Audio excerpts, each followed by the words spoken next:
Upon awakening, I found myself inexplicably transformed into the character of Vis Dothrak, the brother of Daenerys Targaryen, none other than Viserys.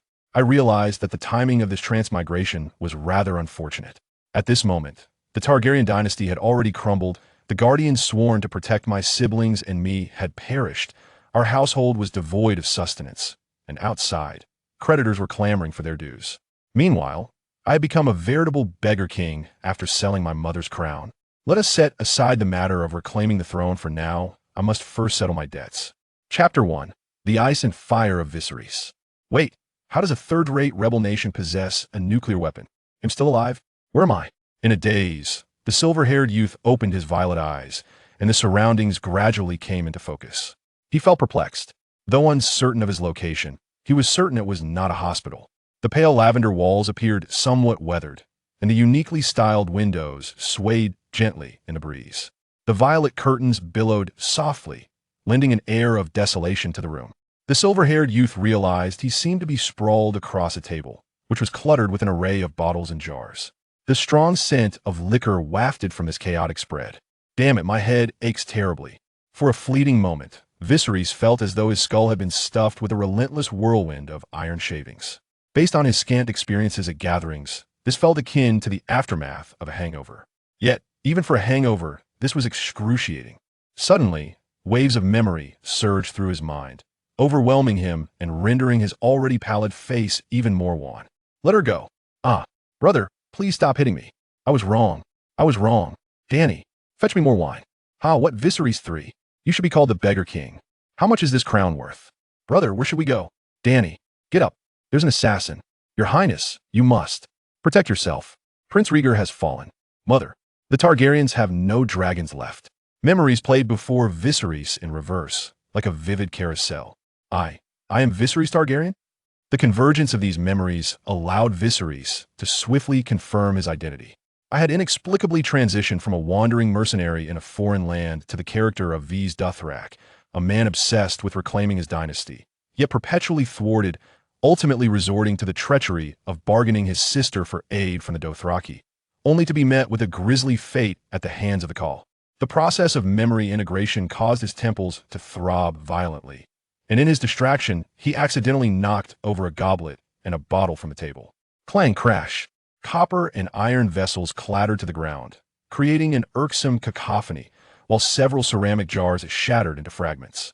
Viserys furrowed his brow, propping himself up with his hands as he surveyed his surroundings.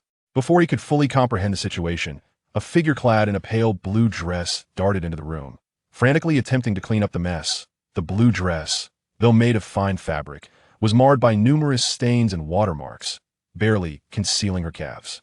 The upper portion felt constricting, clearly no longer fitting her. While she could not be described as a beggar, she certainly resembled a child left to fend for herself. Before him stood a little girl with the same silver hair and violet eyes. Her delicate arms, bare and reminiscent of tender scallions, were covered in bruises, evoking a deep sense of pity. It dawned on Viserys that this was his younger sister, Dany, with whom he had shared a bond since childhood. He still remembered her long list of titles: the Khaleesi of the Grass Sea, Daenerys Stormborn, Mother of Dragons, Breaker of Chains, Liberator, and Queen of the Undulls and First Men. Yet now, she was merely a timid little girl, reduced by years of abuse. The original Viserys, thwarted in his quest to reclaim the throne, had grown increasingly twisted in character, resorting to alcohol and the maltreatment of Dany as an outlet for his frustrations. He now looked down upon such behavior as strong, preying upon the weak with disdain. Rising to assist little Dany in tidying up, he extended his hand, only for Dany to cower, hugging her head and trembling on the ground. Brother, they'll clean up right away. Please don't hit me. Observing her small frame, the newly transformed Viserys took a deep breath. You're no brother. Truly what a lovely sister you have allowed to be mistreated. With an internal sigh of reproach towards his former self, he helped Dany to her feet. Her dirty little face nestled against his chest. Her tiny body quaked as if anticipating imminent disaster. The term white-haired lowly inexplicably surfaced in his mind, prompting him to banish such frivolous thoughts and gently cup her grimy little face in his hands. Dany, anticipating another blow from her brother, furrowed her brows in a manner far too advanced for her tender age, tightly closing her eyes. Her delicate features twisted in distress, her small, dirty face scrunched up like a dumpling, and her tiny fists clenched tightly, her body shaking uncontrollably. "Why don't you go play for a while? He'll take care of this." Instead of the terrifying wrath of the sleeping dragon from his memories, a gentle reassurance emerged. Rubbing Dany's head affectionately, he began to clean the room. Dismissed to the side, Dany watched in disbelief as her tall, slender brother actually tidied up. She could hardly believe her eyes. She had long forgotten the brother who used to tell her stories every night, teaching her the common tongue and Valyrian. Since their departure from the Red Keep, they had endured a tumultuous existence. Having finally settled, she seldom caught a glimpse of her brother, and whenever he returned, it was to unleash his frustrations upon her. Dany recalled that a year ago, Viserys had sold their mother's crown to host a grand feast. Ever since that banquet, he seemed to have transformed entirely, consumed by drink and the tormenting of herself. Unbeknownst to him, as he cleaned, Dany's mind was awash with thoughts. He was acutely aware that the current plight of the siblings was far from favorable. Sir William Darry, who had been entrusted with their care, had long since become nothing but a mere skeleton. The wealth they had brought from Westeros had been squandered completely. Even the home they currently resided in was on the verge of expiration. If that were the extent of their troubles, it might have been bearable. However, in Viserys' recollection, that wretched Robert had continuously dispatched assassins to eliminate the two siblings. Fortunately, the original owner of this body had remained vigilant, managing to lead his sister to safety time and again. After spending approximately 10 minutes tidying the room, Viserys found this task to be merely a fundamental exercise. The somewhat disordered space was swiftly restored to a pristine state. Yet, it was evident that this body was far weaker than his previous one. Even such light labor as cleaning the room caused beads of sweat to form on his back. Logically, the original owner should have had decent physical condition, given the Targaryen lineage and his childhood training in swordsmanship. Even in exile, he should not have lacked for nutrition. However, a year of self-indulgence had led to a deterioration in his health. As he calmed his thoughts, Viserys endeavored to contemplate a way to break free from this predicament. Based on the ages of himself and Daenerys, it was clear that the tale of the Game of Thrones would not commence for another 4 to 5 years. His immediate necessity was to find a way to survive. Yet, for a dethroned prince wandering in a foreign land, this was no simple task. If possible, he would prefer to abandon this identity altogether to avoid the constant threat of assassination. In truth, his first instinct was to return to his previous profession. However, the frailty of his current body rendered him incapable of even the simplest tasks, let alone facing the battlefield. Thus, the urgent priority was to enhance his physical condition. This endeavor, however, could not be achieved without adequate nutrition. And once again, they were confronted with the issue of financial scarcity. As the second son of the dragon pondered strategies for acquiring funds, a blue light curtain suddenly appeared before him. Allocate points. Chapter 2. Allocate points? Deduct points. Viserys Targaryen. Health, 62.4. Spirit, 94.9. Physique, 39.6. Magic, 7.1. Skills diamond level. Dragon Dream. Ordinary 256300. Skills gold level. Military. Ordinary 22300. Skills silver level. Reconnaissance. Expert 28963000. Firearms. Expert 27333000. Melee combat. Expert 29953000. Swordsmanship. Ordinary 109300. Horsemanship. Ordinary 188300. Skills bronze level. Valyrian. Proficient 9851000. Court etiquette. Proficient 9111000. Common tongue. Proficient 8331000. Music theory. Proficient 5331000. Available points, 0.1. Available general proficiency points, 10. Upon reviewing his status panel, Viserys gained a clearer understanding of his physical condition. Firstly, regarding health, it appeared to be on a percentile scale, and he evidently fell into the suboptimal category. However, there are no ailments afflicting him with proper care. Reaching the age of 70 should pose no significant issues. Next comes his mental state. This need not be elaborated upon, as the original text indicates that Brother Dragon, a prodigy in his own right, possesses the remarkable ability of dual soul integration, making his elevated intellect rather unsurprising. Regarding his physical constitution, it is likely linked to his overall fitness. Indulging excessively in alcohol cannot bode well for one's health. Yet through diligent exercise, he should be able to enhance his condition. Following this, there are the skills he has acquired. What piques his curiosity the most is the dragon dream. Westeros suddenly realizes that within the portion of memories he has just assimilated, there appears to be a segment pertaining to dreams. In the original narrative, many assassins were dispatched by Robert to eliminate the sibling duo. However, Westeros consistently managed to escape with Dany, likely due to the influence of the dragon dream. It is precisely thanks to the forewarnings provided by the dragon dream that the siblings had the opportunity to evade peril. Otherwise, they might have met a grim fate long ago. Aside from the dragon dream skill, the other abilities appear quite ordinary at first glance. Yet, upon closer inspection, he notices each skill is accompanied by a categorized into 4 distinct quality levels. The final element concerning assignable proficiency and points is also straightforward. Let us proceed. I shall test it first. Westeros scrutinizes his skill panel, refraining from utilizing the highest tier dragon dream. According to his recollections, the original owner always received foresight moments before danger struck, enabling him to flee with Dany. This extraordinary skill, akin to a game-breaking ability, he dares not tamper with just yet. Thus, he opts for the skill nearest to its upgrade limit, combat. He directly allocates 6 points of proficiency to it, and in the following moment, the combat skill slot gleams silver, transforming into mastery. Combat. Master 1-1-0-0-0-0. In an instant, Westeros feels as though the entirety of his past training experiences floods back to him. Not only does he recall his training, but even his practical combat experiences seamlessly coalesce in his mind. The images of various fight competitions he had observed come alive, integrating into his very essence. If just moments ago Westeros had been a formidable opponent against 10 adversaries, he now stands as a master of close-quarters combat. Overcome with exhilaration, he rises and performs a series of combat moves. This is the martial technique of the military. While it may lack elegance, every strike is lethal, fierce, and aggressive. Engrossed in his performance, Westeros inadvertently terrifies Dany, who presses her small frame against the wall, her pale face trembling in fear. To her, this is nothing short of the wrath of the sleeping dragon multiplied. How terrifying! Fortunately, her brother soon concludes his display. The entire event lasts less than 5 minutes.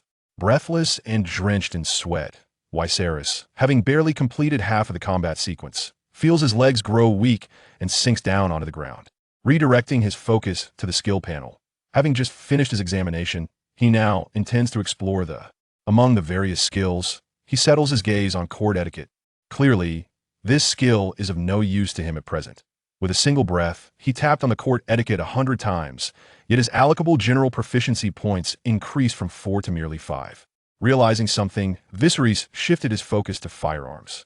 This time, after 10 taps, his general proficiency rose by a single point. Ultimately, he reduced his military skill points by 1, causing his general proficiency to plummet to 1. At this moment, Viserys comprehended the significance of skill tiering and the intricate relationship between allocable general proficiency and skills. High-quality skills could be exchanged for a greater pool of general proficiency, while general proficiency could be allocated to skills of any quality or level. He pondered the diamond level. As he scrutinized it closely, he noticed with dismay that the minus sign was in fact grayed out.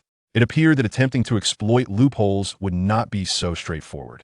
Considering that he and his sister still faced the occasional threat from assassins, he deemed it prudent to make adjustments to his skill set. For instance, they were currently in Braavos, where the locals predominantly spoke Valyrian. Thus, he resolved to adjust his common tongue proficiency to a level where he could comprehend and articulate it. Moreover, given that this world lacked firearms, Viserys believed he could temporarily forsake that skill. After a flurry of operations, he directly acquired 400 points of general proficiency, which he promptly allocated entirely to swordsmanship. Your Highness, be mindful of the key points in swordsmanship. Pay attention to the transmission of power. Your Highness, consider the sword as an extension of your body. Your Highness. In an instant, the visage and demeanor of Sir William resurfaced in Viserys' mind. Swordsmanship. Mastery 329-1000. With master-level martial arts complemented by proficient swordsmanship, I can feel the surge of power. Alas, my physique is lacking. The hardware is inadequate. Noticing he still had 0.1 allocable points, he endeavored to invest it in his constitution. A warm current flowed from his chest, spreading throughout his limbs, only to dissipate swiftly. Though the sensation was subtle, he felt as if his strength had genuinely increased. In Daenerys' eyes, her elder brother stared into the void, occasionally lost in thought, then breaking into a foolish grin. His erratic behavior left her perplexed, her violet eyes filled with confusion. By the time Viserys came to his senses, dusk had descended. He stepped into the courtyard, where golden rays of twilight bathed the stone slabs beneath his feet, and the distant sound of the sea breeze could still be heard. He heated some water, intending to give himself and Daenerys a simple wash. Initially, Daenerys was somewhat tense and fearful, her scarred little arms drawn tightly across her chest, her entire body stiff with trepidation. Typically, when caught by her elder brother, the only outcome would be a beating. However, after a considerable time, the only sensation she experienced was a gentle cleansing. Warm water trickled from her hair to the corners of her eyes, mingling with tears, rendering it difficult to describe the feeling. Little Daenerys could not discern the nature of her tears. Were they born of fear or indignation? Were they tears of sorrow or joy? She stifled her sobs, struggling to contain them in her throat, and under the sound of water, Viserys remained oblivious to her plight. He only knew that after a prolonged period of neglect, a distinct odor of unkempt hair emanated from Dany's head. At the age of 8, due to psychological reasons, Viserys merely wiped down her exposed arms and legs. As for other areas, the limited supply of hot water rendered the basin's bottom invisible after a brief wash. He used the leftover water from Dany's bath to wipe away his own sweat, considering it sufficient. When night fell, little Dany inexplicably retrieved her bedding and spread it on the floor. To her astonishment, Viserys forbade her from sleeping in the bed. This revelation left her older brother, who had recently undergone a transformation, once again feeling a sense of shame. Finally, after more than 3 years, Dany found herself once more nestled in her brother's embrace, listening to his tales. Once upon a time, there was a mountain, and within that mountain, a temple, home to an old nun and a young nun. The young nun yearned to hear stories from the old nun. What story should it be? Once upon a time, there was a mountain. Dany sensed something amiss in the tale, yet her brother's soothing voice lulled her into slumber before she could discern it. That night, her sleep was even more peaceful than during her time at the Red Keep. As he watched the sleeping Dany, Viserys began to contemplate his future strategies. Braavos was a city composed of hundreds of islands, often referred to as the bastard daughter of Valyria. It was built by a group of slaves who could no longer endure the tyranny of the Valyrian Empire. The city thrived on commerce, housing the famous Iron Bank from the Game of Thrones lore. Additionally, its manufacturing and fishing industries were remarkably developed. Braavos was most renowned for its assassins and the adult entertainment industry, though Viserys chose to focus on the former for the time being. It seems the original owner of this body still owes a sum of money. Those individuals' true target must be Dany.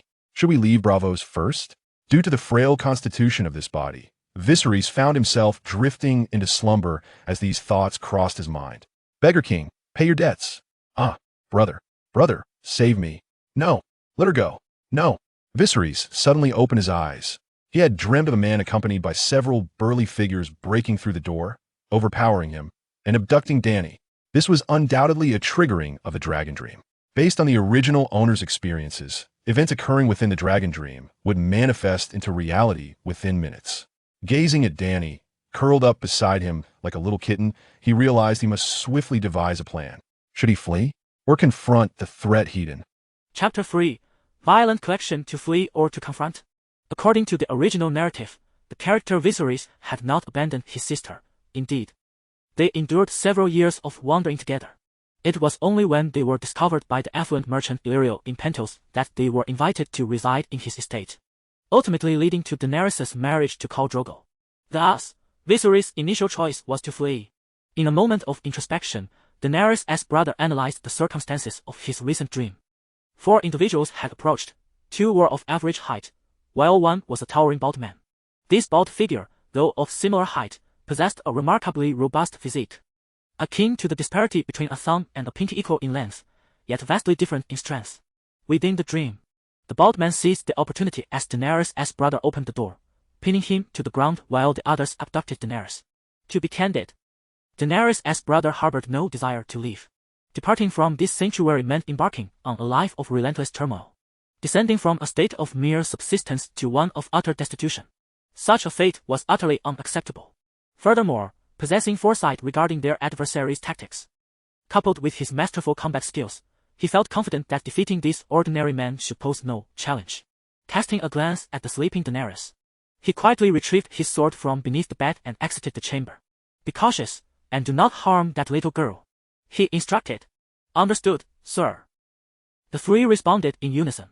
As for Viserys, a glint of malice flickered in Hellbear's eyes. Regis, break one of his legs.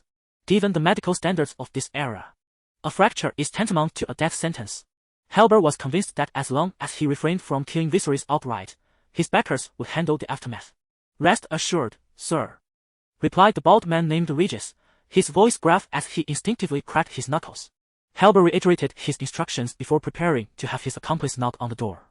With dawn yet to break, they planned to catch Viserys off guard. Bam! Bam! Bam! Beggar King! Come out! Repay your debts! Their shouts grew increasingly louder, prompting nosy neighbors to peek through their windows. Initially intrigued to discover that a former noble from Westeros resided nearby, their interest waned upon recognizing Viserys' true worth. Braavos, being a mercantile city, held status in disdain if it was devoid of wealth. Moreover, what significance could a scion of a fallen dynasty possibly possess? Many, roused from their slumber, prepared to witness the unfolding spectacle. Within the room, Daenerys, who had been peacefully nestled against her brother, was jolted awake. Her violet eyes were filled with anxiety. Brother? Where is my brother? Daenerys frantically searched, feeling disoriented and lost. Venturing out of her room, she spotted her brother standing in the courtyard. Without waiting for her to finish, Brother Long made a gesture for silence and signaled her to return to her room. Dany, feeling somewhat anxious, retreated into her room and peered out of the window. What as all the ruckus? Brother Long feigned impatience, seeing that his scheme seemed to be working. Hellbow felt a surge of pride. Just a mere fallen prince of a beggar, he could easily manipulate. Regis, as soon as he opens the door, subdue him. The rest of you, come with me to seize that little girl. Yes, sir. The burly bald Regis stood guard at the door, waiting for Viserys to unlock it before pouncing. The others held their breath, attuned to Viserys' footsteps. Beggar King, open the door. Hellbow feigned urgency. What as all the noise? Is your mother in my bed? Viserys shouted crudely to throw them off balance, shifting his weight back while pulling the door latch, ready to evade any impending attack. However, Brother Long's vitriol began to shake Hellbow's confidence. That was rather crude. Was it really Viserys behind the door? Yet the voice was unmistakable. Filth! I'll break both your legs and rip your mouth apart. Hellbow thought viciously. Through the crack of the door, Regis, standing at the forefront, could see Viserys tugging at the latch. He raised his two sturdy arms, resembling a bear. The moment Viserys opened the door, Regis would pounce. Even the onlookers from the neighborhood sensed the brewing conflict, holding their breath in anticipation. Hellbow shot them a warning glance, silencing them further. Creaking, the aged and weathered wooden door opened slightly, and Regis could hardly contain himself as he charged at it. With a resounding crash, the door slammed against the frame, and Viserys saw a large shadow rushing toward him. He swiftly sidestepped to the left, evading the attack from bald Regis. Then, with a precise uppercut to Regis' chin, he executed his move with impeccable speed and accuracy. However, the force lacked a bit of the necessary might. Though the punch left Regis slightly dazed, it did not fell him. Before the three outside could react, Viserys unleashed two hooks, left and right, causing them to stagger, resulting in two of them tumbling down due to their lack of balance. Now, Brother Long possessed the software of a martial arts master. Yet the hardware left much to be desired. Recovering from their brief disorientation, the three prepared to attack once more. But at that moment, Viserys had already positioned his sword against Hellbow's neck, rendering them motionless. Hellbow, the most terrified among them, was a seasoned manipulator. When recruiting followers, he favored boys around 13 or 14 years old, those who would stab without hesitation, never resorting to clumsy tactics that might backfire. Always opting for the brutal approach of a clean blade. Certainly, when he confronted such a youth, he was acutely aware of the potential devastation the other could unleash. If a single statement failed to convey his intent, it would spell his demise today. Particularly alarming was the faint scent of alcohol emanating from Viserys. The level of unpredictability had escalated dramatically. He gazed at Viserys, whose face was partially obscured by silvery locks, and stammered, "CCC, calm down. Calm down. Just give me the money." and I will leave. I assure you, I mean you no harm. The situation had shifted so rapidly that Hellboy could hardly formulate his thoughts. Not only he, but even the neighbors outside, who had gathered to witness the spectacle, were left utterly astonished. They had seen Viserys before. While his height was commendable, he still possessed a lean physique, rendering him seemingly no match for the individuals before him. Yet, in an instant, this seemingly inevitable scenario had been overturned, leaving everyone in disbelief. Do you dare to ambush me? Are you seeking your own demise? Viserys spat fiercely, as if poised to sever his opponent's throat at any moment. Chapter 4. Working to repay Dany, perched by the window, witnessed the entire affair unfold. Observing her brother demon unleash his formidable presence, his violet eyes sparkled with intensity. Completely disregarding the scars on his arms, a remnant of recent handiwork by Viserys. Under the looming threat of the glinting blade, Hellboy instructed Regis and the others to wait outside, leaving him to negotiate with Viserys alone. Your Highness, we have merely come to settle our debts. We harbor no ill intentions. Hellboy managed a sycophantic smile, his gold dentures glimmering in a manner that rendered his words even less credible. Do you take me for a fool? Do you not smell the stench of your own deceit? Viserys articulated each word with deliberate emphasis, striking Hellboy's plump face with the back of his hand in a manner both humiliating and forceful. He harbored suspicions that the man before him was no fallen noble, but rather a petty thug accustomed to the streets. From her vantage point behind the window, Dany felt a sense of vindication. During her brother's drunken escapades, this man had frequently darkened their doorstep, pilfering their possessions.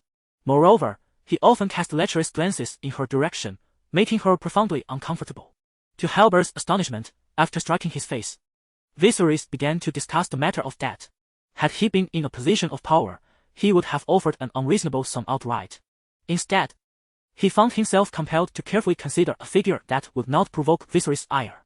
While you owe us 130 gold coins, 26 silver moons, and a few miscellaneous coins, but let us disregard those, Hellboy stammered. A fleeting glance at Viserys' neck prompted him to hastily amend his statement. 130 gold coins. If you could provide 130 gold coins, we would be settled. 130 gold coins. Viserys could scarcely muster free at that moment. Everything is negotiable. I could offer a discount on the remaining debt, Hellboy suggested cautiously. What about 125? Viserys remained silent, leaving Hellboy to bargain with himself.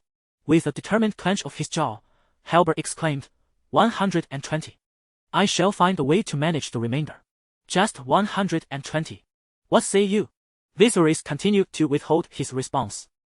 It cannot be less than 120, Your Highness, otherwise, how am I to account for this?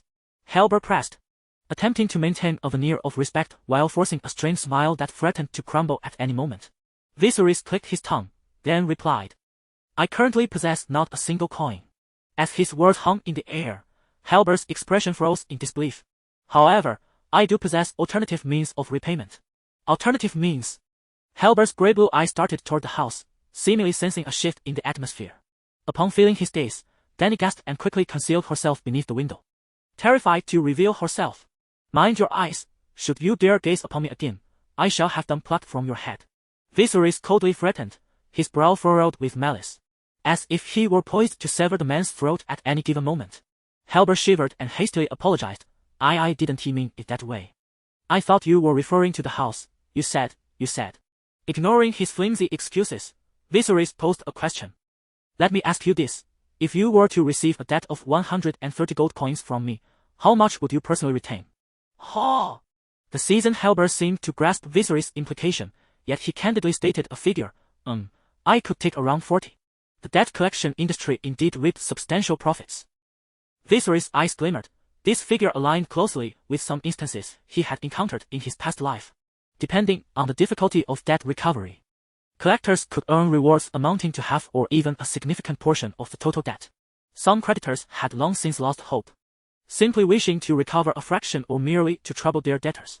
With his skills, if he were to enter this profession, he could swiftly amass enough to sustain himself and care for Dany. Once his health was restored, he could join the mercenaries, thus maximizing the utility of his unique talents. Thus, the second song of the dragon spoke, Braavos is vast. Surely, there are more debtors than just me, correct? Are you implying? Indeed.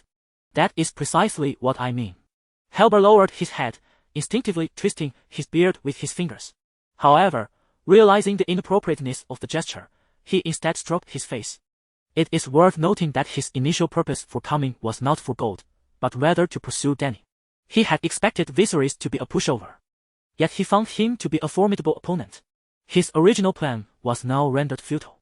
However, this predicament posed a challenge in reporting back to his employer.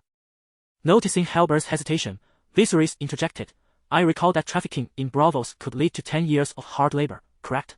He pinched the back of Halber's neck. The latter felt as though his very soul was being grasped, especially upon witnessing the faint smile gracing Viserys' lips.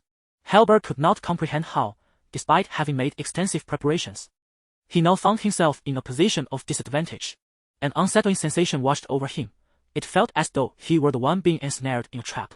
His previous employer had promised a reward of 200 golden dragons for capturing Dany. Yet, that sum now felt perilously hot in his hands, leading him to resolve to abandon the pursuit. Moreover, Viserys' proposition was not without merit. Compared to an ordinary youth, he was not only bold and ruthless but also possessed martial prowess. If he could truly integrate him into his team, it might not be a misfortune after all. After all, he had several businesses awaiting attention. "Very well. I accept your proposal. In a few days, I shall come to find you, and together we shall assist those in need to settle their debts. What do you think?" Halber awkwardly suggested. "Sounds good, but first, loan me some money, and I shall deduct it from my wages, my compensation, that is." Herbal swallowed hard, feeling a sense of frustration.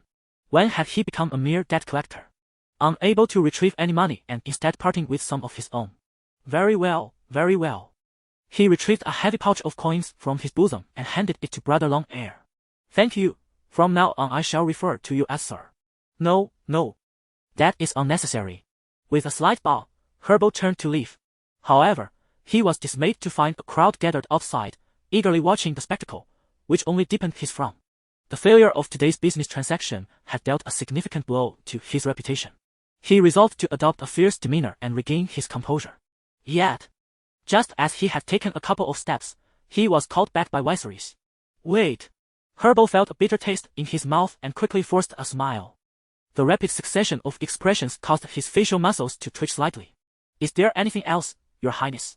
Brother Long-Ear gestured towards the damaged door, saying, "The door is worth 2 gold coins. You will have to deduct that from the payment." Dany was quite pleased. Every time Herbal had visited before, he had always taken something with him. This time, he had left not only empty-handed but had also relinquished a considerable sum. This money would sustain the siblings for quite some time, provided her brother Long-Ear abstained from drinking. Suddenly, a distant roar echoed through the air. It emanated from the colossal statue of the Titan, a wonder belonging to Braavos. Every day, the people of Braavos commenced their labors amidst the giant's thunderous growl. "Let us go buy something to eat." "All right," Dany cheered softly, trailing behind Viserys. Unlike the girl's exuberance, Viserys understood that their troubles were far from over. He recalled that the individual who had lent them money was a shipowner, commanding 3 or 5 vessels. In these times, sailors who spent their lives at sea were not to be trifled with, and a shipowner capable of managing such a crew was no easy mark either. Failing to secure Dany might compel him to seek other means.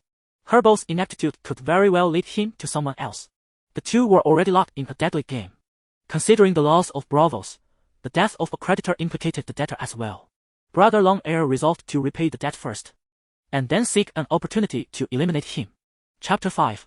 The Dance of Water. According to the astute observations of Brother Long, Braavos may very well be the remnant of a colossal meteorite crater.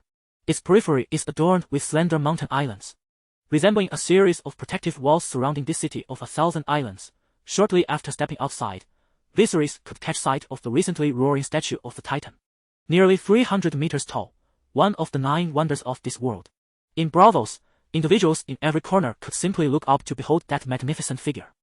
It may have been hewn from the mountainside, yet it is also possible that magic was involved. After all, Viserys possessed data pertaining to magic within his parameters.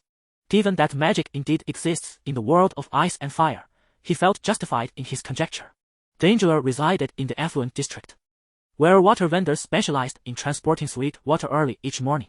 To quench their thirst for the delightful liquid, the residents of Braavos constructed an extensive canal, known as the Long Ditch, traversing the entire city. For those wealthy households situated further from the canal, These vendors would hold water for sale. To command a good price for their wares, they dressed impeccably. As the siblings emerged from their home, their somewhat tattered garments were not immediately conspicuous.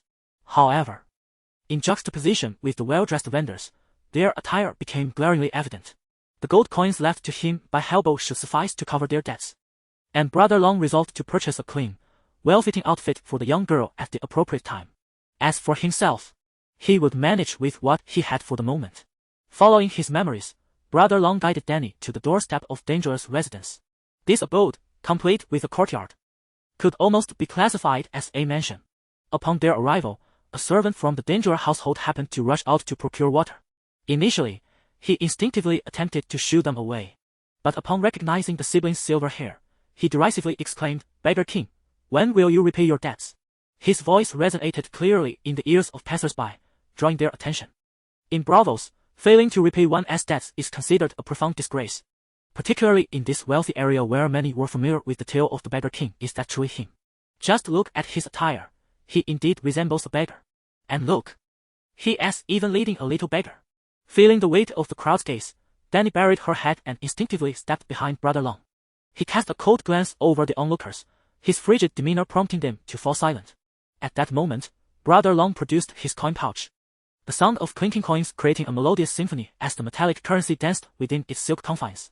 The servant reached out eagerly, but Viserys deftly evaded him. "Tell your master to bring forth my promissory note, and we shall settle our accounts."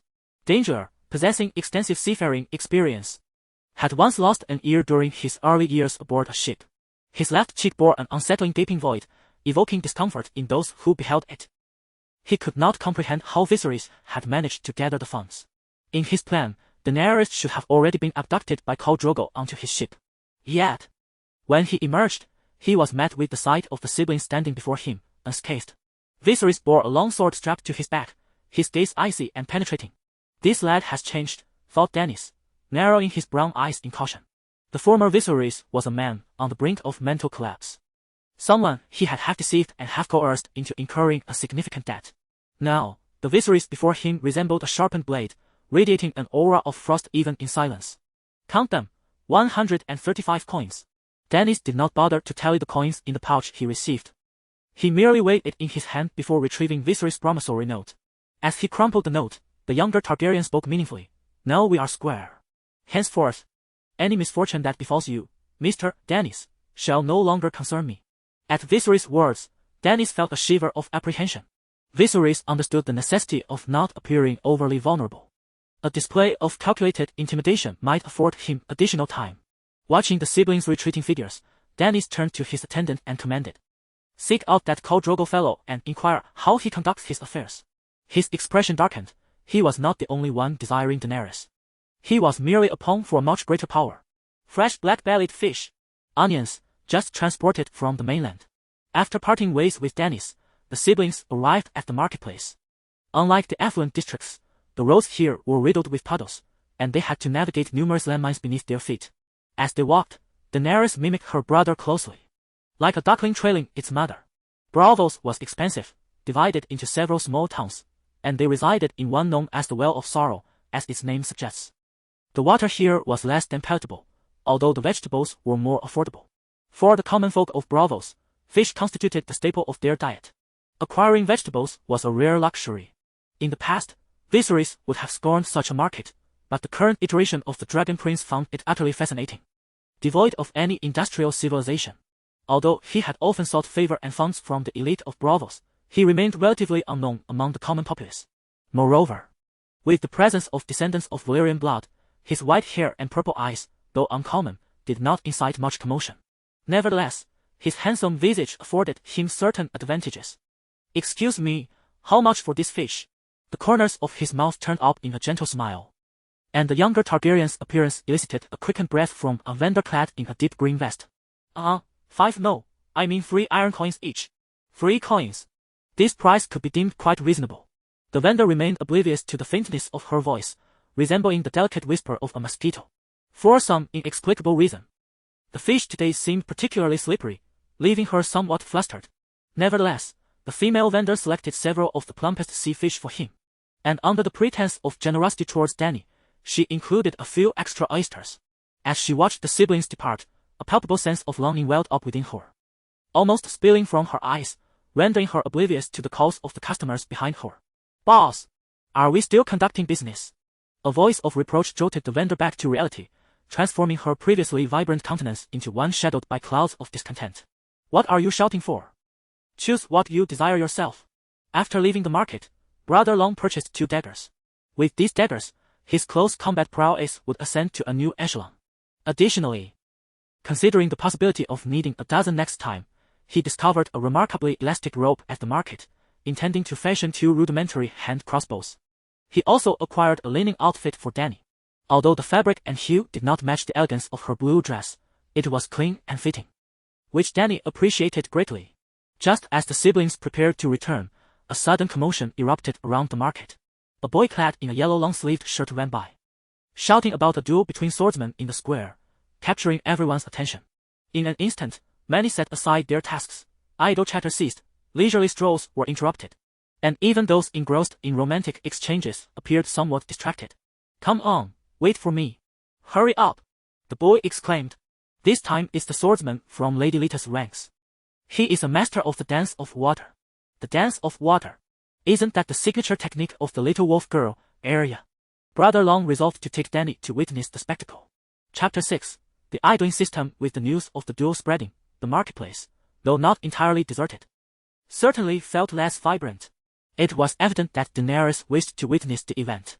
In the past, Viserys would have never allowed her to roam freely. Now, with her elder brother remaining silent, she could only watch longingly as the crowd surged toward the plaza. "Let us go and see," Viserys declared, placing the water jug he held in a relatively concealed spot before taking Daenerys' hand and hastening towards the square. Daenerys' excitement flushed her cheeks, and she endeavored to keep pace with her brother. Viserys was intrigued by the so-called water dance. Arya, Ned's daughter, had learned this art from a Braavosi swordsman while in King's Landing, and she had ultimately vanquished the Night King with it in the grand finale. This skill was undeniably extraordinary. Realizing that Daenerys' short legs were struggling to keep up, Viserys effortlessly tucked her under his arm and strode toward the plaza. The siblings arrived just as the 2 swordsmen were engaged in a fierce clash. "Daenerys, come." Before she could react, Daenerys found herself hoisted onto her brother's shoulder. Initially, she felt a bit awkward. The current Viserys seemed even more amiable than the boy she remembered. Perhaps this was a compensation from the 7 gods. Soon, her attention was captivated by the 2 combatants. To Viserys, the swordplay of the so-called water dancers resembled what he had witnessed at a fencing competition during a sports event. The swordsmen appeared to be quite youthful, likely in their 20s. They stood sideways, their battle unfolding along a straight line. One wore a pale yellow tunic, while the other donned a deep red garment. Their movements were swift and graceful, reminiscent of deer bounding through the hills or squirrels darting among branches. With their agile maneuvers, the glint of their swords elicited cheers from the onlookers. It must be said, both were truly formidable. The swordsman in yellow bore several wounds. Crimson blood stained his clothing, rendering the scene rather tragic. This sight caused Daenerys to feel a pang of fear, and she instinctively tightened her grip on her brother's shoulder. Viserys, absorbed in the duel, remained oblivious to her reaction. He noted that in their pursuit of speed, both water dancer swordsmen wielded exceptionally slender blades. Though they were not as needle-like as the swords of fencers, they appeared to be no wider than 2 fingers. Such blades would likely struggle to pierce even leather armor on the battlefield. Nevertheless, the swordsmanship of the water dancers had its merits. Most notably, their footwork stood out. If the training in Westerosi swordsmanship emphasized stability in movement, the water dancers prioritized agility. Viserys resolved that if given the opportunity, he would certainly endeavor to learn this style. As would Daenerys. In their current circumstances, acquiring additional skills could only prove beneficial. Given his foundation as a master of combat, Viserys was able to foresee the outcome of the duel. Although the swordsman clad in yellow bore significant injuries, this was merely a fade. The swordsman in maroon was, in fact, in a more dire state. Due to the color of his attire, onlookers were oblivious to his wounds, yet Viserys could discern the disarray in his footing. As both combatants accumulated more injuries, crimson blood saturated large swathes of their garments. Noticing that Dany, perched upon his shoulder, seemed somewhat apprehensive, the elder brother decided to lead her away. "Let us depart." Dany nodded, appearing to exhale in relief. Dany was filled with joy. In her eyes, Her elder brother was increasingly resembling a true human. Not only had he ceased to torment her, but he was also shouldering her to witness the spectacle and even preparing food for her with his own hands. The succulent, braised fish melted in her mouth, and the bliss derived from the combination of protein and carbohydrates was simply unparalleled. Before long, the siblings had indulged to their heart's content. When Dany attempted to tidy the dishes, her elder brother stopped her. "We have just finished our meal. We shall attend to that later." Dany softly acquiesced, settling beside Viserys. She pondered the reasons behind her brother's remarkable transformation, though her young mind could not fathom the cause. Gradually, she inched closer to Viserys, and noticing his lack of resistance, rested her head upon his thigh. Viserys opened his panel, preparing to explore how he might further enhance his skills. However, upon opening the panel, he immediately sensed something amiss. "I distinctly recall that my firearm skill had reached the beginner level yesterday. How has it reverted to the ordinary level now?" Viserys had intentionally reduced his firearm skill to beginner, 100, yet after a night's passage, it had inexplicably shifted to ordinary, 87, 300. He glanced at his court etiquette and common language skills, both of which had indeed increased significantly. Upon inspecting the other skills that had not been adjusted, he noted no changes. Nevertheless, Viserys remained exhilarated, as this signified something profound. It indicated that by acquiring additional skills and honing them to a certain degree, he would be rewarded with a continuous influx of proficiency. He then examined the available allocation points, discovering that they had risen from 4 to 17. An increase of 13? Upon reviewing the allocation points, he found them reduced to 0. 1, suggesting a fixed daily refresh. It appears that the allocation points increased by 0. 1 each day, while proficiency seems to fluctuate. Given that he had only recently arrived in this world, the sample size for reference was exceedingly limited. However, Viserys realized that his system was far more potent than he had initially anticipated. Yet, it seemed that enhancing his swordsmanship and combat skills would prove challenging in the short term. Thus, he hastened to commence the crafting of the hand crossbow. Casting a glance at the discarded entrails of the sea fish on the ground, he recalled the fishmonger's warning that these innards contained paralyzing toxins, necessitating thorough cleansing before consumption. Gently cradling the slumbering Dany back into bed, Viserys set about the construction of the hand crossbow. In addition to this weapon, he resolved to establish a few warning mechanisms. Observing the wooden door and the wall, ideas began to coalesce in his mind. In recent years, danger had fallen upon misfortune. He commanded a fleet of 5 ships, yet his financial fortune had dwindled, with 4 of his vessels coming to the depths. The solitary remaining ship had yet to return, leaving him precariously close to bankruptcy. At that moment, a noble from Braavos, hailing from the upper reaches of the Long Canal, sought him out. His desire was none other than the exiled Princess Dany. Naturally, the noble did not present himself directly. Instead, he dispatched a servant to offer Danger a handsome sum of 1,000 golden dragons for securing Dany. The noble's choice of Danger was not without reason. Prior to his rise, Danger had been a ruffian, possessing considerable experience in certain dubious affairs, rendering him a fitting accomplice. However, upon learning of Hellbow's failure, he swiftly sought out another group, the infamous Shark Society, led by Beggar. Within the underbelly of Braavos, the Shark Society was notorious, with indications linking them to numerous homicides throughout the city. To date, over 20 members had fled the law, each bearing the weight of at least one life taken. Take Beggar, for instance. In his youth, during a violent clash with another gang, he had suffered a brutal disfigurement, losing the left side of his face. Due to inadequate medical facilities, he had been unable to receive proper suturing, leaving his teeth exposed in a ghastly manner. He resembled one of those grotesque, decaying corpses from the movies. And even in repose, he exuded a chilling presence. A mere smile from him could incite a primal fear in those before him, as if he might snap their necks without a second thought. "I don't care what methods you employ. Upon completion, 300 golden dragons," he declared. Beggar sneered. "That little princess. I've laid eyes on her. Even devoid of her royal title, her mere countenance would fetch 500 golden dragons. Do you take me for a fool?" As he spoke, he twisted his neck, intentionally revealing his mottled yellow teeth to Danger. However, Danger was no F. He retorted, "This is Braavos. And do you comprehend the cost of resolving this matter simply based on her title as a deposed princess?" Yet, Beggar remained unfazed, taking a swig of his drink and rising, then seek another. With that, he feigned to depart. At that moment, both men engaged in a battle of wills one step. 2 steps, and Bonga appeared poised to exit. The distance from Dangerous' desk to the door was scarcely 10 paces. Ultimately, it was Bonga who faltered first. Name your price. He smirked, pivoting back toward Danger. The relatively intact right side of his face was shrouded in darkness, while the external light illuminated his ravaged left side, rendering him akin to a ferocious fish that had just emerged from the depths of the sea, all teeth and claws. 500 gold doubloons. Along with a 20% stake in your final vessel.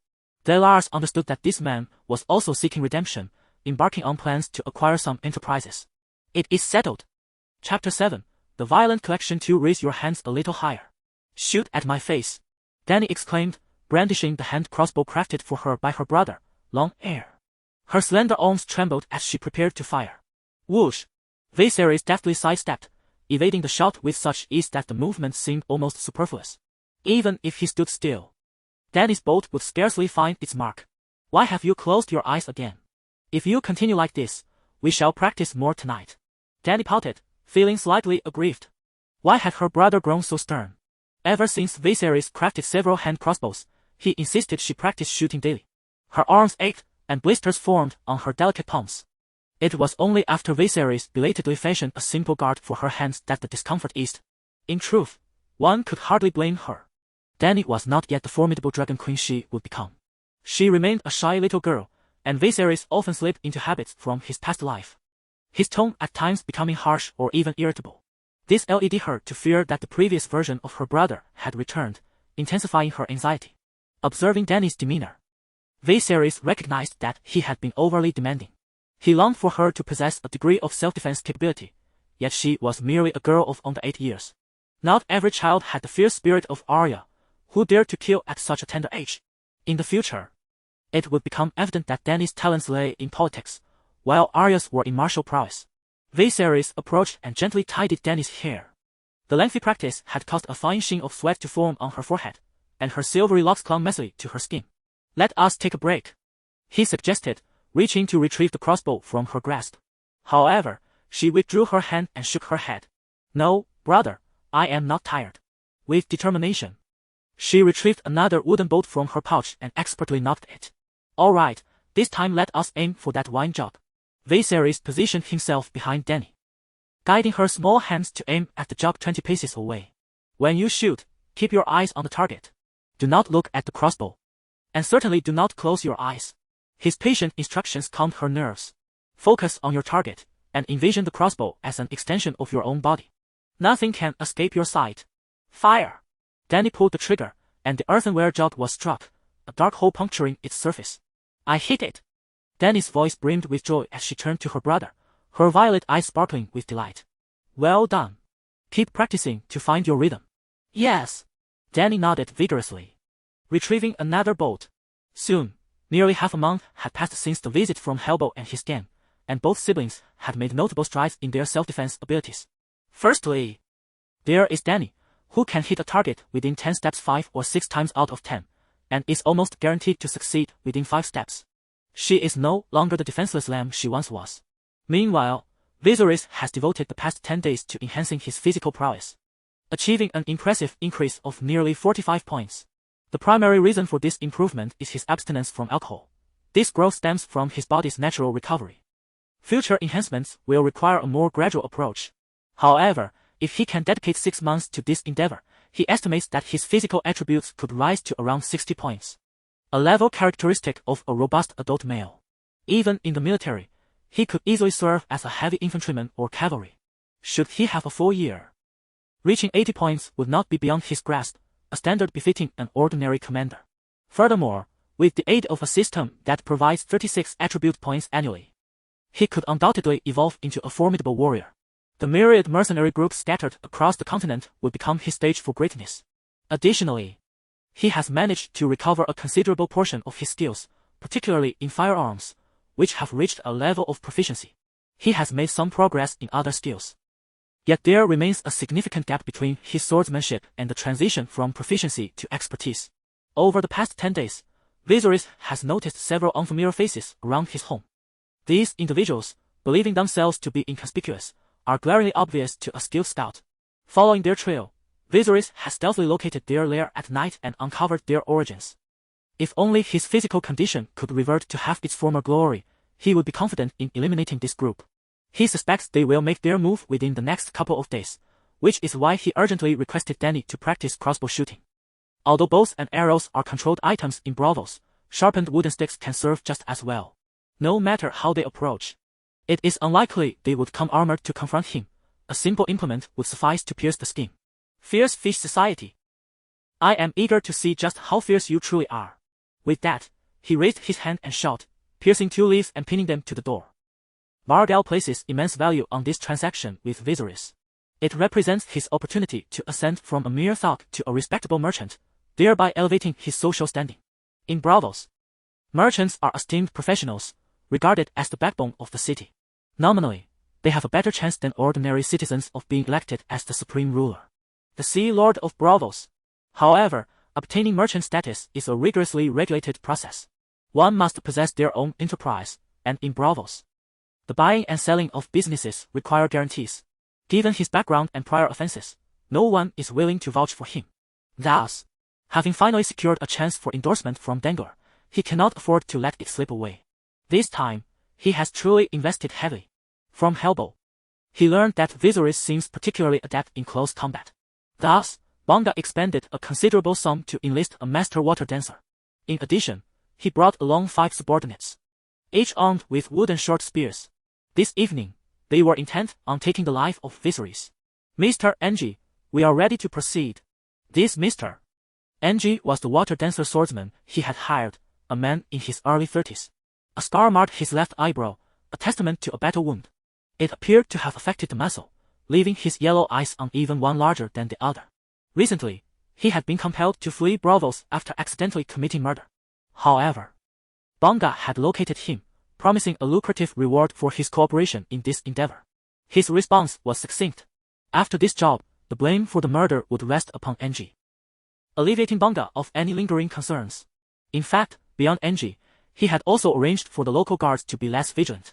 In short, he aimed for absolute certainty. Once he ensured that everything was in order with Ng, he conveyed instructions to his subordinates. After leaving one to keep watch, the group stealthily approached Viserys' residence under the cover of night. At that moment, Viserys abruptly opened his eyes. The dragon dream had revealed to him the impending attack. Dany! Dany! Wake up! In a daze, Dany heard the call of her brother. Stay in the room and hide. Do you understand? Dany, somewhat bewildered, took the crossbow handed to her, noticing her brother fastening 2 more crossbows to his waist before he quietly approached the door with his sword drawn. From the dragon dream, Viserys had gleaned that not only was there a skilled swordsman, but also a lookout stationed outside. He realized escape was impossible and could only choose to confront the threat head-on. Chapter 8, Midnight Blood Battle. Viserys ingeniously fashioned a series of warning mechanisms using bottles and jugs of wine.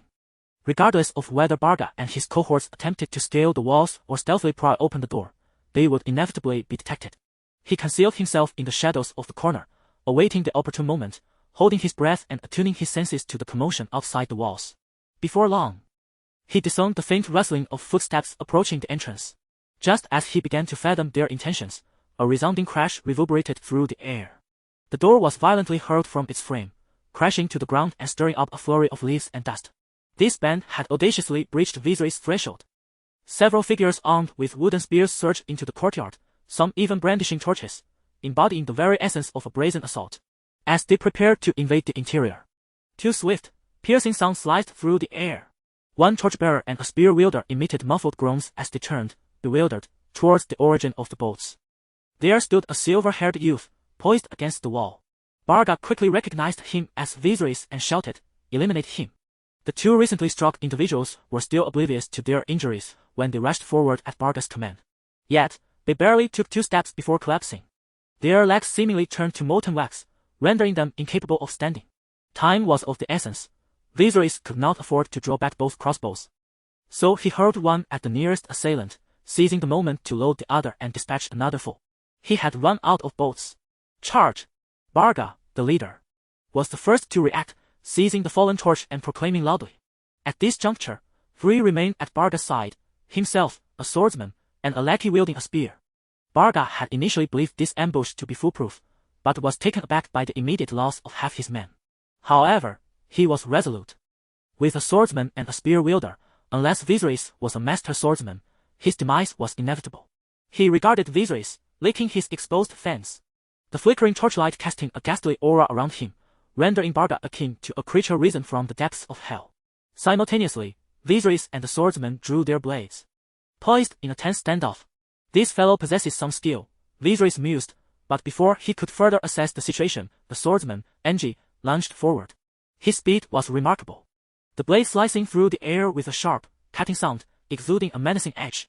Viserys soon felt the mounting pressure. The swordsman's prowess was evidently superior.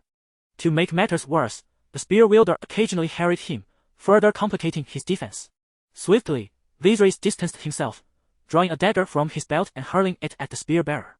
The dagger pierced through the air with a sound akin to fabric tearing, embedding itself in the lackey's chest. However, in this moment of opportunity, Ng launched an assault on Viserys. Despite his desperate attempts to evade, a gash measuring 5 or 6 inches marred his side. Viserys, striving to create distance, hurled a dagger, only to have it deftly dodged by Ng. Beggar, holding a torch, was utterly astounded. After all his meticulous preparations, this young man had managed to endure until this very moment. With the situation having escalated to such a critical juncture, he was resolute in his determination to avoid failure. Although Ng held the upper hand, Beggar decided to intervene personally, just to be safe. He cast aside the torch and retrieved a wooden spear from the ground. Circling behind Viserys. Viserys, of course, sensed his intentions. However, he found himself so thoroughly pressed by Ng that he could scarcely breathe. Before long, the fierce Beggar seized an opportunity and lunged at Viserys' lower back. Although Viserys' swordsmanship was mediocre, his skills in close combat were masterful. Consequently, his alertness and reflexes were exceptional. He managed to free one hand, grasping the wooden spear before it could penetrate his flesh and reach his vital organs. Driven by a primal instinct for survival, he summoned immense strength, making it difficult for Beggar to inflict further harm. Seizing this moment, Ng swung his sword at Viserys, who hurriedly raised his blade to defend himself. With one hand gripping the spear and the other parrying the attack, Viserys braced himself. Ng gritted his teeth, his expression feral, channeling all his might into his sword. The thought of slaying a prince thrilled him, his brown eyes glinting with cruelty, akin to a hyena on the savannah. Beggar let out a low growl, driving the spear deeper. Viserys felt his endurance waning. 3 seconds, perhaps 5. And his journey in this other world would soon come to a close. At that moment, Beggar felt a tremor coursing through his body, and his strength dissipated as rapidly as air escaping a deflated balloon. Sensing the change, Viserys yanked the spear free and pulled forward. Beggar, now uncontrollable, thrust the spear towards Ng. At that instant, Ng had all his weight upon the blade, and it was too late for him to evade. The spear pierced Ng's abdomen, while Viserys swiftly severed his throat with a decisive stroke. Ng's slender sword slipped from his grasp, and he emitted a series of choking sounds, his hands clawing at his neck as if beset by an unbearable itch. Viserys understood that it was not an itch but a struggle for breath. Blood flooded his trachea, entering his lungs. It would not be long before he succumbed to his own blood. The tide of battle had shifted dramatically, all due to Beggar's sudden loss of strength. Turning to discover the cause, Viserys beheld Dany, poised with a crossbow, ready to shoot. Well done. All that practice bore fruit. At that moment, the second brother of the dragon felt immense relief, grateful for his earlier wise decision that had saved both siblings. Dany dropped the crossbow and hurried to her brother's side. Brother, you are injured. It's nothing. Just a surface wound. Viserys understood that if a wound burned fiercely, it merely indicated a superficial injury. However, if one felt a pervasive weakness throughout the body after being wounded, that would signify grave trouble. The 2 injuries he bore, though painful, were not life-threatening. As long as he maintained cleanliness to prevent infection, he would be fine. Remarkably, Viserys had some luck on his side. Beggar, perhaps fearing the darkness might lead to injury among his own men, refrained from applying any peculiar substances to his weapons. Nonetheless, Viserys held no gratitude towards him. Recently, during his reconnaissance, he learned that Beggar had 2 sons, both in their late teens. His intention was to have one son continue the family's illicit endeavors, while the other inherited the legitimate businesses. Viserys could not eliminate all those who came. Doing so would jeopardize the court's judgment. However, Beggar's 2 sons had to be dealt with. Otherwise, with them at the helm, the entire Fierce Fish Society would seek vengeance against him, leading to endless repercussions. Moreover, a youth accompanied by a younger sister surviving in the hands of a formidable intruder was already a remarkable feat. No one would suspect that he could audaciously pursue the intruder back to his lair to eradicate the threat. Not only would they not suspect it, but they would also find it inconceivable. To forego such a splendid opportunity would invite divine retribution. He bound all the unconscious individuals, simultaneously instructing Dany to shoot them with an arrow should they awaken. No communication was to be permitted. Meanwhile, Viserys concealed himself with a hand crossbow and dagger, slipping into the enveloping night. Chapter 9. The Night of Blood and Fire. As a coastal city, seagulls abound. Viserys deftly disposed of the sentry and cast him into the sea. He proceeded along the predetermined route to the lair of Bunga. Climbing to a vantage point, he surveyed the surroundings. To the northeast, the lights of the upper Long Canal shone brightly. This area not only housed the Sea King's palace but also several grand temples. Furthermore, a large theater known as the Gate was situated there, rendering the upper Long Canal the bustling heart of Braavos. He glanced towards the northwest, where the Titan loomed. This not only served as the city's lighthouse and primary defense but also functioned as an armory. However, Viserys noted that the lights in that direction appeared unusually bright. This could work to his advantage. Should any disturbances arise elsewhere, they might go unnoticed. Having confirmed his bearings, Viserys pressed onward. At this moment, within Bunga's estate, Carmen, did you hear that shout just now? That little minx was quite spirited. Why not give it a try? The young man spoke with a lascivious grin, seemingly relishing the recent spectacle. He was Capenson, Bunga's eldest son. The two bore a resemblance, though Capenson's swollen eye bags hinted at his exhaustion. Not interested. Isn't father planning to deal with that beggar king? My sister is a deposed princess. I must save my appetite. Compared to his brother, Carmen was somewhat plump. And the brothers did not share a striking similarity, yet their lewd expressions and demeanor mirrored one another. Ha, you dream too sweetly. That exiled wench is a significant figure in Braavos, apparently from one of the three great houses. If she weren't a virgin, she'd be worth little. Capenson took a sip of wine and continued, You'd better keep your trousers in check. Don't jeopardize father's plans. Disappointed by his words, Carmen set his wine glass down. Phew! What's so great about those big shots? They merely have better women to toy with than we do. As he unfastened his garments, he moved towards the inner room. Oh, don't he go overboard. We still have to return to Old Pigskin tomorrow. All right, I know. Carmen waved his hand dismissively. Capenson, exposing his sparse chest hair, approached the window, savoring the sea breeze while sipping his drink. However, after a considerable time, he heard no sounds from the inner room. What is that fellow up to now? Yet, he brushed it aside, continuing to admire the nocturnal scenery. The triennial 10-day festival was about to commence, and he wondered if he might have the chance to see Miss Moonshadowphalia. Narrowing his eyes, he gazed toward the Titan. Braavos hosted a masquerade festival every 3 years, culminating on the final day with revelers unmasking amidst the Titan's roar. Additionally, 3 competitions were held during the festivities: a swordsmanship contest, a music competition, and the most captivating of all, a beauty pageant. The rewards for each competition are exceedingly generous. Capenson reminisced about the celebrations he had previously attended, lost in a reverie. Yet, after an extended period of time, the room remained devoid of the lamentations of the unfortunate girl, which struck him as peculiar. Carmen? Suddenly, a chilling sensation coursed through Capenson's throat, causing his body to break out in a cold sweat, as if his scalp had erupted. What do you want? Hand over the money, came the voice, dark and frigid, instilling a sense of dread within Capenson. All right, I'll fetch it, he stammered. He approached the corner of the room, lifting the concealed floor panel to reveal an array of contracts and gleaming coins. Before Capenson could finish his sentence, he felt a sudden chill at his neck, and then he collapsed to the floor, writhing in agony much like the swordsman engine. The figure was none other than Viserys. Ignoring Capenson's plight, he began to transfer the coins into his pre-prepared pouch. 200 or 300 gold coins and hundreds of silver moon coins sufficient for the siblings to live lavishly for several years. As for the contracts, Viserys had no intention of taking them. Suddenly, Viserys spotted a pitch-black dagger. Dragonbone dagger. Grants 1 point of assignable attributes. Increases daily assignable attribute points by 0. 05. The message seemed to imprint itself directly onto his retina, momentarily stunning him. The dragonbone dagger is crafted from dragon bones, lightweight, sharp, and resilient.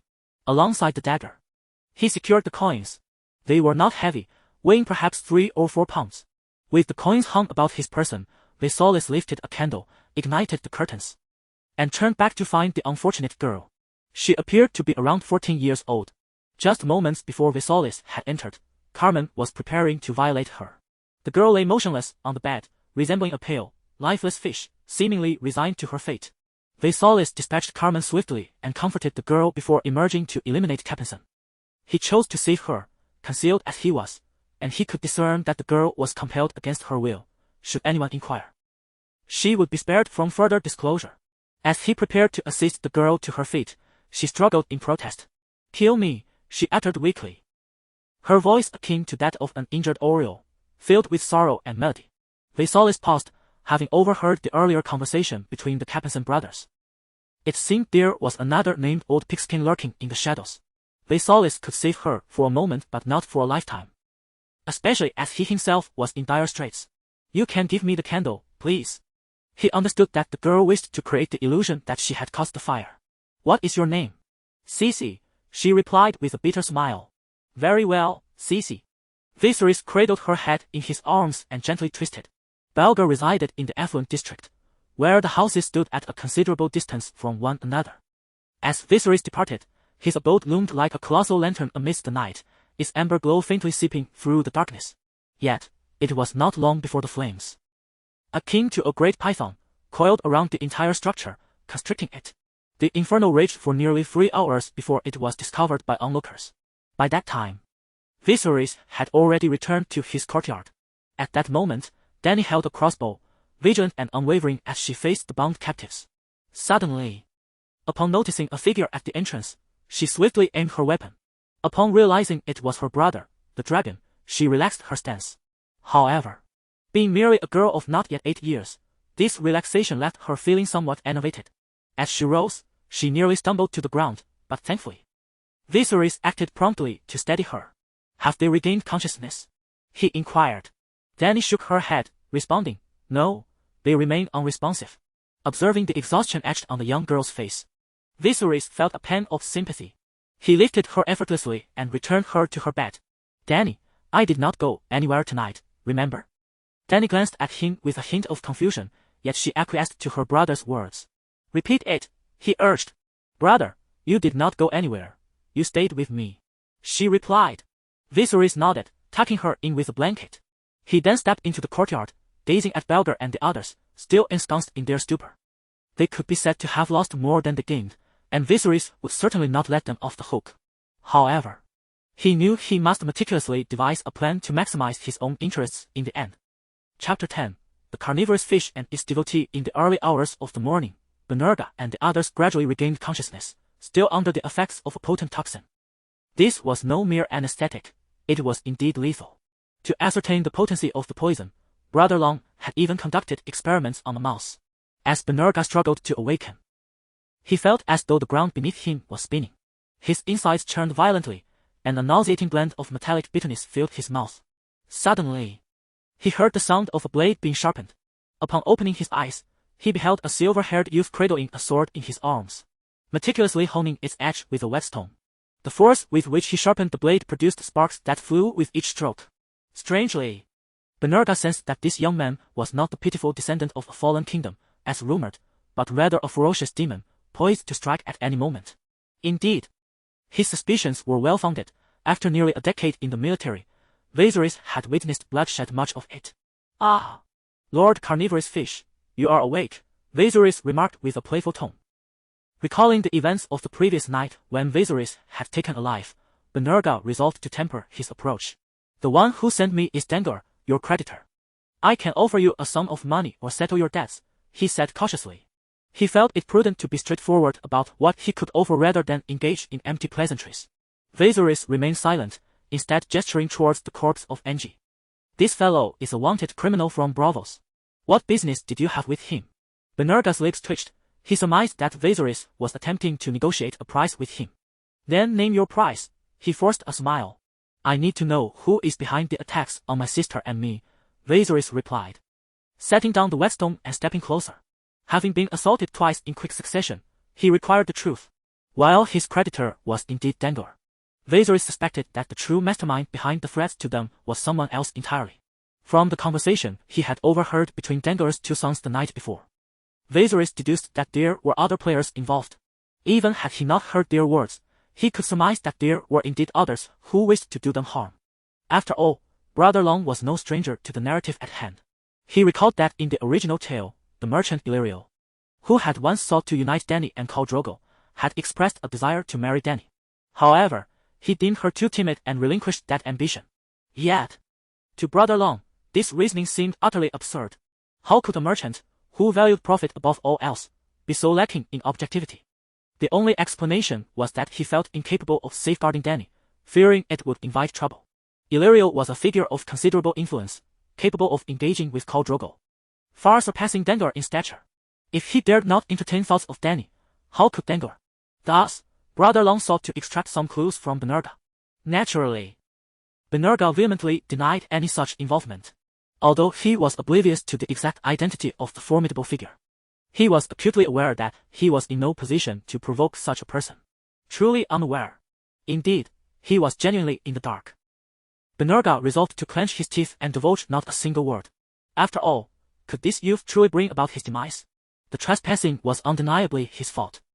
Yet Viserys had already taken 2 lives. Should the bloodshed escalate, the ultimate verdict would undoubtedly become convoluted. He also had a young sister in tow, surely. He would opt to retreat gracefully, or so he hoped. However, with a derisive snicker, the second brother of the dragon produced a length of hemp rope from seemingly nowhere. One end of the rope was affixed to a long iron nail, which he pressed against the throat of one of his lackeys, inquiring, truly unaware. Benerga felt his tongue stiffen, yet he remained unconvinced that Viserys would annihilate them all. I truly do not know. Viserys cast a glance at the lackey, who was now trembling uncontrollably. In the next moment, Viserys drove the iron nail through the lackey's jaw, accompanied by a blood-curdling scream, as the nail pierced through his mouth. Like a fish caught on a hook, the lackey writhed in agony. Still unaware, Viserys reiterated. Benerga sensed the rigidity spreading to his neck but still mastered the effort to shake his head. Consequently, Viserys employed the same brutal tactic, driving the nail through another's jaw. Still nothing? Benerga felt a chill envelop him, as his exposed molars lost their intimidation for the first time, chattering uncontrollably. Viserys gripped his throat and thrust the iron nail through his mouth. Cries of despair echoed, rendering the neighbors silent with fear. In truth, Viserys was equally displeased. The fact that Benerga still refused to divulge information about the individual indicated that those who sought to harm the siblings wielded significant power. However, given that he remained hidden in the shadows, it suggested that his reputation was of utmost importance to him. If he and Dany wished to continue their existence in Braavos, they must exhibit a certain level of intimidation. Viserys tied the corpses and the living together with rope. He noticed someone peering in from outside. He recognized the individual as a water vendor living nearby. This vendor typically transported sweet water from the Long Canal for sale and owned a donkey. Hey! Come here! The lean water vendor hesitated, momentarily incredulous, pointing to himself with disbelief. Yes, your donkey. I require its services. All right. He harbored no thoughts of resistance. Swiftly bringing forth his donkey, Viserys produced a silver moon coin from his pocket and tossed it to him. I'll return it tomorrow. Very well, you are most gracious. A single silver moon coin equated to a week's worth of provisions for a family of 5, or 2 days of his earnings. Viserys secured the wailing Benerga and others to the donkey, preparing to haul them to the mayor. In truth, Braavos was vast, as the supreme ruler. The Sea King could not possibly oversee every corner of the city. Upon his recent exile to Braavos, the Sea King may have once perceived some value in him, willing to meet and even serve as his witness at a wedding. However, the current incarnation of the dragon's second brother evidently lacks such privilege. Perhaps a sliver of lingering affection remains, yet it ought not to be squandered at this juncture. Thus, he resolved to escort Bonga and others to the mayor's residence. Dany, let us venture out for a while. We shall return to rest this afternoon. Oh, very well. Dany, somewhat dazed, climbed out of bed and followed her brother as they made their way to the mayor. Oh my God! What do I see? Those individuals, are they not beggars? Someone nearly uttered the term Beggar King, but the words caught in their throat. The reason was clear. The current visage of the dragon's second brother was indeed fearsome. His garments were stained with blood, and he dragged several individuals behind him like fish. It was Beggar. Good heavens! Truly, it was Beggar. In the early morning, as most began their daily toil, the streets were bustling with people, and it did not take long for Beggar's identity to be recognized. Here was a man of notorious infamy, now reduced to such a pitiable state. The one responsible for this predicament was undeniably the youth leading the donkey. At this moment, the dragon's second brother held the reins of the donkey, with Dany seated upon its back, her cheeks flushed under the scrutiny of the gathering crowd. Behind the donkey trailed Beggar and his companions, their mouths bound with hemp ropes, while they supported the lifeless bodies of Angie and another henchman. The corpses, too, were strung together by Viserys like a string of fish. Wherever they went, the residents of Bitterwell parted ways for that brooding youth, leaving a long trail of blood in his wake. From this day forth, in Bitterwell, the moniker Fierce Fish Eater officially supplanted that of Beggar King. Chapter 11, The Catastrophic Fish. Your Honor, it is as follows. They intruded into my home under the cover of night, intent on abducting my sister. Furthermore, Braavos strictly prohibits human trafficking. To make matters worse, they associate with fugitives, embodying the very essence of heinous criminals. Viserys recounted the events of the previous night to the mayor. Naturally, he omitted certain details that would cast him in an unfavorable light. He presumed that the court of Braavos would resemble those depicted in historical dramas, with a venerable judge presiding over proceedings and the populace gathered outside to witness the spectacle. The judge would strike his gavel, and the crowd would erupt in applause. Yet, the reality was merely a relatively spacious hall, flanked by several fireplaces and adorned with stone flooring. Although there were no common folk outside, a few prominent figures had gathered to observe, clad in black or white garments, scrutinizing the Viserys siblings. Their striking appearances did not go unnoticed, the moment some noble women laid eyes on them. It seemed as though the lines between virtue and vice had been drawn. Daenerys, with her timid charm, and her slender yet resolute brother, the second of his name, captivated many onlookers. However, Viserys and their audience shared a somewhat different perspective. In Braavos, known for its production of pigments, black and white attire had become the hallmark of the affluent and aristocratic, a stark contrast to other regions. Yet, the effect was somewhat morbid, reminiscent of the two Grim Reapers. Nevertheless, the second of his name displayed no semblance of disrespect. Rather, he maintained a posture of utmost deference, striving to garner the mayor's sympathy. The mayor of the town, a middle-aged man nearing 50 named Franz, had awakened to the disheartening news of a murder in his jurisdiction that morning. This day marked the 14th birthday of his youngest daughter, a fact that weighed heavily on his spirits. When he learned of the so-called king of beggars being linked to the murder, he was taken aback, though merely in passing. Let us not forget the origins of Braavos' founders. This place is a sanctuary for fugitives. While the Viserys siblings possessed a somewhat unique identity, it was ultimately inconsequential. However, upon discovering that one of the deceased was a wanted criminal, his mood lightened somewhat, for this could be construed as a political achievement. Still, the case harbored unresolved questions, and he needed clarity. You mean to say you single-handedly defeated 6 of them? With this, Mayor Franz raised the broken-hand crossbow in his hand, evidently skeptical.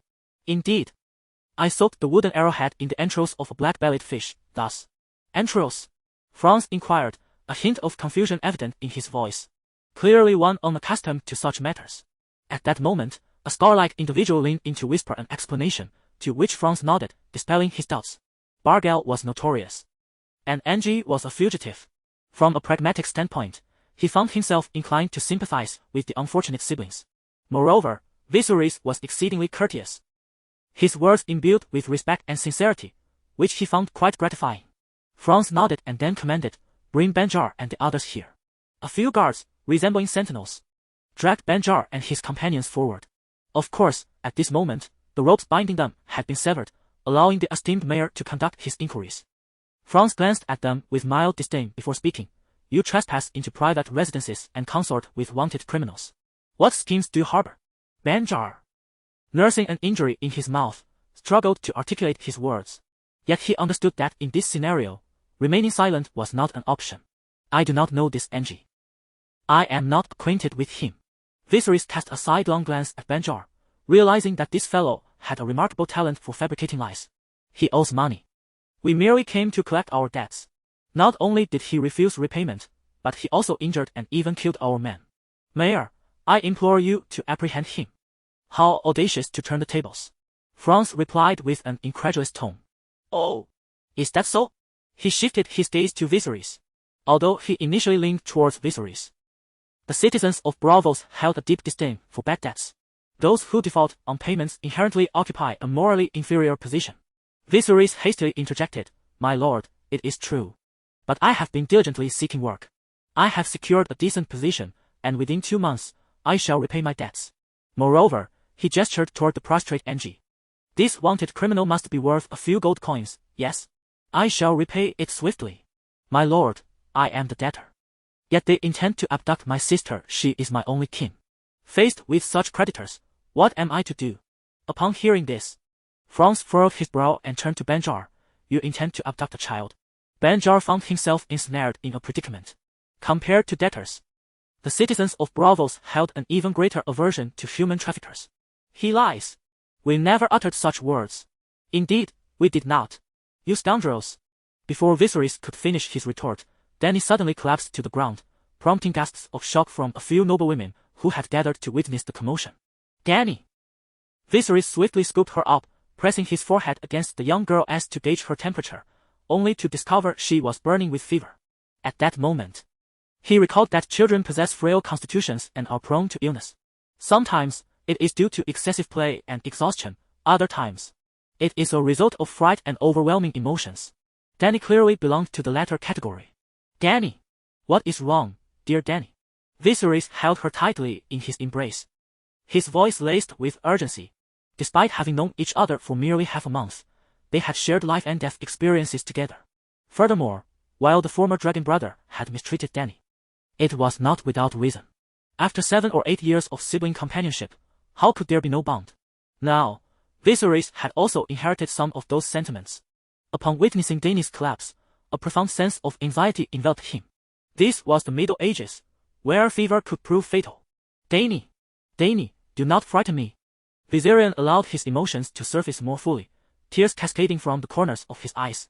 "You wretches! If anything happens to my sister, I shall take your lives." His eyes were bloodshot, roaring like an enraged dragon.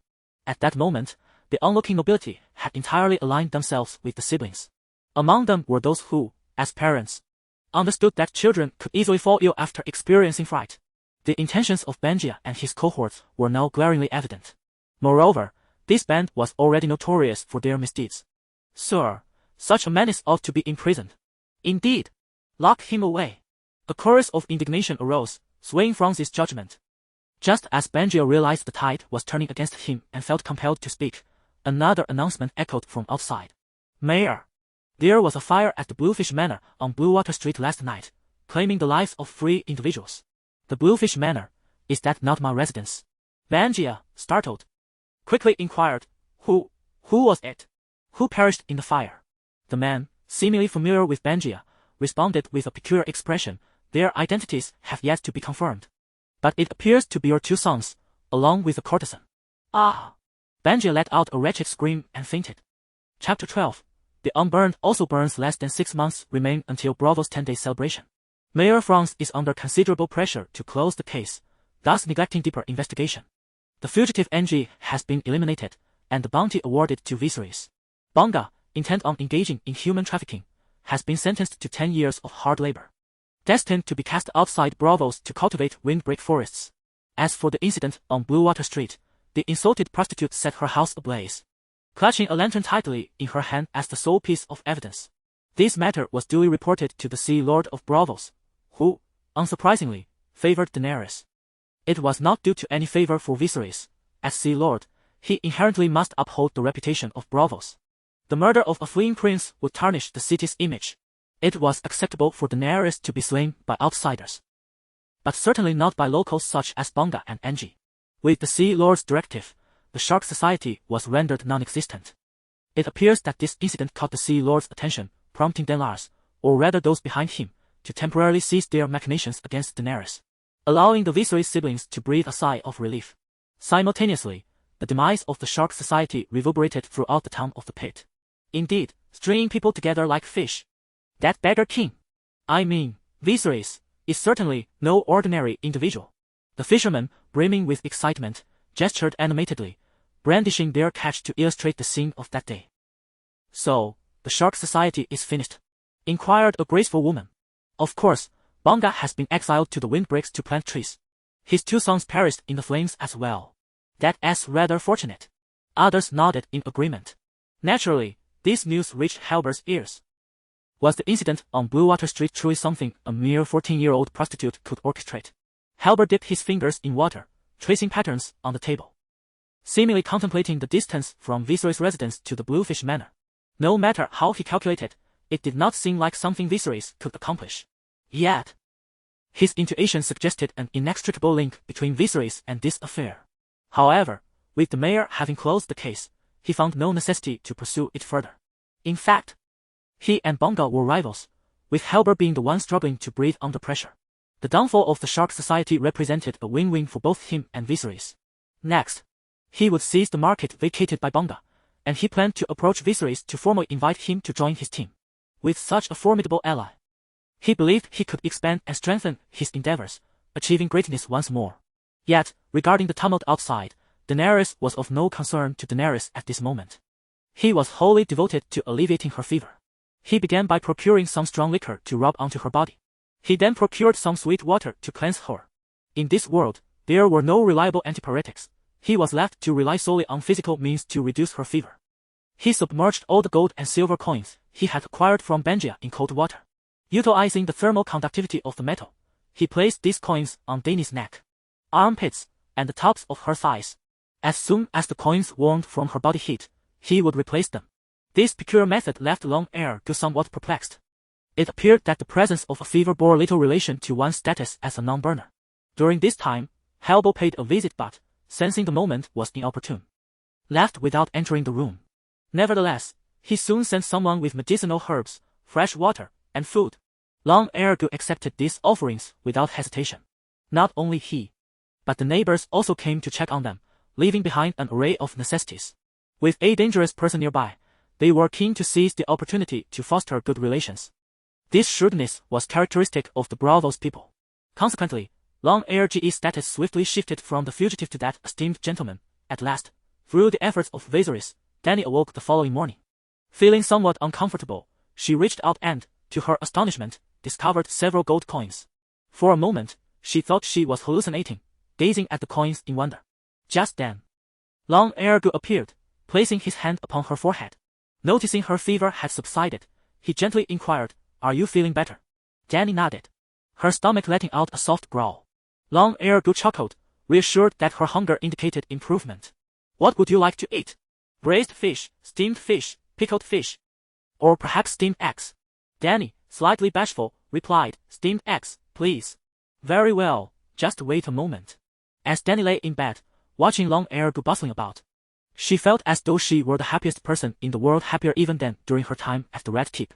Soon enough, a golden, steaming dish of eggs was presented to her. After finishing her meal, she dozed off once more, observing the rosy hue returning to her cheeks. Long-Eared knew the little girl was on the mend. Viserys himself had a little to eat and took this opportunity to check his panel. Everything seemed normal until he noticed the available allocation points had inexplicably increased to 1. 15. Based on his experiences from the previous days, he knew allocation points should only increase by 0 each day. Yet today, they had surged significantly. Puzzled, he reflected on the previous night, during which 5 individuals had perished because of him. Could the access points be attributed to their demise? Was this, in fact, a killing system? Wait. Could it be related to that dragonbone dagger? Viserys retrieved the dagger, feeling the dark blade, yet found no clarity in the situation. Why can't this system provide a simple prompt like others do, such as, "Points detected, would you like to absorb? Do not rush." What is there to complain about with such advantages at hand? Let us observe a little longer. By nature, Viserys hoped for the latter. However, if the system indeed required him to strengthen through bloodshed, he resolved to join a mercenary group post-haste. He surmised that after this incident, the lives of the siblings would enjoy a semblance of tranquility for a time. Thus, it was imperative to seize this opportunity to grow stronger. As for leaving Braavos, Viserys entertained such thoughts, yet after careful consideration, he opted to remain. Despite a lurking figure casting covetous glances at Dany, the elaborate scheme indicated that the law in Braavos still wielded considerable deterrent power. After all, for merchants, stability reigns supreme. The people of Braavos uphold the law. At the very least, They do not permit the overt trafficking of souls, which renders the environment somewhat amicable for two powerless exiles. Moreover, Viserys harbored several lucrative ideas that could only be realized in Braavos. He planned to hone his martial skills further before joining the mercenary ranks, thereby distancing himself from Westeros to reduce the likelihood of assassination. Soon after, news of Viserys' exploits reached the ears of those with vested interests, such as the merchant Illyrio from Pentos, who had maintained a one-sided correspondence with them. This was the same individual who had once contemplated marrying Dany. Recent actions of the dragon's elder brother revealed a different side of Viserys, prompting Illyrio to set out to meet this youth, believing it prudent to reassess his worth. During this time, he had focused primarily on his own affairs, while also scouting for potential supporters of Viserys' claim to the throne. The figure of the Horse Lord had already entered his purview, although this matter required careful maneuvering. In the later stages of Game of Thrones, encounters with the extraordinary become inevitable. I wish to lay the groundwork for these developments. Additionally, dear readers, I kindly request your continued support and engagement. Chapter 13. Masterful Swordsmanship. In the ensuing 2 months, Hannibal absorbed the majority of Benji's business, experiencing a rapid expansion of his power. When it came to debt collection, he merely needed to have Brother Long by his side, and debtors promptly settled their accounts. Furthermore, this individual was considerate enough not to involve Brother Long in any actions that would prey upon the vulnerable, as orphans and widows genuinely lacked financial means. Consequently, he seldom engaged in such transactions. Nevertheless, within a mere span of less than 2 months, Brother Long had amassed a fortune nearing 500 golden dragons. If spent prudently, this sum could sufficiently support Dany until adulthood. Additionally, he integrated the dagger into his martial arts practice. Crafted from black dragon bone, the dagger was seemingly born for assassination, sharp, resilient, akin to the talons of the knight. During their debt collection endeavors, they procured half of a fractured dragon egg fossil from a bankrupt merchant. That day, Viserys' available points surged by 3. He aspired to acquire the dragon egg, but even the shattered remnants were valued at over 1,000 golden dragons. This exorbitant price deterred him, yet it illuminated his path to rapid empowerment, the collection of dragon eggs or dragonbone artifacts. All of this required substantial wealth.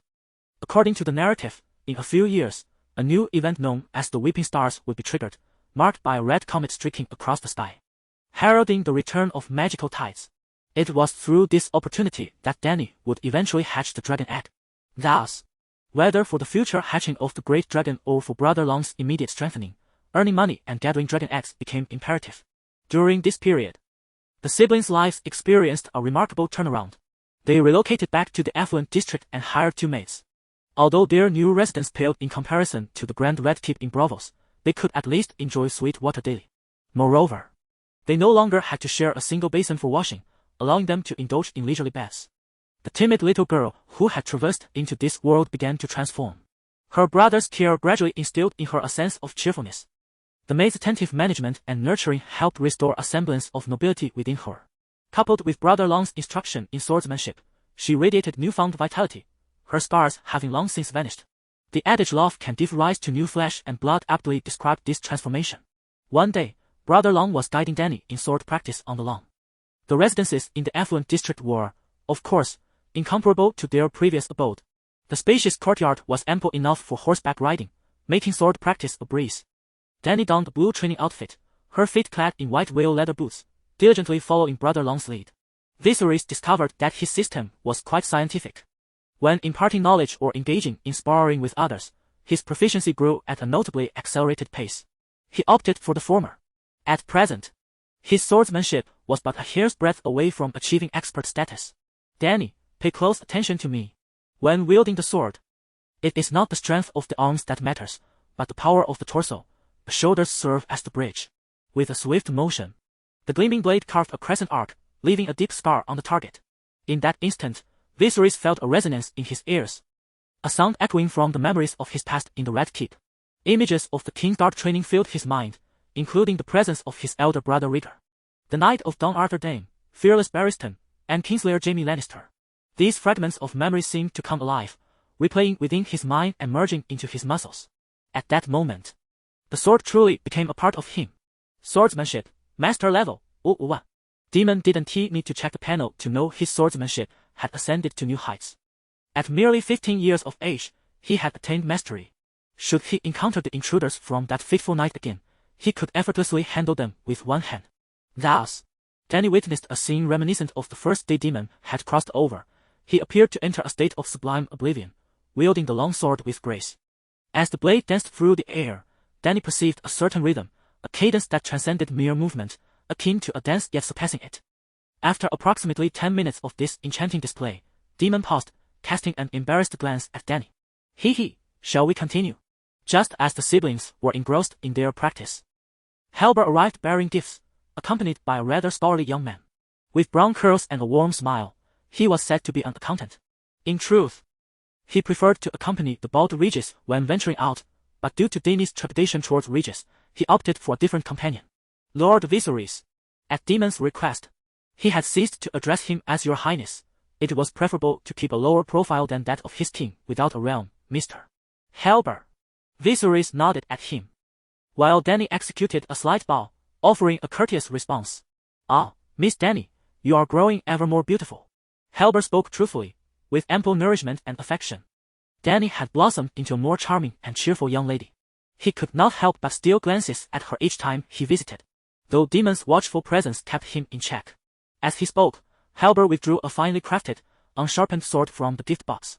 The hilt was silver, adorned with gemstones, a present he had prepared for Dany. Her violet eyes sparkled with delight upon seeing it. Thank you, Mr. Halber. Ha ha, I am glad you like it, Halber replied, cautiously handing the sword to Dany. Is there more work to be done? Viserys inquired, thrusting the sword into the ground. Halber set aside the other gifts on a nearby table and began speaking. Indeed, this is a significant undertaking, though it does not pertain to that collection. Viserys turned to the maid beside him and instructed, Jill, please take Miss Dany over there to play. Certainly, sir. Aware that her brother was about to discuss serious matters, Dany expressed her gratitude to Halber and obediently departed. Now, what is it? The two men took their seats at the table and commenced their dialogue. In Whitebridge Town, there exists a workshop dedicated to the production of whale oil candles, and they are currently seeking guards. The hand of the dragon's second brother, poised to take a sip of water, halted in confusion as he inquired, You found me a security position? No. If it were merely a matter of security, I would not have sought you out, Halber hastily clarified. The workshop may be embroiled in some disputes, as they have been facing disturbances from various individuals recently. The owner has requested security assurances for the workshop's normal operations within a month, promising substantial remuneration post factum. The dragon's second brother pondered this, recalling instances from his own world's history where capitalists had even maintained private armies. Thus, in this medieval-like realm, it was hardly surprising for a factory owner to employ some muscle. However, he deemed it prudent to verify the financial stability of the workshop, lest he toil in vain. Rest assured, the workshop is backed by shares from Lady Moonshadow Valyria. She would not default on our payment. Lady Moonshadow Valyria. Chapter 14.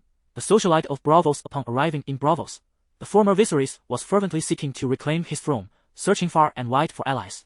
Thus, with just a slight reminder, he quickly discerned who this Valyria was. She belonged to the realm of Braavos socialites, famously known as Moonshadow. The city thrived on commerce, hosting an innumerable array of business gatherings, which, in turn, nurtured the emergence of such socialite circles. Among them, the elite players served as intermediaries, facilitating connections and fostering collaborations between wealthy merchants and the powerful elite, often playing the role of matchmakers in various commercial endeavors. The most distinguished among them could even leverage their intellect and eloquence to secure their own enterprises. This eloquence bore two significances. The socialites, especially the high-caliber ones, were particularly concerned about their reputations. They often had their own champions to protect their interests.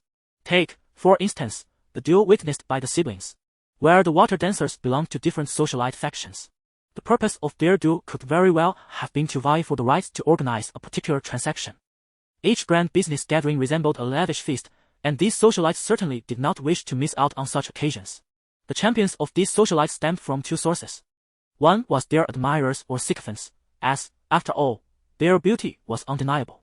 In a certain light, this was akin to the loyal followers of Daenerys from the original tale, such as the formidable Jorah Mormont or the leader of the Second Sons. The other source involved them financially supporting certain swordsmen, especially when they encountered suitors lacking in substance, necessitating the use of monetary influence. Naturally, as with any profession, There were those who thrived and those who languished. The lower-tier socialites might resort to using their bodies as currency amidst various men, aptly described as medieval courtesans. In stark contrast, Miss Valyria clearly belonged to the former category. Her train was at least followed by a cadre of champions, and she garnered the admiration of numerous affluent merchants. It was said that she was a frontrunner in the beauty pageant held during the 10-day celebration. In short, she was not lacking in wealth. After an introduction by Helber, the second brother of the dragon promptly declared he would take on the task. He needed to save money to procure dragon eggs to grow stronger. Recently, Viserys had a dream of shadowy figures crossing the sea. In his past recollections, this signified that Robert had sent assassins once more. If that is the case, shall I escort you there tomorrow? Absolutely. His swift agreement took Helber by surprise. In truth, he was somewhat uncertain about this arrangement, as serving as security was not exactly a prestigious position. Although his previous endeavors in that collection were hardly commendable, he considered Viserys' singular focus on reclaiming his birthright, which had turned his attempts to hire mercenaries for meals into a well-known jest throughout Braavos and the free cities. How could he possibly find solace in becoming a bodyguard? The disparity was indeed substantial. Yet, Viserys' acquiescence was far more decisive than Helber had anticipated. Could he be attempting to amass an army through savings? Helber mused quietly. Glancing back once, he boarded the carriage. In his view, this was hardly a prudent idea.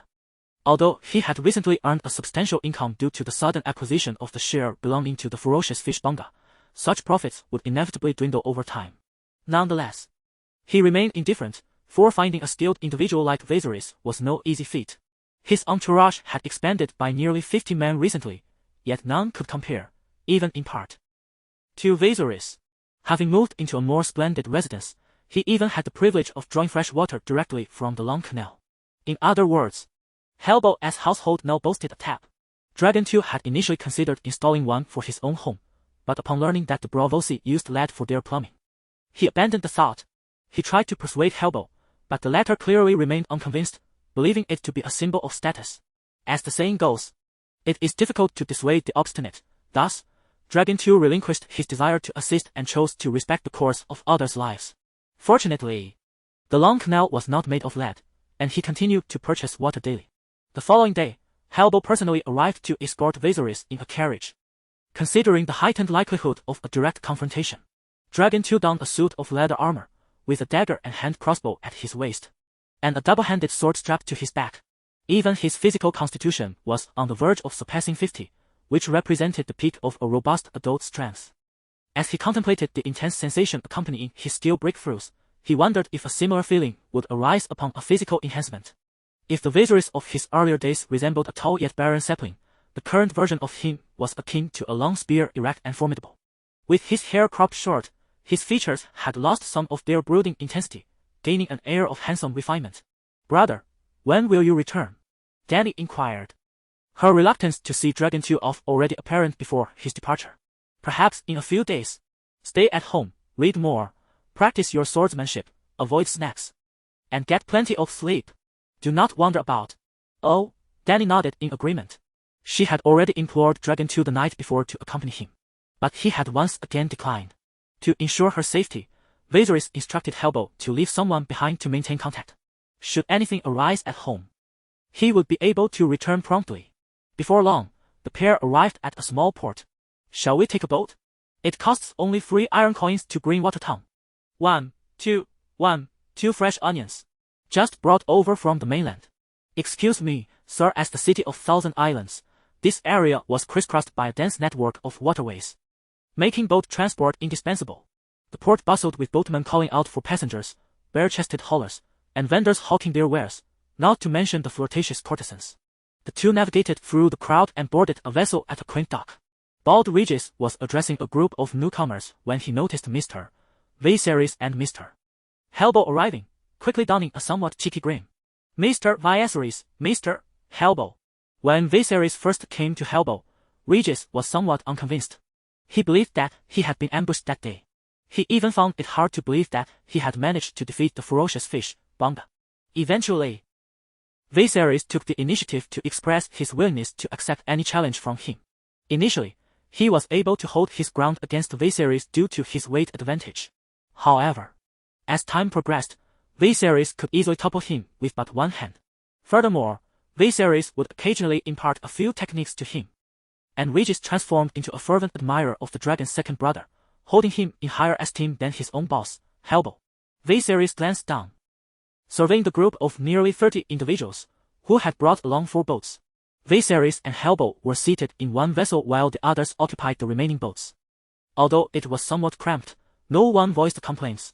The privilege of stretching one's legs belonged to the prominent figures. Among the group, the second brother of the dragon indeed exuded an air of distinction. Not only was he tall and well-proportioned, but his striking silver hair also drew attention. Along the way, when encountering young women, they couldn't help but steal glances at him. However, it wasn't long before someone recognized his identity. Don't look too long, silly girl. He is a guest of the ferocious fish. Upon recognizing Viserys, those aware of his identity began to whisper his deeds to those nearby. Some timid young ladies covered their mouths in disbelief, astonished that such a seemingly refined youth, with an air of scholarly elegance, could resort to such brutal means. Nevertheless, once they left the confines of Bitterwell town, Viserys' reputation was not as formidable. At noon, Helbo and his entourage arrived at White Sail Town, home to the candle workshop. On the shore stood a balding, gray-haired middle-aged man, accompanied by a few individuals, awaiting their arrival. Helbo spotted them first and rose to signal. The middle-aged man placed his hand on his chest and slightly bowed, then personally approached to greet them. Chapter 15. Professional alignment. The proprietor of this workshop is none other than the balding middle-aged man named Morel. His forehead bears 2 deep furrows, as if they conceal a multitude of sorrows. Standing beside Morel is his son, Labido. Perhaps influenced by his father, the youth appears surprisingly devoid of vitality, even struggling to muster a smile. How could Helbo bring such a young lad here? He seems even younger than I, Labido muttered, casting doubt upon Brother Long's capabilities. It is hardly surprising, for Viserys is indeed exceedingly youthful, especially after having his hair cut short. The subtle shadow that might have bestowed him with an air of maturity has diminished significantly. Now, he resembles more of a young squire than an independent knight. Despite his decent appearance, Morel shares this sentiment. In his eyes, the bald-headed Regis offers a greater sense of security compared to Brother Long. Yet, from a distance, Viserys stands prominently at the center, which causes a stir of anxiety within Morel and his son. However, since they have already sought out this individual, to backtrack would not only tarnish their reputation as business people but would also displease Helbo. Thus, they have no choice but to acquiesce. Morel cleared his throat and admonished his son, enough of such talk. He adjusted his attire and approached Viserys and the others. Mr. Helbo, you have finally arrived. Now I can rest easy. Morel extended his hand toward Helbo. However, upon disembarking, Helbo did not immediately take Morel's hand, instead surveying the workshop from a distance. Mr. Morel, your workshop is truly impressive. It would take 2 hours just to walk around it. At this moment, Helbo seemed to be taking charge, and in truth, Morel hoped to project such an image. Traditional merchants must inspire confidence and reliability, while a merchant like Helbo, who trades in security, must convey a different persona to instill reassurance. Morel discreetly withdrew his hand and addressed his companions. Oh, not at all. With the capable individuals Mr. Helbo has brought, I have little to worry about. True to form, the veteran workshop owner naturally complimented Helbo. Helbo smirked and turned to introduce. This is Lord Viserys, and this is Regis. They will primarily oversee the workshop's affairs.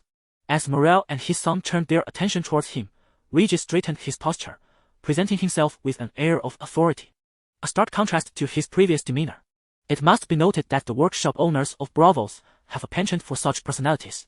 However, Morel refrained from expressing his preferences, instead lavishing praise upon Brother Long and Regis. Meanwhile, Labido stood dutifully behind his father, feeling a sense of familiarity with the name Viserys, as if he had heard it somewhere before. I have prepared exquisite wine for all of you. Please follow me, Morel invited. Ha ha ha, splendid, Herbert exclaimed, striking a grand pose as he linked arms with Morel, leading the way. From a distance, Viserys observed that the workshop was indeed substantial, verging on the size of a factory. Along the path, carts laden with blocks of pristine white whale oil passed by, and he sensed that the oily residue beneath his feet was a consequence of the factory's raw materials. It felt akin to stepping into the back kitchen of a restaurant, each step slightly sticky. Above the workshop, white smoke billowed, while some areas displayed drying wicks. Both male and female workers were engrossed in their tasks, their faces obscured by the sheen of oil on their leather aprons. As their employer walked by, a group of them bowed in acknowledgement, to which Morel nodded in return. Perhaps considering fire safety, the factory had stored a considerable amount of water. Viserys noted the presence of a lookout tower, albeit poorly positioned. A slight shift eastward could significantly reduce the blind spots. If we shift east and station 2 archers, I could oversee the entire workshop, thought the dragon's second brother. After approximately 20 minutes, they arrived at the rear of the factory, where the environment was markedly improved. Rapido led most of the large group brought by Herbert to a more spacious area. Only Herbert, the dragon's second brother, and Regis were permitted to dine with Morel. This is wine from the arbor, do try it, Morel said, pouring a pale golden liquid and personally serving the three. The arbor of Westeros, vassals of House Tyrell. Their fleet is formidable. The familiar roots of Old Town trace back to the red wine family of the arbor. Viserys took a sip, thoughts of the arbor flashing through his mind. After several rounds of wine, Morel expressed his concerns. In less than half a year, the triannual 10-day festival of Braavos would commence, necessitating a vast quantity of candles.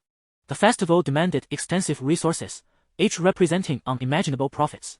Not to mention the significant expenses incurred by wine and apparel, the cost of candles alone exceeded 30,000 golden dragons. Moreover, there were multiple workshops producing candles. I must manufacture enough candles to secure a substantial share, otherwise, once the festival concludes, this workshop may not survive. Morel said with a bittersweet smile, pouring himself another glass. Beside him, Herbert slammed his cup onto the table and declared, "Rest assured, Master Morel, with us around, we will certainly ensure your production remains uninterrupted."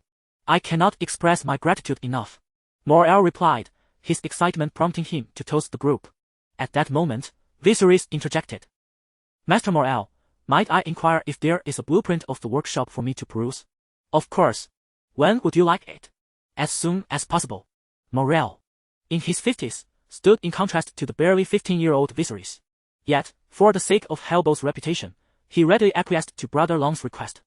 However, when Rapido handed the blueprint to Morel, he delivered unsettling news. Daenerys Targaryen, the so-called Beggar King from Westeros. Rapido cast an indignant glance in Viserys' direction, taken aback by the arrival of a wretched soul. This revelation darkened Morel's countenance as well. While the lower classes of Braavos may not be intimately familiar with Viserys' name, the upper echelons of Braavos, and indeed the entire Free Cities, were well aware of his existence. He had sold his mother's crown to host a gathering of mercenary leaders, only to be ridiculed in return. Could such a man truly safeguard his workshop? The flicker of hope that Morel had just begun to cultivate was abruptly shattered. Chapter 16. A startled second brother yet. At this juncture, he could only find solace within himself. However, judging from the attitudes of Hellbow and Regis towards the so-called Beggar King, it was evident that the two held him in high regard. Perhaps this Targaryen descendant truly possessed some extraordinary talents. After sending his son away, Morel began to reassure himself. The dragon, the second brother, remained oblivious to the opinions held by the Morel father and son regarding him. He was merely aware that this undertaking was perfectly suited to his expertise. Upon acquiring the map, Viserys hastened to the vicinity of the workshop to commence his investigations. The terrain of the workshop sloped from west to east, with a waterway to the south. Due to the continuous disposal of wastewater, the area had become exceedingly murky. In the medieval era, the mere provision of additional job opportunities to ensure more people could fill their stomachs was already a commendable feat. Discussions regarding environmental protection were entirely superfluous. Before long, Viserys had devised several lookout posts and patrol routes. Over 30 individuals were divided into two groups, with him and Regis each leading a team in alternating shifts. Initially, Morel, much like his son, harbored doubts regarding the second brother's capabilities. However, upon witnessing Viserys' meticulous arrangements, he inexplicably felt a sense of security, although he did not possess extensive knowledge in these matters. The aura of professionalism emanating from the second brother instilled in him a measure of confidence and even a budding trust. His instincts told him that such a level of orchestration was beyond the grasp of ordinary individuals. Furthermore, Viserys frequently traversed the various posts, directly addressing any lapses in attention. While others may have harbored grievances regarding his sternness, none dared to express their dissatisfaction openly, especially since most had witnessed Viserys single-handedly overturning Regis. Nevertheless, Larbedo remained entrenched in his biases. As Viserys had assigned him to the day shift, it was during daylight hours that Larbedo felt the most vulnerable. At night, he found it difficult to sleep. A week had passed since the arrival of the second brother at the workshop, and during this time, all had remained tranquil. Viserys observed that following the enhancement of his physical constitution, his required sleep duration seemed to have diminished. Now, less than 7 hours of slumber sufficed to ensure he remained invigorated throughout the day. Burn them all. Burn. Burn. Ah, as far as the eye could see. The orange flames surged like a tempest, engulfing the entire workshop. The roar of the conflagration melded with the cries of chaos, consuming countless whale oils in its wake. The searing inferno, reaching temperatures exceeding 1,000 degrees, encircled Viserys' dwelling. Within his chamber, having just fallen asleep, Viserys abruptly opened his eyes. In his dreams, he had envisioned several figures stealthily emerging from the water, launching an assault on the workshop and igniting a catastrophic fire. The dragon's dream had been triggered. It appeared that someone had breached his defenses. Yet, he was confident that his arrangements were flawless. The patrol team could easily muster 7 or 8 individuals in a short span of time. Then, a team member responsible for communication summoned the replacements. Unless an army were to attack, there would be no opportunity to retaliate.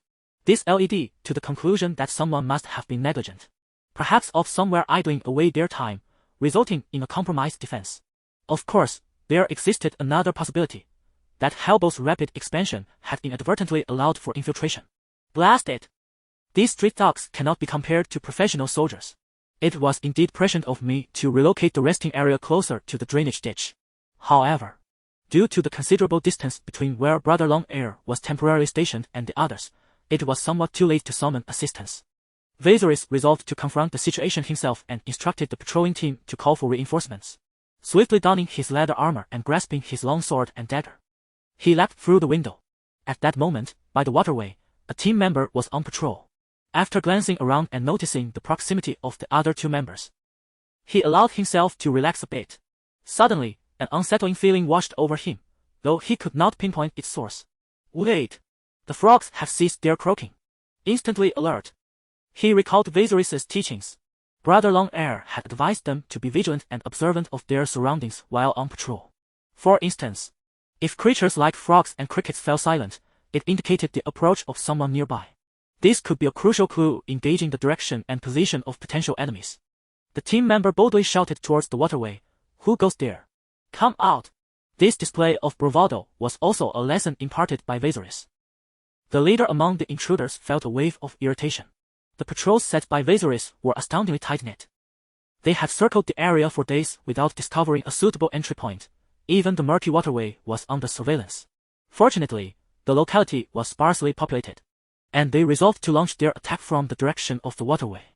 They had anticipated that this lone patrolling member would be easily dispatched. Yet, his alertness exceeded their expectations. Who goes there? The team member found himself confronted by a sudden surge of over 10 individuals, causing him to falter. His voice wavering in pitch. Illuminated by the moonlight, he caught sight of glinting daggers and knives in their hands. In haste, he sounded the alarm. However, it was already too late, for this group had come to set fire to the place. Unless he could thwart them here, their incursion into the workshop would inevitably result in catastrophic losses. Upon hearing the alarm, the other 2 team members rushed over but had scarcely taken a few steps before they disowned at least 30 shadowy figures. Lacking the courage to stand against such odds, thoughts of escape quickly took root in their minds. The uninvited guests seemed to share this intent, as the leader among them commanded. "Charge in and reduce this place to ashes." A cacophony of eerie cries erupted from the crowd, akin to a pack of hyenas spotting their prey, with some even emitting cruel laughter. As a few patrolling guards began to feel the weight of despair, a sudden bellow from behind pierced the night. Quickly return and summon help. Upon seeing Lord Viserys rushing towards them, their hearts lightened considerably. However, noticing he was alone, their anxiety resurfaced. "Hurry!" Without needing much more urging, they exerted every ounce of strength to flee. Beneath the crescent moon and the vast night sky, the dragon's second brother refrained from questioning why all 3 had fled at once. With the moonlight providing a fair illumination, he estimated there were approximately 30 men across from him. Though their features were obscured by shadows, their forms were discernible. The silver-haired dragon's second brother stood out even more conspicuously in the dim light. Suddenly, one of the assailants spoke up. Isn't that the Beggar King? What brings you here? Aren't the Targaryens fond of proclaiming themselves true dragons? Why have you taken on the role of a guard dog? As soon as he finished, the others erupted into laughter. The dragon's second brother smirked, replying, primarily because my mother couldn't bear to part with me. I had no choice but to linger in Braavos for a while. The verbal jabs aimed at the opponent's age were always the dragon's second brother's preferred method of provocation. Although the man's expression remained hidden, one could clearly sense his defenses faltering. You fool, I shall see if your bones are as tough as your tongue. Charge! With that command, several assailants wielding short blades surged toward Viserys. The glinting blades shone ominously in the moonlight, exuding a chilling aura. They approached Viserys, their eyes gleaming with malice. Before them stood a true noble, a descendant of the Targaryens. Slaying such a person would provide them with tales to boast about for a decade. Meanwhile, Viserys calmly drew his longsword, silently assessing the strength of his adversaries, seeking a position that would favor him in the impending confrontation. Chapter 17. Dragon Dream Observation. Viserys could not recall the identity of the individual who had just provoked him. Nevertheless, this did not impede him from unleashing a deadly onslaught, capitalizing on his advantage in weaponry. With the keen skills afforded by his mastery of combat, his assailants could merely witness the glimmering blade's swift strikes. In less than a minute, 6 or 7 bodies lay strewn upon the ground. One unfortunate soul had his head severed, the dismembered cranium rolling to rest at the feet of another. The provoked too, in fact, was a mercenary whom he had once entertained. Perhaps a mere minor leader, hence he had no recollection of him. This man was named Ramon. His tousled, flaxen hair was pulled back in a fashion reminiscent of the wolf tail from Viserys' realm. A segment of his right eyebrow was missing, as if marred by a stray arrow. Half a year prior, he had lost his right forearm in battle, rendering him unfit for the fray. Yet, as a seasoned veteran, he was more than capable of serving as an enforcer.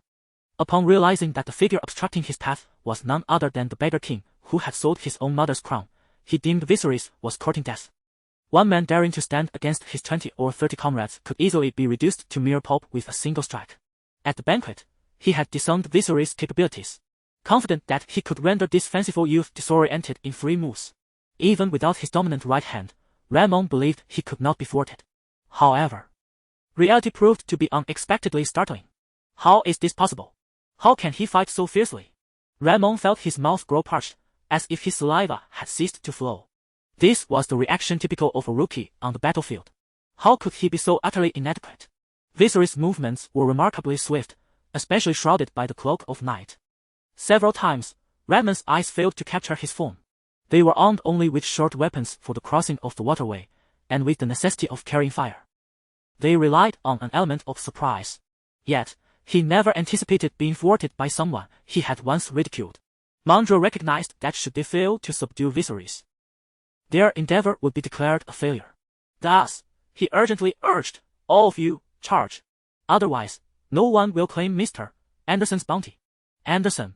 Viserys was unaware of this individual's identity, yet he quietly noted the name. Suddenly, a cloud drifted across the moon, plunging the surroundings into darkness. Viserys forsook his double-handed sword, brandishing the Shian Frost dagger to swiftly slash their throats. The cries of anguish echoed, one after another, as Mondro felt an aura of terror enveloping him. In the depths of darkness, it was as though a harbinger of death was recklessly reaping lives. The assailants flailed their long knives indiscriminately, even causing accidental injuries among themselves. Abruptly, 2 individuals could no longer withstand the oppressive atmosphere, discarding their weapons with a scream and plunging into the murky waters. Do not flee. Gather together. Form up. Raymond vociferously rallied a scant dozen individuals. Yet the spirit that had just ignited swiftly dissipated like melting snow. In the distance, flickering flames approached, revealing Regis and his companions charging forth. Some brandished wooden spears. Others wielded torches, all the while shouting and sprinting towards the gathering. A few members, recently dispatched by Viserys to deliver a message, wore swollen faces. The result of Regis's wrath. Upon learning that these individuals had left Dragon Brother alone, he was seized by a cold sweat, his very hair standing on end. Not only did he summon those nearby, but he also roused those resting, managing to gather fewer than 20 souls despite the urgency of their plight. While Regis acknowledged Dragon Brother's formidable prowess, the prospect of one man facing 10 or more left him feeling somewhat apprehensive. Throughout their journey, he fervently prayed.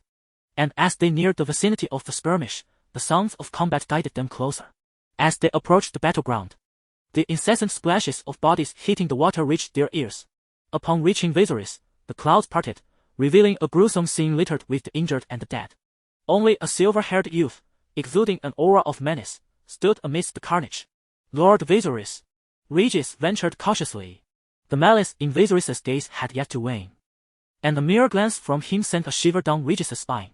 "It is I," Dragon Brother tempered himself to say. "Are you unharmed?" "I am well. You should check for any survivors on the ground and take care of them," Viserys instructed before turning to depart.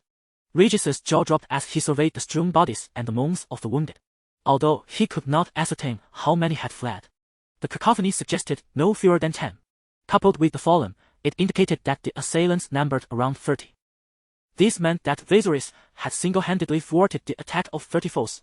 Regis gasped in astonishment. All of this was done by Lord Viserys. Others murmured, equally awed by the staggering display of prowess. Naturally, he is the only one here. The team members engaged in hushed discussions. Many among the crew had never encountered such a brutal scene, and the pervasive scent of blood compelled some to retch uncontrollably. Regis, regaining his composure, shouted at the others, "They are all dead. Hurry and clear this area." With his command, the team began to gather the bodies. Regis realized that Dragon Brother's strength surpassed his wildest imaginations. Previously, when Viserys had imparted sword techniques and training methods, he had been skeptical, unable to grasp how grounding oneself could foster strength or what merit there was in assuming a horse stance. But now, he believed wholeheartedly. He contemplated that if one day he could possess even half the strength of his brother Long Heir, it would be sufficient to lead a prosperous life. Meanwhile, upon returning to his chamber, Viserys began to reflect on the recent battle.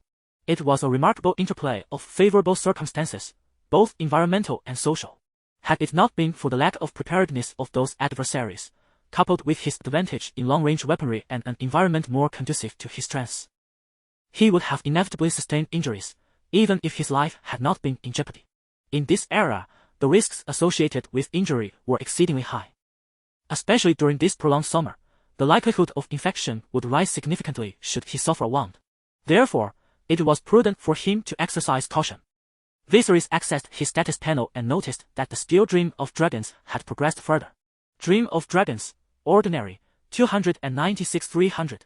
Over the past 3 months, his proficiency had increased by 20 points. It seemed that just past midnight, his proficiency had reset. He allocated 5 additional points to Dream of Dragons, and a peculiar sensation rippled through his mind. Dream of Dragons, Proficient, 1000. In that moment, Viserys realized he possessed a clearer perception of certain future events. Whereas previously, he could only passively sense impending dangers through dreams, he now appeared capable of actively foreseeing the movements of assassins through his dreams. Noting that dawn was still some time away, Viserys resolved to experiment. A few days prior, he had dreamt of a dark-clad assassin crossing the sea. He intended to utilize his dream to discern the current whereabouts of that individual. Chapter 18. The blue-lacking second brother Dragon Urge reclined on his bed, stretching his body to gradually unwind. Having just emerged from a fierce battle, the adrenaline still coursed through his veins. His heart raced, and the vivid images of the skirmish replayed incessantly in his mind. Falling into slumber at that moment proved to be quite a challenge. After tossing and turning for nearly half an hour, he finally succumbed to sleep. In his dreams, Viserys found himself adrift upon the vast ocean.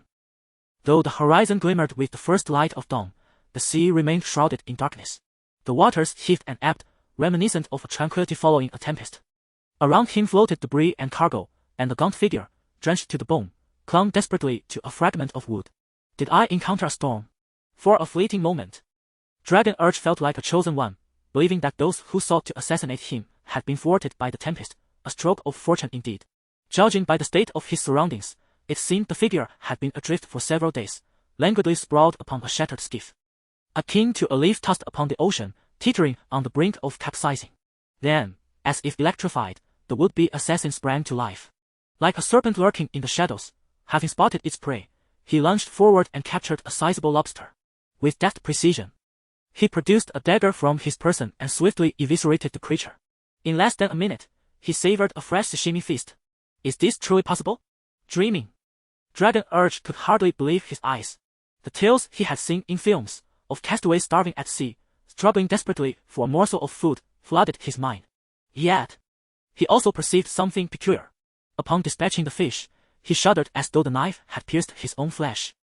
A vague notion took form in his mind, the possibility of shapeshifters, those endowed with the ability to control animals. Just as Viserys wished to delve deeper into this observation.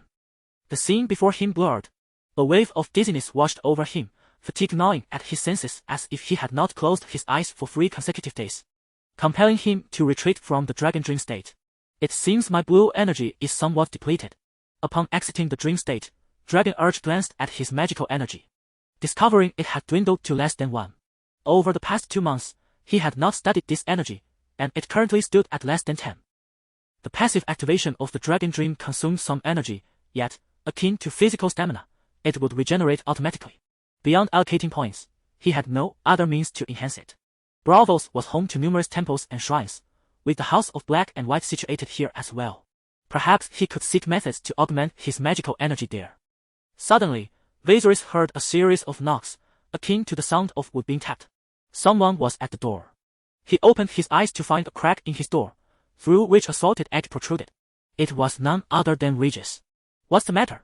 Viserys inquired, not having left his bed. "Have you fallen asleep?" Regis asked, somewhat astonished. "I just dozed off."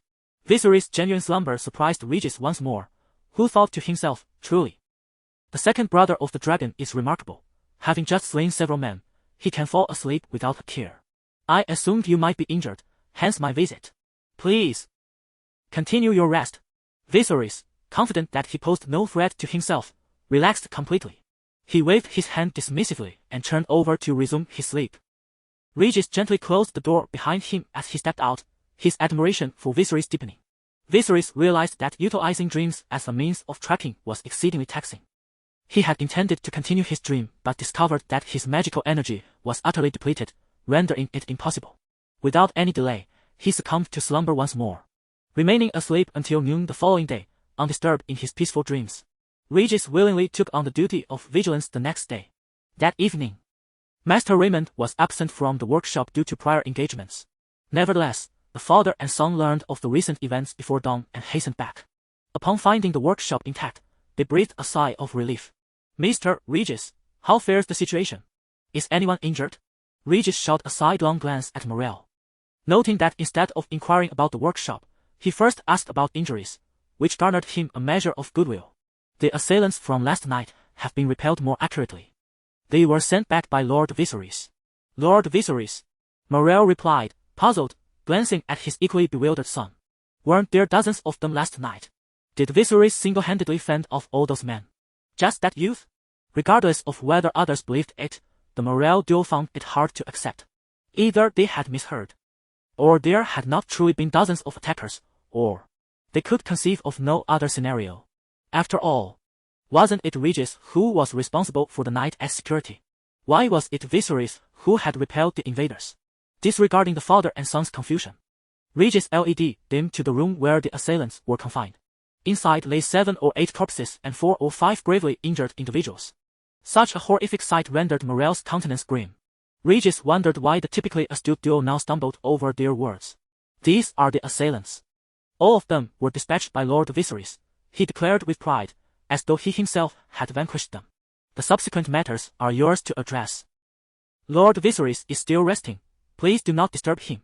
With that, Regis prepared to turn and leave. Suddenly, Lalbido recalled something and hurriedly inquired, "Is His Excellency Viserys injured?" "No, he is quite well," came the reassuring reply. At this moment, both father and son were left in a state of astonishment, unable to fathom the caliber of the individual they had engaged. To vanquish a dozen foes in a single night and emerge unscathed was nothing short of monstrous. Lalbido suddenly remembered the words of a friend, a water dancer, who had once informed him that a master swordsman possesses an acute sensitivity to the reactions of others, perceiving even the subtlest expressions that escaped the notice of ordinary eyes. He began to feel a twinge of apprehension about his own demeanor towards the dragon's second brother, realizing it may not have been sufficiently respectful. "Should we prepare some gifts for His Excellency Viserys?" he suggested, turning to his father. Morel nodded, indicating that he would take care of this matter. Helbo learned of the news a bit later, upon discovering that Viserys had single-handedly dispatched a multitude of adversaries. His reaction was even more exaggerated than that of the Morel father and son. He promptly arranged a grand feast to honor Viserys, along with a selection of gifts. He understood that the word of this feat would soon spread, potentially enhancing his own business and expanding his influence further. There was no way he could allow such a lucrative opportunity to slip away. As for those who had been eliminated, they hardly posed a significant threat. Raiding another's workshop was a grave offense. Moreover, he would ensure that Viserys would not publicly bear the weight of these deaths. It would be easy enough to find someone else to take the blame. He was well accustomed to such matters. As for Dany, she only came to learn of the events on Morel's side after some time. While others reacted to the news of the dragon's second brother confronting dozens with shock and admiration, Dany was gripped by fear. Once alone, she anxiously examined Viserys for any injuries, and only after confirming his safety did she finally exhale in relief. Chapter 19. A series of events. The burden of utilizing Dragon Dream for dream divination is indeed considerable. It was not until the afternoon that Viserys began to regain his composure. As he opened the door, he was greeted by Rabido, who awaited him at the entrance. The contrast in Rabido's demeanor from their first encounter was striking. "Your Excellency Viserys," Rabido exclaimed, "is there something you need? Please, come in." He ushered him into the room. Viserys could surmise the purpose of Rabido's visit but inquired nonetheless. "I have come to express my gratitude," Rabido replied. "Gratitude for me?" Viserys thought back to his rather indifferent attitude towards Rabido. However, he feigned enlightenment, saying, "You are too kind, it is merely my duty." No. "Your exceptional martial prowess combined with such humility makes you my role model," Rabido insisted. "The Titan Guardian protects Braavos, yet last night, you were the Titan of our workshop." Viserys found the flattery somewhat amusing but chose not to reveal it. Rabido mentioned that he and his father had prepared a modest banquet and hoped Viserys could attend that evening. "Here is a small token of appreciation. I sincerely hope you will accept it." Rabido presented a rosewood box, its clasp adorned with a sapphire, further piquing Viserys' curiosity about its contents. "Of course. But regarding the guards at the workshop," Viserys began, only for Rabido to interject. "You may not have been aware while resting, but given the severity of recent events, the mayor is taking this matter very seriously. He has dispatched a squad of guards, ensuring that no one will dare meddle with the workshop in the coming days." Viserys nodded, reassured that with official intervention, there was little to worry about. As for whether the Rabido father and son would reduce their compensation due to the presence of guards, that seemed unlikely. "Then allow me a moment to freshen up," Viserys requested. "Everything is prepared for you," Rabido assured, and at that moment, several servants entered, carrying warm water. 2 robust servants bore a large wooden tub, followed closely by 2 elegantly featured maids. Viserys, striving to maintain his composure, took a bath under the attentive service of the maids. Enhanced by the system, Viserys was nearing 60, while not particularly muscular. His physique was well proportioned, with smooth muscle lines that exuded aesthetic appeal. The maids' gazes suggested they took pleasure in their task. As the towels glided gently over his skin, meticulously drying him, perhaps due to the original Viserys' habit of being attended to, he felt no discomfort despite his nakedness. Once dried, he donned a fresh set of garments, while outside, the carriage awaited his departure. The sky gradually darkened, the sun's last rays struggled over the distant hills, and he wondered if that fellow Benar had finished his shift. Accompanied by Rabido, they traversed the immaculate streets of the affluent district, arriving at the courtyard. From a distance, Viserys sensed the lively atmosphere within. A brilliant white light emanated from above the mansion, at first glance reminiscent of a fire. Yet upon entering, one was taken aback. Hundreds of candles illuminated the courtyard, casting a brightness akin to daylight. For a fleeting moment, Dragon Brother found himself momentarily disoriented, as if he had returned to his former world. In the courtyard, 3 long tables were laden with an abundance of food. Not far away, a troupe of musicians played merrily. A dozen servants bustled about the banquet, creating a lively scene. The Rabido family had invited all the team members, who were animatedly filling their bellies with food. Regis, due to his larger stature, stood out prominently. Dressed in a light purple coat, he animatedly recounted the events of the previous night's battle, his vivid portrayal making it seem as if he had single-handedly repelled the attackers. The keen-eyed Helbo, ever watchful for any commotion outside, was the first to spot Viserys. He rose, tapping his fork against the rim of his glass. The crystalline sound of the glass silenced the raucous festivities. "Behold, our hero, Lord Viserys. Let us raise our glasses in his honor." Upon recognizing Viserys, the revelers ceased their banter, and even those with less than honorable intentions quickly composed themselves. They approached Viserys, glasses in hand. As he accepted a glass from Helbo and raised it to his lips, several individuals encircled him, lifting him high. "Viserys! Viserys! Viserys!" The name echoed throughout the banquet. They paraded him around the courtyard in joyous circles until they finally halted after the third round. "To the valor of Lord Viserys," Morel proposed once more. "Valor!" The team echoed, raising their glasses anew. Dragon Brother knew he must say a few words in such a setting. Yet he was not particularly adept at oratory and could only strive to recall the demeanor of previous instructors. He lifted his glass and began. "These past days have been arduous for everyone. It is our unity that has safeguarded the workshop. We must strive to be a blazing fire when gathered and a constellation of stars when apart, to grow stronger and create new glories." A blazing fire when gathered and a constellation of stars when apart, splendidly said. Dragon Brother felt somewhat awkward, yet Morel and Helbo deemed it commendable.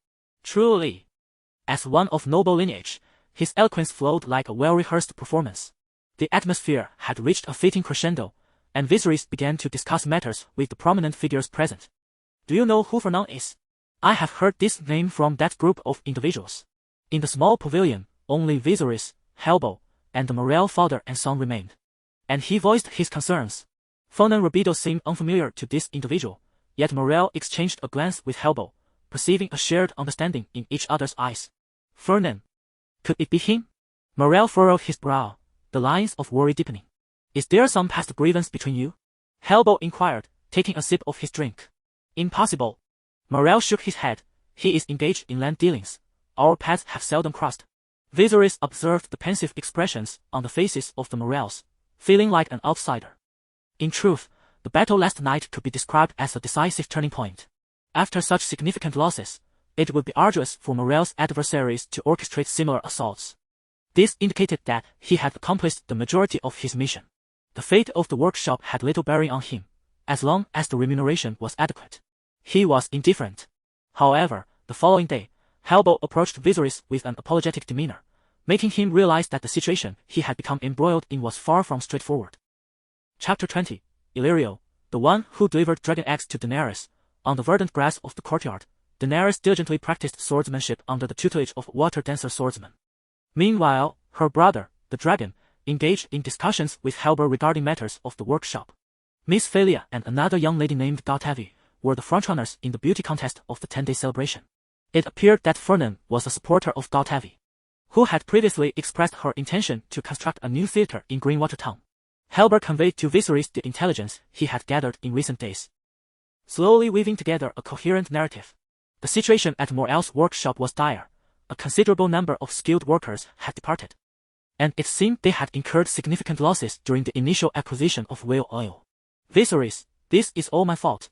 We expanded too rapidly," Helber repeatedly lamented, assuring Viserys that he would find a way to gather his share of the reward. Seated in his chair, Viserys pondered deeply. Helber acquiesced. "I have heard that the 10-day celebration features a tournament. I wish to enroll." Helber paused, wondering if Viserys had become overambitious. It was well known that the tournament offered substantial rewards, yet it was equally populated by formidable contenders, many of whom had honed their skills for years, if not decades. Moreover, given the perilous nature of such contests, Helber worried for Viserys' safety and urged caution. "You may not be aware, having not spent much time in Braavos, but each tournament attracts a host of sword masters, and it is not uncommon for lives to be lost on the field. My aim is not to claim victory. I have other plans," Viserys reassured him. In truth, he was not merely placating Helber. Having resided in this world for over 3 months, Viserys had begun to perceive subtle shifts. According to the original narrative, he and his sister would have fled to another city to escape their deaths upon his arrival. However, due to the circumstances of his crossing, the dragon had not only refrained from departing Braavos with Daenerys but had also begun to thrive. He sensed that the assassin recently dispatched by Robert possessed a certain degree of skill, based on the visions from his dreams. The assassin had sailed for at least 10 days, indicative of a resilient character. Robert had indulged in excess and accumulated a mountain of debt over his long reign. Yet, having been on the throne for less than 8 years, his financial situation had not yet deteriorated to an unmanageable state.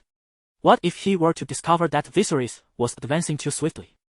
What if he decided to expend a substantial sum of gold to hire the Faceless Man for his assassination?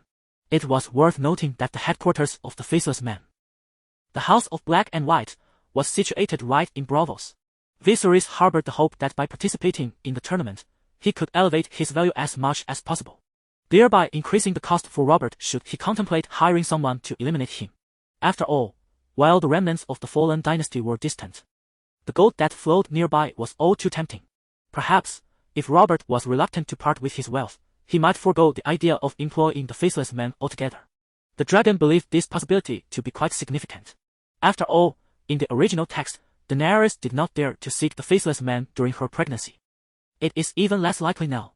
Viserys believes that in 3 months, his physical condition will undergo a significant enhancement, enabling him to fully realize his swordsmanship potential. Simultaneously, he is also learning alongside the water dancer who is instructing Dany, reaping considerable rewards from the experience. There is a high probability that he will secure a commendable rank. He has heard that the champion of the sword competition will be rewarded with a Valyrian steel sword, while the poetry contest bestows a dragon egg. Such grand gestures from Braavos are truly admirable. Although merely rumors, the ultimate value of the prizes is unlikely to be significantly different. If he could amass considerable wealth through the competition, the Dragon Prince would take Dany and leave Braavos, hiding away to develop their strength before reinventing themselves as part of a mercenary company. By earning money within the mercenary ranks to purchase dragon eggs, 3 eggs would be far too few, at least 5 would be required. Then, after a few years, Dany could hatch the mighty dragon, retracing the path of her mother, the Dragon Queen. Naturally, the part about marrying the King of the Mountains would be omitted. Confident in his plans, the Dragon Prince believes that given a few years, he could indeed establish a mercenary company of considerable size without resorting to selling his sister. Once the dragon is hatched, he could directly approach the fools in Astapor of Slaver's Bay. He would not disclose these plans to Helber, merely expressing a strong desire to participate in the tournament festivities. Helber, discerning and astute, had no reason to refuse, agreeing to handle the registration on his behalf. Just as the two were preparing to part ways, a servant summoned by the Dragon Prince suddenly entered and announced, "Sir, there is a man outside claiming to be Illyrio, requesting to see you." Illyrio? Viserys raised an eyebrow, his entire demeanor shifting to one of alertness. Illyrio is, in many respects, the most notable figure he has encountered since his arrival in this world. He suspects that this individual is far more than a mere merchant. His connections are remarkably extensive. The Dragon Prince believes that since he can connect with the King of the Mountains, he likely has ties to numerous mercenary leaders as well. Though Viserys no longer intends to sell his sister through him, maintaining contact is essential for his future mercenary pursuits. Helber, perceptive as ever, noticed Viserys had a guest and, sensing he was not meant to linger, took his leave through a side door. The Dragon Prince now felt a hint of anxiety. Illyrio is the second character from the original work he has encountered. If he counts himself as the first, then Illyrio is the third. This man wields substantial influence. He turned to the maid beside him and instructed, "Jill, inform Master Simeon that today's lesson is concluded. And take Lady Dany to change her attire and wait in the reception room." "Of course, sir." Taking a deep breath, the Dragon Prince exchanged his attire for a silver cloak from the servant and strode directly toward the entrance. Outside the grand door, a portly man sat in a carriage, his golden beard and hair complementing the red robes he wore, exuding an aura unmistakably named wealth. Each of his fingers adorned with rings, vibrant and eclectic. Despite his seemingly rustic aesthetic, the youthful Illyrio was once an assassin. Through cunning intellect, he ascended to become a wealthy merchant in Pentos. His realm of business encompassed dragon bones, dragon eggs, and jewels. The opulent carriage he possessed, merely parked, appeared to embellish the entire street. Upon his arrival in the city, Illyrio began gathering intelligence on Viserys. A single night marked by the assassination of numerous individuals. Such madness was unfathomable. He had presumed that following the Feast of Crowns, the young man would remain incapacitated. Yet, unexpectedly, he seemed to have emerged from the shadows, revealing an entirely different talent. Soon enough, Illyrio laid eyes on Viserys. Now, he harbored no doubt that this striking youth was indeed capable of committing such a feat as killing a dozen men in a single night. The aura surrounding him was palpable from afar. It was the scent of blood. Chapter 21. Blaster Illyrio, resplendent in shimmering jewels, would appear to be a mere morsel in a more secluded locale. However, his bodyguards were no ordinary men. The coachman driving his horses and the guards accompanying the carriage were evidently formidable. Particularly striking was the guard clad in a brown coat, even through his attire. The broad contours of his chest were apparent. His well-proportioned waist and robust thighs suggested that he was a skilled warrior. Illyrio, having once been an assassin himself, could discern the expertise of those present, and they quickly formed a relatively accurate assessment of one another. "Your Highness, Viserys," Illyrio said, stepping down from the carriage with the support of his guards, a smile gracing his lips as he approached Viserys. "Lord Illyrio, you are increasingly resembling Prince Rhaegar," Viserys replied. To compare himself to Aerys, Rhaegar's father known as the Mad King, would be rather impolite. However, Rhaegar, despite his alleged indiscretions, retained a commendable reputation. Thus, Illyrio chose to extol Rhaegar in his praise of the prince. Whether this fellow had ever encountered Rhaegar remained uncertain, yet Viserys had no intention of revealing the truth. "Ha ha! You jest. I could never compare to my brother. As for you, fortune seems to smile upon you. Knowing of your arrival has cleared much of the fog in Braavos." They exchanged pleasantries as they made their way to the sitting room. In their brief interaction, Illyrio discerned that the current Viserys was markedly transformed. Whereas the former Viserys had been courteous in social settings, his movements had often been somewhat rigid. Now, Rhaegar appeared more relaxed and self-assured. Though his accommodations were not as lavish as before, his demeanor lent an air of sophistication to the surroundings. As they traversed the courtyard, Illyrio noticed the training dummies and weapon racks. The cleanliness of the weapon racks suggested frequent maintenance by the servants, yet the dummies bore a multitude of sword marks, indicating that Viserys had not neglected his martial skills. Soon, the two men arrived at the reception room, which bore a rather unremarkable decor, with only the number of candelabras standing out. These had been sent by Morel. However, one particular detail caught Illyrio's attention: the oversized chairs scattered about the room. When he sat down, he found them exceedingly soft and comfortable, as if cradled by the very fabric of luxury. With the instinct of a successful merchant, he immediately recognized their value. Could this be a new creation from Braavos? No. If such a marvel were produced by Braavos, I would certainly be aware of it. Could it be that this chair was devised by that young fellow? Illyrio temporarily suppressed his curiosity and redirected his focus to Prince Rhaegar. "I have heard that your highness has recently been engaged in some lending ventures." "Ha ha, indeed, it is merely enough to support my sister," Viserys replied. Viserys generously recounted his entry into this industry, his candid demeanor earning him renewed respect. He was acutely aware that some nobles, once they had fallen from grace, often found themselves ill-equipped for the realities of life. They would rather languish in poverty than engage in endeavors they deemed beneath them. Merchants, by nature, possess a pragmatic instinct, and the demeanor of the second son of the dragon resonated with him. However, should the second son truly intend to live this way, devoid of aspirations for restoration, his investment value would undoubtedly diminish. Thus, he resolved to broach the subject indirectly. "Might I inquire, your highness, what your plans for the future entail?" The corners of the second son's mouth curled slightly, yet he refrained from directly answering, instead countering with a question: "Do you believe Robert's reign is secure?" Illyrio's eyes widened momentarily before he pondered. At the inception of Robert's rebellion, he enjoyed the backing of the North, the Vale, and the Riverlands. He and the Lord of Winterfell, Ned Stark, were raised as brothers under the tutelage of Lord Arryn of the Vale. Subsequently, he garnered support from the Westerlands through his marriage to Cersei. Given such momentum, Highgarden also expressed fealty, though Dorne appears somewhat isolated. Viserys understood his implication. At the time of the Targaryen downfall, Dorne had even sought to forge a marriage alliance with him, yet publicly declared loyalty to Robert. Their actions were driven by self-interest. As Robert's hold strengthened, their desire to reconnect with Viserys had notably waned. Illyrio's message was clear: your opportunities are limited, and he sought to gauge the second son's reaction. Viserys nodded in agreement with his assessment, yet shifted the conversation, stating, "I believe the fate of Westeros may soon be dictated by women."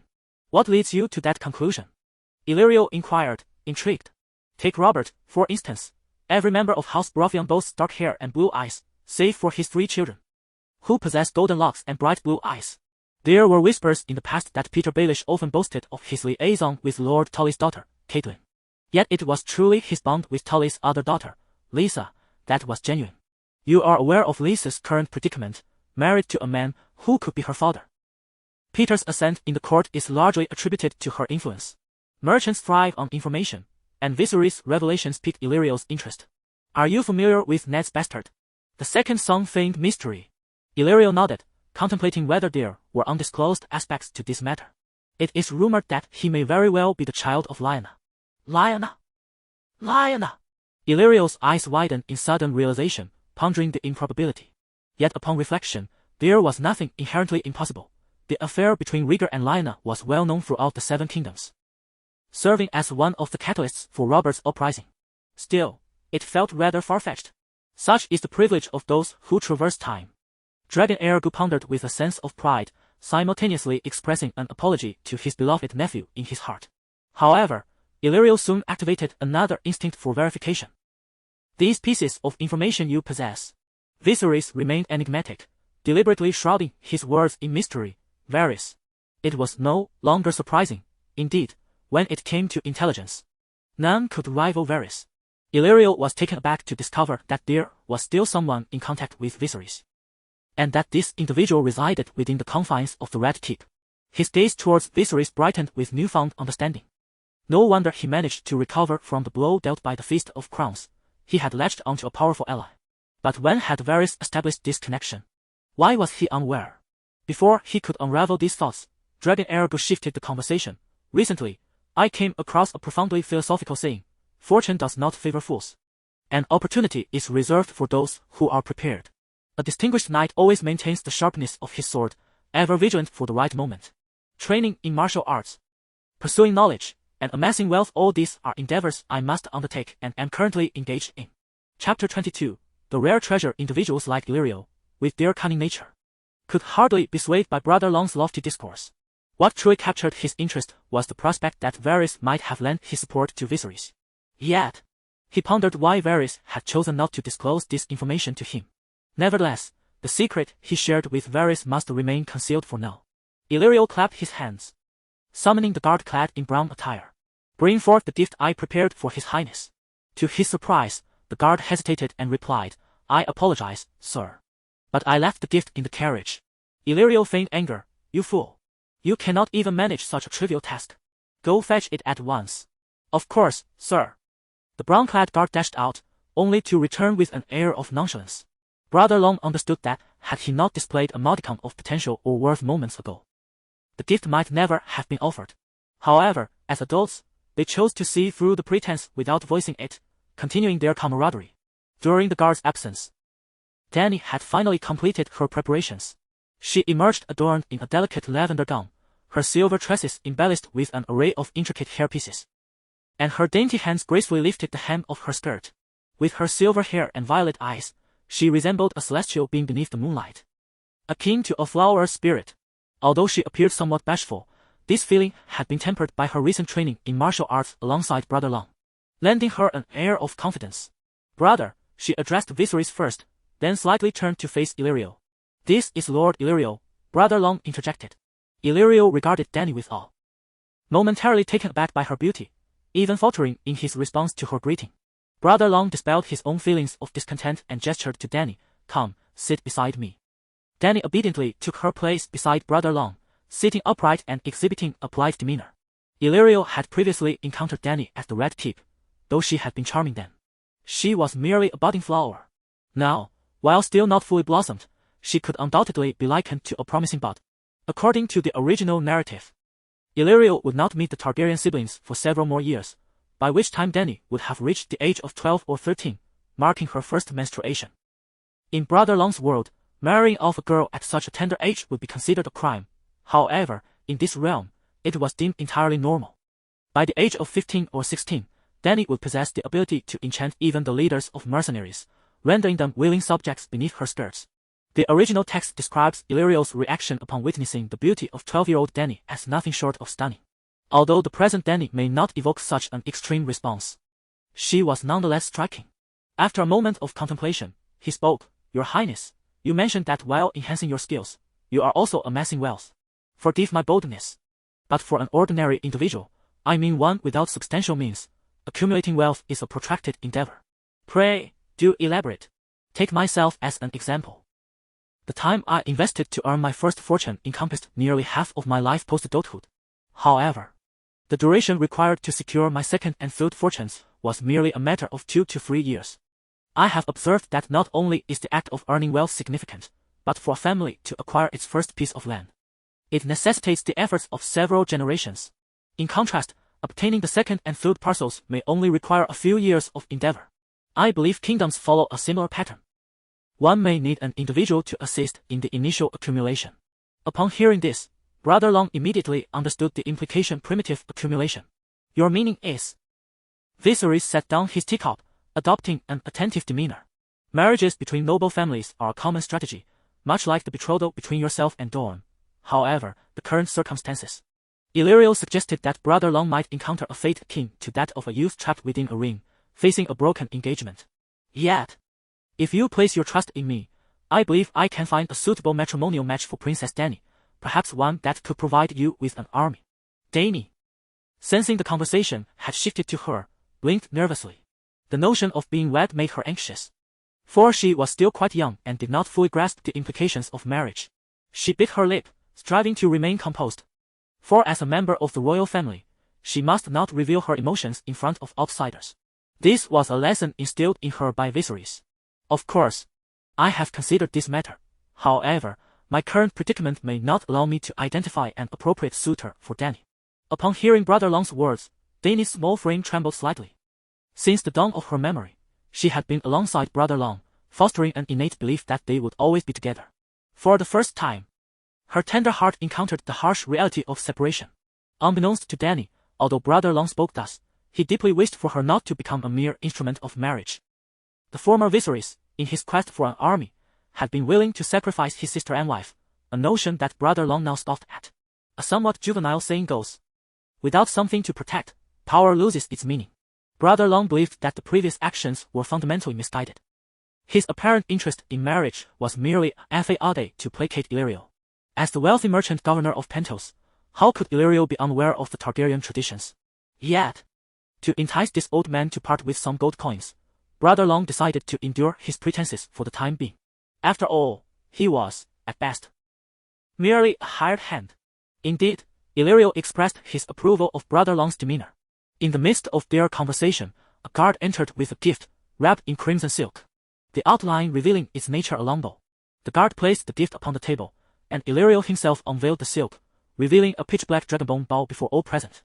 This bow spans approximately 4 to 5 feet in length, resembling the inky blackness of the night sky. Its overall form is reminiscent of a crescent moon, seemingly crafted from the very rib of a dragon. The bow exudes a potent aura of mystery and strength, with 3 additional replacement strings indicating Illyrio's meticulous preparation. A small token of appreciation, I hope your highness will graciously accept it. Thus, I shall not be remiss in my gratitude. Viserys, smiling, lifted the dragonbone bow. And before him appeared faint blue text, Dragonbone bow, provides 258 distributable points. Daily distributable points increased by 0.08. 25. Could it be related to its size? For the moment, he set aside his questions.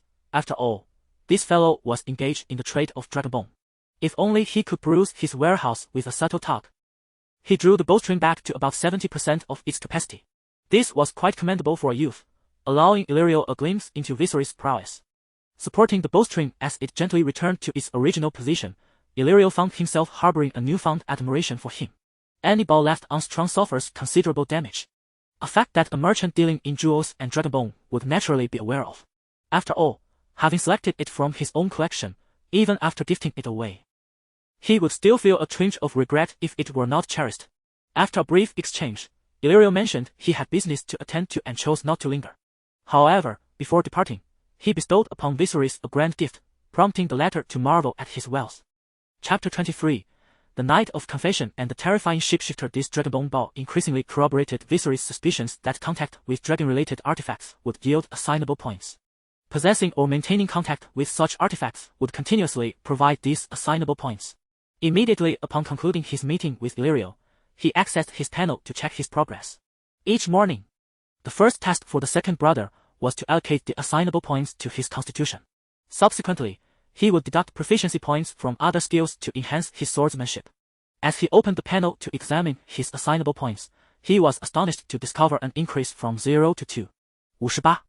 The Dragonbone Bow had granted a remarkable addition of 5 assignable points. The daily contributions from the Dragonbone Dagger of 0.05 combined with the 0.08 from the bow, alongside the original 0.1, resulted in a total of 0.23 assignable points per day, more than double the previous amount.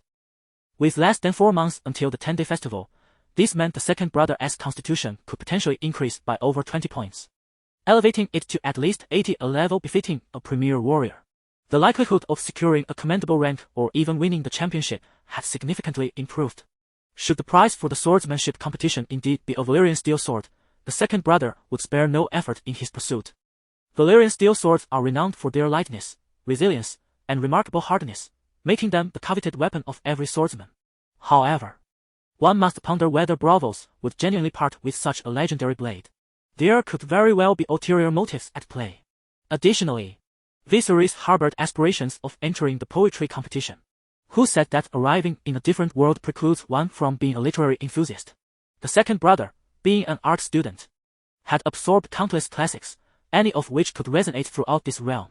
If the prize were indeed a dragon egg, he would strive to compete fervently. However, a pressing concern loomed. To participate in the poetry contest, he needed the endorsement of a socialite. Unless one were a renowned master, independent participation was not permissible. Without the necessary exposure, even the finest compositions would go unnoticed. Socialites were particularly discerning regarding bards attempting to utilize their names for entry, as successful collaborations could lead to mutual acclaim, while failures would merely squander resources. Moreover, the authorities in Braavos regarded this matter with utmost seriousness. It was said that the Riverlands, specifically Highgarden in Westeros, held poets and singers in high esteem. Thanks to these artists, Highgarden had become the most beautiful castle in the Seven Kingdoms. Thus, despite the vast distance, a subtle air of competition existed between the two. Should the prize for the poetry contest be confirmed as a dragon egg, the second brother would be compelled to participate. On another note, Illyrio had bestowed upon him a substantial sum of money securely stored in the Iron Vault. However, he did not specify whether the money was a loan to Viserys or a form of financial support. Regardless, Daemon had no intention of repaying him. He suggested that Illyrio could attempt to engage in the couch business, which would certainly yield him a handsome profit. An unspoken understanding existed between the two. Everything was implied yet left unsaid. During dinner, Viserys noticed that Daenerys appeared particularly despondent. She picked at her food, responding lethargically when he spoke to her. "I'm full," she declared before preparing to ascend the stairs. "Wait," Daemon interjected, casting a glance at the maid standing nearby, instructing her to leave. He surmised that the discomfort in the young girl's heart stemmed from Illyrio's proposal of marriage that day. Amidst the flickering candlelight, only Daenerys and Daemon remained, and the peculiar atmosphere made her feel uneasy. Daemon gazed at Daenerys. Her violet eyes were cast downward, her silver braid cascading over her shoulder and resting upon her chest. The exposed skin of her arms shimmered with a pearlescent glow. This was the essence of beauty, sculpted to perfection. "Daenerys, would you wish to remain by my side forever?" Daenerys looked into Daemon's eyes, momentarily lost in thought. "I am like you in vision, just as Aegon is with his sisters." Daenerys, now of an age to grasp the implications, felt a blush creep across her cheeks, her ears growing warm. Daemon stepped closer, whispering, "I shall never regard you as a mere pawn," and gently kissed her forehead. "I shall wait until you mature." Daenerys watched Daemon depart, sitting in the chair, processing his words for what felt like an eternity. It was as if she had received a cherished gift. Her feet danced lightly for a moment before she ascended the stairs. During this period, Viserys found himself considerably more relaxed. He would stroll through the workshop during the day and return at night to accompany Daenerys. In this time, he even took the opportunity to practice archery, illuminating an additional skill on his skill panel. In Braavos, the use of bows and arrows was strictly prohibited. Exiting his home with a bow in hand was illegal. Hence, Daemon had yet to upgrade his archery skill, believing it prudent to wait until he joined a mercenary band for further enhancement. Additionally, there was an incident during a meal when the maid cautioned Daenerys to be careful of the hot food. Daemon immediately recognized that if her identity as a Targaryen were to be exposed, the priority for her assassination would escalate dramatically. It was possible that Robert would directly seek out a faceless man to eliminate Daenerys. Those faceless men were notoriously unhinged. Many viewed murder as a form of artistic expression. Should they learn of the opportunity to kill such a remarkable individual, it could serve to appease Robert's desires. Thus, Daemon felt compelled to train Daenerys, encouraging her to feign a fear of burns. Lacking power brings no sense of security, he mused as he watched Daenerys drift into slumber. He resolved to once again employ his dragon dreams to glean information regarding the assassin. Since the last occasion, he first employed the dragon dream to scout actively. He discovered that his magical prowess had increased by 0. Psi, reaching approximately 9. In comparison to the less than 0.1 increment in his physical constitution achieved through diligent daily training. This was indeed a noteworthy advancement. However, the recovery period was exceedingly protracted. It typically took 2 to 3 days to recuperate adequately. During this interval, he often felt a dullness in his mind. Whether engaging in physical training or practicing swordsmanship, the effectiveness would significantly diminish. Perhaps in 3 to 4 years, when the tide of magic descended, figures akin to Anti-Melisandre, the Green Seer, and the Oracle would emerge, re-establishing magic as a pivotal force in governing this world.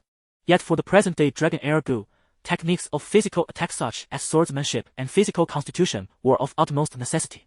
Thus, he refrained from enhancing his magical attributes. After lying down, Viserys activated the dragon dream once more to trace the assassin.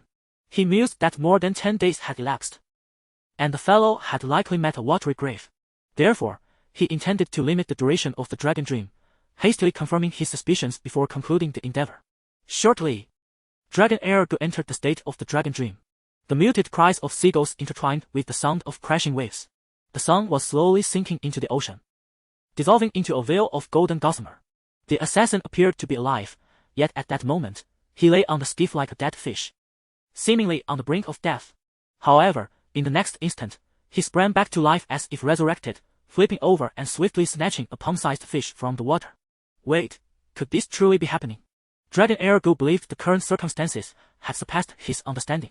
Recalling his previous life as an airman, he felt an overwhelming urge to take this assassin as his mentor. With such fishing skills, he could likely survive drifting at sea for days on end. The assassin adeptly wielded his dagger to process the fish, and his proficiency lent an unexpected aesthetic quality to the act. Yet, Dragon Heir Gu noticed something peculiar. At the moment the assassin sliced open the fish's belly, his body quivered involuntarily, as if struck by an unseen force. Simultaneously, his expression soured, suggesting he was enduring some intense suffering. Dragon Heir Gu chose not to continue observing and promptly severed the vision. Upon opening the panel, he noted, magical power, 6-1. In less than half a minute, a significant portion of his magical energy had been expended. Fortunately, he had interrupted the experience in time, avoiding symptoms of dizziness that would impede his thoughts. Viserys sat up in bed and glanced out the window. The sky had completely darkened. It appeared that the range of his dragon dream scouting could transcend time zones. Perhaps he could eventually devise a means to uncover the reasons behind the planet's recurrent extreme weather phenomena. Temporarily dismissing this thought, Viserys approached his writing desk. An unbelievable method of fishing. Like a synesthetic response, he inscribed these words upon his desk, then plunged into contemplation. It is well known that the reflexes of fish are remarkably swift. If he possessed a tool, catching fish would be a mere task. Yet this individual reclined upon the boat, attempting to grasp fish with bare hands. Precision and speed were paramount, and with his face turned skyward. Could it be that this fellow's hearing was so acute that he could perceive the stirrings of the sea? Such a notion appeared improbable. Furthermore, that peculiar synesthesia given his state. It was evident that sustenance had not been lacking these past days. The ocean's bounty had been unceasing, and he had scarcely lost weight. However, the reaction of flinching as he struck a fish was undeniably bizarre. Was it a psychological response, or perhaps a manifestation of some adverse condition? Or could it be that he experienced a backlash? To slay an animal and simultaneously suffer a recoil, this could only point to one possibility, a shapeshifter. A sudden chill crept down Varys' spine. In the realm of Game of Thrones, shapeshifters possess the ability to transfer their consciousness into the bodies of animals, thereby gaining dominion over land and sky. The creatures they commune with are termed animal companions. Eagles, goats, dogs, dire wolves. Among them, Bran Stark, who bears the Iron Throne, is particularly renowned. He is a warg and the heir to the three-eyed raven. capable not only of inhabiting his direwolf's form, but also of transferring his essence into that of summer. Additionally, Jon Snow and a host of wildlings are also shapeshifters. The lore surrounding shapeshifters dictates that if their animal companion perishes, they too will suffer a backlash. Should their original body die, their consciousness becomes ensnared within the animal. The assassin's reaction post the fish's demise bore a striking resemblance to that of a shapeshifter. Given the current circumstances, he had managed to capture an animal companion within a short span, and even after slaying it, he could endure the repercussions of its death. He might very well be a high-level shapeshifter, and a formidable one at that. With such a potent ability to invade consciousness, could he not directly infiltrate a human mind? Brother Targaryen, feeling a surge of anxiety, struck the table with his fist, muttering under his breath, "Damn it! Where on earth did that pathetic sycophant, Robert, summon such an extraordinary individual?" Chapter 24. The Temple of the Moonsinger. He must not be allowed to reach the shore. The mere thought of the assassin's displayed prowess sent a chill of sweat to the forehead of Viserys. The shapeshifters are truly terrifying. They possess the capability to manipulate animals for assassination or even poisoning, leaving no trace behind. It is akin to the dragon dream, a skill that is equally enigmatic. However, the second brother soon regained his composure. First and foremost, such an extraordinary assassin is unlikely to be under the control of any single individual. Otherwise, employing him to eliminate oneself would be an utter waste. If he were aligned with Robert, why not first resolve his own debts? Viserys had long harbored biases against the Westlands, and this assassin could easily be used to dispose of Cersei or even the Old Lion, Tywin. And if this assassin were affiliated with Littlefinger or Varys, the situation would be even more improbable. Neither of these two schemers harbors any altruistic intentions. Littlefinger has been incessantly plotting his ascent. To eliminate Jon Arryn, the foster father of Ned and Robert, he had to manipulate his clandestine lover, Lysa, to achieve his goals. As for Varys, his true intentions remain shrouded in mystery. If he could control such a formidable shapeshifter, would he not have taken flight long ago? Therefore, it is highly plausible that the true capabilities of this assassin are not fully grasped by others. If that is the case, his origins are indeed suspect. The fact that he could be pinpointed by the dragon dream indicates that this individual has come to kill him. However, logically speaking, he does not seem to belong to any faction. This perplexed the second brother. Calming his tumultuous thoughts, Viserys reassured himself that since he possessed the dragon dream, there was no need for excessive worry. Although the adversary's methods may be more elusive, he held an advantage in information. Should this individual truly manage to reach Braavos, he could prepare in advance, even arranging for an ambush. His chances of success remain substantial. As for now, the second brother resolved to visit the temple in Braavos to seek any clues for enhancing his magical prowess. His initial choice was the Temple of the Moonsinger. Before the establishment of Braavos, it was this group of Moonsingers who led slaves fleeing from the Valyrian Empire to this foretold sanctuary. In the world of Game of Thrones, prophecies are indeed real. The ability to prophesy implies that these individuals possess genuine knowledge. Moreover, in the original work, the Moonsinger taught Daenerys the Song of Birth. Perhaps there exist other songs. Thus Viserys decided to seize the opportunity of his leisure to pay a visit. Daenerys practiced her swordsmanship diligently each day, and the second brother resolved to grant her a reprieve by taking her along. "Where are we going?" Daenerys inquired with excitement. Recalling that the last outing with her brother was to purchase fish. "We are going to explore the Temple of the Moonsinger. Bring some extra coin." "All right," she replied, changing into a light blue dress and tying her silvery hair into a braided bun at the back of her head. It must be noted that the siblings, due to their hair and skin tones, truly suited garments of lighter hues. In this world, which often appears somewhat chaotic and grimy, the two siblings effortlessly become the center of attention wherever they go. As they settled into their carriage, they journeyed for over half an hour before passing beneath an arch bridge, where the Temple of the Moonsinger came into view in the distance. Dany, seated within the carriage, lifted the curtain and gazed outside with her violet eyes. In the far distance, she spotted a striking white structure. Instantly recognizing it as the Temple of the Moonsinger, the temple, entirely clad in white, stood out magnificently among the surrounding buildings. Notably, the people of Braavos constructed the Temple of the Moonsinger on a grand scale to commemorate and express their gratitude to the Moonsinger of yore, making it the largest of all temples in Braavos. This monumental edifice resembled a marble palace, crowned with a silvery dome. Surrounding the dome were numerous milky glass windows, each shaped to represent the various lunar phases. As the siblings alighted from the carriage, they noticed a pair of marble statues depicting young maidens standing before the temple's grand entrance. The stone pavement beneath their feet was immaculate, exuding an aura of serene sanctity. A beautiful woman, accompanied by a maid, emerged from the temple and serendipitously encountered the siblings. "What a lovely girl, I hope my child will possess such beauty," the woman remarked softly, caressing her slightly rounded abdomen. "Indeed, Madam Mercis, your beauty will surely be reflected in your child," the maid replied, a hint of admiration in her tone. The lady smiled, seemingly pleased by the maid's words. It was then that she noticed a young man standing beside Dany. Upon raising her gaze, she discerned a resemblance between them, concluding that they were siblings. "That young man is quite handsome as well," she mused. Drogon, the elder brother, offered a slight nod to the lady, while Dany smiled in return, her violet eyes sparkling like gemstones, nearly melting the woman's heart. She then gestured to her maid, who approached the siblings and said, "My lady wishes to speak with you for a moment, if it is convenient." "Of course." The maid led the Targaryen siblings toward the lady. Drogon observed that the woman appeared to be in her mid-20s, likely pregnant.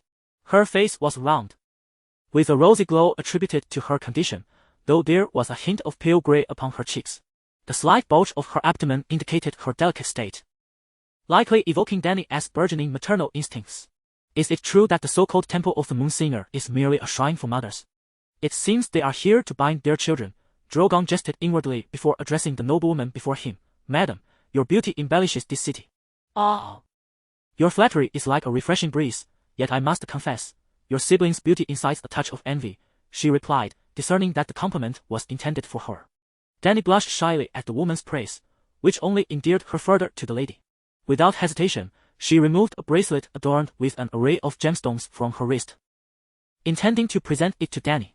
The bracelet, crafted from gold, is inherently valuable, and when considering the sizable gemstone resembling a pigeon's egg adorning it, its worth becomes even more unfathomable. Brother Long, instinctively inclined to exhibit modesty, was deterred by the undeniable air of affluence emanating from the other party, prompting him to graciously accept the gift. Dany cast a glance at Viserys, as if seeking his approval. Upon receiving an encouraging nod from Brother Long, she shyly curtsied, expressing her gratitude, and allowed the noblewoman to adorn her wrist with the bracelet. For an 8-year-old child, the bracelet was somewhat oversized, necessitating Dany to bend her arm to prevent it from slipping off. The woman appeared to simply take a liking to the sibling duo, gifting the bracelet before making her exit. From a distance, Brother Long observed the noblewoman and her entourage boarding an elegant carriage, which bore the depiction of a pair of hands on its rear. Brother Long raised an eyebrow, recalling that this was the emblem of House Zane, one of the 3 prominent families of Braavos. Currently, the Sea Lord hailed from House Antonion, alongside House Freyja, although the Sea Lord is ostensibly chosen from among all Braavos residents. In reality, the selection is predominantly confined to these 3 families. Who says good looks cannot pave the way to fortune? Here we are, benefiting from it, he mused. After inspecting the bracelet and confirming its authenticity, Brother Long took Dany's hand and ventured into the temple. Chapter 25. The Song of the Moon. Upon entering the temple, one is immediately struck by the pristine whiteness of the walls, the dome, and the statues. Sunlight filters through windows depicting various lunar phases, casting a circle of enchanting light upon the floor, reminiscent of a magical array, providing an extraordinary visual experience. Most captivating are the 3 statues of goddesses that stand prominently at the forefront. Like the temple itself, these statues are masterfully carved from marble, each towering at an impressive height of 4 to 5 meters, evoking the likeness of the David statue that the elder brother had once encountered in a previous life. The central goddess cradles a book in her hands, adorned with a hood, while the 2 flanking goddesses are slightly shorter, one wielding a sword and the other holding a lantern. Of particular significance is the merit box, a yellow wooden chest positioned to the right of the statue, into which worshippers deposit coins after their prayers. A devotee stands before the statue, fingers clasped in silent supplication, seemingly engrossed in a lengthy prayer. Seeing that the prayer would not conclude anytime soon, the elder brother led Dany to admire the murals adorning the walls. These murals primarily depict various legends surrounding the Moon Singer, including the tale of how the Moon Singer guided the slaves of Valyria to seek refuge in Braavos. "Brother, look! Why is that moon cracked?" Dany whispered softly, her curiosity piqued. Cracked. Following the direction of her pointing finger, the elder brother indeed noticed a moon that appeared to be fissured. At first glance, one might mistake it for a crack in the wall, but upon closer inspection, It was evident that the moon was, in fact, broken. The elder brother glanced around in search of a mural that might connect to this peculiar depiction, recalling that Valyrian legend spoke of dragons emerging from the shattered moon. Perhaps the subsequent murals would depict a multitude of dragons taking flight. Yet, why was such a widely known event left unillustrated? An unfinished project? Clearly, that could not be the case. Perhaps there was another explanation, but at that moment, the elder brother was not inclined to delve deeper. Once the worshipper departed, he guided Dany toward the statue. He noticed a tall, slender nun standing beside it, similarly adorned with a moon-white hood, responding to the sounds emanating from the merit box with varying degrees of acknowledgement. The scene before him began to resonate with his previous experiences, leading the elder brother to harbor little hope of obtaining anything of value here. Nevertheless, he resolved to give it a try. If his coins were plentiful enough, perhaps the nun would also drop some gear. The striking appearance of the siblings caught the nun's attention as well. The elder brother offered her a slight nod, and she momentarily lingered her gaze upon him. Viserys closed his eyes, furrowing his brow to feign a look of deep concern. He was acutely aware that the nun would be observing him, yet to engage in a more profound conversation, he would need to employ his monetary prowess. Here, the term profound conversation was meant in its literal sense. After approximately 2 to 3 minutes, the elder brother found himself standing before the yellow box. A circular hole was opened atop the box, from which Brother Longpow extracted a handful of gold coins and placed them within. The gaze of the nun, who was observing him, brightened with intrigue, as she thought to herself that this young man was truly remarkable. Not only was he strikingly handsome, but he also possessed considerable wealth and generosity. However, it seemed he was entangled in some matter, prompting her curiosity to investigate further. As Brother Longpow turned, he found the nun approaching him directly. She first traced a circle over her chest, a gesture emblematic of the moonlit chanter. Then she spoke, "May the goddess guide us. May the goddess lead the way." Brother Longpow reciprocated her sentiment, saying, "I noticed your solemn expression during your prayer. Have you encountered some issue? If a family member is journeying afar, I possess the song of protection. If there is a wife in labor at home, I have the song of childbirth. If you are beset by confusion, I offer the song of guidance." Brother Longpow inclined his head slightly and replied, "I appreciate your kindness, but we have no relatives traveling far. My sister and I are each other's only kin." A flicker of surprise crossed the nun's eyes. She had assumed this impeccably dressed pair were scions of a grand family, only to realize they were orphans. The misjudgment left her feeling somewhat awkward. "I too have no wife, yet concerning your bewilderment," the nun, sensing an opportunity to employ her skills, continued, "if you feel comfortable, might you share your concerns with me?" Brother Longpow's expression faltered, as if he hesitated before speaking. "In truth, I am uncertain how to articulate it. Lately, I have been plagued by peculiar dreams, awakening disoriented and utterly fatigued. I fear I may be afflicted by some strange ailment, yet the healer assures me I am in good health, hence my appeal to the goddess for assistance." Realizing that the young man did not seem to suffer from a mental ailment, the nun felt her talk therapy might not prove beneficial. However, she was reluctant to let Brother Longpow depart without offering help, as that would be unprofessional. She then suggested, "Is that so? If you would be so kind as to linger a moment longer, I shall fetch something that may aid you." "Thank you," he replied, as she maneuvered around the statue and slipped through a small door. Unbeknownst to them, every word exchanged had been keenly absorbed by Daenerys. She had always perceived Brother Longpow as a wellspring of energy, seemingly tireless. He would awaken before she opened her eyes and would only succumb to slumber after she had closed hers. It was a shocking revelation that he was grappling with such an issue, igniting a deep concern within her and inciting feelings of self-reproach. After a brief interval of 5 minutes, the nun emerged, holding a slender booklet in her hands. "My lord, perhaps it is the matters of your dreams that have unsettled you. This is the song of the moonlit chant. Reciting it beneath the moonlight may bring tranquility to your spirit, and perhaps it will prove beneficial to you." Viserys lowered his gaze and observed that the booklet was somewhat yellowed, clearly a personal item frequently used by the nun. "This must be your private possession, I presume. It seems far too precious. I cannot possibly." Yet the nun smiled, her lips forming delicate creases that exuded a sense of reassurance. "There is no need for concern. I have memorized the contents within. Consider it a gift for you." "A gift?" Before accepting the small booklet, Demon instinctively summoned his interface. If there were anything peculiar about this booklet, perhaps the interface would respond. To his astonishment, upon his hand making contact with the booklet, his magical energy replenished by 5 points. Evidently, this was indeed a valuable item. Realizing that his journey had not been in vain, Demon patted his pockets only to discover a certain lack of funds. He then expressed with a hint of regret. I apologize, but I believe I shall return soon. May we converse again then? The nun replied with a smile, of course, that is not an issue. However, her gaze discreetly darted to the bracelet adorning Dany's wrist. It was clear that her humble booklet could not possibly be exchanged for such an exquisite item. Chapter 26. The Song of the Moon. Upon realizing the value of the Song of the Moon, Brother Dragon resolved to return home with Dany. As they journeyed, Viserys noted that the contents of this small booklet were rather succinct, comprising approximately 3,000 words. Its primary focus was an exaltation and veneration of the moon. Given its resemblance to hymns, the text bore melodic tones, crafted in Valyrian, which rendered it exquisitely rhythmic and aesthetically pleasing. Furthermore, the booklet urged readers to visualize the moonlight while reciting, introducing a certain level of complexity.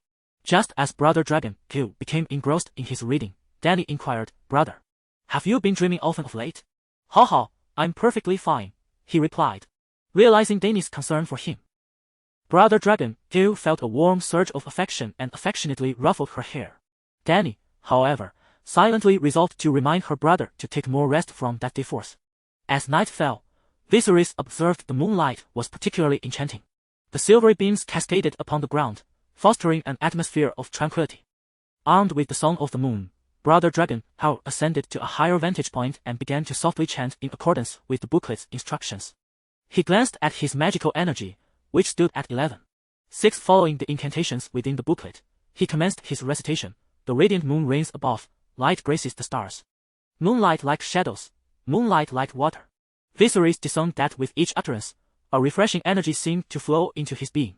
The fatigue of his mind dissipated, and his spirits lifted, becoming serene and composed. After approximately 15 minutes, Brother Dragon glanced at his panel and discovered his magical energy had increased by 2 points. Reaching 13.6, he was immensely surprised, as the rate of recovery was several times faster than before. This enhancement would enable him to utilize Dream of Dragons more frequently, thus augmenting his chances against the assassin. Encouraged, he continued his recitation, and his magical energy rose once more, reaching 15.2. It appears the recovery has slowed somewhat. Viserys calculated, estimating a 20% reduction in efficacy. By his reckoning, he could restore about 6 points of magical energy per hour, with diminishing returns in the second hour. Nevertheless, a single night would suffice for complete rejuvenation.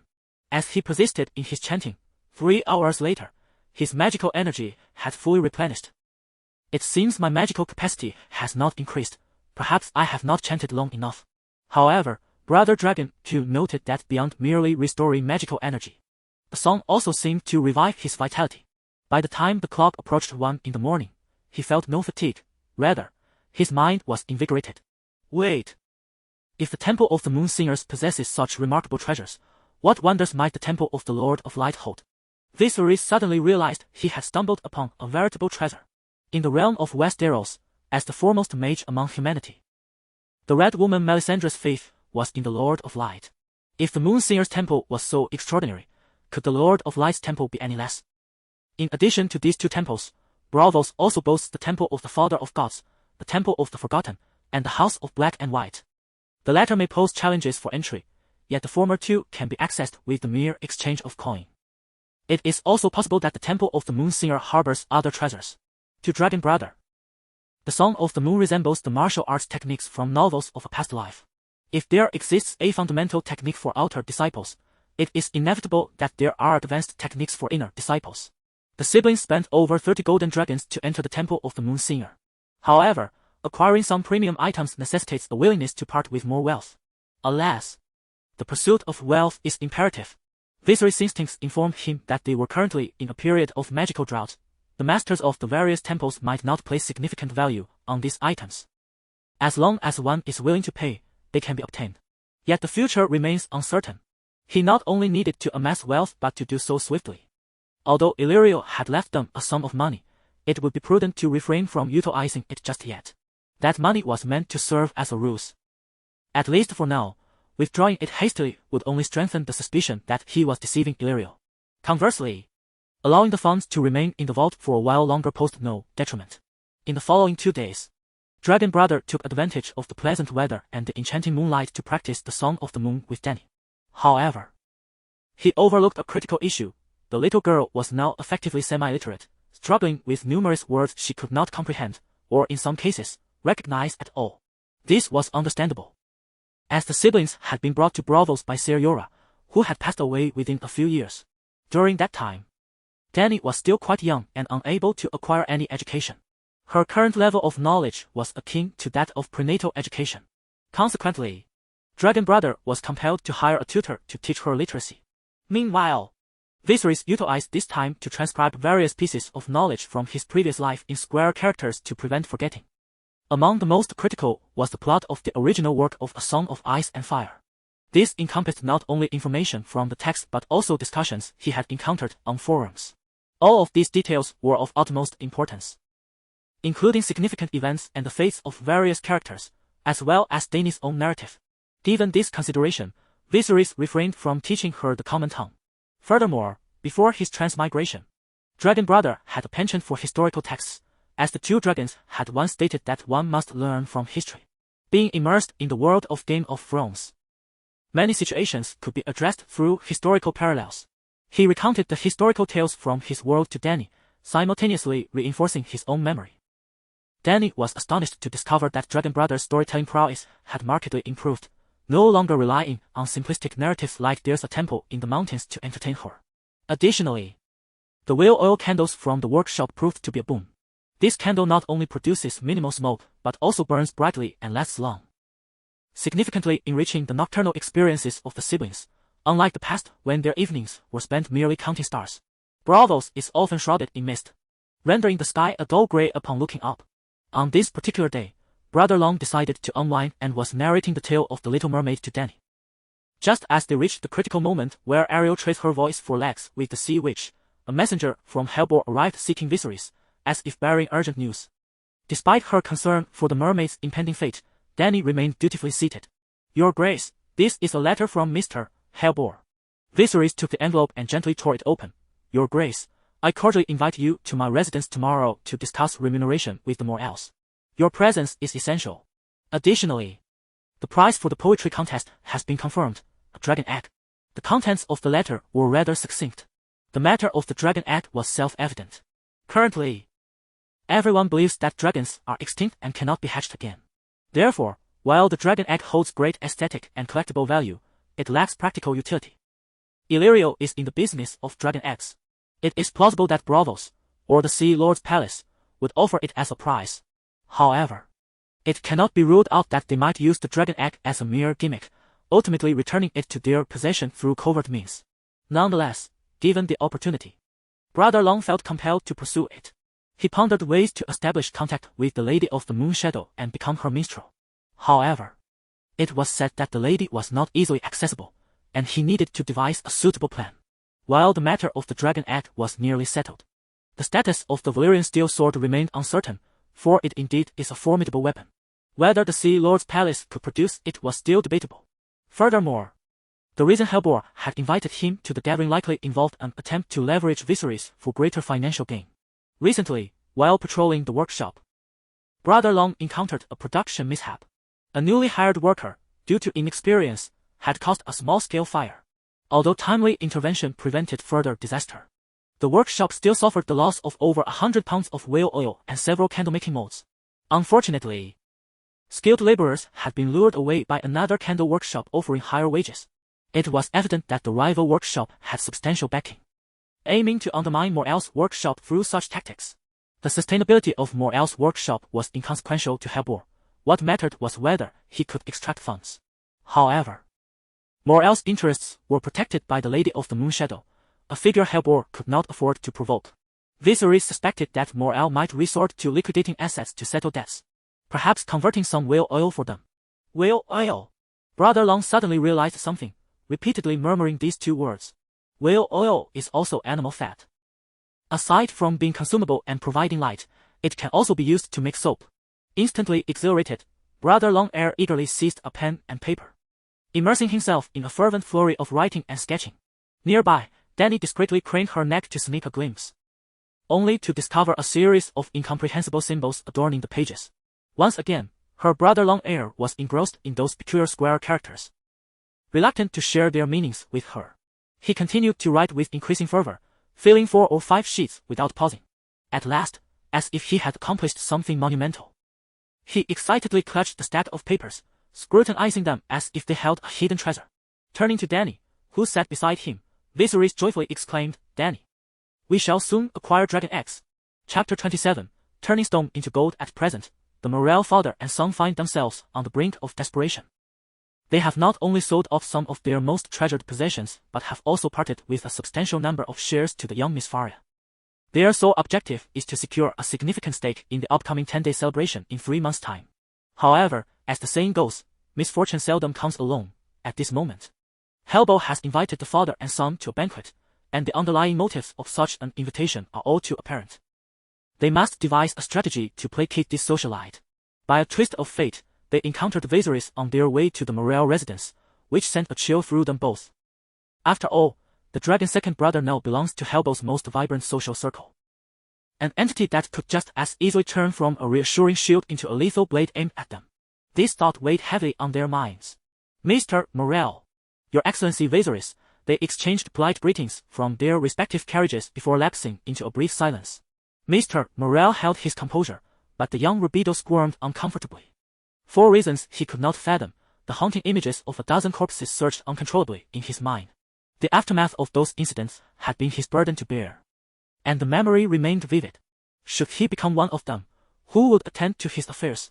As despair enveloped Rubido, Mr. Morel, after a moment of hesitation, uttered a trivial remark. Viserys, interpreting this as mere small talk, responded, "Then let us hasten our pace and arrive at the banquet sooner." "Indeed. Let us go." Viserys urged the coachman to quicken their pace, leaving the troubled father and son behind. Rubido gazed at the dust rising from Viserys' carriage, feeling an overwhelming sense of desolation. He feared that, in Viserys' eyes, they had become the debtors.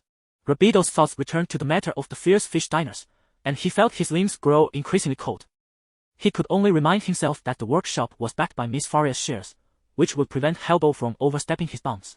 Yet, deep down, he understood that Valyria owned numerous properties, and the extent of her assistance remained uncertain. Their current reliance was merely on Hellbow's ignorance of the true relationship between the workshop and Miss Valyria. In other words, the father and son were attempting to raise a tiger's skin as a banner.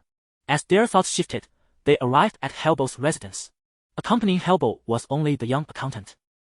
In truth, Hellbow had not prepared a grand banquet. He had merely arranged some drinks and snacks in the parlor. Upon spotting Viserys, he was about to speak when he noticed the Morel father and son following closely behind, prompting him to discreetly indicate that he would handle the negotiations shortly. However, Dragon's second brother did not agree with Hellbow's arrangement. He had his own plans.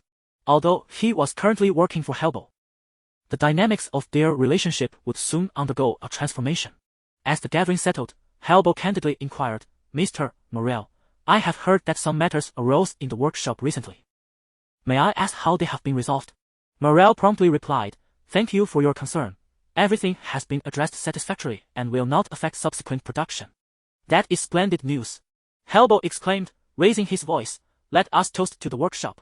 After a few sips, Hellbow continued, "Mr. Morel, it is indeed a privilege to collaborate with you, and we owe much to the esteemed Lord Viserys."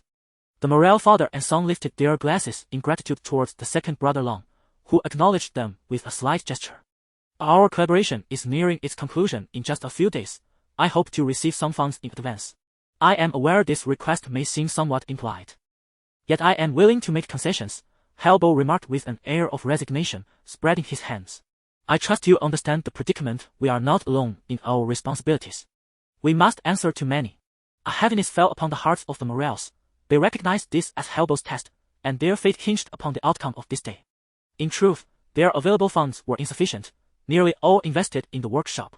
Perhaps after the first batch of goods was delivered, they might find respite, but for now, such hope was distant. They even wished for Hellbow's indulgence in allowing them some delay in payment. With a pained expression, Morel responded, "I sincerely apologize, Mr. Hellbow. As we too are accountable to others. I assure you, upon the delivery of the first batch, your due remuneration will be prioritized." "Indeed, at the earliest opportunity," Rubido chimed in from the side. Viserys stroked his chin, observing Hellbow's slight change in demeanor with keen interest as he continued the charade. Oh, is that so? Recently, I have heard unsettling rumors that skilled workers in the workshop have departed. I wonder when we might expect the delivery of the first batch of goods. The father and son exchanged glances, revealing strained smiles. A little over a month, at most 2. Ah, so it will be post-celebration. In that case, not only will I have to calculate interest, but, Hellbow stated solemnly, I may also require some collateral. Collateral? What would you deem appropriate for us to pledge? Morel inquired. Hellbow lifted his glass, gazing at the crimson liquid within, and said, the candle workshop, surely, whale oil holds considerable value. But whale oil is essential for candle making. Without it, Rabido interjected urgently, eager to contest the notion. However, he was swiftly silenced by Morel. Whale oil does indeed possess some worth. May I ask how much you consider to be an adequate pledge? How much do you have? Approximately 700 barrels. Then I will require 500 barrels. A sense of foreboding washed over Morel. With a pledge of 500 barrels, only 200 would remain. The production of even the first batch of goods was becoming increasingly precarious. Indeed, Hellbow's intention was to sell their collateral to another candle workshop. Were it not for the influence of Faria behind this workshop, he would have claimed it all without hesitation. Just as the Morel brothers were about to voice their thoughts, a voice like celestial music resonated through the air. My dear Hellbow, I am not in a hurry regarding my share. If we could temporarily set my portion aside, I believe we should reserve 350 barrels of whale oil for the workshop. Rabido looked gratefully at Viserys, astonished that this perceived harbinger of death was, in fact, a considerate individual. 350 barrels, if that were the case, would indeed render the raw materials for the first shipment comparatively ample. To the more seasoned Morel, it appeared that there might be some underlying tension or history between Viserys and Hellbow. The latter had audaciously switched sides at the negotiation table, suggesting that the depths of this situation were likely profound.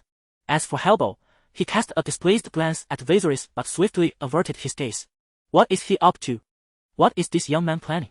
However, I have 2 conditions. The second brother of the dragon spoke with a calm demeanor, his tone imbued with confidence. Chapter 28. Hellbow Foolish. Viserys had no intention of first establishing a rapport with Hellbow. The thought had never crossed his mind. He had witnessed the laughter and ire of those in high positions, as well as the eloquence of the wealthy. Such pretentious niceties were nothing but hollow. As long as one could consistently generate profit, followers would naturally emerge. The relationship between himself and Hellbow, ostensibly a partnership, was in truth akin to servitude.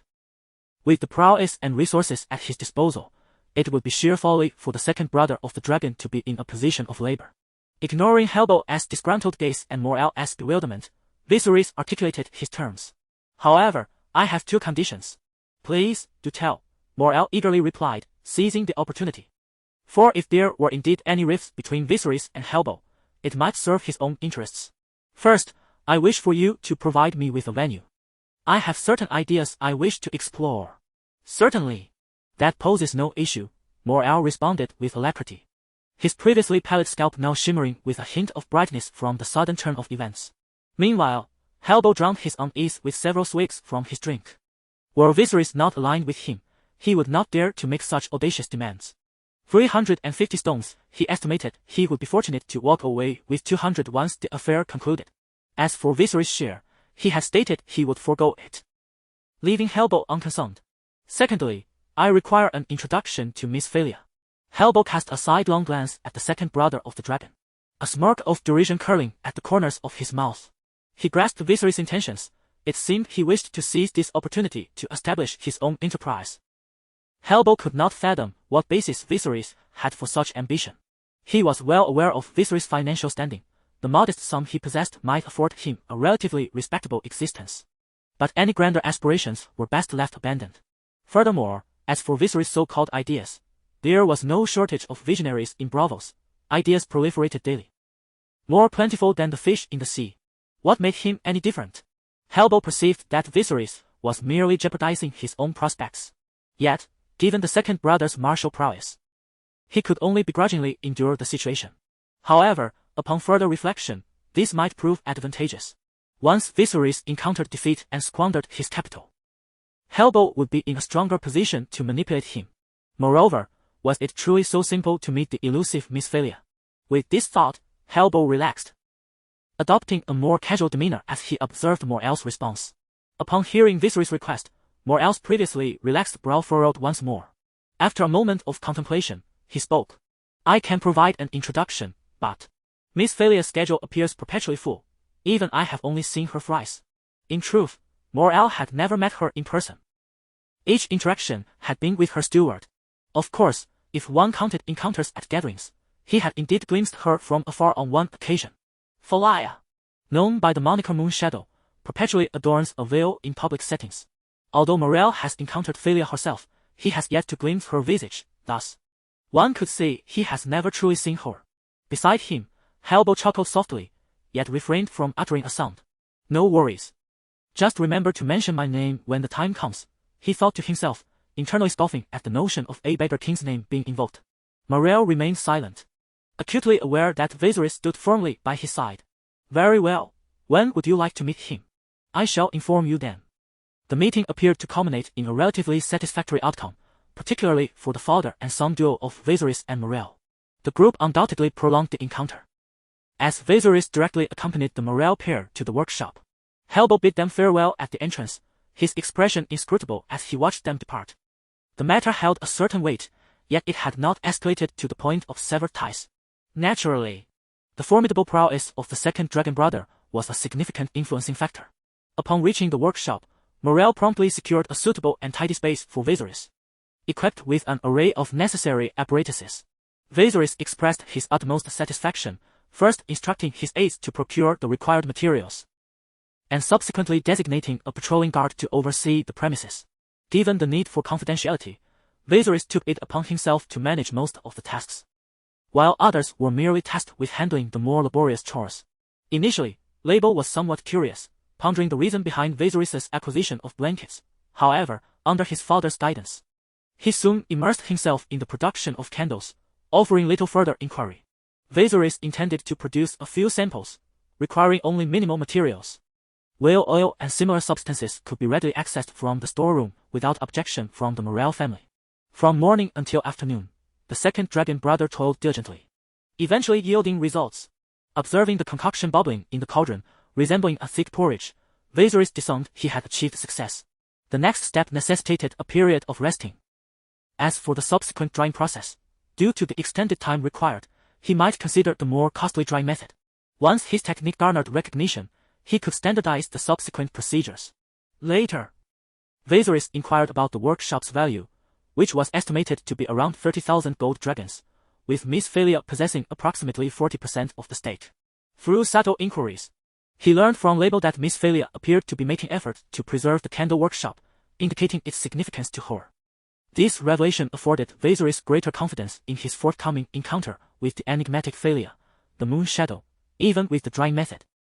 Viserys estimated that it would take at least half a month for the first bar of soap to form. Thus, he dedicated this period primarily to practicing water dance. Dany engaged in the full routine, while the second dragon brother focused solely on the steps, allowing Viserys' swordsmanship to advance rapidly. Swordsmanship, Master, 2164 10,000. With more than 2 months to spare, it can be said that I am more than prepared. Recently, Viserys not only continued his practice of swordsmanship but also embarked on mastering archery. With the assistance of the system's red tag feature, he swiftly attained a level of proficiency.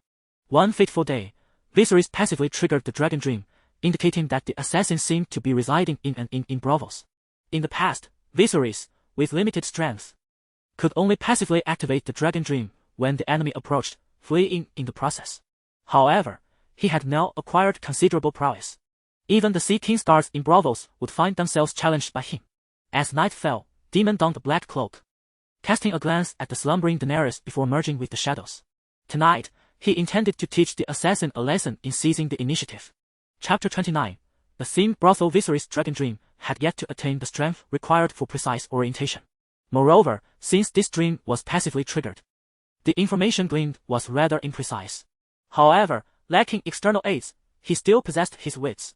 Although Braavos was vast, the key transportation hubs and gathering points were limited, allowing for deductions to be made.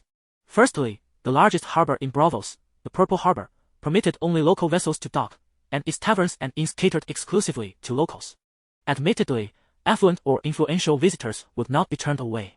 Yet, it was apparent that an assassin, having drifted at sea for over 10 days, would not likely be found there, thus ruling out the Purple Harbor.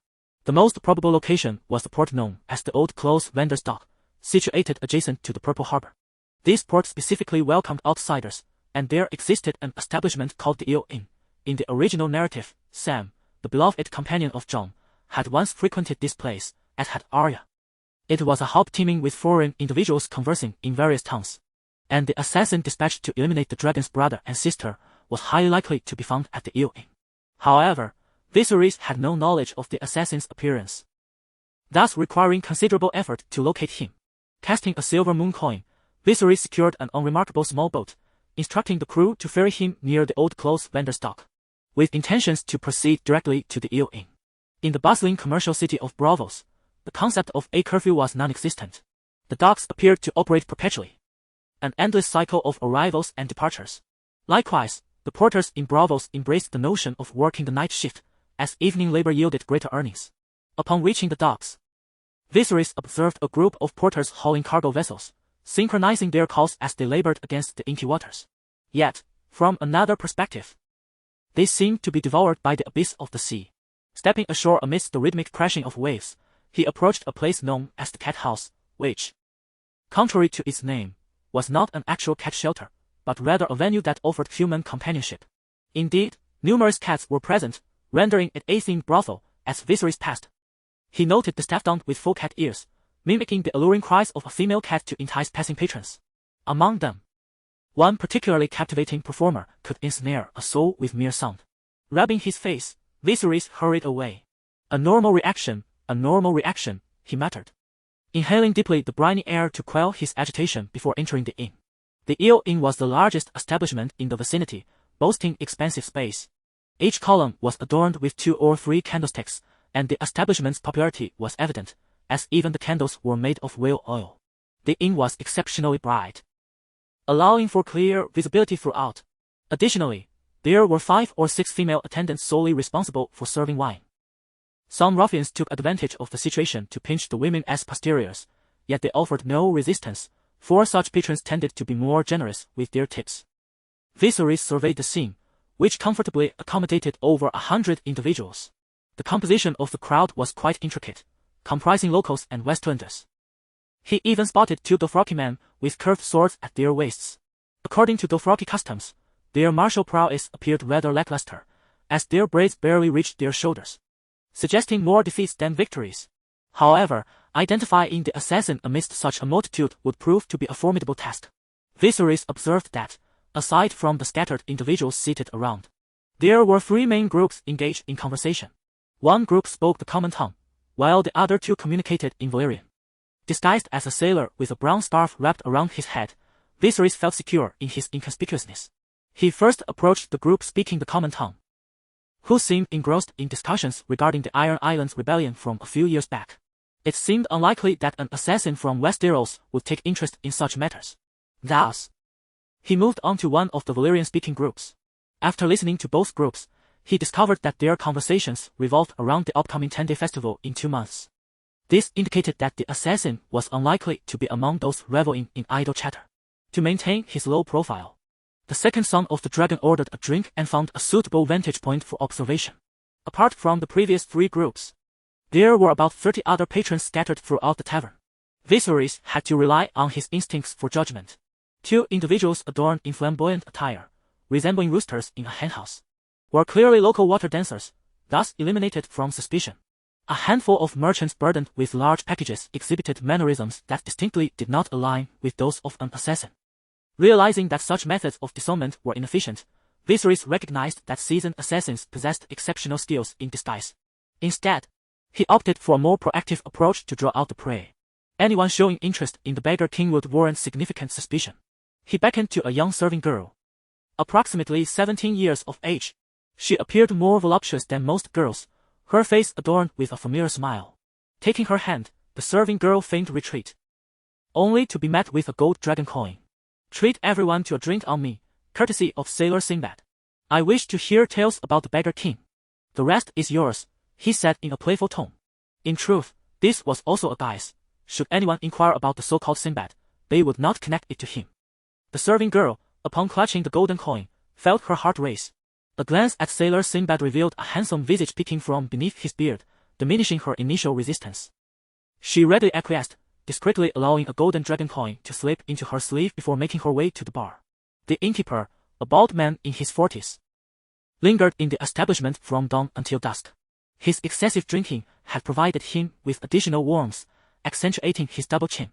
Naturally, he was elated to see patrons indulging, as it signified increased revenue. He produced a bright yellow copper cup and began to tap it with a spoon. The sound of the spoon striking the cup rang out, crisp and clear. Instantly, the entire inn fell silent, with all eyes turning toward the bar. The rotund innkeeper gestured towards Brother Long and proclaimed, "Ladies and gentlemen, our esteemed sailor, Sir Sinbad, has graciously invited each of you to partake in a fine drink. Let us raise our glasses in his honor. To Sinbad! To Sinbad!" The prospect of enjoying a complimentary drink was undoubtedly delightful, and the patrons raised their glasses in the direction indicated by the innkeeper, with Viserys nodding in acknowledgement. Our Sir Sinbad seeks to learn about the Beggar King. Might anyone be willing to share tales of him? Chapter 30. The reputation of Brother Long. Esteemed guests, I implore you to engage in some fervent reading to revive me. The sound of rhythmic cup tapping resonated from a corner of the tavern. A well-dressed young man rose, his sleeves taut and poised, with a prominent nose that nearly aligned with his forehead. "Dear friends, I am somewhat acquainted with His Excellency, the Beggar King." He raised his cup towards Brother Long, then surveyed the crowd as he began his tale. "This Beggar King, originally named Daenerys Targaryen, is a descendant of a fallen dynasty from Westeros, a fact known to many. He earned the title Beggar King a year ago when he sold his mother's crown to host a banquet for a cadre of mercenary captains, hoping to enlist their aid in his quest for restoration." The young man paused, a glimmer of pride flashing in his eyes. That banquet, known as the Feast of the Crown, was a momentous occasion of which I was fortunate to be a part. It is worth noting that mercenaries, at their core, are simply businessmen. They did not believe this poor beggar could fulfill his promises and mocked him mercilessly. I recall the leader of the Feast of the First Man deriding him as a child seeking milk everywhere. He then flashed a smile towards Brother Long, who returned the gesture, pondering the essence of humiliation. It was all to draw out the assassin. Brother Long chose to acknowledge this unfortunate matter with a pinch of his nose. However, the sound of cup tapping echoed once more.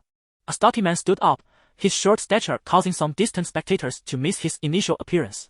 His neck was thick, nearly matching the circumference of his head. "Ah, esteemed sir, you speak of bygone tales. In truth, this Beggar King possesses considerable prowess." The stout man rose on tiptoes, gesturing to Brother Long before continuing his narrative. "I wonder if you recall the Fierce Fish Society. This Beggar King single-handedly eradicated that entire group. It was a few months ago when he found himself in dire financial straits and resorted to using his sister as collateral. She was remarkably beautiful, thus the creditor acquiesced. Yet, when the time came for repayment, he was unable to fulfill his obligation, prompting the creditor to send men to collect, intending to forcibly take his sister away. In a fit of rage, this Beggar King murdered them all. The scene was said to be horrific, with blood spilling into the alleyways. My heavens! How many did he slay? Why has he not been apprehended?" As the initial mockery faded, the crowd's perception of Brother Long began to shift. They were taken aback by his brutal methods and found his failure to repay debts reprehensible, particularly among the locals. However, those two Dothraki men were rather exhilarated, believing that such individuals epitomized true warriors. Consequently, the Beggar King acquired the moniker of the fearsome fishmonger.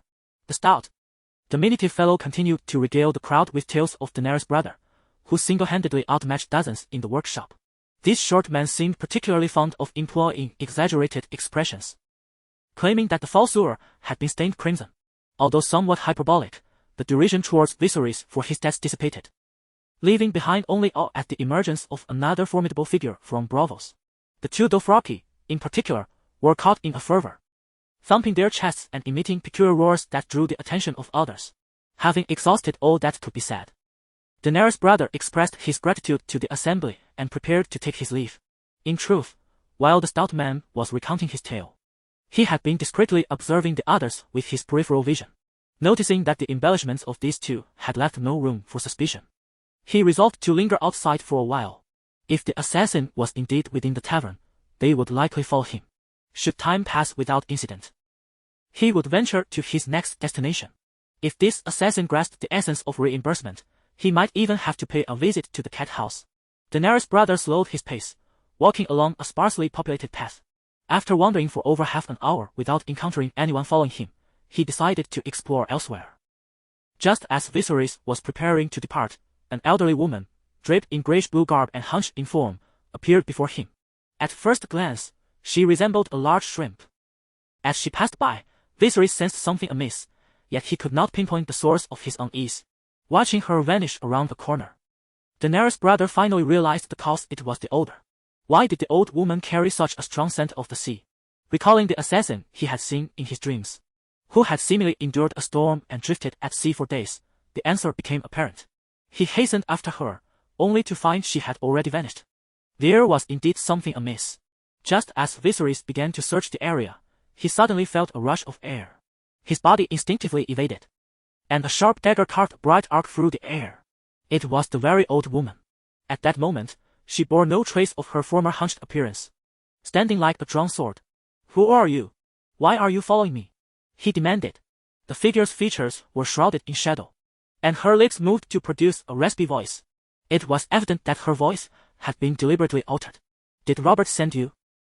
"It must have been quite uncomfortable adrift at sea for so long," Viserys replied, feigning an air of omniscience.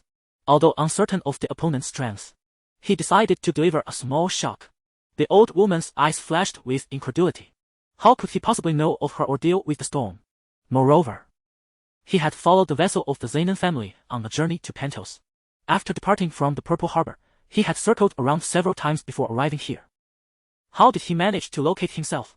Furthermore, who was this individual that could so astutely deduce his identity? A cascade of questions had already instilled a sense of retreat within him. The unilateral transparency of information made him feel as if he were exposed and vulnerable in a public square. Realizing something was amiss, the assassin swiftly turned to flee. Akin to a nimble black cat, Brother Long, unfazed, calmly drew his hand crossbow and fired a shot in the direction of the fleeing assassin. With a whoosh and a thud, the sound of a fall echoed, and Viserys knew he had struck his target.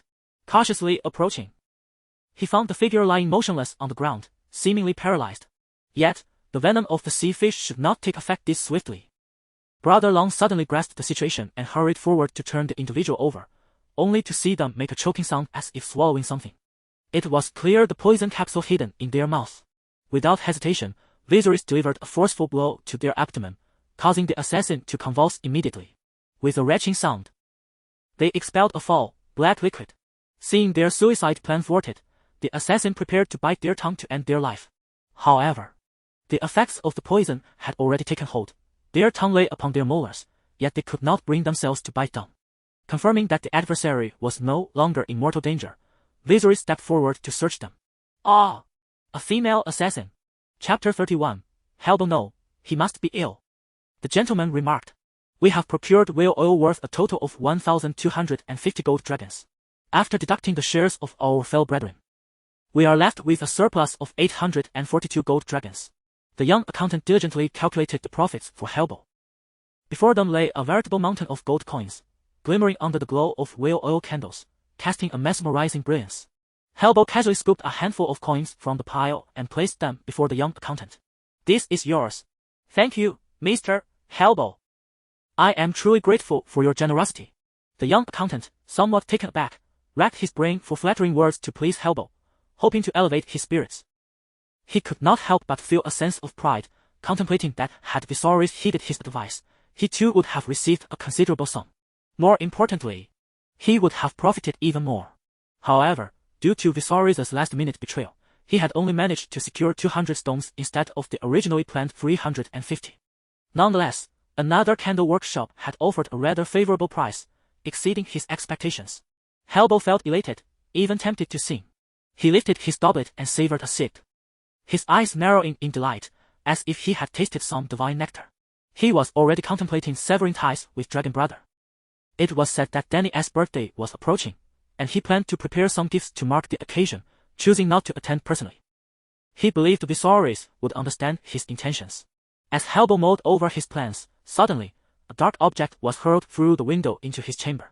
Upon closer inspection, It was a person. Helbo maintained his composure, but the young accountant behind him had turned pale with fright. Has someone taken aim at me? How dare they? When Viserys is still on my side. Helbo gazed towards the window, his mind racing. In the next moment, a familiar figure leaped through the window. With silver hair. The identity of the intruder became unmistakable. Your Grace Viserys, this, an assassin, sent by that lecherous king. Dragon Brother stated flatly. The so-called lecherous king referred to Robert, who was indeed a VIP at the brothels of King S Landing. Thanks to his recent physical fortification, Viserys was able to carry a person weighing 80 to 90 pounds effortlessly, silently infiltrating Helbo's abode. This fellow had the audacity to set up 2 sentries near my home. How brazen. My place is spacious, and with Dany there, it's somewhat unsafe to bring her back, so I've left her with you for the time being. Are you out of your mind? You think your sister's safety is paramount, but mine is not. Helbo mentally stopped, though he dared not voice his thoughts. He quickly set down his goblet and, along with Viserys, seized the assassin by the ankle and hoisted her out. Fetch some milk. Dragon Brother instructed the young accountant. Milk could be used to dilute the poison, and he did not wish for the assassin to perish so easily. It would be best to extract from him the contact details related to Robert. This could grant us some precious time, until the conclusion of the 10-day celebration. It is imperative that Robert refrains from sending anyone over. As long as Robert does not summon the Faceless Man, Brother Long has little to worry about. However, amidst the throngs of people, should I participate in the swordsman competition, I might be unable to attend to Dany adequately. Is there no milk left? Would goat's milk suffice? Indeed. As they spoke, Viserys and Helber carried the individual to a concealed chamber. It appears that Helber harbors a profound fascination with the life of nobility. For it is said that such aristocrats delight in clandestine chambers and dungeons. I must say, this hidden room is quite well appointed. Within, there lies a wooden bed equipped with restraints to limit movement, as well as an array of torturous implements. Upon closer inspection, however, these instruments seem rather suggestive. What on earth are these twisted devices, spikes, and mace? Brother Long cast a significant glance at Helber, who blushed deeply in response. The 2 men secured the female assassin in a starlight position on the bed, finally exhaling in relief. Just moments ago, the lighting had been poor. Now, Brother Long noticed that the assassin possessed a pleasing appearance. Her features were soft and harmonious, seemingly at odds with her profession. I shall take my leave now. Please ensure she is given ample milk and starved for a few days, he instructed. Very well, Helber replied nonchalantly. After Brother Long departed, Helber furtively glanced at the female assassin, recognizing her undeniable allure. Nevertheless, she was still under Viserys' command, and he dared not employ the instruments of torture. A few days later, upon observing that his soap had nearly dried, Viserys instructed Morel to facilitate an introduction to the esteemed Miss Valyria, known as Moonshadow. Morel did not hesitate, as they had previously agreed that he would solely be responsible for the introduction, and whether or not she wished to meet was beyond his concern. However, he could not treat the matter lightly, hence, he spent a sum to bribe Valyria's maid to assist in bringing up the topic. The maid graciously accepted the bribe. Echoing Morel's sentiments, if he paid, she would ensure the meeting would occur. On that day, Valyria hosted a gathering aboard her vessel. Every renowned courtesan possesses her own ship, where they entertain guests and even engage in intimate liaisons. However, the most prominent courtesans are exceedingly protective of their reputations. Thus, they refrain from offering their bodies unless absolutely necessary, and only in exchange for substantial gifts. Yet, an unwritten rule among courtesans dictates that the more one is treated well, the less one should allow them to possess them. However, it is essential to occasionally provide a glimmer of hope. For instance, should someone be driven to kill for their favor, those individuals become loyal devotees, and one must be cautious not to allow them too much indulgence. Casually offering one as personal belongings, even a handkerchief or a sock from a maid, is regarded as a celebration of the new year. In other words, they embody the essence of Lin Senna from the realm of power games. As one of the distinguished figures, Thalia certainly comprehends this notion. However, today as patron appears to be rather obstinate. Miss Yuan, I implore you to show mercy and consider my proposition. I assure you, I shall not flaunt it like those vain fellows. The man before her, with raven black hair and chestnut eyes, possessed a lean visage. He donned a delicate blue shirt, complemented by purple lantern pants. The transparency of those trousers seemed excessively pronounced, compelling Thalia to divert her gaze elsewhere. Meanwhile, The man's gaze remained fervently fixed upon the woman before him. Valia's shoulders were somewhat fragile, yet they possessed their own richness. Her partially exposed bosom appeared more tender than whale oil. Looking further down, the alluring curves abruptly converged, with her slender waist seemingly graspable by mere hands. Yet as one continued their descent, the contours quickly transformed into a smooth and ample form, leaving one parched with desire. Mr. Jackson, I appreciate your kindness, but I can manage with that workshop for the time being. The man chuckled lightly. Do not jest. Kublai has already halved the price from previous years. I see no potential for profit in this. Furthermore, I have heard that the workshop in Greenwater Town is dwindling in skilled laborers, meaning the candles produced are not only of inferior quality but also at a higher price. What necessity remains for its survival? Please, grant me your floral essence. I would willingly face death for it, let alone that workshop. The youth became increasingly explicit in his entreaties, leaning forward like a ravenous wolf, as though poised to pounce at any moment. Chapter 32. The trap to raise one's voice or call for help is considered an unbecoming act for courtesans. In other words, it indicates a loss of control. Watching the young man inch closer, Valia felt her blood surge as if it were pounding against her eardrums. Was she destined to suffer an affront today? Just as the young man leaned in, licking his lips, a soft cough interrupted his advance, allowing Valia to exhale in relief. Miss Valia, our meeting time is drawing to a close. The voice belonged to Valia's maid, Asha. The young man hesitated, frustration bubbling within him. Yet he dared not proceed further. To act recklessly would bring trouble upon his family, unless the other party willingly capitulated. Your beauty is not a transgression. I am the one who has been rude. I sincerely apologize and ask for your forgiveness, Miss Valia. Valia composed herself and replied softly, You are overly gracious. From a certain perspective, it is indeed my honor. Once the young man departed from her cabin, Valia gasped for air. It is essential to remember that the professional courtesans, are merely ordinary girls. While they may possess remarkable beauty and charm, they lack the means to adequately protect themselves. At that moment, Asha entered. Her dark almond-shaped eyes filled with concern. Miss Valia, are you all right? Yes, I am fine. Asha, possessing the bloodline of the Dothraki, with her almond eyes and long braids, exuded a wildness that set her apart from the typical Braavosi girl. Moreover, their figures boasted alluring curves. If trouble were to arise, they would stand as a shield for their mistress. In the recent situation, had the noble youth persisted, Asha would have had to sacrifice herself to placate him. Fortunately, they had both escaped unscathed. Once the tension between the two subsided, Asha tentatively spoke. Miss, Moro wishes to introduce you to someone. His name is Daenerys Targaryen.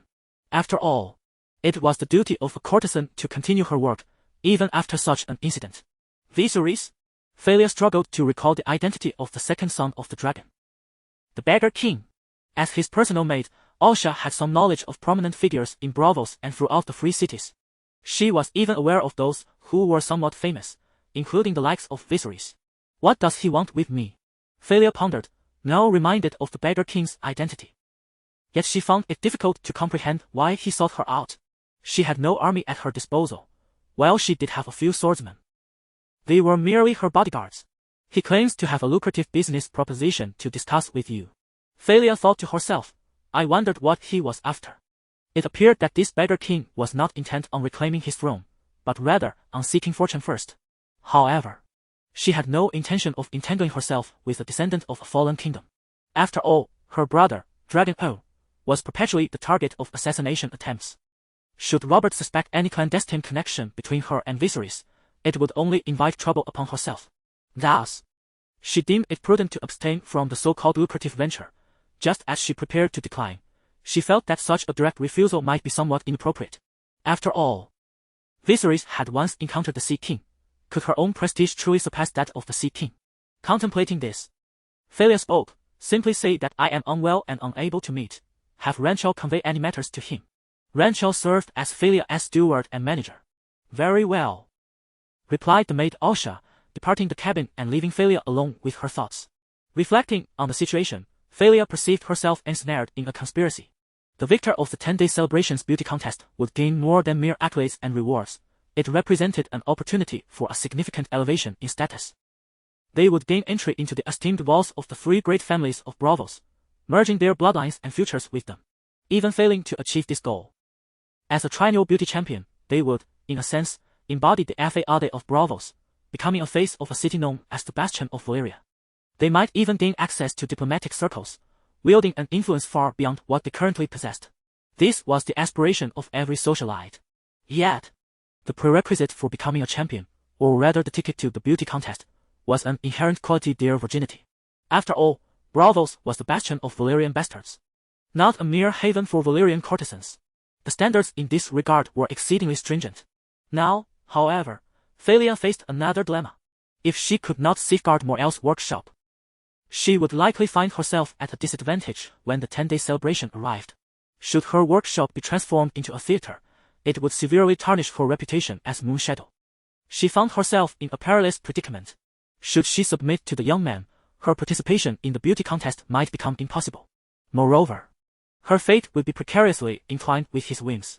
Even if she sought alternative means to compete, should he later demand something unreasonable, she might find herself compelled to acquiesce. Conversely, if she chose to maintain her purity, her disadvantages would be pronounced, and she would almost certainly face defeat. According to the unwritten customs of the past, once a socialite claimed victory, she would ruthlessly suppress her former rivals. The best outcome for her would be merely to escape Braavos. Yet, as a 16 or 17-year-old girl, leaving Braavos would render her vulnerable and exposed. In essence, the choice before her was merely a distinction between early demise and late demise. Suddenly, she began to grasp the plight of her brother and sister, Dragon 2. Now, she found herself with two adversaries. One is renowned as a poet, while the other is referred to as the Nightingale. The latter has proclaimed intentions to construct a new theater in Greenwater Town, thereby revealing the true architect of this scheme. It is imperative to safeguard the workshop, Faria mused inwardly, resolving to have Rancher re-establish contact with Morel to ascertain the state of the workshop. Should the situation prove dire, she would be compelled to intervene once more. In truth, the courtesans appear to lead a life akin to a celestial paradise. However, maintaining such an existence demands considerable expenditure. Not to mention, her entourage of maids, servants, and numerous others rely on them for sustenance. It is possible that she may even need to contemplate liquidating some of her assets or jewelry.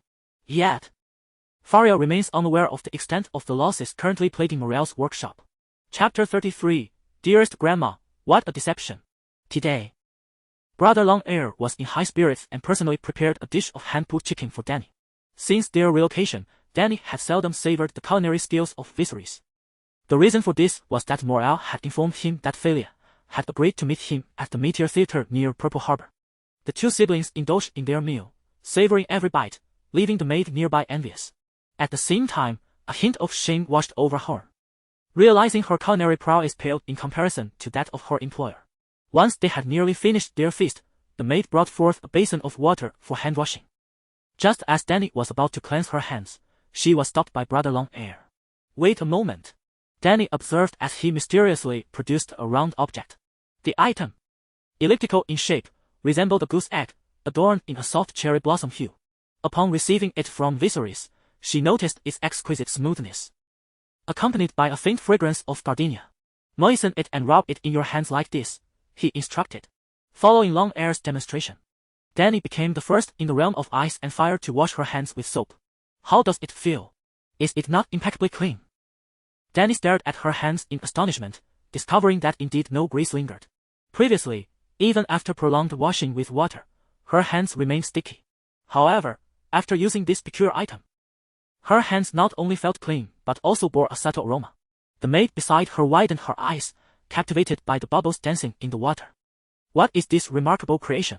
Longhair paused briefly, then pronounced in Mandarin, "This is called soap." Dany recalled the day Longhair excitedly declared, "We will possess dragon eggs." Yet she pondered how this item related to dragon eggs. "Brother, are you planning to sell this?" "Yes, and no." Dany's expression reflected her confusion. "Oh. You need not concern yourself with that. Await my good news." After their meal, Viserys took a carriage to the nearby port and then boarded a ship bound for Purple Harbor. As he approached his destination, the distant Violet Beach came into view, resembling lavender flourishing by the sea. In truth, it was not lavender but crushed snail shells drying under the sun. When the first wave of refugees discovered Braavos, they swiftly capitalized on the local specialty of purple snail. Initially, Braavos thrived through the trade of dyes, which facilitated its gradual development. The soap crafted by Long Air contained this very pigment.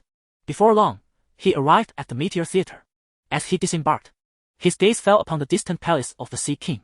It was not long ago that Viserys had been received by the Sea King upon his arrival in Braavos. And shortly thereafter, the Sea King had become his wedding officiant. However, it was evident that he no longer held the privilege to meet the Sea King. As long as this soap business comes to fruition, he can begin to acquire dragon eggs. In the original tale, Daenerys hatched 3 eggs, which resulted in the birth of 3 magnificent dragons. However, it was these very dragons that solidified her reputation as the mother of dragons. Now, with over 4 years until the so-called Tears of the Stars, he hoped to gather 10 or 8 dragon eggs, and once Daenerys hatches them, he could nurture them in secrecy. A few years later, when the dragons mature, he would return to Westeros to settle scores with those traitors. Lost in his anticipation, he envisioned himself soaring through the skies atop a dragon. Having never ridden a dragon before his journey, it would be a travesty to return without experiencing that thrill. Before he knew it, he arrived at the Meteor Theater. Indeed, the vicinity of the Purple Harbor was bustling with nobility, with many donned in black or white attire. As soon as Viserys disembarked from his carriage, he spotted a servant approaching, clad in reddish-brown shorts and a yellow vest. "Are you Lord Viserys? Miss Valyria has been expecting you. Please follow me." Traversing the smooth stone path and stepping onto the plush carpet, he was led to a private box. "Miss Valyria awaits you inside," the servant announced, opening the elegantly painted purple door. Viserys felt a flutter of anticipation, eager to behold the renowned Moonshadow Valyria. To him, these courtesans bore a resemblance to the courtesans of ancient times in his world. Many protagonists in popular tales exhibited a penchant for collecting courtesans. He wondered if he might have a similar opportunity. Stealing his emotions, Viserys entered the box, only to be met by a young man, around 27 or 28 years of age. His raven black hair was slightly curled yet meticulously styled. Dressed in a crisp azure velvet shirt, he exuded an air of shrewd sophistication. His physique perfectly sculpted, resembling a mannequin. Did I just hear correctly that it was Miss Valyria? Viserys thought he must have taken a wrong turn. Retreating slightly under the young man's gaze before glancing at the servant, thinking, what is the meaning of this? How could you lead me astray? Yet before the servant could respond, the dark-haired youth spoke, "Lord Viserys." In an instant, Viserys grasped the situation, his expression dimming slightly. He re-entered the box and took a seat before the young man. The youth spoke flatly, "I am here in place of Miss Valyria to meet with you. Feel free to express your thoughts." Viserys glanced out the window, aware of when to exhibit anger and when to temper it. He needed Valyria's reputation to participate in the grand celebrations competition to secure dragon eggs, and he required her assistance in marketing soap.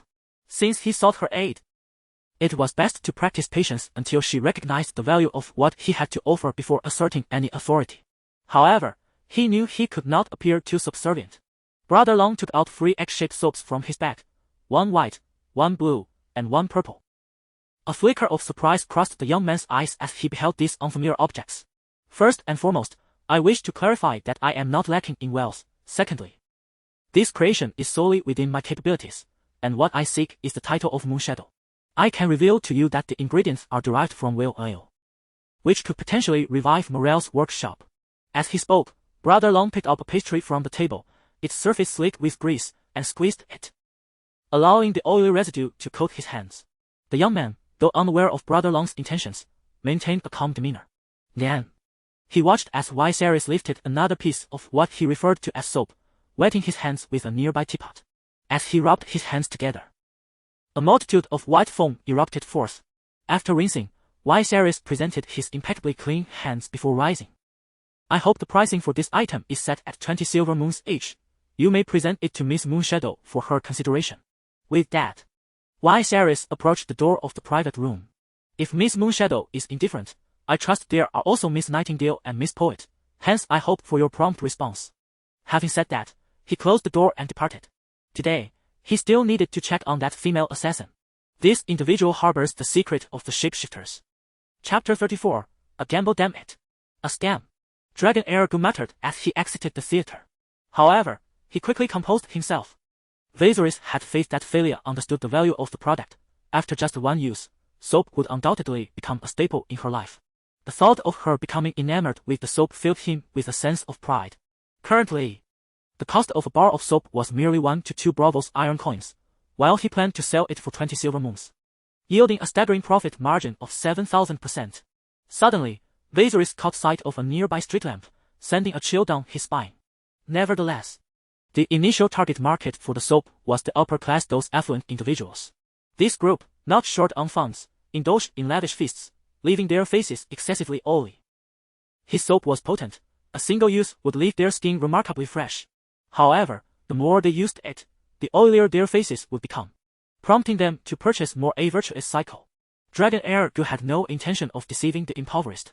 Furthermore, once soap became widely adopted, it would benefit the laboring masses. With this thought, his spirits lifted once more.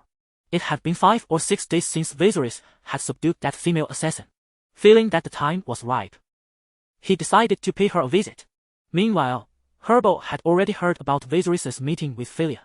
Initially surprised, he also felt a sense of relief.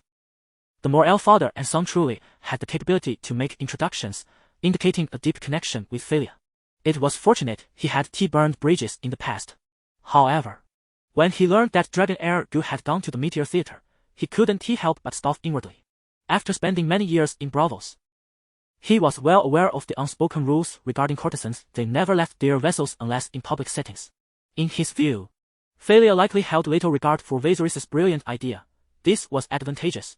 Once this impetuous youth settled down, it would be easier to manage him. Hey! I can actually manage a prince. A noble. Herbo mused, lost in fanciful thoughts. Just then, a servant announced Viserys' arrival, prompting him to hurry to welcome him. His only wish was for the young man to be swiftly taken away by that woman. Damn it, sharing a roof with an assassin was thoroughly unsettling. The female assassin had visibly lost weight after 5 or 6 days without food, her cheeks sunken. To facilitate giving her water, Herbo had devised a small invention. The moment Dragonair laid eyes on the device, it seemed familiar, and the moment of realization struck him. Where did you procure that gag? Beggar? What a fitting name!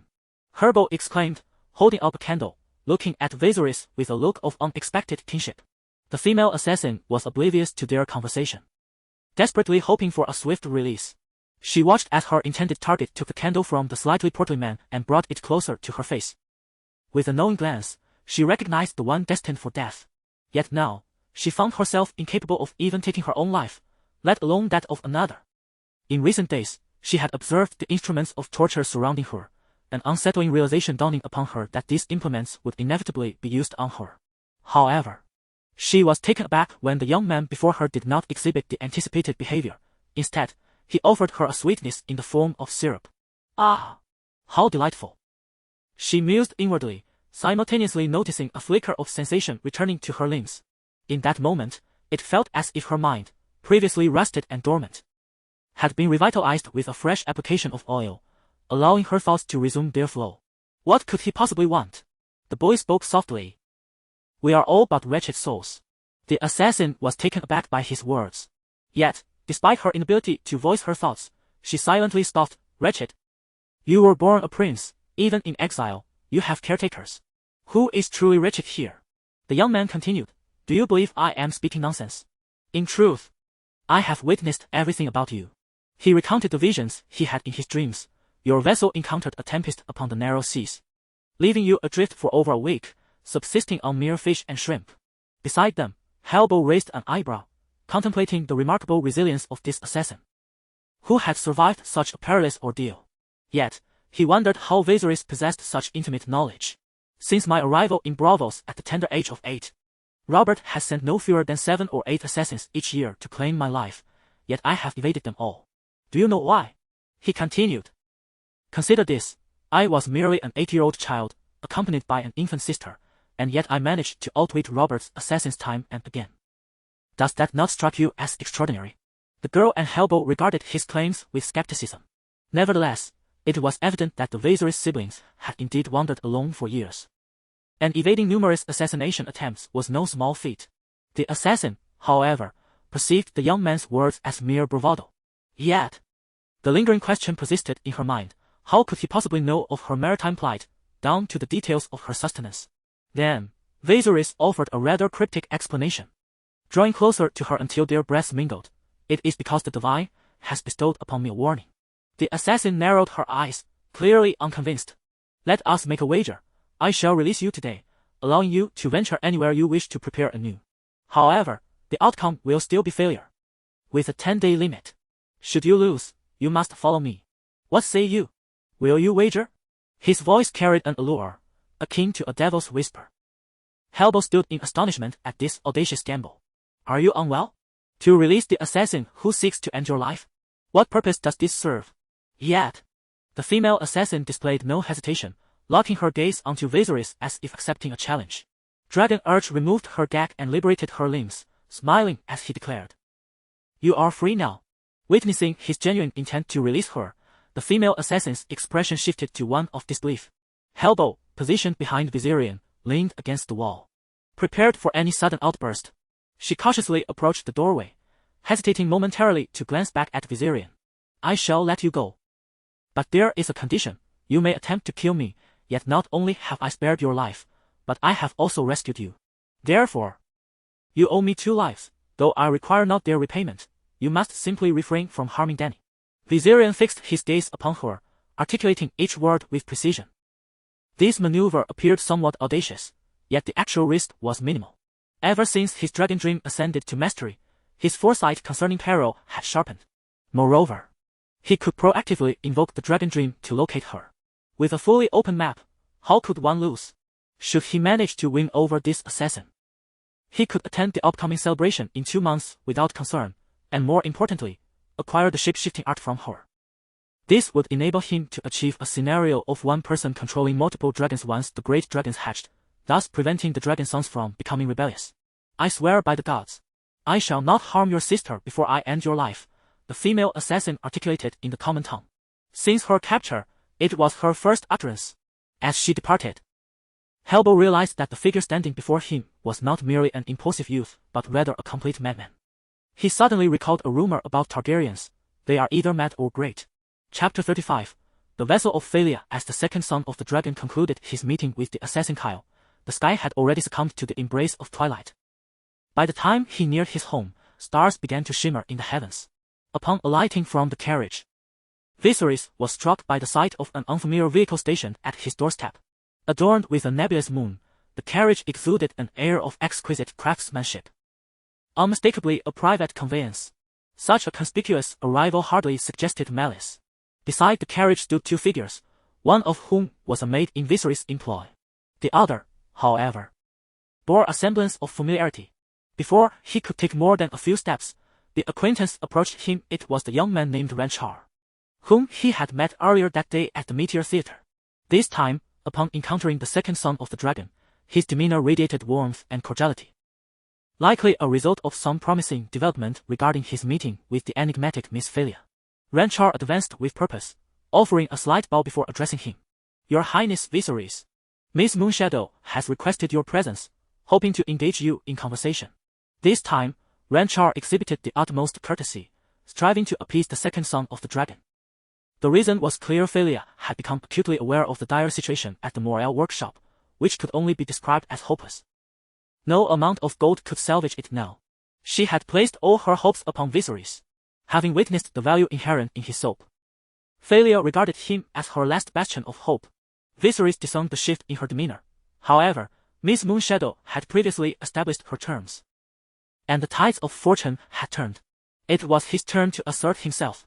If this is merely about the soap, I must decline, for I have found a more promising partner. Viserys was keenly aware of the significance his soap held for her, seeking to leverage this for greater influence. After all, if she did not value what he possessed, she could easily wait until the morrow. Why, then, could she not endure a single night? As for the possibility of miscalculating, he would accept the risk. While the adage a gamble may transform a bicycle into a motorcycle held some truth, one must also be prepared for the bicycle to falter. Fortunately, he had a safety net. If all else failed, he could sell the formula to the Iron Vault and still secure a sum. Naturally, this was the worst-case scenario. Who would willingly slay the golden goose unless absolutely necessary? Fortune favored Viserys, for as soon as he crossed the threshold of his home, he was met with the thunderous roar of motorcycle engines. My Lord Viserys, Ranchar interjected, hastily placing himself before the second son of the dragon. You claim to have found a new collaborator, yet why not accompany me to hear what Miss Moonshadow might offer? Perhaps her terms could prove more advantageous. Rancher's instincts warned him that Viserys was bluffing, yet he dared not take that risk. The Morel workshop was of paramount importance to Valyria. He understood the implications of losing it for her. Then let us not tarry, he urged. Very well. Please, step aboard. It is uncertain whether Valyria usually rides in this carriage, which is enveloped in a subtle, enchanting fragrance. A soft velvet pillow occupies another seat, forming what almost resembles a couch. After a brief passage of about 10 minutes, they arrived at a dock. Viserys had assumed he would disembark to transfer. But to his surprise, Ranchar drove the carriage directly onto the ship. Upon reaching the next port, they simply sailed forth. Such decadence! The second brother of the dragon lamented quietly, realizing he did not even possess a private carriage. Approximately half an hour later, they arrived at a modest lake. A few boats floated upon the water, reminiscent of barges but adorned with the unique style of this world. Several lanterns hung from the vessels, easily discernible in the darkness. Your Highness, we have arrived, announced the second brother of the dragon as he alighted from the carriage, noticing that the night appeared quite pleasant. The crescent moon overhead resembled a small boat suspended in a dome of black velvet, with a handful of stars scattered around.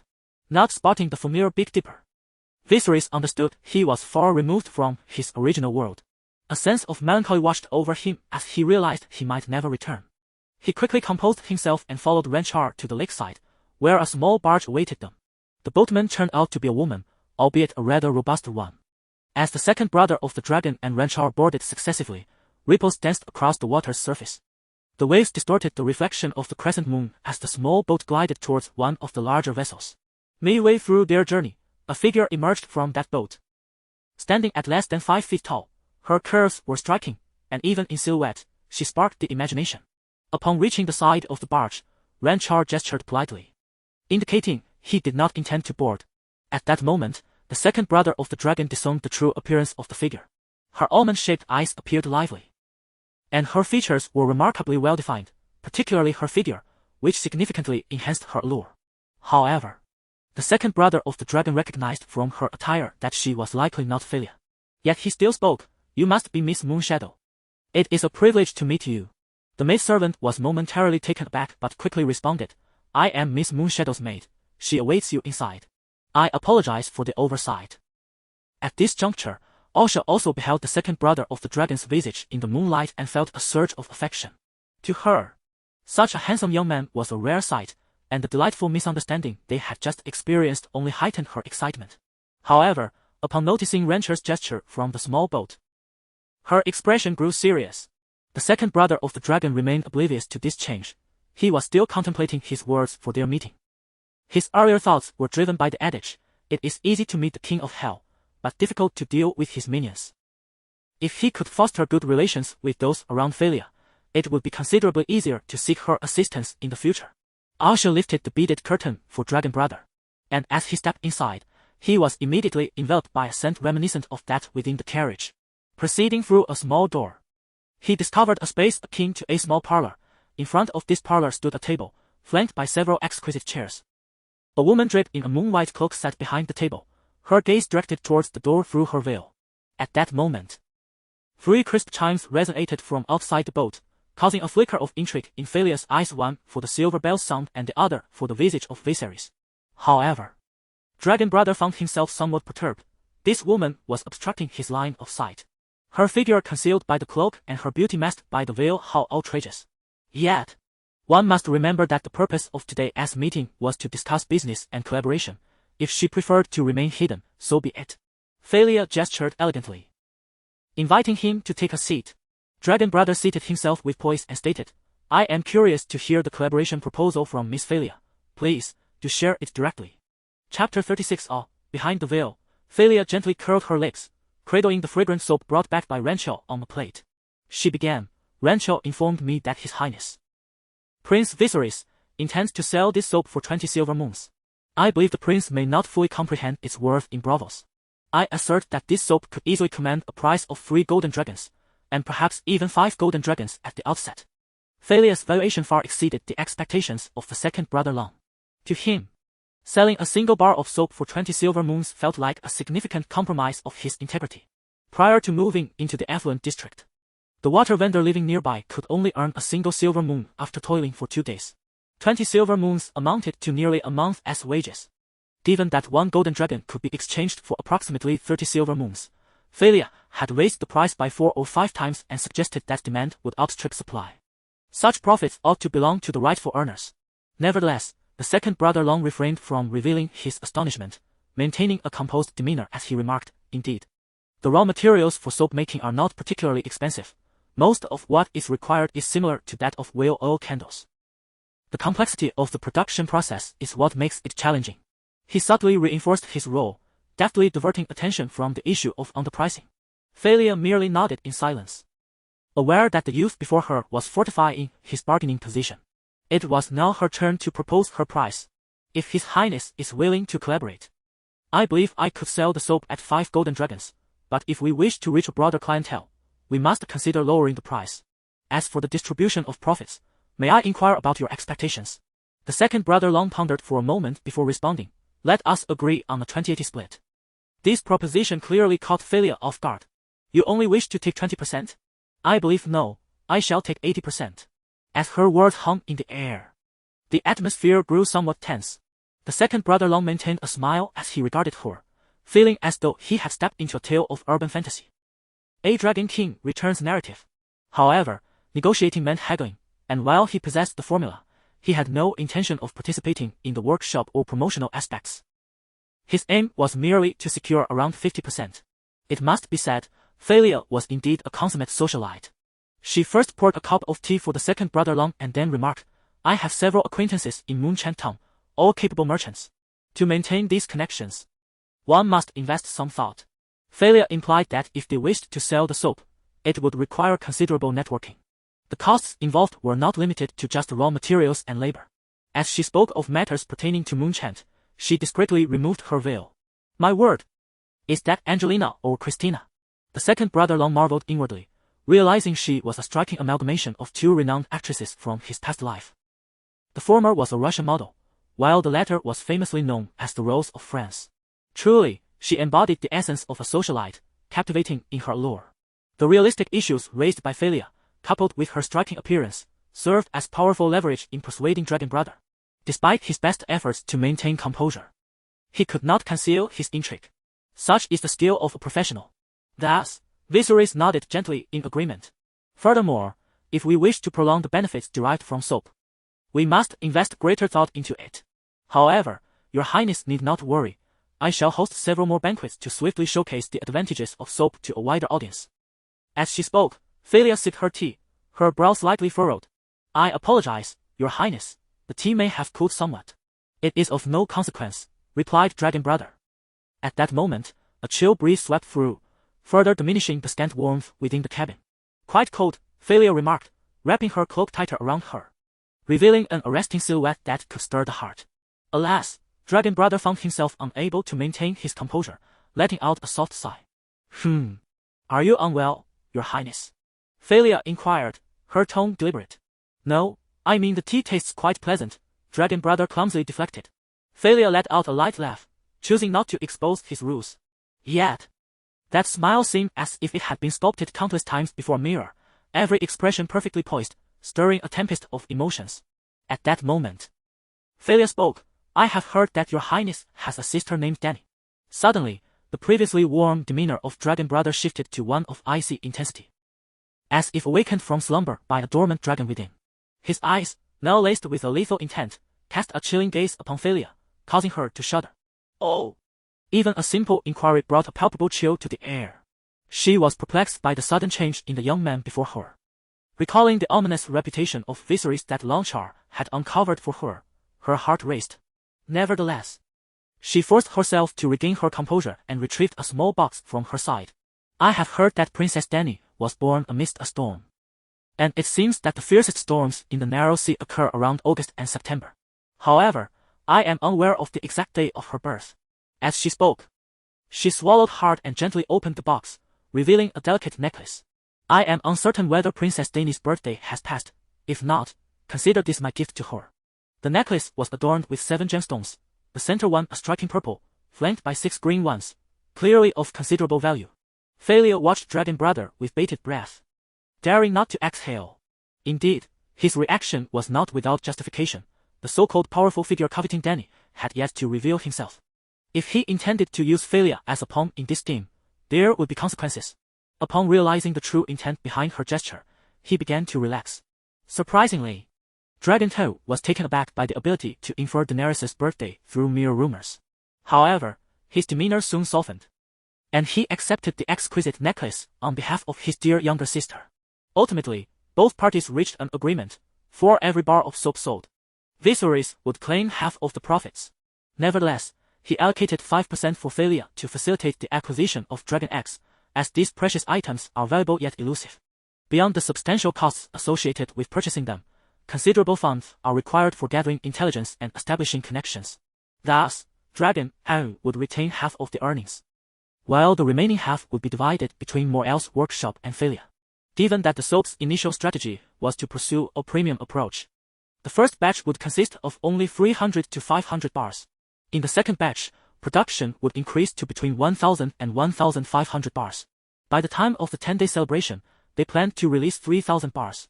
The two agreed to rename the soap Shadow of the Moon, with the soap representing the moon and the foam its shadow. Upon returning, Dragon delivered the entire first batch of experimental products to Valyria for her to manage. Simultaneously, they reached an understanding that Dragon would participate as her poet in the forthcoming celebration 2 months hence. Thus, a promising future for the Dragon Eggs seemed secured. Meanwhile, when Hellbolt Viserys finally encountered Valyria and successfully forged a collaboration, he was consumed by regret. "Ah, Lady Daenerys, it appears her birthday is approaching, and I must prepare accordingly." Opening the hidden compartment in his home, he retrieved a substantial handful of gleaming gold coins. Feeling it insufficient, he seized several more handfuls. Observing the considerable dent in his pile of coins, he disregarded any pangs of regret and promptly ventured outside in search of a gift. Chapter 37. The Iron Bank. As Hellbolt hurriedly prepared to meet his elder brother, Long Heir, he discovered to his dismay that his brother was not at home. Adding to his distress, the maidservants employed by Viserys refused him entry. From a distance, he could see Dany practicing her swordsmanship upon the grass. He intended to inquire about Long Heir's whereabouts, but Dany merely greeted him from afar. "What a fool I am!" Hellbolt chided himself, realizing that Long Heir seemed to be deliberately distancing himself. Perhaps it was his own failure to achieve a legitimate enterprise over the past decade that led him to believe that even the Beggar King would struggle to attain such a goal. To him, Viserys was merely competent in combat, lacking any discernible talent for management. However, it became increasingly evident that he had gravely misjudged the situation. The fact that Viserys had met with the Shadow of the Moon indicated that his so-called attempts had garnered recognition. With Valyria's assurance, he had accomplished in mere months what Hellbolt had failed to achieve in over a decade. Should Viserys establish his own enterprise, he would no longer belong to the same social class as Hellbolt. Realizing that Long Heir might represent an opportunity for his own social ascent, Hellbolt made his way directly to the workshop, where his brother conducted his experiments. Unbeknownst to Hellbolt, the reason he could not enter Long Heir's abode was that Long Heir had seen his instruments of torture upon returning from Hellbolt's earlier visit. Long Heir had instructed his maidservants not to admit Hellbolt if he was absent, and to keep him away from Dany. He had also cautioned Dany multiple times to merely greet Hellbolt from a distance and refrain from engaging him in conversation. At that moment, Long Heir, accompanied by Morel, was approaching the renowned Iron Bank. Those familiar with the realm of Westeros are well aware of the Iron Bank's notorious reputation. Littlefinger's rise to the position of Master of Coin was largely due to his incessant borrowing from the Iron Bank, creating the illusion that he could conjure wealth with the snap of his fingers. In reality, the burden of these debts weighed heavily upon the common folk of Westeros. As chaos erupted across the realm, Stannis Baratheon sought loans from the Iron Bank, as did Jon. Even in the earlier Targaryen period, there were kings who contemplated depositing their wealth in the Iron Bank to earn interest. The power of the institution is thus evident. However, the Iron Bank is not solely a repository of wealth, otherwise, it would be easily dismissed as a mere fish in the sea. It possesses military might as well. Should anyone dare to default, it would financially support their adversaries or bolster rebels. Once those rebels or adversaries ascend to power, they inherit the mess left behind by their predecessors. The Iron Bank earned its name from its founder, who initially stored funds in abandoned iron mines. However, the now thriving Iron Bank has long since relocated its headquarters from the mines. The current headquarters of the Iron Bank resembles a fortress, fortified and impenetrable. Your Excellency. We are approaching the Iron Bank, Morel declared with increasing respect since learning of the alliance formed between Brother Long and Thalia. He had already witnessed the miraculous nature of soap, which had saved his workshop. Following his guidance, Brother Long peered out from the carriage. Observing the imposing walls in the distance, where patrolling guards moved back and forth. Clad in gleaming armor and possessing robust physiques, they were clearly well-trained and well-nourished soldiers. On either side of the road, obstacles were set up, and a guard from the Iron Bank halted their carriage, demanding an inspection. The sentinel wore a black cloak adorned with white dots, symbolizing currency. After verifying their identities, the carriage passed through 3 gates. Upon reaching these barriers, they were instructed to disembark and continue on foot. Your Excellency, we are nearing the administrative area of the Iron Bank, he stated. Brother Long nodded, noticing ahead a grand, monumental structure that resembled a fusion of a temple and a courthouse. Atop the edifice stood a woman whose arms transformed into wings. After taking only a few steps, Brother Long felt something sharp beneath his feet. Looking down, he saw an inscription carved in the common tongue, Dothraki and Valyrian. The Iron Bank does not tolerate debts. Instantly, he was reminded of the pungent essence of power struggles, as every influential faction bore its own distinctive slogan, blood and fire. A Lannister always pays his debts. Family, honor, duty, life endures.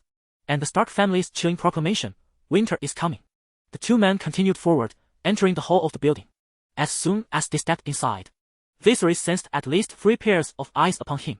Their gaze held no malice, they were merely observing. The hall was enveloped in silence, save for the soft rustle of footsteps and the gentle scratching of quills against parchment. At this moment, an employee of the Iron Bank, sporting a slender beard and clad in a brown work uniform, approached them. Do you require a loan, deposit, or withdrawal? He inquired. The soul of the traveler playfully stirred momentarily before he replied, a withdrawal.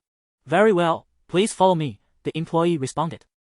Retrieving a key from his pocket and leading Brother Long into a small chamber, leaving old Morel outside to wait.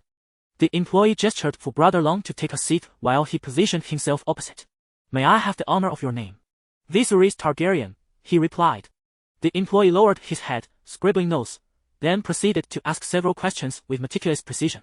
Suddenly, Brother Long recalled that the original Brother Long had previously sought a loan from the Iron Bank but was denied. The reason for this refusal was their skepticism regarding Viserys' prospects of reclaiming the throne. According to the progression of the original narrative, the prolonged summer showed no signs of conclusion, indicating that Robert's reign would only grow more fortified. Although they lacked the modern banking technology for collecting vast amounts of data and tracking transactions, they possessed their own auditing procedures. To confirm, are you here to withdraw funds? Indeed. May I have your account details? Brother Long Heir provided the account left by Illyrian. Please state the account's passphrase. Blood and fire share the same origin. Upon uttering the correct passphrase, the employee's stern demeanor seemed to dissolve, transforming into a welcoming expression. Your account currently holds 7,000 golden dragon coins. How much would you like to withdraw? 5,000. Would you require escort services? No. How much would those services cost? The employee replied with a smile. Our escort services are categorized into 5 tiers. Very well, which one do you recommend? After gaining insight into the related services of the Iron Vault, Brother Long Heir offered 100 golden dragon coins to select a covert protection package. With the funds secured, they departed from the Iron Vault. They had not ventured far when the value of this service became apparent. The individual subdued by the Iron Vault's guards appeared somewhat familiar. It was Helbo. Chapter 38, Dany's birthday. During this period, Viserys could sense the gradually cooling attitude of Helbo. Nevertheless, he remained indifferent. For the dragon's brother firmly believed that he could offer something valuable enough to elicit Helbo's loyalty. This is my friend, let him come up, Viserys said. And upon hearing the dragon's brother affirm that Helbo was welcome, the plainclothes guards of the Iron Vault released him. Helbo stretched his joints and awkwardly climbed onto the carriage. Mr. Helbo. What a surprise to encounter you here, Viserys jested. I heard that Miss Dany's birthday is approaching, so I wanted to inquire where the celebration would take place. Helbo's excuse was rather flimsy, yet the dragon's brother chose not to expose him. In a past life, he had heard a saying, some people celebrate their birthdays because they desire to, while others do so because others need them to. Curiously, the dragon's brother asked, where did you hear about Dany's birthday? Helbo's response surprised Viserys. Sir Derry, who once aided the siblings in their flight, had resided with them in the Red Keep. However, after Sir Daenerys' untimely demise, the servants of the Red Keep began to divide his possessions. During the amicable collaboration between Hellbow and the dragon's brother, he discreetly sought out those individuals. Although he had not recovered any valuables, he managed to learn the siblings' birthdays, initially intending to part ways with the dragon's brother. He found this information unexpectedly useful. Dany has endured hardships alongside me these years. However, we do not need anything extravagant. A simple celebration at my home will suffice. Upon hearing this, Hellbow's anxious heart finally eased. Such a comforting choice of words. At this point, Hellbow harbored no further extravagant desires. The current dragon's brother had allied himself with Valyria, and they were on the brink of soaring. To his astonishment, Viserys presented him with a white object, resembling a peeled egg. What is this? Moonshadow. This is the result of my collaboration with Miss Moonshadow. Can you guess how much this piece is worth? Hellbow took the soap in his hand, feeling its smoothness. Remarkably, after touching it, his hands bore no residue. Rather, they felt refreshingly clean. He brought it closer to his nose and detected a faint, pleasant fragrance. This must be made from whale oil, so it should be worth much, Hellbow mused. Yet he still quoted a price he considered relatively high. 5 or 6 silver moons. The dragon's brother smiled and replied, higher. Dozens? Still higher. 20-some moons. Old M.O. More, who had been observing Hellbow's expression intently, noticed that he was indeed beginning to display the same expression he had when first learning the price. Mr. Hellbow, 1 piece of Moonshadow, 5 gold dragons. And that is the lowest price. Upon hearing the demand for 5 gold dragons, Hellbow nearly dropped the soap he was holding. 5 gold dragons. He felt a pang of regret, wishing he could confront his past self who had sold whale oil, ready to deliver a sound thrashing. Observing his expression, Brother Long sensed the opportune moment and spoke. I have decided to offer you a 2% share as compensation for overseeing the workshop security. What do you think? 2%? Indeed, Mr. Morel will guarantee our transaction. Is this suddenly making me part of the bourgeoisie? Achieving what the fierce fish Beggar could not. In an instant, Hellbow felt dizzy. It was difficult to articulate this sensation. Gazing at the swiftly retreating scenery outside the carriage, he found it astonishingly surreal. The reason Brother Long was willing to involve Hellbow was primarily due to his desire to conserve energy for this endeavor. Elevating his power, devising a means to acquire the transfiguration technique, mastering it, and collecting dragon eggs, each task was exceedingly demanding. Investing a small sum to ensure the soap business maintained stable output was of utmost importance. His energy and time were his most precious resources. Soon, the first batch of soap flooded the market. It must be said, Valyria indeed possessed acumen. Upon receiving the initial batch from Brother Long, she promptly presented 50 bars to the Temple of the Moon Singer. Valyria's title was Moonshadow, and the soap was named Shadow of the Moon. Everyone was associated with the moon, striking a chord with the temple's overseer. Consequently, she was bestowed with the title Queen Valyria. This instantly bolstered her reputation, attracting an increasing number of visitors. The price of a single bar of soap soared to 10 or even 20 gold dragons. Naturally, such lucrative business drew envy from some. However, the current profits from the soap were insufficient to entice the influential figures. This was a deliberate outcome of Brother Long's control over production. At present, the soap remained a luxury item. If Brother Long were to sell a bar for 10 or even dozens of silver moons and market it across the free city-states, those hidden puppeteers would emerge like sharks scenting blood, eager to claim their share. Ultimately, it boiled down to his own weakness. Every endeavor felt fraught with trepidation, akin to walking on thin ice, uncertain if he could reach the other shore. In the theater, a young man toyed with the soap in his hand and inquired, which workshop produced this? Regarding Lord Anderson, we are still investigating. Still investigating? No need to look further. Anderson casually placed the soap on the table. Recently, Morel's workshop had suddenly become assertive. They refused to sell under any circumstances and even had funds to procure new materials.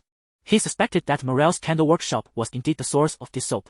Moreover, the workshop is intrinsically linked to Valyria, the former being referred to as Shadow of the Moon while the latter bears the title Moonshadow. One can easily deduce the connection with a mere thought.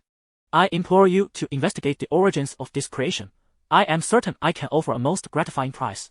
Anderson hails from the Frege family, one of the 3 prominent clans of Braavos. Money is merely a figure. The true value lies in the destruction of Valyria. ensuring that the socialite of his family secures victory in the beauty pageant. Such endeavors are undoubtedly worthwhile. At this moment, however, Brother Long, oblivious to these machinations, awaits the appointed time with the female assassin. Should he succeed in winning her over, he would acquire the art of shape-shifting. The ability to control birds of prey, such as falcons, would significantly enhance his future mercenary endeavors. Without the haze of battle, information flows transparently in one direction. Any commander with decent military acumen could unleash carnage. The time is drawing near, he mused. After employing Dragon Dream to scout, Brother Long resolved that tonight would be the night to earn the assassin's unwavering allegiance. Chapter 39. The half-hearted shapeshifter. As night descended, the indolent nobles, having feasted to their heart's content, began to stir from their languor. Lavish carriages and beautiful maidens had long been prepared for their revelry. Meanwhile, the weary workers and merchants, after enduring a long day of toil, faced the lingering demands of life. Their presence could be seen at the docks, hills, markets, and workshops. In a dim and damp little inn, a female assassin meticulously counted her gear. For some time, she had been observing the movements of Viserys. She discovered that the trajectory of the dragon's second brother was remarkably predictable, primarily flitting between the workshop and his home, rarely attending any feasts. Her scrutiny of his daily routine revealed that he spent most of his time practicing swordsmanship or instructing Daenerys in the same art. It must be said, his swordsmanship was indeed impressive. From the assassin's discerning eye, he surpassed many who had trained for a decade or even 15 years. Given that he was not yet 16. His innate talent for the blade was truly enviable. If granted time, he might become a figure akin to the Dawnbringer. Thus, she resolved to execute her assassination under the cover of night. At that moment, he would be unarmed, forced to engage in close combat, a domain where she believed herself to excel. However, a flicker of unease gnawed at her. Viserys had inexplicably gifted him the very crossbow that had once felled her. She had verified that the weapon was fully functional, elegantly crafted, capable of taking a life within 20 paces, a true assassin's tool. She found herself puzzled as to why Viserys would bestow such a valuable asset upon him, especially to be used against her. Did he truly possess such confidence? Recalling Viserys' precise recounting of her encounter at sea, her heart fluttered with uncertainty. He must be unaware of my true capabilities. The assassin produced a small cage containing several crickets. It was through these creatures that she had gained intimate knowledge of the dragon's brother's movements. By infiltrating the cricket's consciousness, it was akin to placing a listening device within the halls of House Targaryen. Though their vision was poor, their keen sense of hearing sufficed for tracking purposes. A single cricket, 2 crossbows, 3 daggers, and 6 bolts comprised her arsenal for the mission against the dragon's brother. She leaned her meticulously crafted 7-god wreath against the wall, preparing for the prayer that precedes her assault. Yet, inexplicably, the wreath kept slipping down the wall. Ultimately, she resorted to wedging a small stone from the table's leg to stabilize it. This predicament stirred a sense of disquiet within her. Could it be that the exiled prince was indeed under divine protection? Father of heaven, mother of heaven, smith, warrior, she whispered her prayers, completing them in mere seconds. After checking her equipment one final time, she disguised herself once more as an old woman and slipped out of the inn through the window. However, as soon as she leaped through the window, the garland slipped from her grasp once more. Departing from the inn, she resembled a fish gliding into the vast ocean of night. To conceal her whereabouts, she deliberately chose a secluded place to reside. Thus, the assassin first made her way to the nearby dock. Are there any boats? To White Sail Town, to Greenwater Town, to Sailfish Town. We are 1 person short for departure. Is anyone going to Greenwater Town? Just 10 iron coins. Charter the boat. 20 iron coins. The boatman at the dock shouted, akin to drivers soliciting passengers at a train station. At that moment, the female assassin spotted a lean, white-haired old boatman, whose vessel appeared diminutive and seemed incapable of accommodating many passengers. Moreover, it lacked stability, yet this suited her intentions perfectly. She aimed to act alone as much as possible, minimizing the risk of exposure. After negotiating the fare, the two set off. Upon reaching a less frequented waterway, the old boatman suddenly inquired, "Hey, where are you headed?" His voice was hoarse and somewhat unnatural. "To Bitterwell Town." "What town?" "Bitterwell Town." "What well?" "Bitter." The assassin's eyes sparkled with caution as she sensed something amiss. The old boatman was gazing at her with a mocking expression. In an instant, she felt ensnared by a vast net, every inch of her skin screaming in alarm. "Young lady, where are you truly going?" I, Sinbad, shall ensure your arrival. The assassin was jolted by the realization that this man could only be Brother Long Heir. Instinctively, she reached for her lower back, triggering both crossbows. Yet they were effortlessly deflected by Viserys with his bare hands. No! Not with bare hands. That was a black weapon. This reaction speed is terrifying. The assassin's pupils constricted, as if she had encountered a specter. This youth, armed with such reflexes, surely possessed formidable close combat skills. She had foolishly contemplated defeating him in close quarters. In that moment, she felt the urge to retreat, contemplating a leap into the water to escape. As if sensing her intentions, Brother Long Heir exclaimed, "Wait, we had an agreement. If you fail, you must serve me. Are you truly considering breaking your word?" She cast a glance at Viserys, her entire being frozen in place. Under the brutal training, her body instinctively signaled her to flee. Yet her mind rendered a different judgment. Viserys had indeed saved her twice, as he claimed. There was a pact between them. Furthermore, her instincts hinted that escape might be futile. Noticing her hesitation, Brother Long Heir continued, "Before you attempted to assassinate me, the 7 gods bestowed an omen upon you. Do you still remain obstinate?" Viserys' voice echoed over the water, startling the fish and shrimp into scattering flight. The assassin displayed an expression of disbelief, her face twitching as her psychological defenses teetered on the brink of collapse. Dragon Urge tossed the dragonbone dagger at her feet, where it quivered slightly as it embedded itself into the deck. She shivered, resembling a startled rabbit. "Embrace the will of the divine and follow me, or defy the gods and take your own life. The choice is yours." In that moment, the female assassin felt as though her body was subjected to an odd tension, akin to branches swaying in a cold wind. Ultimately, she made a difficult decision and sank despondently to the ground. "My name is Kyle." Dragon Urge maneuvered the boat to a relatively secluded spot. "My name is Kyle." "Kyle? Who sent you?" "King Robert." "Nonsense. I asked who ordered you to kill me." Dragon Urge noticed that the assassin seemed somewhat dazed. It was Lord Peter. So it was this little scoundrel. Varys muttered to himself, though it made sense upon reflection. Varys intended for them to serve as targets to draw fire.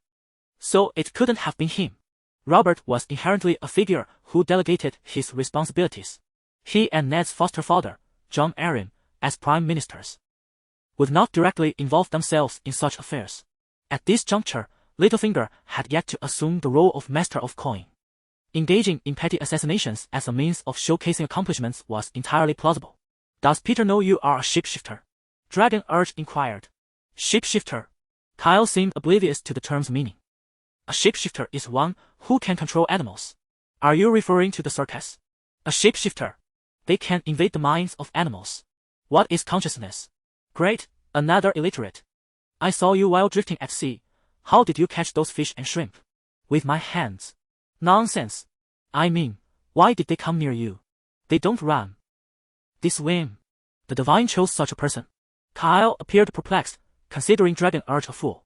Dragon Urge rubbed his forehead, pondering, "Can you demonstrate how you catch fish? Haven't you seen it? The sea is the domain of the storm god. The 7 cannot see clearly." Dragon Urge attempted to shift his approach to communicate with her. "Oh, fine." She leaned her head over the water's surface for a glance, then tilted her gaze skyward. Varys widened his eyes, determined to miss not a single detail. After about 3 to 5 minutes, Kyle's brown irises suddenly vanished, leaving only the whites of her eyes. It was as if a specter had invaded Dragon Urge's boat. The two were confined within the narrow vessel, and the eerie atmosphere of the night was quite unsettling. Moments later, her eyes returned to normal, and she sprang up as if propelled by an unseen force. With a swift motion, she reached out and captured a small fish in her hand. Yes. Just like that. How did you accomplish it?" "My mother taught me." "Do you share?" Long Heir employed some persuasive language and managed to uncover the essence of her background. Kyle hails from Helgium, or rather, her father is from Helgium, while her mother originates from beyond the frontier. From her description, it seems her mother was a true shapeshifter. She possessed the ability to command black cats to catch mice. With this talent, her mother served as a guardian of the granary for the Lord, raising Kyle until the tender age of 9, after which her father passed away. This led to her becoming an orphan amidst the turmoil of the Usurpers' War, only to be abducted by human traffickers, who inadvertently trained her as an assassin. Kyle, endowed with the ability to control insects and fish, excelled in her role as an assassin. However, she could never attain the status of a genuine shapeshifter like her mother. My mother instructed me to keep my abilities a secret. I only confided in you because I sensed the favor of the Seven upon you. Oh, thank you. But I have another question. I noticed that your body trembles slightly when you are fishing at sea. What causes that? Oh, did I tremble? I merely felt a bit dizzy, to be honest. Ah, that aligns with my observations. Long ago refrained from inquiring whether she sensed a decline in her mental acuity, as she appeared rather dim-witted. I hope you can teach me this skill. My mother said it is not something everyone can learn. Long ago replied, however. You likely can. The Seven have favored you. Kyle, after a moment of recollection, began to share with Long ago the essence of shapeshifting. The key to shapeshifting lies in imagination. One must first envision oneself as the creature intended for consciousness invasion. Observe its behavior, imagine seeing the world through its perspective, or perceive the world through its senses. Then, she continued with a multitude of explanations.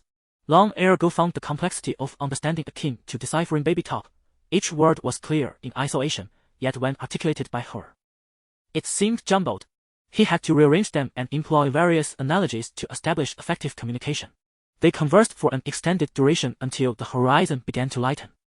If you successfully assassinate your target, how will you communicate with those who issued the command? Long ago posed the pivotal question. We do not communicate. If I succeed, I will leave a mark at a predetermined location. What if you fail? Will there be another mark to signify that? Yes, quite astute, Kyle thought. Is there a mark indicating one is in preparation? Indeed, I created such a symbol not long ago. Viserion has already confirmed that in Braavos.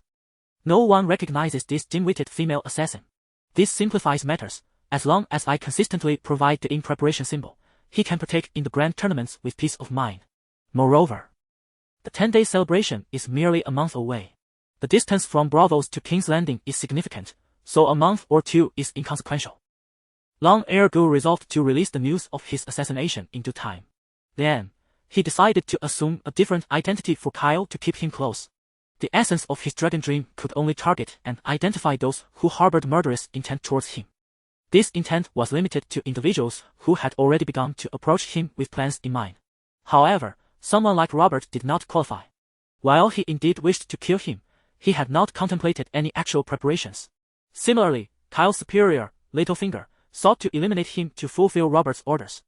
Yet he lacked any tangible actions, rendering him undetectable to the dragon dream. Perhaps in the future, as the dragon dream gradually evolved, it would enable the perception of those who harbored malice towards him. It might even broaden its scope, allowing him to sense anyone who thought of or mentioned him, achieving an almost supernatural state of omniscience. Suddenly, Dragon Brother paused, struck by a realization about the relationship between deities and their devotees. The faithful pray to the divine, and in turn, the deity responds to their wishes.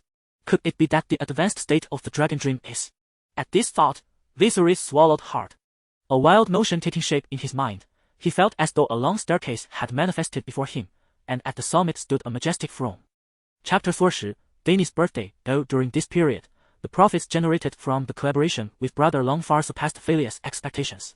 On Dany's birthday, she bestowed upon her a ship registered in her name, christening it the Silver Girl. As Dany struggled to manage the freighter and Brother Long lacked the time to oversee it, the vessel remained under Valeria's operation, with all profits accruing to Dany. On this day, Viserion hosted a grand birthday banquet in honor of Dany. To his astonishment, the number of attendees exceeded his forecasts. The once spacious courtyard was now teeming with guests, nearly shoulder to shoulder. Upon discovering the close cooperation between Brother Long and Valyria, many sought to align themselves with this advantageous connection, yet they remained unaware of the true value of the birthday celebration. Outside, carriages choked the roads, and gifts overflowed, filling Dany's room to the brim. Gazing at the heaps of colorful boxes, Dany felt utterly overwhelmed. Valyria had sent a rancher, which was hardly surprising, and naturally, the Morel father and son were present as well. Helber, who had prepared an array of items to contribute, found it increasingly difficult to squeeze in. Suddenly struck by inspiration, he summoned a dozen subordinates to maintain order and called upon his household maid for assistance. He even engaged singers to extol Dany's beauty, prompting the guests to dance to their melodies. It was only then that he managed to catch a glimpse of Brother Long and Dany. As the time approached, Brother Long instructed a maid to summon Dany. adorned with the necklace gifted by Valyria, draped in a silver gown, and sporting an elaborate hairstyle that took 4 hours to create. Dany embodied the essence of a Targaryen princess. However, upon witnessing the throng of guests at her birthday celebration, she felt a slight constriction in her breath. The lawn where she typically practiced swordsmanship was now bustling with people, their vibrant attire resembling a vast tapestry of colors. It was evident that the lawn would require reconditioning following the festivities. At that moment, those who had been observing closely noticed Dany's appearance and turned their gazes toward her. Once they locked eyes, they found themselves unable to look away, having never encountered such an exquisite young girl. Their attention only heightened Dany's anxiety. In truth, she harbored a touch of PTSD regarding banquets. Let us not forget that the last celebration hosted by Brother Long had become infamous as the Feast of the Crown, a source of ridicule that tormented her for a whole year. Do not fear, simply greet the guests shortly, Brother Long whispered, intending to ruffle Dany's hair. But the elaborate adornments prevented him from doing so. He glanced back and noticed a woman in a black mask nodding at him. She was Kale. Ever since being taken in by Viserion, she had become Dany's personal bodyguard, sleeping beside her at night and never straying far during the day. She had already conveyed to her superior through a special means of communication that she was seeking an opportunity to strike during the celebration of the 10th day. Brother Long raised his wine glass and tapped the rim with his spoon. The guests, unaware of the protagonist Dany's presence, turned their attention towards him. Ladies and gentlemen, I sincerely appreciate your attendance at my sister Daenerys' birthday banquet. Here's to Daenerys' health. Cheers! The crowd lifted their glasses and drank heartily. In truth, most believed it was more fitting to toast to Daenerys' beauty instead. Viserys surveyed the gathering and continued, moreover, to express my gratitude for your presence. I have prepared some gifts for everyone, which our Dany will distribute. Wow! Gifts? What gifts? Murmured some, as a large bald man appeared, carrying an enormous bamboo basket Regis. Within the basket lay a multitude of exquisite boxes. Leading the way, Regis was followed closely by Dany, and then by Kale. Dany personally handed a box to each guest, granting some the chance to admire her beauty up close. Thank you for attending my birthday banquet. No, the pleasure is mine. Thank you for coming to my birthday banquet. It is a blessing from the divine. Thank you. If their intentions were not merely to attend the banquet, at least for the sake of Dany's beauty, they felt their presence was justified. Some cautiously opened the boxes for a quick glance and were astonished to find moonshadow, though only the size of a quail egg. It was enough to astonish them. However, what Brother Long revealed next was even more rewarding. These moonshadows were remnants from offerings to the divine. To present them to the gods would be an affront, but for mere mortals like themselves, it was a grace. As the words fell, the guests quickly stole glances and carefully tucked them away. In this era of limited medical resources, it was more than just a mere bar of soap. With a touch of the divine, it could very well serve as a miraculous remedy in desperate times. Not everyone, however, valued such things. Anderson pinched the soap, which resembled solidified grease, and carelessly tossed it back into the box. His gaze never strayed from Dany. She had become even more beautiful since the first time he laid eyes on her, which made Anderson proud of his discerning eye. In fact, he had originally ensnared the former Viserys. Shifting his gaze to Viserys, a venomous glint flickered in his brown eyes. A dog without a master. Time and again thwarting my endeavors. Today, you shall learn the meaning of obedience. To him, the Viserys siblings were nothing less than easy prey. After setting his sights on Dany, he promptly enlisted a trainer for a bad slave from New Guise. However, due to the unpredictable variable of Dragon Brother not being utilized thus far, and in order to align with the family's operations, he was compelled to set aside his own plans. At last, his objectives finally coincided with the family's interests, enabling him to exert pressure on the Valyrian siblings on behalf of House Freyga. He exchanged a knowing glance with his personal servant, a lean man in his 30s who seemed to possess an innate understanding of his master's unspoken desires. The servant nodded at Anderson before advancing toward Valyrian and the others. Who is it? Regis, who was busy serving tea, approached the door with a hint of impatience upon hearing the knock. However, upon learning the identity of the visitor, he visibly faltered. All right, please wait a moment. Valyrian and the others noted that Regis's reaction was somewhat unusual, casting concerned glances at him before he could speak. Outside, members of House Freyga had arrived. Freyga! The thunderous name sent a jolt through Helbo's hand, causing the piece of meat on his fork to tumble to the floor. He glanced at Valyrian, realizing the immense weight of the boy's reputation. It was already remarkable that his sister's birthday could garner congratulations from Valyria, but to be associated with such a prominent family was astonishing. However, recalling Dragon Brother's former status, it was not entirely surprising. The elder Mo and his son also appeared taken aback, but when Morel observed Valyrion's expression, he sensed that matters were more complex than they seemed. Dragon Brother himself felt quite perplexed. There was no direct connection between himself and House Freyja. The only link was a lead he had previously uncovered, indicating that before leaving Braavos, Danger had seemingly visited Singing Moon Town, a locale densely populated with properties belonging to the Frey family. In any case, he perceived the visitors as potentially hostile. Nevertheless, Valyrion, still possessing sufficient strength, consented to their entrance. A moment later, a robust young man, around 27 or 28 years of age, strolled into the room. He surveyed the occupants with a brazen demeanor, his eyes revealing a hint of disdain. Yet, when his gaze met Valyrion's, a flicker of jealousy flashed across his eyes. Humph. Such a visage would be better suited to being trained as a bed slave for the new guys. It is a great honor for you to attend my sister's birthday celebration, Dragon Brother began, as the host. However, Anderson disregarded Valyrion's overture and took a seat unceremoniously. The Morel father and son, along with Helbo, sensed the awkwardness in the air, placing their utensils down and sitting stiffly with hands beneath the table, donning forced, conciliatory smiles. Yet, Anderson ignored them entirely, turning his attention back to Valyrion, inquiring, "How has your highness fared in Braavos?" As Viserys was about to speak, Anderson waved his hand dismissively, remarking, "Well, how good can a stray dog be?" Viserys now felt quite certain that the individual who had orchestrated his earlier predicament was none other than the man before him. He recalled that just before the current Sea King's impending demise, the Sea King had been transferred to the Freyja family. This signified that in the future, the Freyja family would triumph in their rivalry with the Zayn family.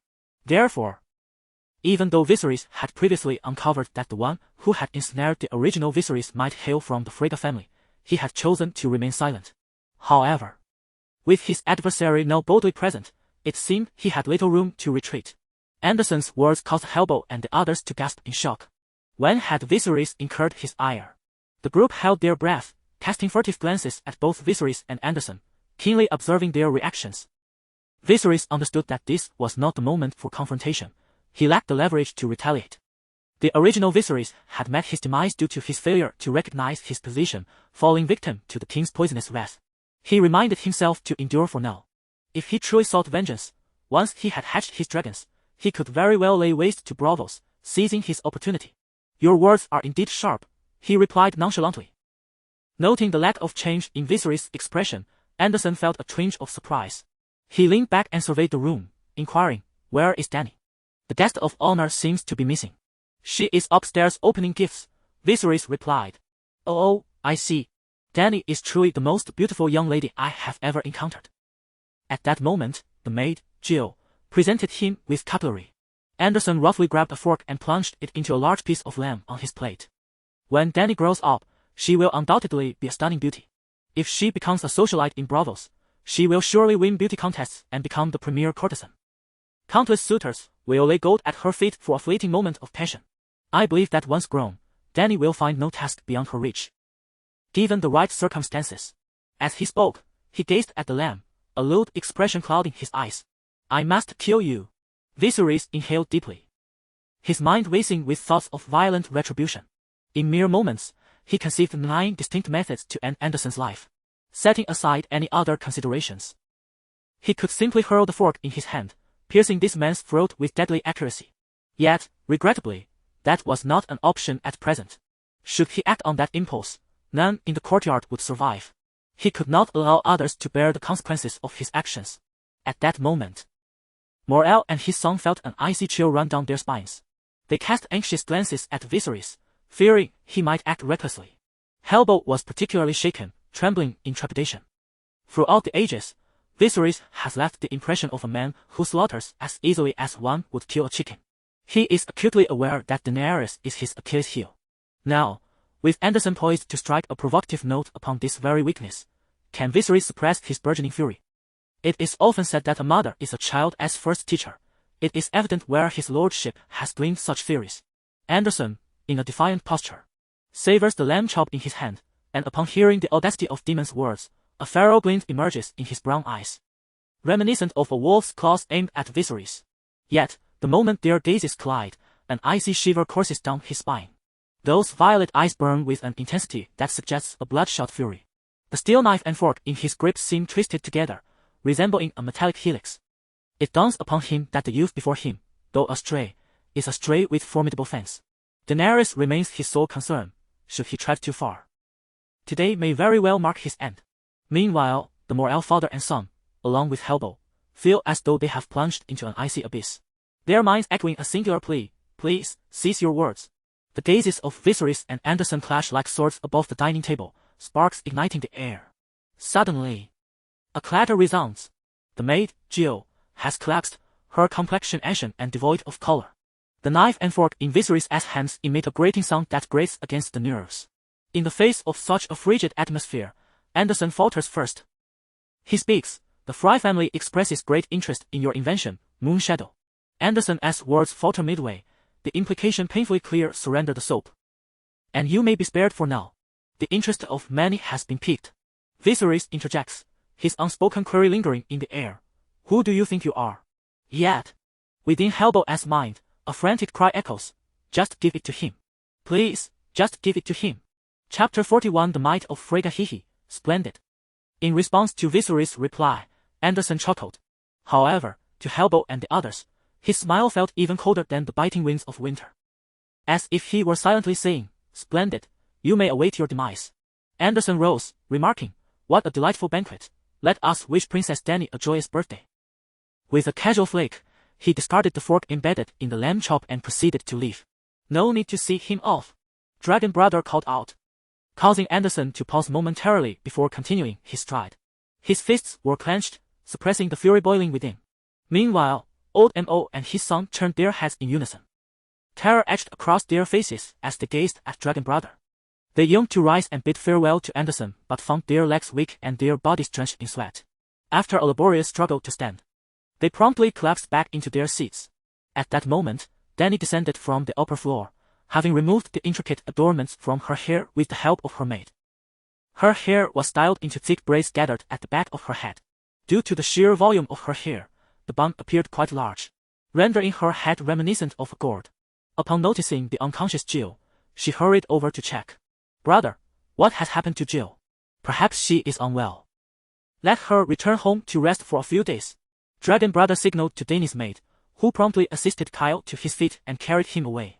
My lord, what should we do now? Hellbow inquired. Mo and his son also looked to him, hoping for a reliable response. However, Dragon Brother remained silent, directing his gaze at Dany and asking, Dany, there is a formidable adversary seeking to harm us. Are you frightened? The two pairs of violet eyes locked in a gaze. And Dany replied, is he stronger than Robert? Far from it. Then I am not afraid. With my brother by my side, I fear no one. Well said. At that moment, Hellbow realized that this brother-sister duo had long since grown accustomed to such circumstances. Perhaps you are feeling a bit hungry. Come, let us eat. Dragon Brother shifted his chair to make room for Dany. Noticing Viserys leaning closer, Hellbow instinctively leaned away. Dragon Brother wiped the blood from his hand slightly before resting a hand on Hellbow's shoulder, jesting, truly, it is like a dragon frolicking in shallow waters. Hellbow was at a loss for words. This phrase, translated into Valyrian by Dragon Brother, seemed to carry some weight. Nonsense. You are about to confront them directly. And you dare call that grievance? Enough. You all may return. I shall devise a plan for this matter. Dragon Brother understood that his intention to consolidate his connections during Dany's birthday celebration had fallen short. Now, both the Mo father and son and Hellbow were eager to distance themselves from him. Those who plan to establish connections with Valyria through their own means will likely scatter like birds upon hearing the news. As Anderson remarked, the current siblings of Viserys are akin to lost dogs. Although their residence resembles a palace compared to the ordinary populace, it is not a sanctuary for them. Relying on the Sea King to champion their cause seems rather improbable. The three great families have no need to tear their faces for a fallen prince adrift in a foreign land. Thus, Viserys finds himself with three choices. First, flee, relinquishing everything and departing Braavos with the soap formula. However, such an action would only heighten the peril. Robb would seek to assassinate him, and the Fry family would surely dispatch agents against him. Especially in another city-state, where the environment is rife with treachery, their situation would only worsen. Second, surrender the formula and plead for mercy. This is self-evident. If Viserys were to hand over the formula, he should have already softened his tone. Moreover, he would need to relinquish his sister as well. If it were to come to that, he might as well dismantle his own basket to feed the dogs. If the first two options are unfeasible, only the final choice remains, to demonstrate sufficient worth, enough to compel the three great families to risk their reputations for him. And such value is precisely what his brother, Daemon, embodies. That very evening, Daemon, along with Dany and Cole, arrived at the town of Crescent Lake. This was the place indicated by the pregnant noblewoman, Zaynab. The town derives its name from the largest lake in Braavos, Crescent Lake. Even at night, Viserys could discern the silhouette of the grandest building amidst the others. It crouched between the structures like the summit of a mountain range, as conspicuous as the flagship of a fleet. As they approached, Viserys beheld the fortress-like edifice in its entirety. The walls of the fortress were adorned with carvings of ships. This was the ancestral stronghold of the Zaynab family. Before they could draw too near, a flickering light appeared atop the wall. Shortly thereafter, a figure emerged from a doorway barely half a man's height. The individual was diminutive, likely reaching only to Daemon's navel, and did not surpass Dany in height. Upon closer inspection, it was a bald dwarf. "What brings you here?" the dwarf inquired sharply.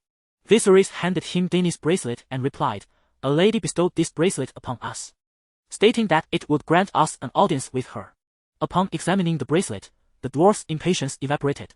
"But why do you visit at this hour? The lady has already retired." Hearing this, Daemon exhaled with slight relief. This dwarf appeared to be merely an ordinary servant of the Zaynab family. Yet, such a servant could recognize the noblewoman, suggesting that she was not merely a gilded canary kept by the Zaynab family, but rather a person of considerable standing. "It is of no concern. I kindly request that you introduce us tomorrow morning. We shall wait beneath that tree. Does that suit you?" The dwarf scrutinized Brother Long-Air for a moment and then tiptoed to glance inside the carriage. Within sat a little girl and a woman, which eased his vigilance somewhat. "Very well, you may wait there." The dwarf servant carefully tucked the bracelet into his bosom, as if it were carved from tofu rather than forged from gold and gemstones. "Is there anything else?" "Indeed," Brother Long-Air replied, producing a letter from his pocket and handing it to him. "Once the lady awakens, please deliver this to her." The dwarf cast a glance at it before stowing it away. "Thank you for your efforts." Brother Long-Air indicated that he had no further matters to discuss. The dwarf nodded and slipped through the small door. "Brother, what does the letter say?" Dany inquired. Brother Long-Air smiled and replied, "It is a secret for now. I shall reveal the entire matter to you in due time." With that, Viserys instructed the coachman to halt the carriage beneath the grand tree. And the three of them sat quietly, awaiting their moment. Chapter 42. The Zaynab family. Based on his observations of the noblewoman's pallor that day, it appeared she was a pregnant woman suffering from chronic lead poisoning. Coupled with the intelligence he had previously gathered, it was evident that the Zaynab family had not birthed a healthy child in over a decade, a direct cause of their decline. As for the child within that lady's womb, Viserys surmised that its prospects were grim. Furthermore, according to various whispers, the current Sea King seemed to be in deteriorating health, exhibiting classic symptoms of anemia. In stark contrast, the Freyga family, while also showing signs of lead poisoning, exhibited significantly milder symptoms than the other two families. As for the reasons behind this, Viserys found himself at a loss. He speculated that the members of this family were either acutely aware of the dangers of lead poisoning or that their regular diet aided in the expulsion of lead toxins from their bodies. If it were the former, it would indeed reflect malicious intent. If the latter, they would be exceptionally fortunate. As for the lady in question, Viserys could not assure her recovery but could offer her a glimmer of hope. Should she place her trust in him, the concerns regarding the soap workshop would be alleviated. "Dany, if you wish to sleep, do so. I shall keep watch. Kyle, you two should rest." "My lord, allow me to stand guard," Kyle interjected. "I am not reassured by your abilities," Dragon Brother remarked with a hint of jest. Kyle, having always viewed himself as the protector, was ready to retort, but upon reflection, he recognized Dragon Brother's authority to speak thus. "Brother, I am not tired. I shall keep you company." With eyes closed, she began to recite the Song of the Moon and soon drifted into slumber. Under Viserys' arrangement, the two nestled together for warmth in the spacious custom carriage, equipped with blankets and pillows, allowing them to rest comfortably. Their petite frames afforded them ample space to stretch their legs. As Dragon Brother and his sister prepared to seek assistance or refuge, Hellbow, upon departure, began to execute a technical dispersal of his subordinates. Simply inform everyone that they have worked hard lately, distribute the funds and let them relax for a time. Very well, my lord. Are you departing for another location? The young accountant, being astute, found Hellbow's actions perplexing. He was well aware of Hellbow's financial standing. The soap workshop, while not immensely profitable, was certainly thriving. Thus, the decision to disperse his staff at such a juncture seemed highly unusual. Me? I too wish to take a respite. I have been predominantly at the Meteor Theater of late. His reference to the Meteor Theater was, in fact, a guise, as it was near the Purple Harbor. Hellbow had converted most of his wealth into expensive gems, preparing for a swift exit should the Frigga family take action. Meanwhile, Morel and his son had informed Faria of the confrontation between Dragon Brother and Anderson, yet Faria found herself without a viable solution at that moment. Although she navigates the upper echelons of society as a socialite, their lack of foundation renders them susceptible to a fall from grace at any moment. While the families typically refrain from overtly targeting them, she senses an ominous shift this time. Furthermore, Faria cannot fault her brother Long-Air for his lack of composure. He too would not wish to part with the soap formula so readily. Like Long-Air, he relies on the income from the soap. For now, all she can do is take one step at a time. Miss Faria, why don't we venture to the great grass sea together? With your beauty, surely a noble from Khal would take notice, and you could become a Calixi. Asha, with her lustrous dark almond eyes, gazed earnestly at her mistress, her serious demeanor accentuating her sincerity. Faria merely smiled, choosing not to respond. Asha's notions were still too naive. Someone of Faria's standing barely holds sway in Braavos, and in other locales, she would be but a mere fish in a vast ocean. Were she to arrive at a place like the Great Grass Sea, she might very well be consumed alive. Let us wait a while longer. Did not Viserys assure us he would devise a solution? We shall bide our time, Faria said, as if addressing Asha, yet more like a self-soothing mantra. The swordsmen and merchants surrounding her were transparent to her discerning eyes, yet Viserys remained an enigma. Recently, she had tasked Asha with gathering information about Long-Air. And within a mere 3 months, he appeared to have undergone a profound transformation. Many might attribute this to Viserys' newfound ruthlessness, his propensity to kill without a second thought. However, she perceived that Long-Air's so-called ferocity diverged from the common understanding. He spared the relatively weaker Hellbow, yet eliminated Benerga with relentless fervor, even showcasing his methods in a shocking display involving a rope through the mouth. He was even willing to undertake the role of an enforcer, despite his princely status. Such a mindset is not easily adjusted. Faria harbored a sense that this so-called Beggar King, viewed through the lens of others, might emerge from this crisis as a formidable force, potentially ascending to even greater heights. With the thunderous roar of the Titan, a new day dawned in Braavos. This roar emanated from one of the 9 wonders of this world, the Titan. The town of Bitterwell lay at a considerable distance from the Titan, so typically, the siblings would not perceive its sound distinctly while at home. However, families like the Zanans, having meticulously chosen their location for its prime real estate, could hear the Titan's roar quite clearly. At that moment, the Zanan family's stronghold also resonated with the sound of bells, some long, some short, all following a precise rhythm, akin to a series of commands initiating the operation of this ancient fortress. Dany and Kyle, who had slept fully clothed, awakened with a sense of urgency, as if reminded of an important event. The moment they opened their eyes, they sat up, and Long-Air offered each of them a damp towel. Wipe your face. We shall soon be allowed entry. Peering through the carriage window, Long-Air could discern shadows flitting atop the city walls. It must be the retainers of the Xynian family. The 3 prominent families collectively wield the military power of Braavos. It is quite possible that these individuals are part of an organized regiment. As Long-Air pondered this, the fortress gates creaked open, as if exhaling the first breath of the day to the outside world. Shortly thereafter, a woman emerged from behind the gates. She was the same maid who had accompanied the noblewoman to the Moonsinger's temple. Poised and upright, she walked towards Long-Air's carriage with an elegant grace, as if trained in the art of refinement. Chapter 43, A Victory Without Bloodshed. The maid introduced herself as Belina, adorned in a flowing garment of pale white, with 3 rings of red patterns at the cuffs, evoking a sense of some elevated status. Belina recognized the siblings, the Dragon brothers, at a glance but declined Kyle's company, instructing him to remain with the carriage. It's all right, You may guard the carriage, she said, leading the siblings into the fortress. Upon entering, Viserys felt as though he had unlocked the door to a fantastical realm. It was akin to gazing upon a canvas splashed with vibrant hues. Not to mention the myriad of peculiar flowers, this family had even adorned their garden with coral.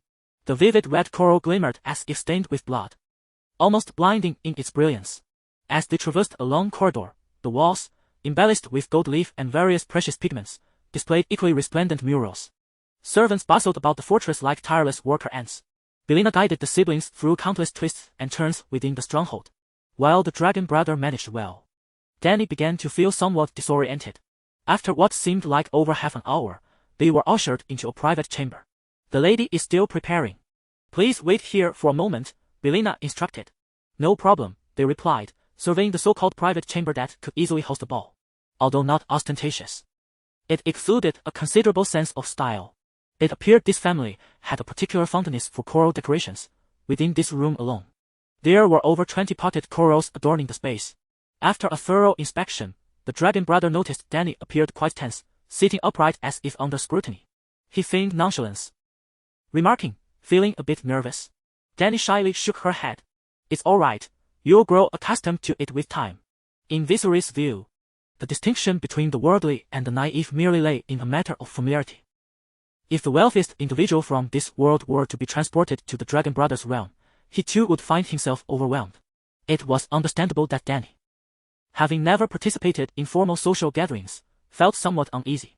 Another half hour passed before Belina re-entered. You may proceed, the lady is awaiting you, she announced. The siblings rose, with Dany trailing her brother as they navigated through several thresholds until they finally encountered the elegantly attired Lady Myrza on the terrace. In accordance with noble etiquette, visits were typically reserved for the afternoon or evening. The dragon brother's early arrival with his sister was somewhat implied. However, upon learning they had kept vigil outside throughout the night, Lady Myrza's initial displeasure dissipated. Under Belina's guidance, the siblings took their seats. Lady Myrza's gaze flitted over Dany with the intensity of someone who had stumbled upon a cherished treasure, leaving Dany feeling a bit bashful under the scrutiny. Moments later, Myrza reluctantly averted her gaze and turned to Long Ergu, raising the envelope in her hand. You mentioned you have a solution to these issues. Not a complete resolution, but it can significantly improve the situation and greatly increase the likelihood of the Zane family bearing healthy children, Long Ergu replied earnestly.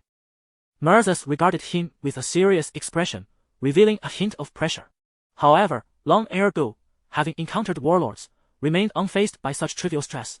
My lady, the issue lies in the water you consume. Beside them, Bylina's eyes reflected a trace of disdain.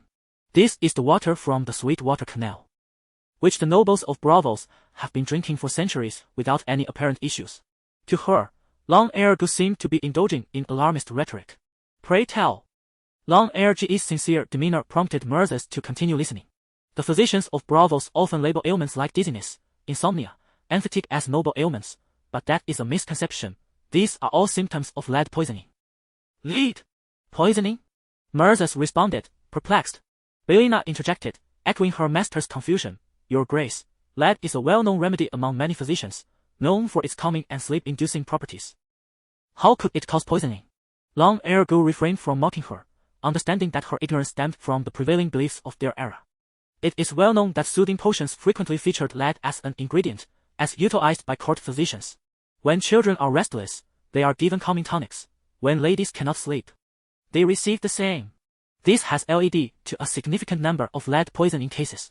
There is a saying, discussing toxicity without considering dosage is misleading, Long Ergu explained. One may starve from not eating, yet overindulgence can lead to fatality. The same principle applies to medicine. He continued, addressing Myrza. Currently, His Highness the Sea King exhibits classic symptoms of anemia, although he has not disclosed his health condition to the public. I assure you he suffers from the symptoms I am about to describe: shortness of breath, pale complexion, lack of appetite, and sensitivity to cold air.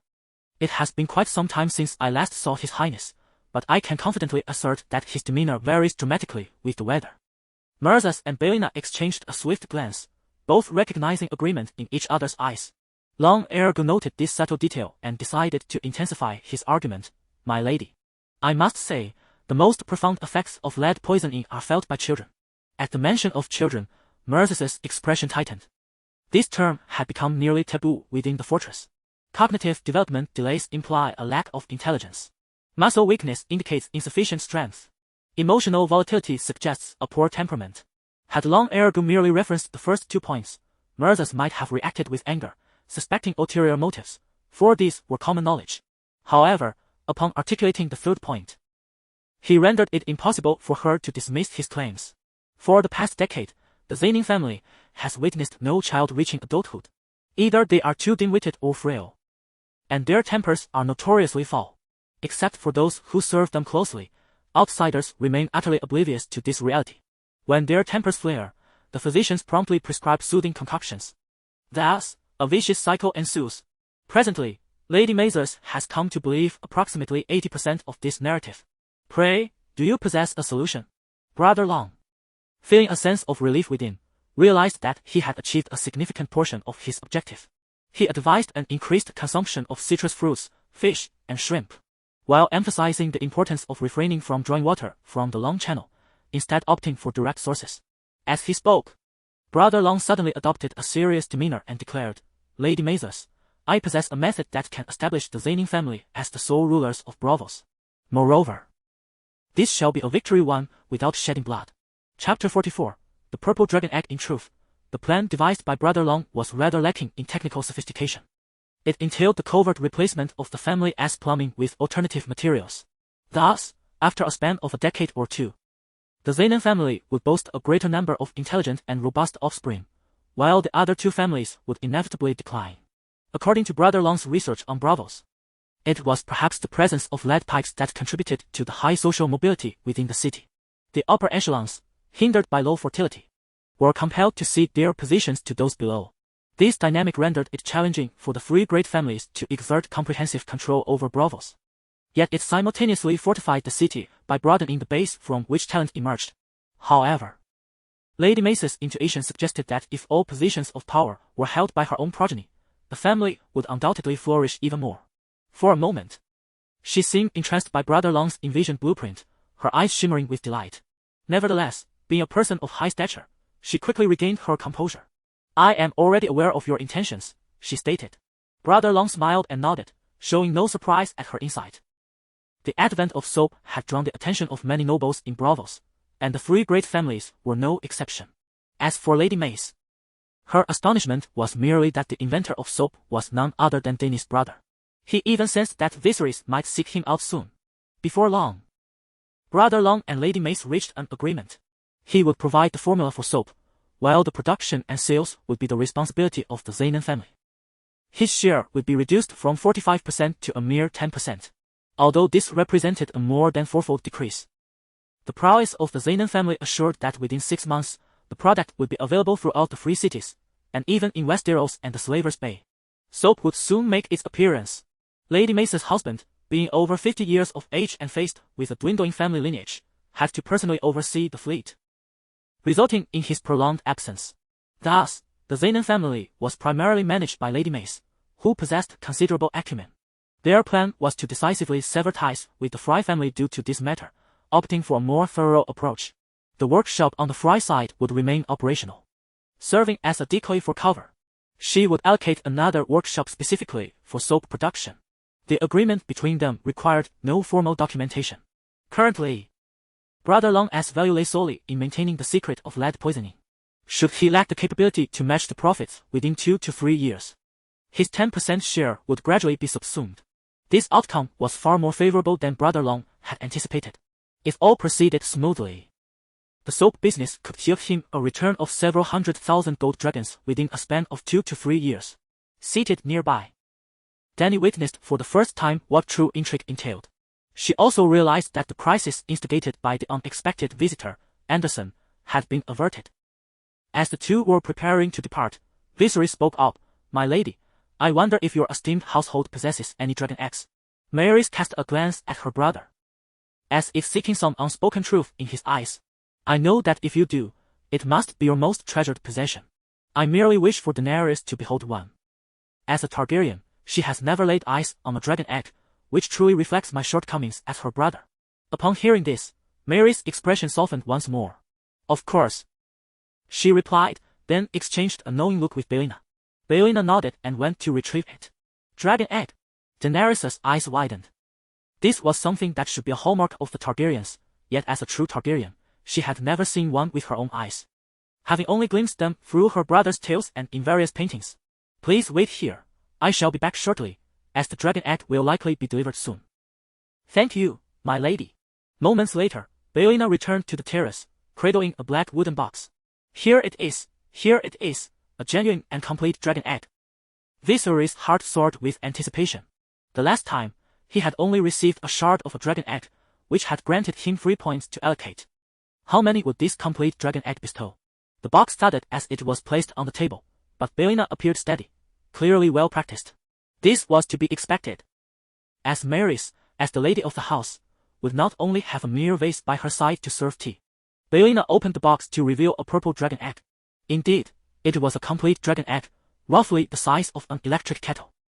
Its surface was adorned with scale-like patterns and 3 silver streaks that coursed through the egg, resembling bolts of silver lightning. Daenerys gazed in rapt attention. The purple dragon egg sparkled like a colossal amethyst under the morning light. May I touch it? Viserys inquired. If she hesitated to allow him, he would feign a clumsy mishap to reach out anyway.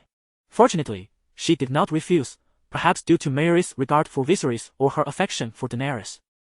The former reason seemed more likely. Be as careful as you can. Very well. Viserys lifted the dragon egg fossil from the box, feeling its icy coolness in his hands. Baelina's eyes never left the dragon egg in his grasp, poised to catch it should he accidentally drop it.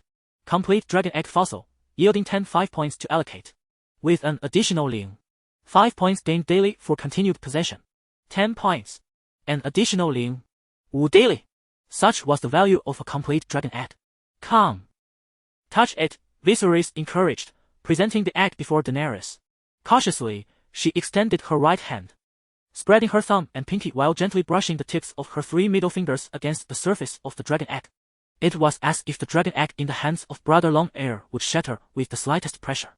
After merely caressing it a couple of times, she ceased her actions. Brother Long-Hair gently placed the egg back into the box and spoke. Well then, this has truly been a worthwhile journey today. Please convey my gratitude to the lady. Baelina closed the box and nodded in acknowledgement.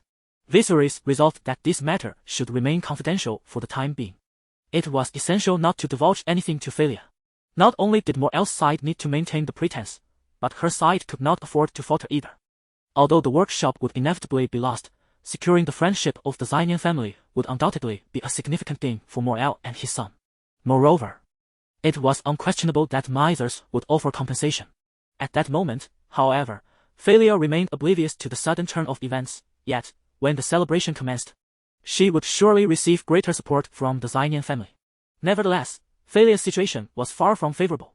After the rift with Brother Long-Hair, Anderson wasted no time in launching his offensive against her. Chapter 45, Constitution 10. Upon departing from the fortress of the Zane family, Long-Hair immediately resolved to allocate all of his newly acquired attribute points over 10 in total exclusively to his constitution. He gestured to Dany and Kyle, indicating that they should refrain from conversing with him for the moment. Upon opening his status panel, he discovered that his constitution now stood at 73. Liu! With the addition of 5, it would reach an impressive 84. 1, a mark befitting a top-tier warrior. While there might remain a disparity compared to the monstrous beings of the Magic Mountain or the strength-driven chieftains of tribes like the Horse King, he had undoubtedly become a rare force to be reckoned with. Not only could he fully unleash his swordsmanship and combat skills, but he also enjoyed enhancements due to his newfound power. After all, there is a saying, 1 strength can overcome 10 skills. With sufficient strength, he could execute feats of remarkable dexterity. As he allocated all his points to constitution, a surge of power coursed through him. His muscles writhed as if a nest of serpents had taken residence beneath his skin. His bones crackled audibly, and steam seemed to erupt from his head, reminiscent of a kettle reaching a boil. Dany and Kyle, having never witnessed such a transformation, exchanged worried glances. Despite their concern, they hesitated to speak, as Viserys had instructed them to remain silent. However, his expression suggested he was relishing the experience. A faint smile gracing his lips and beads of sweat forming on his brow. To the unknowing observer, one might mistakenly assume he was enjoying a sauna. As the two women curiously observed Long-Hair's metamorphosis, an unpleasant odor suddenly pervaded the carriage. Initially, they sought the source of the foulness, but it quickly became so overpowering that it stunned their eyes. Could it be didn't he just relieve himself, did he? Kyle remarked. A look of unmistakable disgust crossing her face as she glanced at Long-Hair. Why would a deity choose someone who might soil themselves? Both women instinctively covered their mouths and noses, battling the urge to leap from the carriage. Soon, they found themselves retching uncontrollably. Finally, upon reaching home, the two practically leaped from the carriage, gasping for fresh air several meters away from the vehicle. The coachman, intending to assist them down, was taken aback as they dashed away in haste, desperately inhaling the cool air. Confused, he turned to lift the curtain and peer inside. The sight was akin to receiving a punch to the head. Dizziness overwhelmed him, and stars danced before his eyes. What on earth happened in this carriage?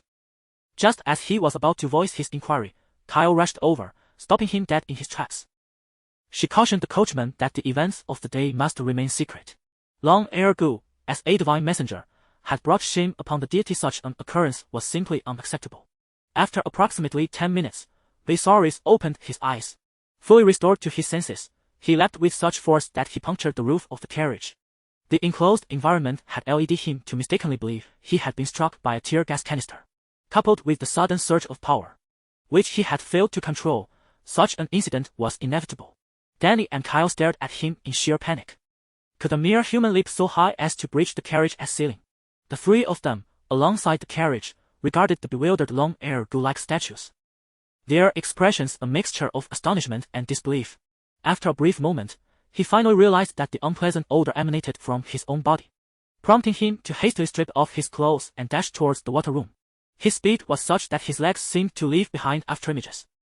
Had someone been timing him, they would have observed that he was nearing the limits of human capability. Grabbing a bucket of water, he poured it over his head, the murky brown grime forming a small stream at his feet. Although a lingering scent remained, it was dissipating rapidly. Once Dany and Kyle regained their composure, they hurried after him, deeply concerned. Dany, aware that an individual who reeked of such foulness must bear some injury, struggled to recall when her brother had sustained any harm. Kyle was equally perplexed, unable to comprehend what had transpired between the siblings within the confines of Zane's fortress. Could it be that her brother had been poisoned? If that were the case, why was Dany unharmed? Upon their arrival at the water room, they were met with the sight of a pristine figure, resembling a divine sculpture. The droplets cascading down from his cleansed body bestowed a mesmerizing luster upon Viserys' skin. The shifting contours of his muscles, morphing in accordance with his movements, appeared as though crafted by a master artist. For a moment, both were rendered speechless. For years, Kyle had known only training, killing, and more training. Now, it felt as if something within her was awakened.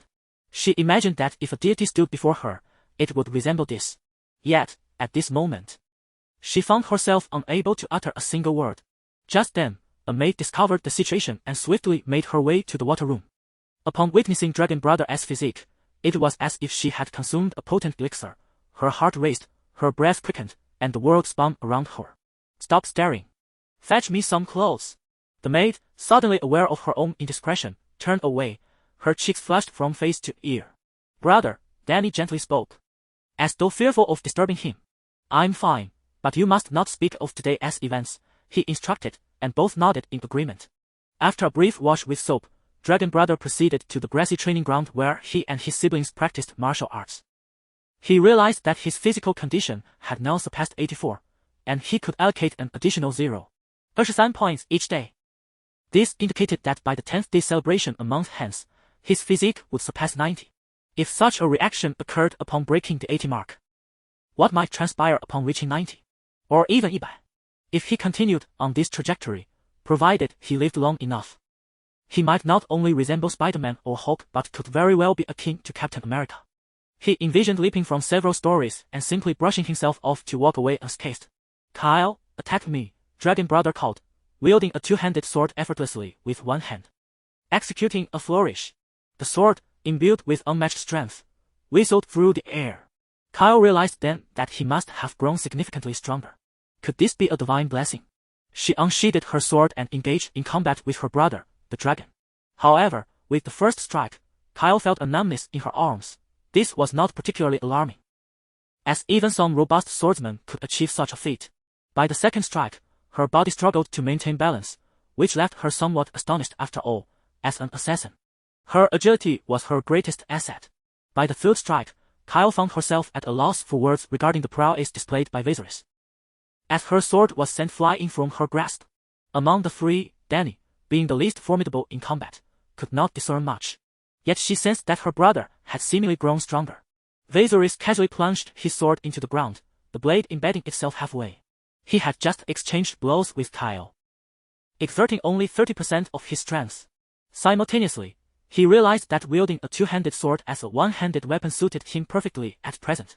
Moreover, he felt that his left hand had become considerably more dexterous. Perhaps dual-wielding was a possibility worth considering. With such martial prowess, he now held an additional trump card. Should the conflict arising from his earlier altercation with Anderson escalate uncontrollably, he could flee with Dany. Even in other city-states, he possessed the capability to ensure her safety. Viserys estimated that within 2 days, the Freyga family would likely make their move. Fortunately, with the Zenon family as a formidable ally, his residence remained exceedingly secure. Patrols could frequently be seen in the vicinity, undoubtedly orchestrated by my essays. Indeed, it was less than 3 days since Dany's birthday banquet when Rancher hurriedly sought out her brother. Appearing quite anxious, even his typically well-pressed attire looked somewhat disheveled. Chapter 46, Farias troubles your grace. Could you enlighten me regarding the events that transpired between you and Anderson on Miss Dany's birthday celebration? Rancher inquired anxiously. Did Morel not convey the details to you? No, we have been unable to reach them. I discreetly slipped away from Miss Faria. Rancher's tone reflected a certain agitation, clearly losing his former composure. Very well. The situation outside is as follows.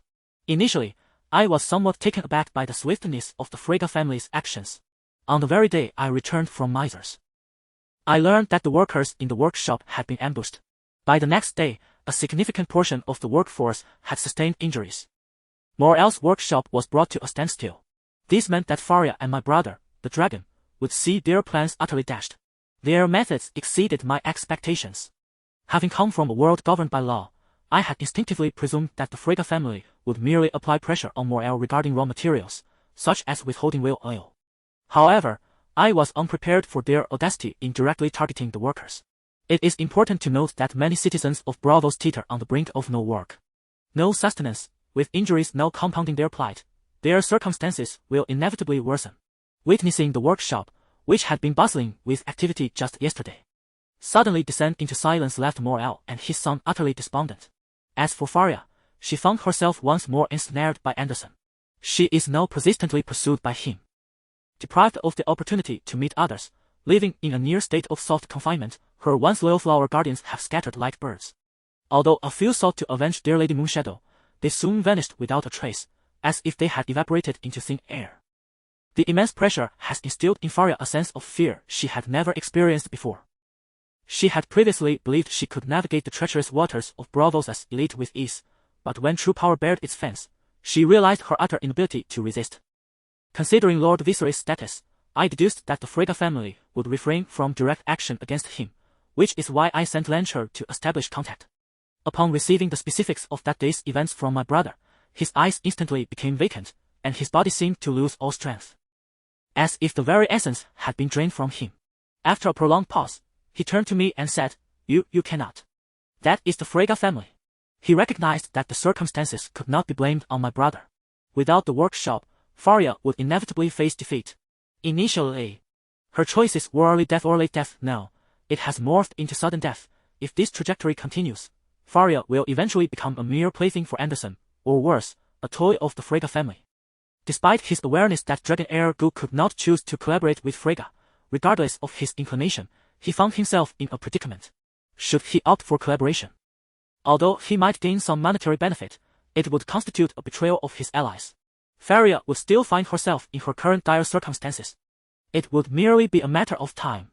Miss Faria, I am powerless, Long Che emitted a heart-wrenching cry, and to everyone's astonishment, he slid from his chair and knelt upon the ground. Your lamentations and wails, do you think they will bring death to Freyga's men? Dragon Heir Gu remarked. He then grasped Long Che's shoulders, hoisting him up as he declared, You can ride, correct? Let us seek out Faria together. Kyle, Take good care of Miss Dany." With that, he took Long Che and departed. Meanwhile, the situation for Valyria was exceedingly grim. To achieve the aim of keeping her under house arrest, he had brought with him a dozen family guards, disguised as his attendants, stationed outside to prevent anyone from seeing Valyria. It was nearly impossible for her to convey any messages outside. The flower boat was in disarray, exquisite glass vases lay shattered, their shards strewn across the floor, while the furnishings had been thrown askew. The incense burner had toppled, filling the air with dust and debris. Valyria's maid, Asha, lay on the floor, clutching her abdomen, desperately trying to crawl towards her. Anderson stepped on Asha's hand, his patience waning. The family had set a clear boundary: no force should be employed. After all, the world of courtesans was, in essence, a form of the entertainment industry, and Braavos was renowned for its customs. Simply put, he could not tarnish his own establishment's reputation, for that would set a precedent for others. The courtesan economy was a significant source of income for Braavos, yielding substantial profits annually. Every decade or so, some foolhardy individual attempted to exert force upon a courtesan, only to be executed by the three prominent families. This was precisely why the chastity of courtesans was deemed so vital. Though not noble, it was exceedingly valuable. To seize it without a proper price would be contrary to the interests of the three families. Of course, it was possible to forego payment, provided one could conquer these courtesans, who had been tempered by experience and had encountered countless men. Yet, that was something they guarded fervently. "Lord Anderson, she is merely a maid, please do not harm her." Valyria was only a year or two older than Asha, and they had nearly grown up together, their bond deep and profound. Watching Asha in distress filled Valyria with a sense of urgency. "Oh, then I implore Miss Yin to heed my counsel, entrust your flower's heart to me, and I shall cherish it greatly. I assure you, you shall gain Freyga's protection." His implication was clear: he had her ensnared. Asha cried out in pain as Anderson applied more pressure with his foot. Valyria closed her eyes, tears streaming down her cheeks. "So be it, after today, I shall take Asha and depart to another city." As if resigned to her fate, she chose to embrace her destiny. Gently pulling aside the veil revealed a visage akin to a divine masterpiece. Upon witnessing this, Anderson's fervent gaze nearly devoured Valyria. He curled the corners of his mouth, his long-cherished aspiration finally within reach. Next would be Dany. If he could have both, even the king would pale in comparison to him. "Miss Moonshadow, I have come to keep our appointment." Just as his thoughts wandered into reverie, a sudden exclamation echoed from outside.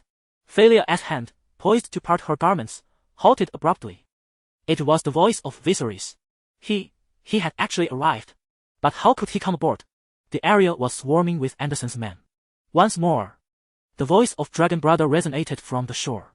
"Miss Valyria, I am coming aboard." Almost instinctively, she tugged at the ropes beside her. The silver bells of the flower boat rang out with a clear chime. Once the silver bells chimed, it signified that Dragon Brother was here for a rendezvous rather than as an assassin. Anderson cast an irate glance at Valyria, observing that Viserys was engaged in a fierce struggle with the guards he had brought. He scoffed disdainfully. His guards were the elite of his household. And what could a mere 16-year-old boy do? However, before Anderson could fully articulate his thoughts, he witnessed his men being toppled en masse. Some were even kicked into the lake. The family's elite crumbled like paper figures, utterly dismantled by Viserys, who moved with the ferocity of a tempest. Dragon Brother turned to face Anderson at the bow of the ship, revealing a dazzling grin, and with a splash, he leapt into the waters. Chapter 47, Relentless Assault. The distance from the shore to Valyria's vessel was a mere 300 meters. Anderson surmised that it would take Dragon Brother 3 to 4 minutes to swim back. He intended to seize this interval to destroy Valyria. The means employed were of little concern to him now. If he could not manage such a trivial matter, he would likely forfeit his claim to succession. Resolutely, he turned and plunged into the cabin. Valyria was gazing out the window. She had witnessed Viserys leap into the lake, but he had yet to resurface, causing her growing anxiety. She pondered whether he had become ensnared by aquatic weeds. Just as her worries mounted, Anderson burst in, striding directly toward her, his eyes ablaze with ferocity and desire. Ashar attempted to intervene, but was swiftly kicked aside. "Lord Anderson, what are you doing?" Valyria gasped as she was violently shoved backward, her golden hair cascading around her as her ample bosom heaved. "Anderson, do you comprehend the implications of your actions? Your family, They will face dire consequences because of this. Yet, Anderson paid no heed, reaching out to grasp her chest. Faria desperately shielded herself, but he overpowered her with brute force. He tore away her outer garments, revealing her breathtaking silhouette. Truly, Miss Moonshadow is a sight to behold, Anderson mused, believing that even the loss of his inheritance paled in comparison to this moment. Anderson! Ah! Faria fought fiercely to free herself, but the man beneath her, both in weight and strength, eclipsed her own. Like a startled doe, Faria only served to incite Anderson's primal instincts. The rush of blood coursing through him signaled that he was in prime condition today. Not far off, Ashar could only watch in horror, her body still recovering from pain. Just as Anderson was about to proceed with his intentions, he suddenly felt a damp, iron-like hand seize his neck. He was hoisted off the ground, and before he could comprehend the situation, he was slammed onto the floor. A flash of silver appeared before Faria, an image she would forever etch in her memory. Dragon Brother had pinned Anderson to the ground, leaning close to his ear and demanding, "Speak. Why do you persistently target the workshop? Let me go," Anderson retorted furiously, refusing to believe that a destitute wretch would dare to harm him. Yet, in the next moment, he regretted his bravado. A sharp crack echoed as excruciating pain radiated from his shoulder. The intensity of the agony rendered half of his body numb. "Ah!" Anderson shrieked, nearly tearing his throat in the process. "Will you speak? You dare not kill me." Another sharp crack rang out, the successive pain exceeding his threshold, plunging him into darkness. Yet, in the next instant, Viserys doused him with tea, rousing him from unconsciousness. He was positioned atop Anderson's back, bending his leg backward. Anderson immediately felt a searing pain in his spine, as if it were about to snap. "Will you not speak? If you remain silent, I shall break your spine, rendering you bedridden for the remainder of your life, a fate worse than death. Once your spine is severed, you shall find it impossible to maintain your manhood. Consider this, if you were to become disabled, would Lord Frege ever entrust the family legacy to you?" The mere thought of spending the rest of one's life confined to a bed fills Anderson with despair, more agonizing than death itself. What is family? What is duty? Such notions are utterly meaningless. As long as I possess my limbs, I can at least lead a life of affluence. I surrender. I shall speak. At last, Anderson capitulated, divulging Frege's plans to Brother Long. Once upright, Anderson perceived something amiss with his arm, which had inexplicably lost its mobility. My hand! My hand! Viserys seized his left hand, twisting it with a sharp jolt, sending waves of agony coursing through him. Yet, to his astonishment, Anderson discovered he could move his hand once more. This is nothing short of sorcery. He realized the youth before him was far more formidable than he had anticipated. And in a bid to protect his other arm, he laid bare the entirety of Frege family's schemes. The three prominent families each have their own social butterflies. The current Sea King's family, the Antalion line, supports the Poetelegia. However, since the Antalion family already holds the Sea King title, their backing for Telegia is rather tepid. The real competition arises between the Frege and Xenon families. Although the Xenon family lends some support to Faria, their own gradual decline has diminished their competitive spirit.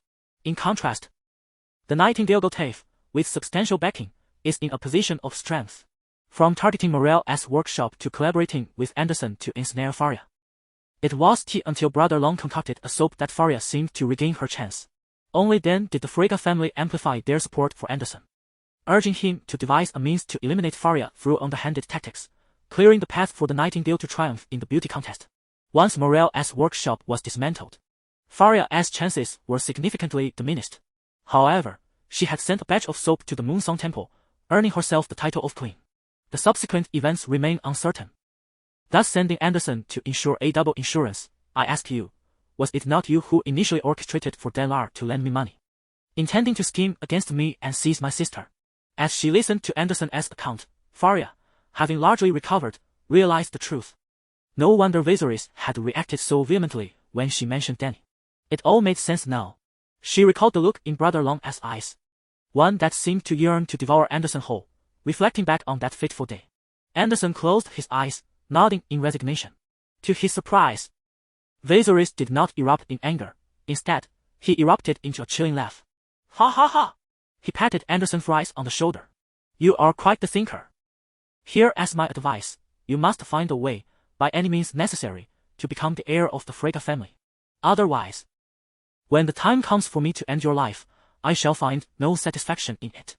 The reason why Brother Long-Heir spoke in such a manner was to instigate some turmoil within the Freya family. He had just demonstrated extraordinary martial prowess. And what was even more terrifying was that he was merely in his teenage years, with a long future ahead of him. Braavos, known for its abundance of assassins, posed a dire threat. If Anderson wished to preserve his life, he must significantly bolster his defensive forces, ideally to the level of a family head. Otherwise, he risked losing his head to Brother Long-Heir one day. Just as Brother Long-Heir contemplated how to send Anderson back, a sudden sound of threatening warnings echoed from outside. Assassins inside! Do not harm Lord Anderson, otherwise, you will be at odds with Braavos and the Sea King's palace. You shall face severe punishment. My ship is surrounded. Through the window, Valyria noticed at least 6 or 7 vessels and dozens of guards, all clad in blue cloaks, the Sea King's retinue. Leading them was a young man with brown hair, who, with bow drawn and arrow nocked, was confident in his ability to strike down any assassin who dared to show their face. Chapter 48. I swim swiftly as the 10-day celebration approached. The security burden within Braavos gradually intensified. The Sea King dispatched a portion of his own guard to bolster the security forces of Braavos. The captain of this guard was Josian, a disciple of the Sea King's chief swordsman, Quiro Valentin, responsible for the security of this area. Simultaneously, he harbored another identity as the admirer of Valyria. Naturally, he was well aware of the recent occurrences surrounding her. She was unable to speak out, and outsiders could not reach her. Anderson visited Valyria's ship almost daily, driving Josian to the brink of desperation, wishing fervently that his eyes could be planted on her vessel. However, Anderson's power was formidable, and Josian dared not provoke him. For days, he suffered from restless nights. Fortunately, no strange sounds had emerged from Valyria's ship, otherwise, his heart would have shattered. Upon hearing that an assassin had infiltrated Valyria's ship, his immediate reaction was not dread but rather elation. Finally, he would have the opportunity to ascertain Valyria's situation. If luck permitted, he might even catch a glimpse of her. He contemplated how he might eliminate both the assassin and Anderson in one fell swoop. Yet, this thought flickered only briefly in his mind. If anything were to befall Anderson, even his own mentor could be implicated. Those inside, come out quickly. If you do not emerge, we shall board the ship. Soon after, 2 men emerged from the vessel, one slightly shorter, with black hair and brown eyes, dressed in somewhat disheveled white attire, none other than Anderson. The man Josian had mentally slain 1,000 times. The other was unfamiliar to him, but his silver hair, violet eyes, and striking features left Josian feeling somewhat inadequate. A second glance stirred a vague recognition in his mind, yet he could not place it. My lord, I am here for an appointment, not as an assassin. Miss Moonshadow can vouch for me. The gentleman smiled at him, placing a hand on Anderson's shoulder, ready to use him as a shield. At that moment, a gentle voice floated from within the ship. Is that you, Sir Josian? This is Mr. Viserys. He is indeed here for an appointment. Had it not been for Dragon's intervention in dispatching Anderson's guards, Josian might have believed it. Noticing that the man was still damp, Josian declared, Miss Valyria need not worry. I shall protect you. He spoke with such fervor that it was evident he would rush to serve as a shield for her if needed. You claim you are here for an appointment. Why did you not take a boat? Because I swim swiftly. Josian? I truly am here for an appointment. You may ask Sir Anderson, he insisted. Anderson's throat felt parched. He opened his mouth to speak but found his voice constricted. Ahem, it is indeed true. He is here for an appointment. Perhaps my guards misunderstood. Nevertheless, Josian remained relentless. Release Sir Anderson. It seems this gentleman believes I have taken you hostage. As he spoke, Brother Long gave Anderson's rear a sharp flap and a firm pinch before stepping back a few paces. A man knows best how to please another man, but he also understands how to repulse him. Do not speak recklessly, and I shall remain silent as well, Brother Long cautioned in a low voice. Anderson felt as though a basin of cold water had been poured into his stomach, his insides twisted in a knot, yet he could not unleash his frustration. Simultaneously, a profound sense of humiliation washed over him. He could scarcely comprehend how the pitiful creature he had once manipulated so easily now possessed the ability to threaten him.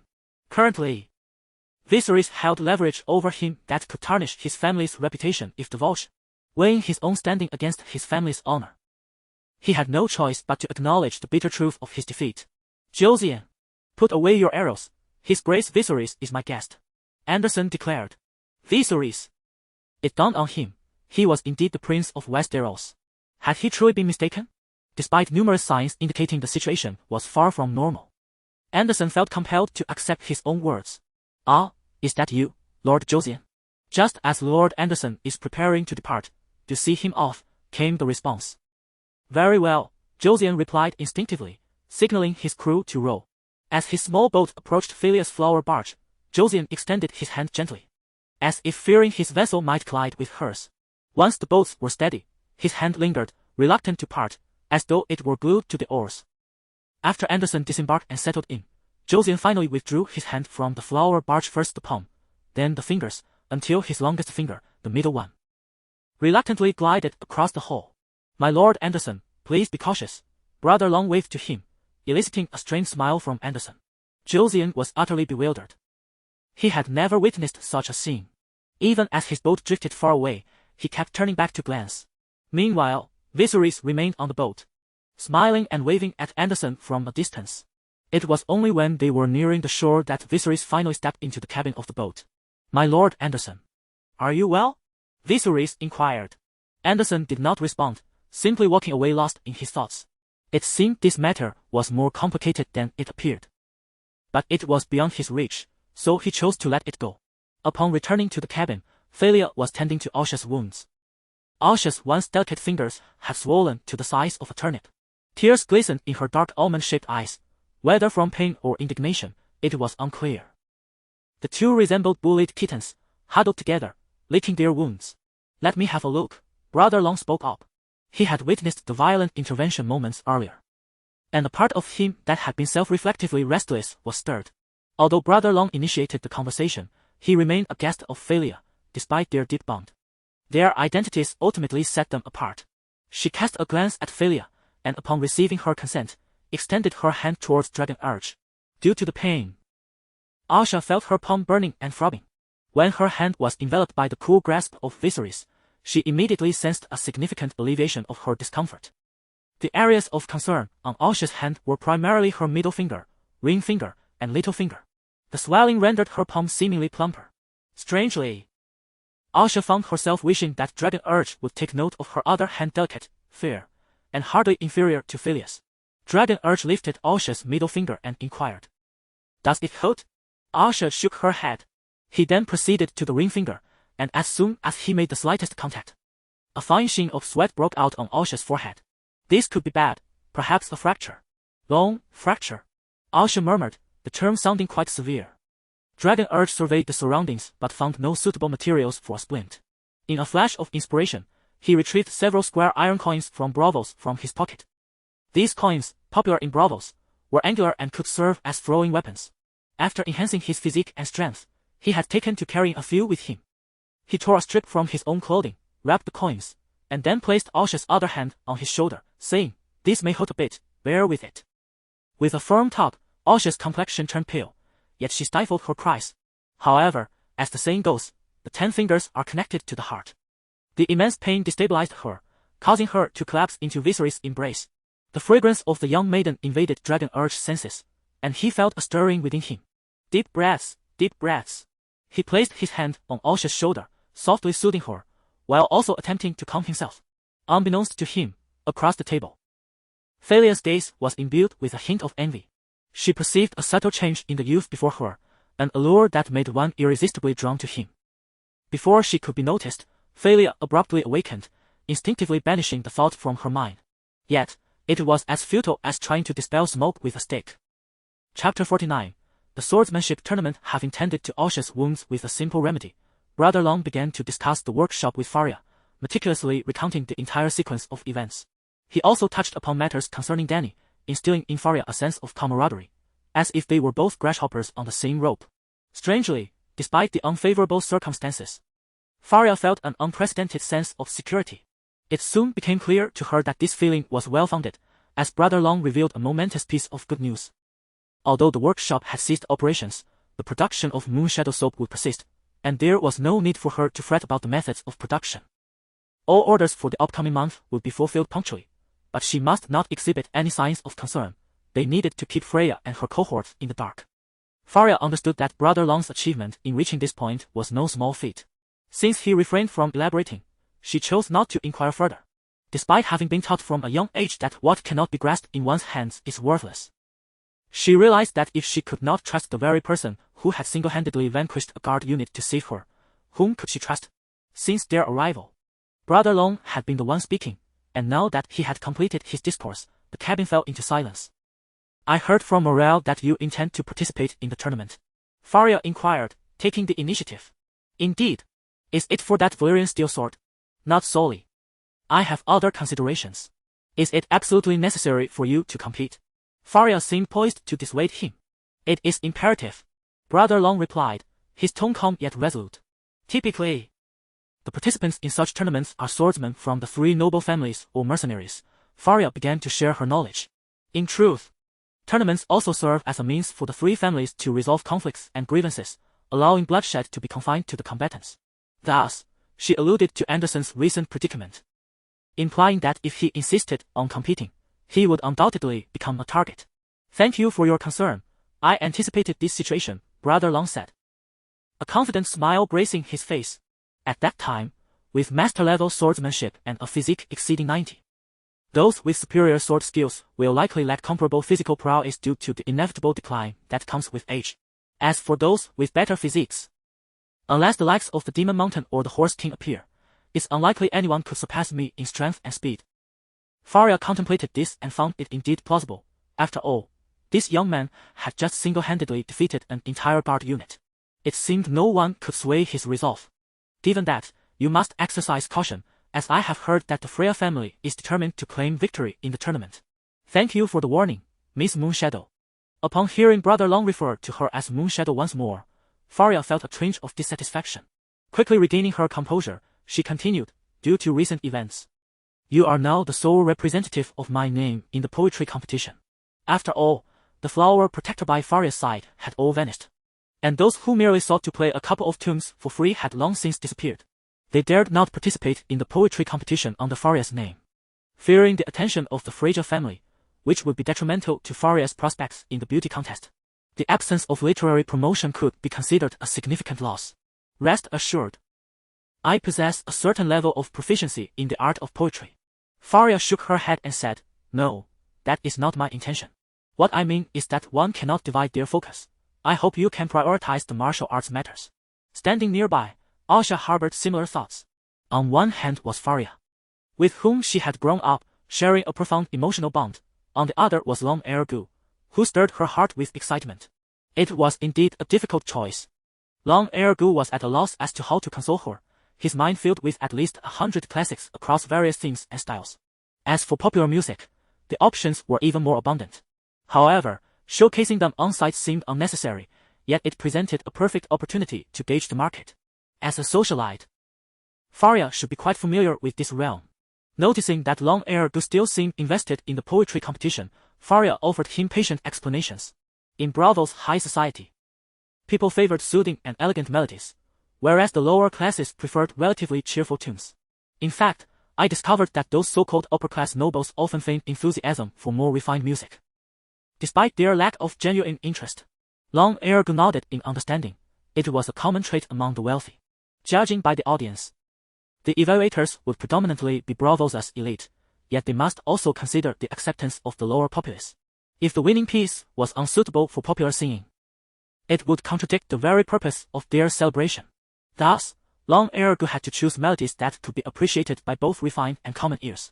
Consequently, many highly artistic classics would have to be excluded, while some timeless old songs could serve as alternatives. Just as the two were discussing previous works from Braavos, a voice from outside called out, Miss Faria, are you well? He had originally set out with Long Ergu, but due to recent restrictions imposed by Anderson, they were forced to rely solely on their own legs after disembarking. Lantra felt as though he had brought along a monster, despite having only 2 legs. Long Ergu ran faster than if he had 4. He could only shout in vain for him not to act impulsively as he watched Long Ergu's figure swiftly disappear into the distance. By the time he arrived, all of Anderson's guards had withdrawn, which filled him with foreboding. Could it be that Anderson had succeeded? Already breathless, Lantra felt his heart twist in anguish. Moreover, upon hearing discussions of a potential assassin lurking nearby, he felt as though he had been plunged into an icy abyss, trembling uncontrollably. Upon hearing Philia's voice, he breathed a sigh of relief as if he had been saved. Emerging from the cabin was Long Air Gu, clad in white and still damp. Your Excellency, rancher. Rest assured, Miss Yuan is unharmed. Please, could you take me over? He swam over. The Frigga family fortress, the flower and bird garden. The current Sea King had established a beast garden within the Sea King's palace, while the head of the Frigga family had created a modest bird garden for himself. It was a wooded area spanning several acres, adorned with bird cages of various hues. Inside these cages were birds of vibrant plumage, their songs sweet and clear. At that moment, Tormo, the head of the Frigga family, sat in a small pavilion amidst the grove, sipping sweet wine. Though flecks of white had begun to appear at his temples, his spirit remained vibrant, and his slightly gray eyes seemed capable of seeing into the hearts of men. A guard, veiled in black, brought Anderson before him. As Tormo's second son, Anderson was not held in high regard, and having botched this task, he feared his future was now even more uncertain. He gazed at his father's back, yet the man did not turn around, deepening his unease. Chapter 50. Making the most of resources after a while. It seemed that Tormo had no intention of speaking. However, Anderson dared not move, fearing to incite his father's displeasure. Suddenly, a guard clad in a black veil brought forth a young man who bore a resemblance to Anderson in his features, albeit 2 years his junior. This was Anderson's brother. Taster. The two exchanged a glance, yet their eyes revealed little familiar warmth. Father, of the 12 swordsmen we dispatched to join the mercenaries, 7 have returned. I have documented their respective characteristics for your consideration, should you wish to select any as our family swordsman. Ma'am, Tormo responded nonchalantly, still not turning around. The brothers stood to one side, awaiting further instruction. After a moment, an older youth entered, the eldest son of the family, Vitus, who appeared to be in his mid-30s and exuded an air of sharp intelligence. He exchanged a glance with his 2 younger brothers, similarly devoid of emotion. Father. At last, Tormo turned to face the 3 siblings. Look at the birds in the cage. Tormo's words made Anderson tense with anticipation, his brothers wearing equally serious expressions. They hurriedly followed their father's directive to observe the various birds. Behold that bird in the cage, hailing from the rainforests of Sorceros. Observe its plumage, truly magnificent. Following Tormo's pointing finger, the brothers beheld a bird adorned with emerald green feathers and bright yellow accents on its wings. Its large beak appeared somewhat disproportionate, yet its feathers were undeniably beautiful. Now, direct your attention to that small white cage. The song of its inhabitant is delightful. Following the sound, they discovered another small cage. The bird inside was drab in color, yet its melody was exceptionally enchanting, imbued with a tremulous quality reminiscent of the vibrato in a violin. Though my garden boasts a multitude of birds, each possesses its own strengths. Some may lack in appearance yet excel in song, while others may be visually striking but possess a mundane call. Tormo's gaze traversed the faces of his 3 sons before lingering on Anderson. You tell me, what value do you bring? Father. Anderson's lips trembled, uncertain of how to respond. The only talent you seem to possess is in seduction. I had hoped that, at the very least, you would excel in this realm. Yet now, you falter even in your purported strength. Tell me, do you deserve to share the same courtyard as my birds? Listening to Tormo's scorn, Anderson's face shifted from crimson to pale. But father, that Viserys, what of Viserys? Is a stray dog your excuse for failure? As his father's accusation struck him, Anderson pressed his thumbnail into his forefinger, striving to maintain composure. Since you excel at nothing, serve your brothers and me wine. Tormo gestured toward Test and Vitus with his chin, beckoning them to approach. This action nearly conveyed to Anderson that his claim to inheritance had diminished, yet it was not explicitly stated, as if offering him a glimmer of hope. Anderson poured sweet wine for his father and brothers, the blood from his extended fingertip inevitably staining the wine cup. However, the trio seemed oblivious to this, choosing to disregard it. Father, our informant within the Zanin family reports that Viserys visited my essays a few days ago. Vitus spoke up. Father, that beggar king surely intends to use Zanin against us. Anderson exclaimed, only to be met with a disdainful glance from Tormo. You are merely a servant pouring tea. May a servant interject? My apologies, father. Anderson quickly lowered his head and stepped back, his clenched jaw betraying the fury simmering within him, his body trembling slightly. With Tormo's permission, Vitus continued, according to my investigations, it seems unlikely. The Zanin family has not acquired whale oil, which does not suggest they are preparing to oppose us. Talmo nodded, seemingly in agreement with his eldest son's assertion. Their spies had long since disowned the ingredients for soap, though the precise formula remained unclear. And those below were still experimenting. Unbeknownst to them, the crafting of soap did not necessarily require whale blubber, lard, tallow, even. In an effort to minimize humanitarian disasters, Dragon Brother refrained from disclosing that particular animal to my essays. Yet, it was only a matter of time before someone uncovered that the fat from that animal could also be utilized for soap production. In Talmo's view, the Zenin family was destined to collapse. Nearly 20 years without a healthy heir reaching adulthood, they were now engaged in their final struggles. However, Talmo believed they would ultimately beseech him for a dignified exit, thus withdrawing from the ranks of the three great families. Consequently, the likelihood of them opposing him was minimal.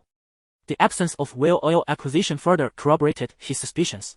As for Dragon Brother, he had not yet warranted serious consideration. Talmo held the belief that Viserys' continued existence was merely a result of his second son's incompetence. Additionally, according to reports from those close to the Sea King, the themes for this round of songs are likely these, Vita said, producing a slip of paper and handing it to Talmo. After a brief glance, Talmo replied, "Very well. Send it to Nightingale." "Understood." He then turned to his youngest son, stating, "Since some are unable to deal with Viserys, I shall entrust this task to you." Task straightened up, akin to a soldier awaiting orders. "I recall he also participated in the tournament, correct?" "Yes, father." "Very well, arrange accordingly. If he dares to stand against Freyga, he must pay the price." "Understood." Talmo was resolute in his ambition for the next Sea King's title. In his estimation, Braavos would inevitably fall to Freyga in the future. The 10-day celebration holds profound significance for Braavos. Were Viserys to perish before the festivities, it might not directly impact the event, yet it would undoubtedly become a topic of gossip. Thus, with less than a month remaining until the grand celebration, he has chosen to momentarily spare Viserys. At this juncture, the second son of the dragon has indeed spent a considerable time in seclusion. Many are aware of the apparent discord between him and the Fry family, leading to a rather desolate household, inhabited only by two maids, a stable hand, and the siblings, totaling 6 individuals. Even Helbo has not made an appearance for quite some time. The second son, however, remains unconcerned, as he has been preoccupied with other matters. Before him lies a basin of water, within which swims a tiny tadpole resembling a drop of ink. He is endeavoring to penetrate the consciousness of the tadpole in an attempt to exert control over it. This marks his inaugural foray into the realm of the shapeshifter. Chapter 50, Alas. Take off! I, Viserys, came into this world to accomplish but 3 endeavors: to ride dragons, and once again, to ride dragons. Yet, at present, I possess not even a single dragon egg, and the tides of magic are still years away. The shapeshifter is indeed a splendid alternative. The Stark children can command the spirits of wolves, racing through the forests with a hoe. Among the wildlings beyond the wall, some are endowed with such talents as well. Imagine, if you will, immersing one's consciousness into the body of a majestic eagle, truly experiencing the power of the wind. What a wondrous affair that would be. Moreover, in this era, possessing such abilities would be of paramount importance to a commander, allowing for a comprehensive grasp of battlefield dynamics, free from the mists of war. This would be akin to wielding an extraordinary advantage. However, my second brother, the dragon, is currently incapable of penetrating the essence of an eagle. He must commence with something as rudimentary as a tadpole. Based on his assessment, the lower the intelligence and the less developed the brain of the creature, the easier it would be to invade. Thus, he chose the tadpole, a creature that likely possesses barely developed neural structures. Sir, you must envision yourself having entered the consciousness of your target. Imagination is of utmost significance. Gazing intently at the tadpoles in the basin, my brother recalled the wisdom imparted by Kill. He envisioned the sound of flowing water enveloping him as he immersed himself in the basin. Suddenly, his eyes rolled back, and he collapsed in a state of despair. In the next moment, he discovered that his vision had deteriorated significantly. Before him lay only hazy shadows, accompanied by faint murmurs of water. The vibrations of the flowing water produced no discernible sound. I have succeeded. Realizing that he had entered the body of the tadpole, my brother felt a surge of exhilaration. He swished his tail, swimming back and forth in the basin. Even as he bumped against the sides of the water container, he felt not. It appeared that the tadpole's nervous system was not particularly advanced. After the initial novelty wore off, the the limitations of the creature's vision rendered the experience somewhat tedious. Moreover, the sudden decline in visual clarity induced a profound sense of unease. To return to my own body, I must once again rely on my imagination. The tadpole envisioned himself seated upon a sofa. Soon, his eyes returned to normal, and as he moved his body, he transformed back into my brother, the dragon. Opening his status panel, he noted that his physique had nearly reached 87.9. In a mere 10 days or so, he would likely surpass the 90-point threshold. At that juncture, his chances of victory would be significantly enhanced. If I were to claim that Valyrian steel sword, what name should I bestow upon it? Envisioning the possibilities, my brother continued to examine his other attributes. Mental, 100 health, 77 magic, 27.9 due to the continuous recitation of the Song of the Moon. Viserys' mental acuity had reached the pinnacle of 100. Upon reaching this mark, it appeared to be a limit, as though constrained by some invisible force. As for the nature of this constraint, he remained at a loss. Next was his magic value, which had risen from the initial teens to nearly 30. The Song of the Moon is indeed valuable. Initially, he intended to visit the Moon Chanting Temple to inquire about more advanced lunar melodies.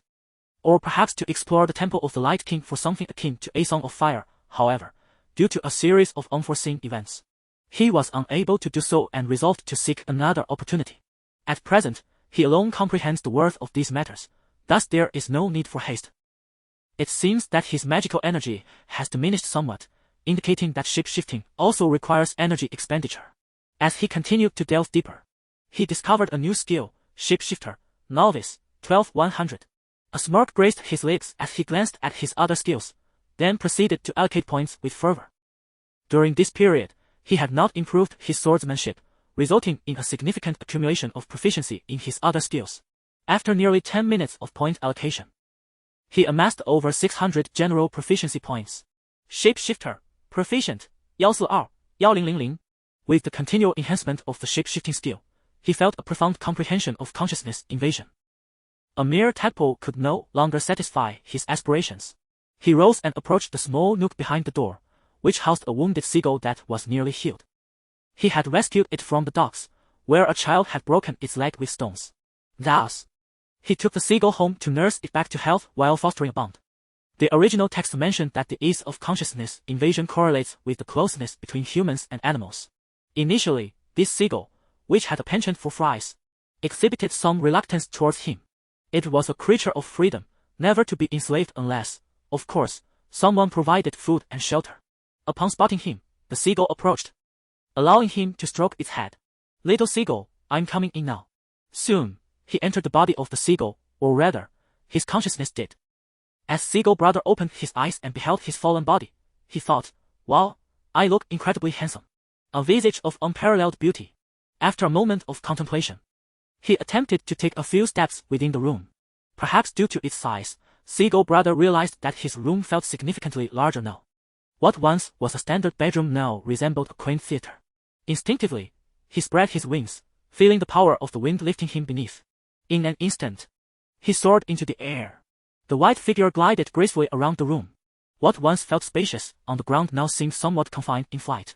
Seagull Brother landed steadily on the windowsill, gazing at the sky outside. The azure expanse was dotted with fluffy clouds, and several birds flew overhead, inspiring a sense of tranquility. The sky. I have arrived. With a flap of his wings, Seagull Brother leaped forward, tracing a white arc in the air before shooting towards the heavens. I'll take off. Seagull Brother called joyfully, overwhelmed with exhilaration, akin to Tony Stark donning the Mark I for the first time. This celestial and terrestrial power bestowed upon him an overwhelming sense of omnipotence. As he soared to an altitude of several hundred meters, Brother O looked down for the first time, observing the entirety of Braavos from a bird's eye view. Though it was dubbed the City of 1,000 Islands, most of it consisted of mere rocky outcrops and mounds of earth, primarily composed of 4 relatively larger islands. He immediately spotted the long canal that traversed Braavos and the White Temple of the Moon Singer. Continuing his flight, he beheld the ancestral fortresses of the 3 great families, the Azure Palace of the Sea King, and the Temple of the God of Light constructed from crimson rock. These sights swept past him in a mesmerizing panorama. Conqueror Aegon. Is this the vista you beheld? Brother O murmured, directing his flight toward the distant Titan. What would typically require nearly 2 hours by carriage or boat, he traversed in less than 20 minutes, heading straight for the apex of the colossal statue. Gazing upon the weathered grey statue, Brother O discerned that perhaps due to its towering height, its facial features remained unrefined, rendering them somewhat indistinct. Soon, he reached the summit of the Titan, where several seagulls lingered, emitting a cacophony of sounds as if engaged in conversation. One particular seagull, upon spotting Brother O, began to approach him. What an insufferable goal, he thought. Wait, could it be that I am Sister O? After casting a glance downward, he flapped his wings and took flight. Yet that persistent seagull seemed particularly enamored, trailing closely behind him without relent. Chapter 52. The Dragon in the Basin. As the 10-day celebration drew near, Braavos became increasingly bustling. Coaches and boatmen toiled from dawn till dusk, attending to their needs aboard the vessels. Their sole ambition was to earn a substantial profit during this bustling period. Prices soared, and those with acumen seized the opportunity to benefit from the festivities. Numerous temples and shrines welcomed a throng of visitors. Furthermore, although Braavos prohibited the trade of human beings, it boasted a thriving entertainment industry and a vibrant theatrical scene. The theaters overflowed with patrons, and the young women found themselves earning more than they could manage. The alleys of various brothels had transformed into fertile breeding grounds. This was merely a glimpse of the city's vibrancy. The bustling ports, adorned with a multitude of sails in diverse colors, black, white, purple, and green, seemed to embellish the land like a delicate lace. As the sails were lowered, they resembled a dense, barren grove. Sailors, or perhaps passengers, meandered about the vessels, appearing from above like riding maggots. Some ships bore particularly elevated prows, hinting at origins from the slave bay. Others appeared more respectable, emblazoned with family crests akin to those found on vessels from Westeros. O Brother, having finally extricated himself from his first suitor in this world, stood atop a ship's mast, surveying the scene. His gaze fell upon a vessel adorned with a black sail, upon which were depicted several golden skulls, the insignia of the mercenary company known as the Golden Company, founded by a bastion of House Targaryen, a king's illegitimate son named Aegon. The legend tells that after his demise, his head was boiled and gilded, subsequently hung upon the Golden Company's grand standard. His successors emulated this peculiar tradition, resulting in such a distinctive emblem. A band of lunatics, O Brother remarked acerbically. Soon after, he spotted several other mercenary banners, including those of the Cat Company, the Windblown, and the Second Sons. These prominent mercenary groups each possessed their own vessels, albeit modest ones, serving as a symbol of their stature. The mercenaries likely had three motivations for coming to Braavos. The first, undoubtedly, was the allure of revelry. With such festivities afoot, it was only natural for these warriors, who risked their lives for coin, to partake in the merriment. The second reason was to engage in tournaments, while the third involved scouting talent for their respective companies based on the competitors' performances. O Brother harbored similar aspirations, should he achieve an impressive ranking. The doors of the most esteemed mercenary groups would swing wide open for him. Anyone daring to mention the Crown's feast would face dire consequences. It must be said, however, that these mercenaries formed a rather straightforward collective. They welcomed all commoners, nobles, and fugitives alike regardless of the lineage or family background of those wishing to join. Their sole KPI was the acquisition of heads. Brother, can you wield a blade? If you can fight, join the mercenary stage. Yet, O Brother had not yet resolved which company he might align himself with, and he wrestled with a significant concern: Daenerys. Previously, he had contemplated leaving Daenerys in Braavos under the care of Messenger. However, the unforeseen variables became overwhelmingly numerous. Without his presence, the likelihood of Daenerys being assassinated would significantly increase. She was a crucial element in his plans. Without her, he might very well become the next Aegon Rivers. Moreover, even if he were to consider it, he could never bear to part with Daenerys. In Braavos, he had no one he could trust.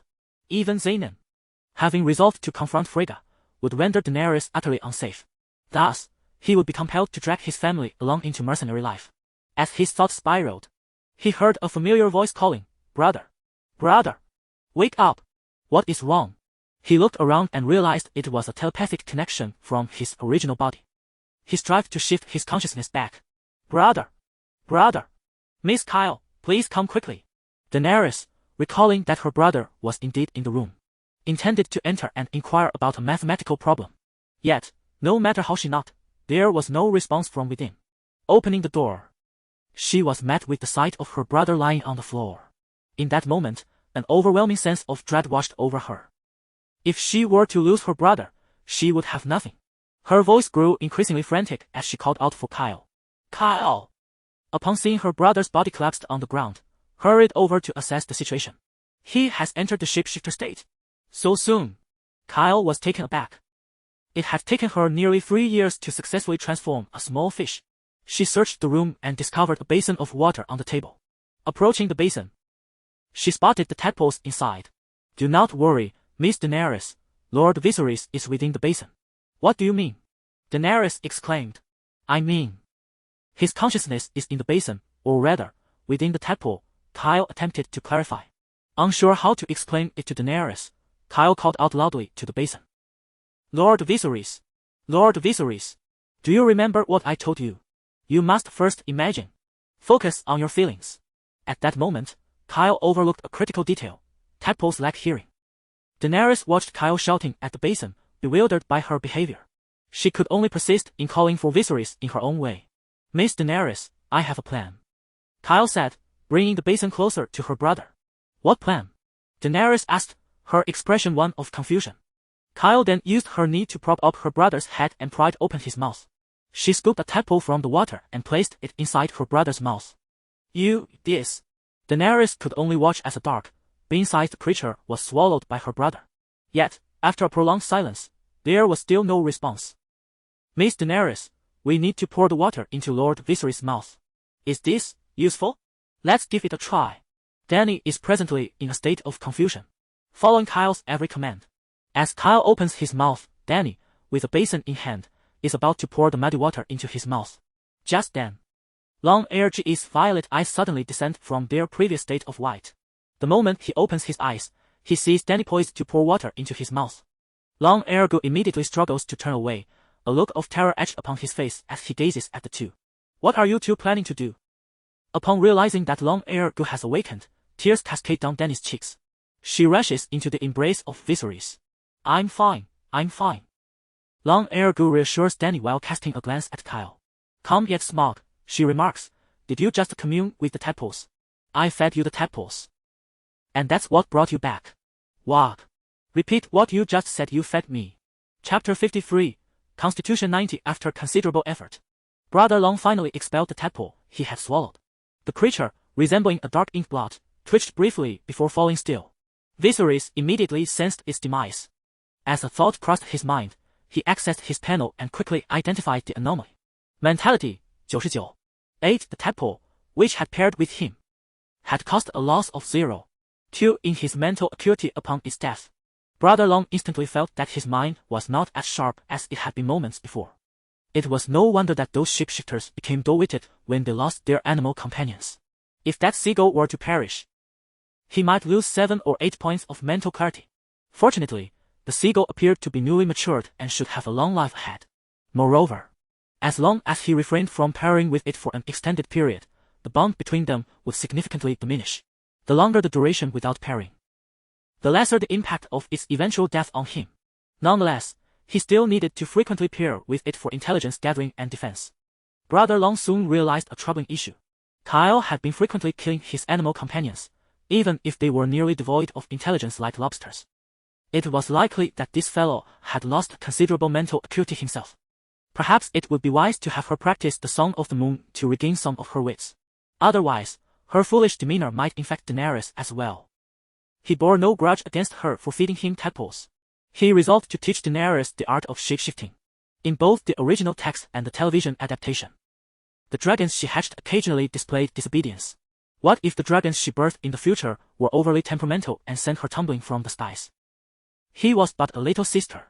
Thus, in the following days, Brother Long began instructing Daenerys in the ways of shapeshifting. As the celebration approached, time seemed to hasten. In the blink of an eye, only 3 days remained until the festivities. Some could no longer contain their excitement and took to the streets wearing masks. In the early hours, after practicing the Song of the Moon several times, Brother Long checked his physical data. Constitution, 89. 28 points to allocate. Drawing from his previous experience, Brother Long prepared a large bathing tub. He leaped into the tub and allocated the universal attribute points he had accrued to enhance his constitution. Instantly, he felt his heart race as if it had ingested a stimulating substance. The flow of blood quickened, pounding against his eardrums. His once fair skin began to warm, and the water in the tub, which had already cooled, gradually heated under his rising body temperature. Soon, wisps of white steam began to rise from his head. Fortunately, this time he did not experience any adverse effects. After nearly an hour, the sensation of enhancement began to wane. Beyond mere strength, Daenerys felt as though his cardiovascular capabilities had undergone a remarkable enhancement. He immersed himself in the bath for a full 25 minutes, emerging only after a prolonged soak. This is certainly not my limit, he speculated, estimating his threshold to be around 40 to 50 minutes. Should the need arise for vigorous activity underwater, he believed he could sustain it for several minutes. This was truly extraordinary. When his physical prowess had reached an 80, the primary improvements had been in strength and explosiveness. Now, having surpassed 90, the enhancements were in stamina and recovery, which could be broadly categorized as endurance. With this exceptional endurance, he could unleash the most fervent assaults upon his adversaries. In other words, he could continuously execute his most powerful techniques. Gazing down at his sculpted musculature, he smiled with satisfaction. Although he presently embodied a swift archetype, he possessed the strength of a power type. Given his towering stature, he believed that blunt weapons like hammers would suit him best in battle. One strike, and the enemy would fall silent. Of course, he could opt for other armaments, such as the formidable halberd wielded by a particularly demanding general. Indeed, the halberd demanded both strength and skill, offering a plethora of techniques, slicing, stabbing, smashing unfailing in its effectiveness. Early the next morning, a carriage belonging to the Xynian family arrived at Daenerys' doorstep. From it descended Belina, the personal maid and guard of Maiaces.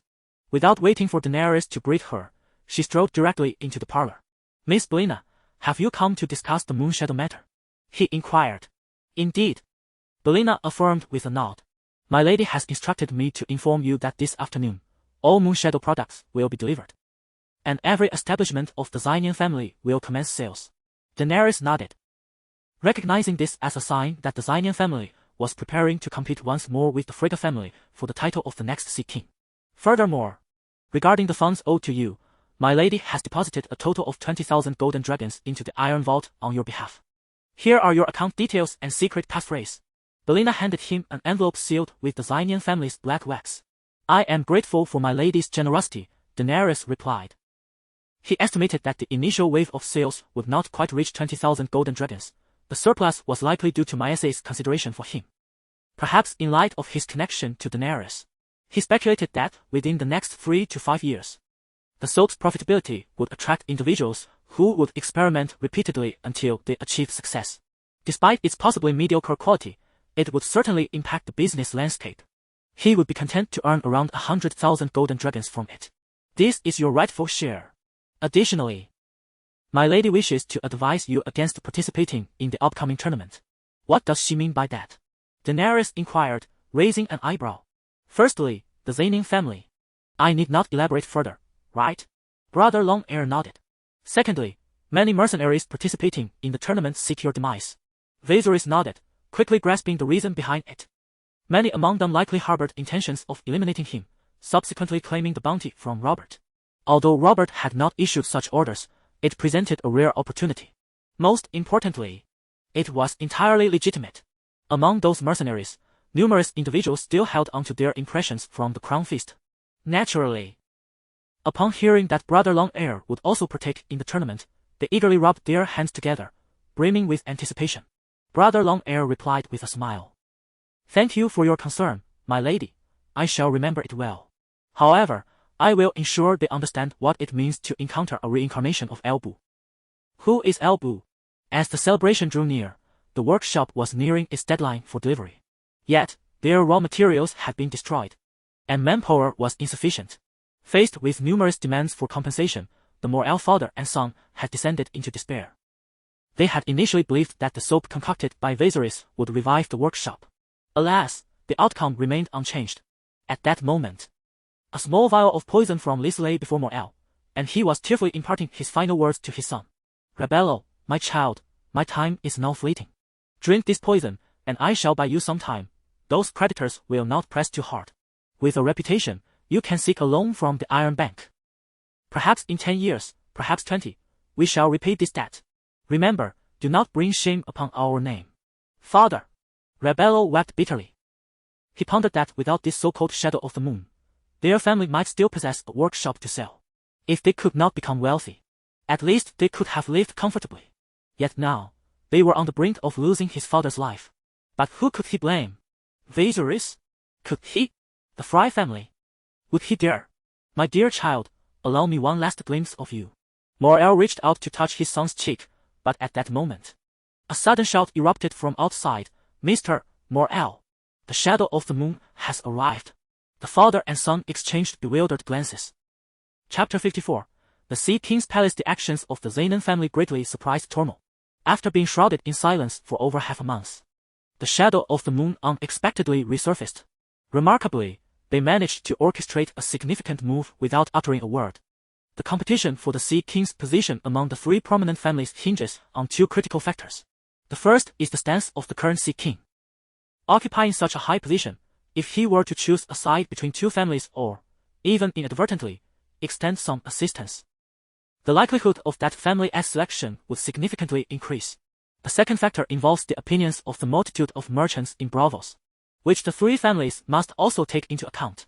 Previously, the Frigga family had set their sights firmly on the next Sea King's position.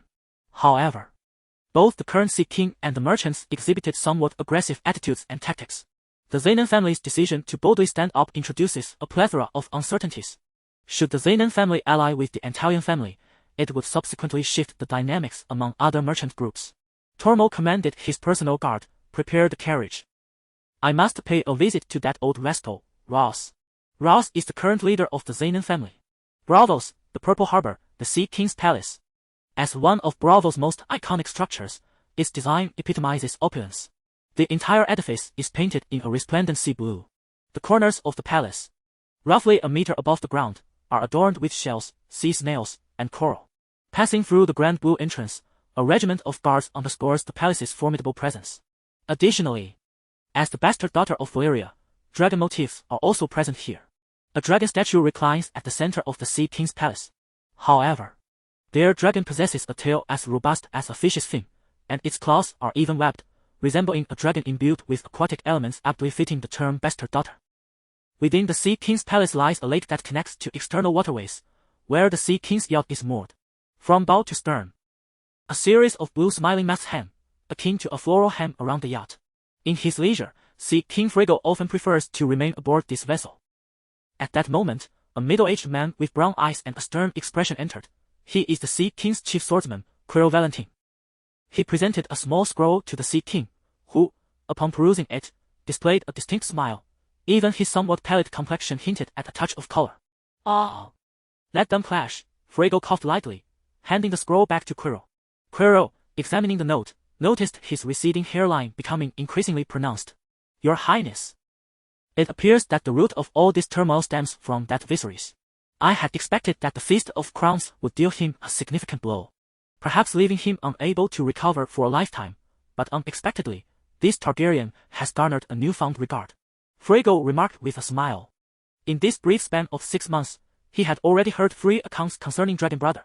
The first was from the Fearsome Fish Society's Bangia. The second pertained to the production of soap. The third was the current matter at hand.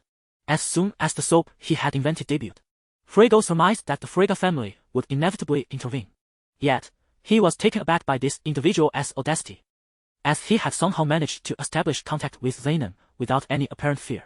Previously, he had even discreetly inquired about Viserys' circumstances. Since the Frigga family's representatives had approached him, Viserys seemed to have withdrawn from public life. Friggo initially believed he had capitulated, but was astonished to discover that he had been biding his time for such a significant move. But what means did he employ to persuade the Zenon family to assist him against the Frigga family? Could it be merely the shadow of a month? Friggo furrowed his brow in contemplation, momentarily at a loss. He decided to set this matter aside for now. As the Sea King, he inherently held the upper hand. It was prudent to observe the unfolding events. Despite his current ill health, according to the narrative's trajectory, he still had at least 6 or 7 years left in his reign. At this juncture, another official entered, carrying a wooden tray. Upon the tray lay a dozen white shells. Your Highness, it is time to select the theme for the poetry. Indeed, Friggo acknowledged. noticing that 3 shells were conspicuously arranged in a prominent position. A flicker of realization crossed his eyes, but suddenly, as if resolved, he scattered the shells like shuffling tiles in a game of mahjong, casually selecting 3 and tossing them onto the table. Lifting the shells revealed several Valyrian words. Meanwhile, when Helbo noted that the Frigel family seemed indifferent to his insignificant status, he retreated to his quarters. Upon learning about the plight of the Morel father and son, he felt a swell of pride in his decision to sever ties with Dragon Brother. Compared to the ruin of the Morels, his own losses amounted to mere financial setbacks. The 1% investment in the workshop could be regarded as a price for his survival. Sipping a glass of wine from Chinton Island, he mused, "Oh, this wine is exceedingly expensive." As the festivities approached, the prices of libations in Braavos soared daily. Particularly the mercenaries had driven up the consumption of beverages by 40%. This did not even account for other visitors. Even the previously casually consumed wines now felt extravagant to Helbo. Yet, he could at least sit here and indulge in wine. At that moment, Helbo's servant entered, bearing a heavy box. "Sir, this is your dividend from the workshop." "What?" Helbo exclaimed, "The Morel workshop? They are not. How is this possible?" As he took the box, he found it weighty. Upon opening it, he discovered it brimming with solid gold dragons. There were at least 400 gold dragons. How could this be? Helbo, utterly puzzled, recalled having visited the workshop. The workers have fled, and the materials are depleted. How shall the Morel father and son deliver? How did they manage it? I have heard that the Zenon family S wagon transported the shadow of the moon to the workshop, and then. I am not quite certain. The servant pondered, unable to comprehend the situation. Zenon. Helbo seemed to be under some sort of spell, muttering the name incessantly. Could it be Viserys? How could this? In that moment, Helbo appeared utterly incoherent. A figure quickly surfaced in his mind, yet he was reluctant to accept it. However, the evidence was undeniable. Those golden little darlings could not be fabricated. Helbo suddenly realized that if the second dragon truly had latched onto the Zenon family's influence, the production of soap would remain unaffected. He should have been basking in this venture, relishing the dividends. Yet, due to his previous severance, all of it had evaporated into thin air. When he grasped that his losses amounted not to 3 or 500 gold dragons, but rather 3 to 5,000. A dull ache pierced his chest. "Prepare the wagon at once. I must see Lord Viserys." Chapter 55, he said, "What does this little pain matter in the storm?" When Helbo hurriedly arrived at Long Urge's residence, he could only glimpse Dany practicing swordplay on the lawn through the gate. As he attempted to draw her attention, a voice echoed ominously from behind him. The tone was chilling, akin to a cold wind creeping down his neck. "Miss Kill, I have come to visit His Excellency, Viserys." "Lord Viserys is not here. What business do you have?" As Dany's personal bodyguard, she had been advised by Long Urge to be wary of this fellow. Consequently, Kill's demeanor appeared vigilant and frosty, leaving Helbo feeling even more disheartened. "Ah, it's nothing of great importance. Merely a casual visit," Helbo replied with a forced smile. "Lord Viserys has left." "Oh, where has he gone?" Kill regarded him coldly, remaining silent. Realizing his rudeness, Helbo quickly apologized. "When will Lord Viserys return?" "Unclear." Confronted by Kill's frigid attitude, Helbo felt increasingly uncomfortable. It seemed he had never truly discussed matters regarding Viserys. The first time, he believed Long Urge could elude the grasp of the Fearsome Fish Society, only to end up with the title of Fearsome Fish Patron. The second time, he thought Long Urge's soap venture was folly, yet the soap became immensely popular. The third time, he assumed Long Urge had provoked the Fry family and would soon face dire consequences, only to discover he had unexpectedly allied himself with the Zane family. Now, it seemed his fleeting connection with Viserys had dwindled. Nevertheless, Helbo resolved to make an effort. He retrieved a small box from his coat and handed it to Kill. "This is a modest gift for His Excellency. Please convey it to him." Kill accepted the box, opening it to reveal a black dragonbone ring set with a ruby. "Very well, if there is nothing else, you may take your leave." "Ah, yes." Without having met his intended recipient, Helbo reluctantly returned to his carriage. Just as the coachman prepared to depart, Helbo suddenly interjected, "Park the carriage beneath the locust tree ahead. I'll cover the fare for today." "Very well, sir." "That will be 3 golden dragons." "3 golden dragons? Are your horseshoes made of gold, or are the wheels gilded?" "Sir, you must consider the current circumstances. under normal conditions. I would not dare request 3 golden dragons from you. Alright, 3 it is. Helbo, feeling the pinch as he handed over 3 golden dragons, resolved to wait for Long Urge's return. Meanwhile, Long Urge was aboard Valia's ship, gathering information about the poetry competition. This contest was not the kind he had initially envisioned. Resembling a variety television show where contestants took turns performing and mentors turned their chairs. The poets and singers participating in the competition will submit their compositions, which will then be performed by the musicians of the Sea King's Palace. At that time, various singers and musicians will be scattered throughout Braavos, with the highest concentration near the Titan. The judging criterion is based on the number of performances by these musicians and singers, which can be influenced by monetary votes from the public. A sufficient number of performances will lead to advancement to the next round. Conversely, a lack thereof will result in elimination. In essence, it resembles a recommendation mechanism. It remains relatively fair, even if one wishes to financially support a contestant. It will require a substantial amount of money. Furthermore, the 3 competitions of the 10-day celebration will not occur sequentially but will be interspersed. The rough schedule is as follows: song, duel, duel, song, duel, duel, song, duel, duel, celebration. This means that, aside from the first round's theme, which will be announced a day in advance, the themes for the other 2 rounds will be revealed the night before. This arrangement is to ensure that Braavos witnesses remarkable works on the first day, allowing for a more generous timeframe, as explained patiently by Valyria. Asha, meanwhile, watched Daenerys with rapt attention.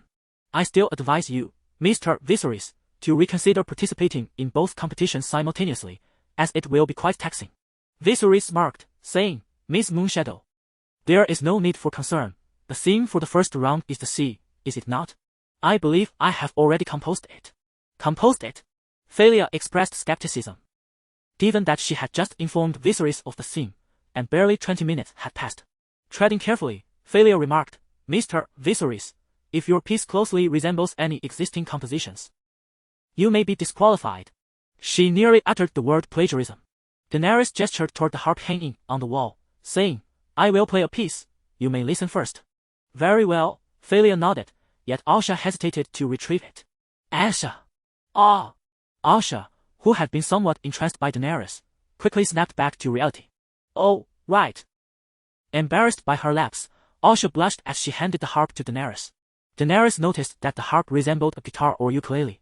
In any case, plucked instruments were well within his capabilities, having practiced diligently while courting girls in school. Observing him seemingly tuning the instrument, both Valyria and Asha awaited with eager anticipation. I shall begin, he announced. Daenerys took a moment to gather his emotions before commencing the prelude. As the melody unfolded, Valyria and Asha felt as though they were transported to a vast expanse of sea and sky. The sound was gentle, as if about to unveil a poignant tale. Bitter scents, the sensation of wind stinging their faces, reminiscent of a father's reprimand and a mother's weeping, an indelible memory. As Daenerys sang and played, the image of a boy running along the beach gradually emerged before the 2 women. He was filled with dreams and aspirations for the future, yet was destined to face the harshness of reality. At that moment, a resolute and robust sailor offered him encouragement. Inspired by the sailor's words, he set sail into the vast ocean of life. Yet, he inevitably found himself adrift in the tumultuous waters. It was then that the sailor emerged once more to guide him on his journey. The melodies sung by Brother Long resonated beyond the confines of the cabin. Although Joss-on was some distance away on the lake, the enchanting tune stirred many of his men. Sensitive souls among the guards found tears unwittingly welling in their eyes. Truly, she is the Moonshadow Miss, Joss-on mused. Yet, he soon recalled that Brother Long was also aboard, and a thought crossed his mind: could it possibly be his creation? Impossible. Absolutely impossible. Joss-on dismissed his absurd notion.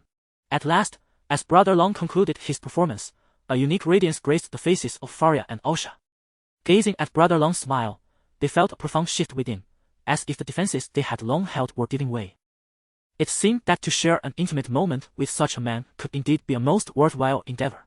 Chapter 56, The Cat's Clan in the afternoon. Brother Long ere departed from Valyria. As he left, Asha stood at the bow of the ship, gazing for a long while until the silver streak vanished from her sight.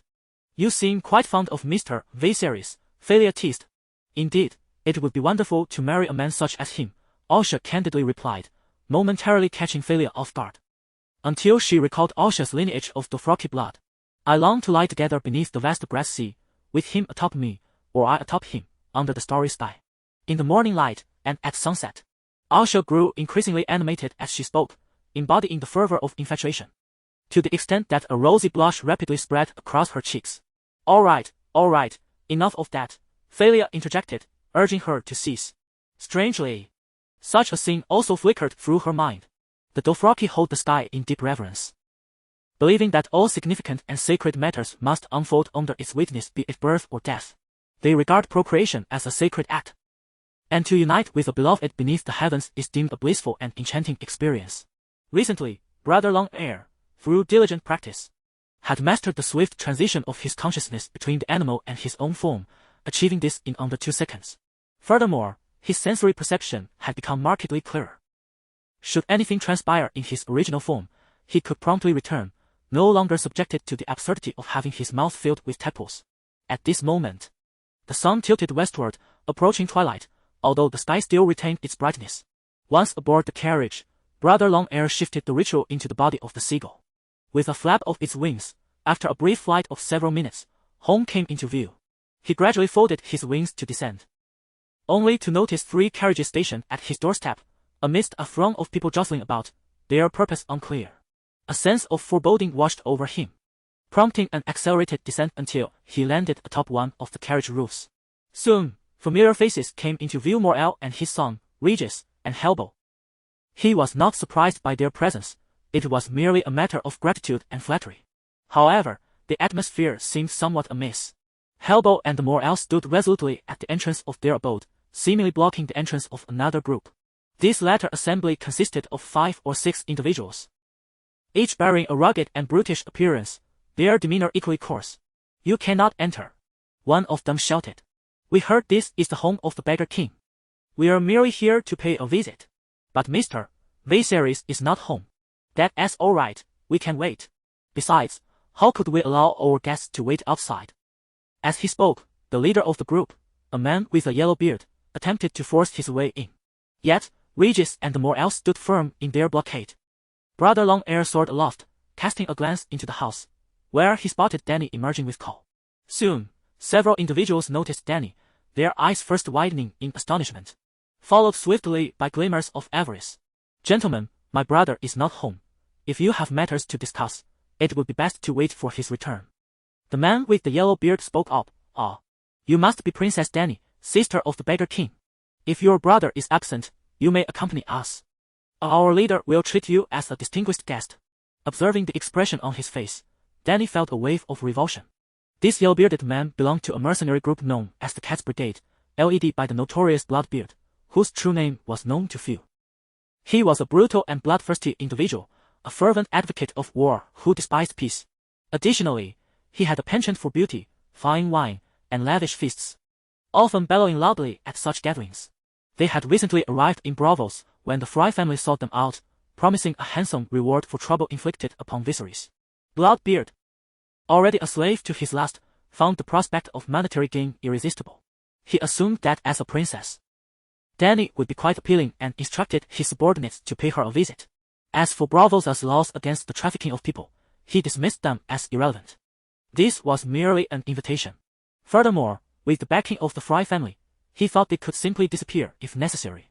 There was also the crucial factor that Robert was offering a bounty for the Targaryen siblings. They planned to forcibly take Dany under the guise of an invitation, hoping to draw out Viserys.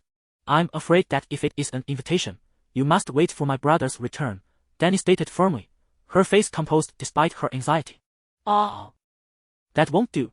Our leader does not favor men," he retorted, prompting laughter from his comrades behind him. "Step aside. Do you wish to court death by obstructing the Cat's Brigade?" After their mockery, the yellow-bearded man threatened, causing Halberd to waver. He considered himself merely part of a somewhat vibrant social group, while the Yellowbeard's crew were genuine, bloodthirsty mercenaries. Nevertheless, he remained rooted in place, realizing this might be his sole opportunity to mend his relationship with his brother, yet he was terrified in the presence of such ruthless individuals. In stark contrast, Morel and his son stood resolutely in front of the door, knowing that without their brother, they would have long since lost everything. This debt of gratitude was to be repaid, and now was the time. "Get rid of these nuisances," the yellow-bearded man commanded, and he brought forth skilled fighters. Halberd and his companions were no match for them. Even without weapons, their fists and feet were formidable. Within moments, they were all knocked to the ground. Only Regis, having learned a few moves from his brother, managed to retaliate, but his teammates were too inept and soon succumbed to a brutal beating. Realizing the dire situation, Kyle attempted to drag Dany away. "Don't let them escape," shouted the Yellowbeard, as he and his men crashed against the door. The gate wailed under their impact, seemingly unable to endure for much longer. Brother Longbow redirected his consciousness, retrieving several golden dragons from his person. He then thrust them before the coachman, who was momentarily dazzled, before shoving them into his embrace. "Run as fast as you can. Do you understand?" "Understood. Go!" The coachman, feeling the heavy weight concealed within his garments, raised the whip high. Suddenly, the carriage surged forward, the jolts within becoming increasingly violent. Passers-by hastily stepped aside. "Cat's claw. You shall be the first to fall." Flames flickered in his eyes, and his heart raced wildly. Today, he vowed, he would not relent until several skulls were shattered. He would not rest until his vengeance was realized. Chapter 57. Kyle, use your brain. Kyle is merely an assassin, lacking formidable strength in direct combat, especially while also tasked with the protection of Dany.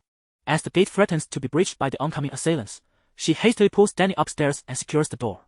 "Kyle! Think! Now is the time to scale the wall and escape." Kyle's bewildering actions infuriate Brother O. With a resounding crash, the iron gate is smashed open. The bearded man, accompanied by his subordinates, strides to the foot of the stairs and bellows, "Princess Dany, we have prepared a carriage for you. Come with us. Our leader is eagerly awaiting your arrival." Brother O, perched atop the wall, muses that it would be splendid to have a partner like a parrot next time. However, he is heartened to see Dany calmly retrieve a crossbow. She pulls out a bolt, steeped in paralyzing venom, from beneath her bed. This is no longer the rudimentary wooden bolt of before. It now boasts a metal tip. Witnessing this transformation, Brother O breathes a sigh of relief, a smile of pride illuminating his face. The child has matured. Dany, composed, leans out of the window and takes aim at the mercenaries below. It appears that Princess Dany is rather eager. Yet in the next instant, a swift twang resonates, and the bearded man feels a foreign object pierce his throat. Attempting to cough, he touches his neck only to find a crossbow bolt lodged within his bushy beard. "Well done." Brother O is tempted to give Dany a resounding applause. As the bearded man collapses, the remaining mercenaries seem to realize the gravity of their predicament and scramble for cover. However, Dany shows no mercy, and with Kyle's support, soon only two remain. One of them is struck by an arrow in the leg. "We are leaving. Do not shoot," one mercenary cries out, astonished that such a young girl can maintain her composure. Outside, the Morel father and son stand in astonishment. The Dany of today is a stark contrast to the shy little girl she once was. Halberd is equally surprised. In just over a month, Dany has undergone a remarkable transformation. Most impressed by her performance is Brother Long, who feels vindicated for the time spent training her. While Dany may not possess the innate killer instincts of a certain other, she has undoubtedly grown stronger through her trials. Brother Long never intended to mold her into a mere assassin. Rather, his focus was on sharpening her intellect. Before long, a chorus of hurried footsteps echoes outside as a squad of Braavos guards enters the courtyard, under the watchful eyes of onlookers and the accounts of Halberd and others. The bearded man and his associates are swiftly apprehended.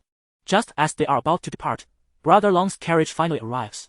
He leaped from the carriage and addressed the still-conscious mercenary, saying, "Inform your commander that Viserys Targaryen awaits him at the swordsmanship tournament.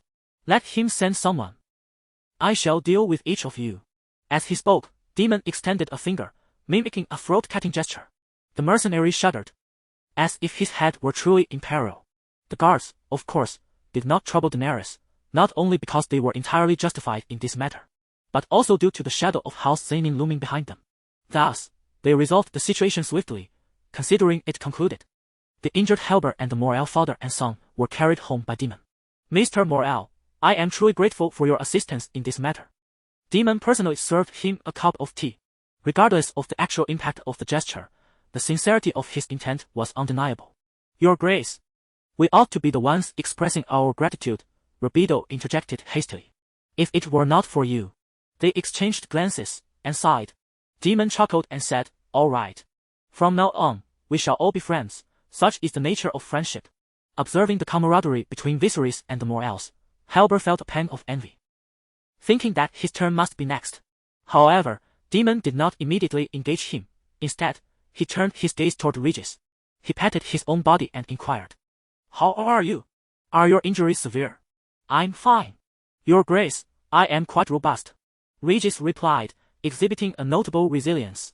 Indeed, he seemed to possess considerable experience in enduring blows. His skin was tough and thick, and though there were several bruises, they were not severe. "Now it's my turn." "Isn't it?" Halber, reclining on the sofa, gazed longingly, even stretching his neck a little. Yet, Daemon appeared disinclined to converse with him. "Thanks to everyone. We managed to keep those brigands at bay. I extend my gratitude on behalf of my sister," he said, bowing to the assembly. Even though the others bore their own wounds, they struggled to return the gesture. At that moment, Halber felt utterly disheartened. "Your Grace, should you require any further assistance in the future, my son and I shall give our utmost," Morel expressed, accompanied by his son. They could hardly fathom how Viserys had established ties with House Zenon. In truth, Daemon was willing to consider them his friends or, rather, to permit them to serve him. For them, this was a significant favor. The Morels could thereby enjoy the protection of House Zenon. Even if they lost their soap business, pursuing other ventures would become considerably easier. "I suspect you will not be able to assist in the future," Viserys remarked, piquing the curiosity of those present. "I intend to join the mercenary company after the celebration concludes." "What? Why is that?" Halber interjected, still clinging to hope. "While a wealthy man may enjoy a life of ease, one must not forget the blood that runs through the veins of Robb and Tywin. For they are intertwined with my own kin. As the last scion of House Targaryen, how can I forego vengeance?" The voice of Daenerys turned icy. And it was only then that those before him recalled that they were in the presence of a deposed prince. Consequently, their expressions shifted, becoming somber and respectful. Halber also sensed that, in the eyes of this youthful noble, even the three great houses, and perhaps even Braavos, seemed somewhat inferior. "If you wish to join the mercenaries, allow us to craft a suit of armor for you, as a token from both father and son," he offered. It is well known that the cost of a suit of armor is no trifling matter, especially that of plate armor. A finely made suit can command a price reaching hundreds of gold dragons. "Thank you, Mr. Morel. However, all I require is your assistance in locating a masterful blacksmith. For I intend to forge a special weapon as well." As twilight descended, the Morel father and son took their leave, leaving only Halber behind. He was resolute in his decision to speak with Daenerys before departing. He would not leave unless compelled to do so. "Halber, our time together has been lengthy, and I have matters yet to impart to you." Halber, upon hearing this, felt as though he had been graced by celestial music, his spirit soaring with newfound vigor. Chapter 58, The Customs of the Dothraki. "Fear not, Your Grace Viserys, for I shall take care of this matter. Do exercise caution along the way." Viserys toyed with the black dragonbone ring in his hand, waving at him. The task assigned by the second brother of the dragon to Halber was to ensure the protection of the bards performing their own compositions from any disturbances when the celebration commenced. Such incidents were not unprecedented. Naturally, he did not place complete reliance on Halber. The assurance of a smooth proceeding would rest upon the members of House Zenon. Primarily, it was to provide him with peace of mind. Although this fellow was as fickle as a reed in the wind, he ultimately posed no real threat to him. There was no need to forge enmity. The second brother of the dragon glanced once more at the ring in his hand. It must be said, this black ring harmonized splendidly with his aesthetic, exuding an air of authority when worn. Though the daily allocation he could provide was merely 0. Ling Yao, he still cherished it. 1 unit of Ling. 01, that's 10 units equate to 0. 1, perhaps in the future, he might acquire a dragonbone necklace, belt, bracelet, or perhaps a string of dragonbone beads. It appeared he would need to prepare a jewelry box. As the saying goes, good news seldom leaves the house, while bad news travels far and wide. The tale of Bloodbeard's men being repelled by a little girl swiftly spread throughout the mercenary circles. Members of various mercenary companies publicly expressed their derision and scorn for such a band, deeming their existence unnecessary. "Ha! When we return, we must surely relay this incident to the captain. He will be overjoyed." Maris, known as the beauty hailing from the Windblown Company, heard of this incident whilst shopping. Though dubbed the beauty, she was far from it. Her nose appeared as though it had been torn asunder, and her face was a ghastly sight, reminiscent of a weathered cutting board. Marred and scarred, only her towering stature and golden hair were strikingly prominent. Accompanying her was a man with grey hair, a half-head shorter than Maris. Yet he mirrored her every step. What? This trinket costs 20 golden dragons. Holding a soap the size of her palm, Maris felt a pang of regret. However, after much deliberation, she ultimately chose to purchase it. The Golden Company had also caught wind of this event. As one of the most formidable mercenary bands, they boasted an impressive force of over 8,000 cavalry, truly a behemoth among mercenaries. This fellow is also a Targaryen. Should we inquire if he would consider joining us? A mercenary with flaxen hair and strikingly green eyes posed the question. They had gathered some information about the second brother of the dragon prior to their arrival in Braavos. At the very least, he seemed competent in martial prowess. Given their first captain, Aegon, this recruiting officer appeared somewhat intrigued. Was there not to be a swordsmanship tournament? They could discuss it further then. After all, he was but 15 years of age, a touch too youthful. In the cat kennel, a man with blue hair, not yet 30, learned of the matter amidst a throng of cosmetics. He was Dario, the vice leader of the Stone Crows. The very one who succumbed to the allure of the Dragon Queen's beauty and chose to become a traitor. As he pinched a piece of tender flesh beside him, he found the situation rather intriguing, yet did not take it to heart. He had heard whispers that the Beggar King's sister was exceptionally beautiful. Did that not pique your interest? After all, do not the Targaryens favor sibling unions? Perhaps the Beggar King held his sister very closely indeed. Listening to the discussions of his subordinates, Dario smiled faintly. Should an opportunity arise, he would not mind discovering just how beautiful this exiled princess truly was. If she proved to be as lovely as rumored, he could always contemplate taking action later.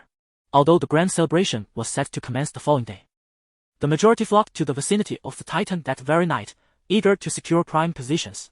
They brought blankets or cloths and slept directly beside the waterways, creating a breathtaking spectacle from above. The affluent fared considerably better, enjoying beds, hot meals, and tents erected for them by servants. Some Dothraki reveled in the open-air ambience, engaging in the harmonious pursuits of life under the night sky. Perched in a tree, Brother Seagull observed the live broadcast and could not help but admire the creativity of these horsemen. The complexity of some movements indicated that they had practiced extensively.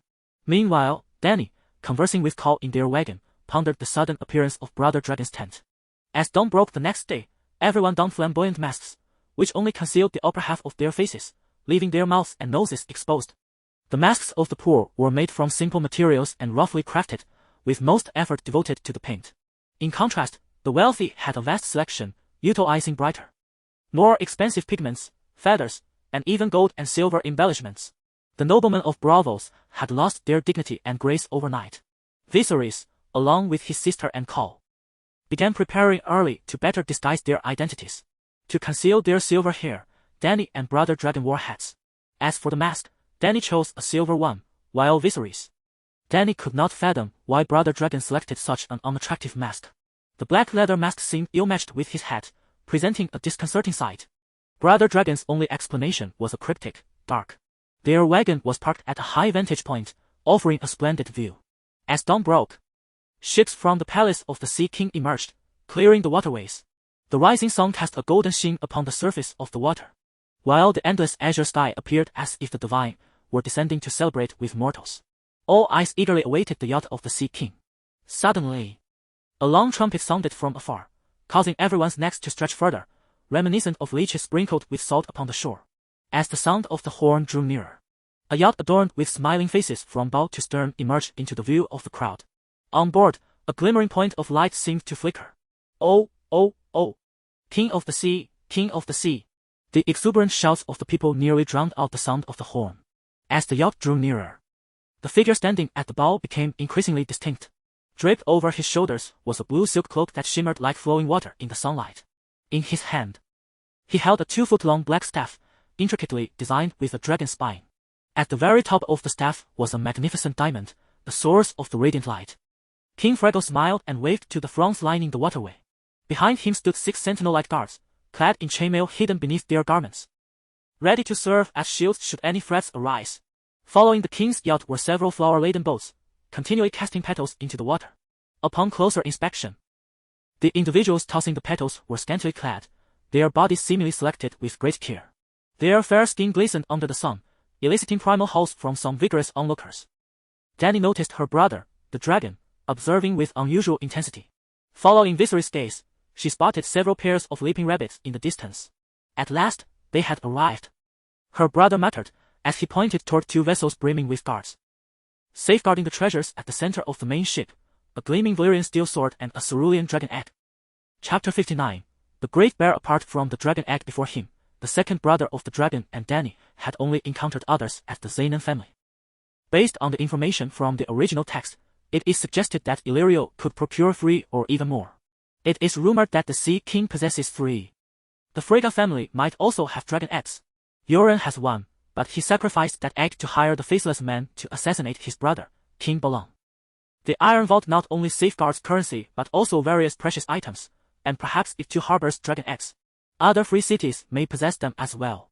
After the fall of Valyria, a few remaining dragon lords were scattered across cities worldwide, but these dragon lords and their dragons were exterminated by the local populace. The Dothraki pillaged everywhere. And while some of the Khalisars may possess dragon eggs, the chances are slim. Viserys aims to collect at least 5 dragon eggs before the appearance of the Red Comet. The current egg, along with 3 from Illyrio and 1 from the Xenon family, constitutes his minimum target. If he can manage to raise 5 dragons, he would consider it a triumph. However, once they hatch, he would instantly become a beacon in the night, likely drawing the attention of various factions. I should focus on securing the dragon egg first, resolving to refrain from overthinking. Viserys turned his gaze toward the Valyrian steel sword. It appeared to be a 2-handed sword, yet acquiring it would undoubtedly prove challenging.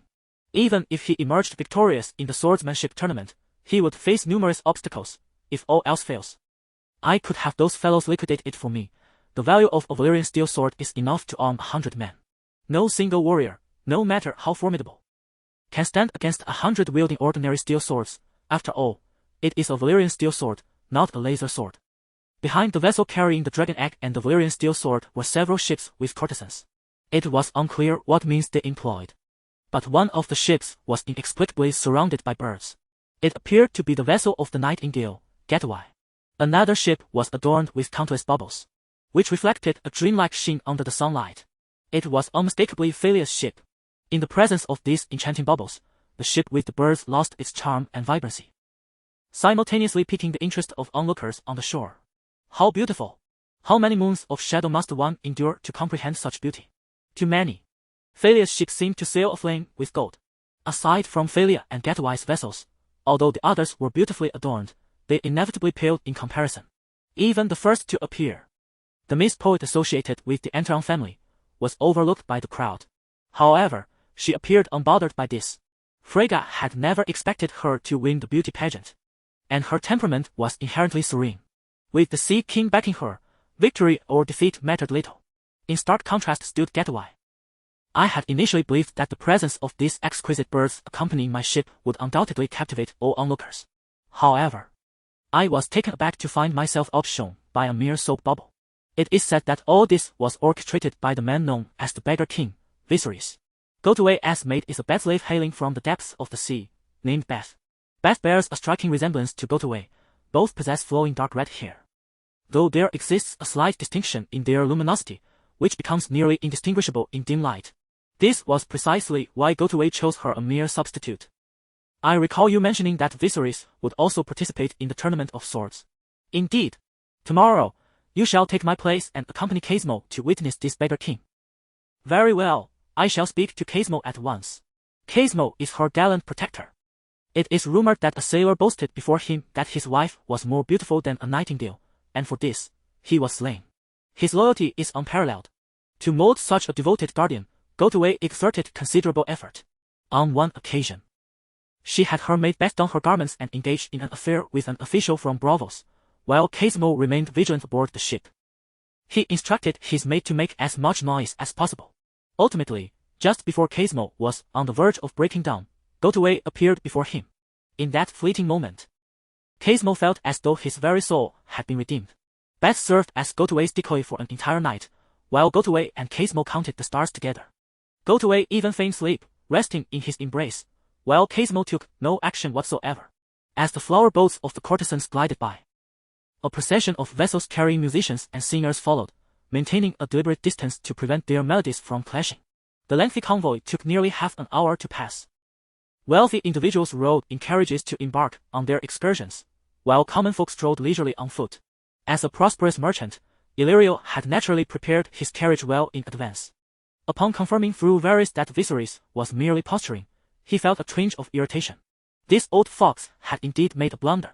However, he had no intention of expressing this openly. His relationship with Varys was a closely guarded secret. Moreover, he sensed that the information Viserys had imparted did not seem fabricated. Perhaps he had other sources of intelligence. Varys was merely a ruse he had employed. From Illyrio's perspective, it appeared as though the second brother of the dragon believed he had deceived him, yet Illyrio could in turn think that he had been deceived by the second brother. This might yield some valuable insights. On another note, he hoped that the Viserys siblings would continue to shield his illegitimate offspring, drawing fire away from Robert. This was also the reason he did not freeze the funds allocated to the second brother after confirming the news with Varys. However, the second brother was a formidable player in this game. Even if he feigns ignorance, Brother Long-Heir will undoubtedly be aware of his knowledge. Furthermore, in addition to this reason, Illyrio has come to learn about Soap and the Xynian family. His primary intention, apart from wishing to meet Viserys, is to engage in discussions with the Xynian family regarding Soap. At this moment, the vicinity of the Titan is bustling with a throng of people. A veritable sea of humanity. Snacks, toys, acrobatic performances, and wandering minstrels abound. Considering safety, Brother Long-Heir has not permitted Dany to disembark and enjoy the festivities, opting instead for her to remain in the carriage. Should she desire to purchase anything along the way, they have instructed Regis to procure it for them. Now, he has transformed into Brother O, soaring above the heads of the crowd. He is about to follow Kyle's lead to meet her superior. Viserys is curious about the identity of this individual. Upon Kyle's meeting with that person, Brother Oak discovers that, indeed, it is a familiar visage from Westeros, seemingly hailing from the north. When that individual opens his mouth to introduce himself, Brother Oak is taken aback. I am Jorah Mormont of Bear Island, here to collaborate with you in the assassination of Viserys Targaryen and Daenerys Targaryen. Chapter 60, Jorah Mormont A. The Great Bear. The Seagull brother scratched his head with his claws, swiftly recalling the narrative surrounding the formidable Jorah Mormont. In the original tale, he encountered the sibling duo at Daenerys' wedding. Although captivated by Daenerys' beauty, he chose to act as a spy for King's Landing, continuously supplying information regarding the Targaryen siblings. However, as his affection for Daenerys grew, he willingly succumbed to her influence. Prior to this, he had served the second sons. What has transpired? Why has he suddenly become a spy for King's Landing and conspired with Khal to assassinate me and Daenerys? The Seagull brother pondered earnestly. Had the original plot remained intact and the Dragon brother not traversed the realms, the true Viserys would have fled Braavos 6 months prior, alerted by the prophetic dreams. Thus, it would have been exceedingly difficult for King's Landing to locate the siblings again, leading to their fortuitous encounter at Daenerys' wedding. However, due to the Dragon brother's arrival, not only did he fail to escape Braavos, but he also stirred considerable commotion, drawing the attention of King's Landing. The Great Bear, residing in the Free Cities, had certainly caught wind of these events. Perhaps, much like the original storyline, he sought forgiveness from King's Landing by providing intelligence, prompting his journey to Braavos. Perched atop the wall, a seagull was hardly a cause for alarm as the Great Bear discussed the forthcoming assassination plot with Khal. I have already approached Viserys in the guise of a maid, yet his vigilance is exceptionally high, leaving no opportunity to act. Poisoning is out of the question as well. No, he has a dog that must eat first before he dines. Deception is a crucial skill for an assassin. The Great Bear scratched his brow, sensing that the Dragon brother's wariness was somewhat excessive. I have heard his martial prowess is commendable. The Great Bear inquired. Indeed, it surpasses that of the average individual. How can this be? The Great Bear mused, perplexed by the origins of the Dragon brother's formidable skills. Khal and the Seagull brother observed the Great Bear in silence, eager to witness his strategic planning. Let us proceed this way. He did partake in the swordsmanship tournament, did he not? I shall ascertain his strength first, and then we shall reconvene. Very well, my lord, I await your word. The Great Bear nodded, for since departing Bear Island, no one had referred to him as my lord again. As he prepared to leave, the Great Bear cast a glance at the Seagull brother perched upon the wall, yet harbored no suspicion. My lord, what shall we do now? Khal turned to the Seagull brother. The Seagull brother replied, I apologize, my lord. I forgot that you cannot speak at present. With a roll of his eyes, the seagull brother took flight. He soared around, discovering a number of wandering minstrels playing the sailor, as well as various bards. However, most of these individuals were situated on the fringes of the celebration, while the center was dominated by the songs of the Nightingale's minstrels. Suddenly, Brother O heard a commotion in the distance and flew over to investigate. He observed two groups seemingly embroiled in a conflict, shoving one another. Listen to sailor. We arrived first. Listen to purple wave. We were here first. The purple wave must be a song from the Nightingale's side. You sing purple wave for a day, and I'll give you 20 gold dragons. I'll give 30. Sing sailor for me. Ultimately, however, the faction demanding purple wave prevailed, as they were more numerous and could afford to pay more. Brother noted that there were still a few more individuals eager to hear sailor.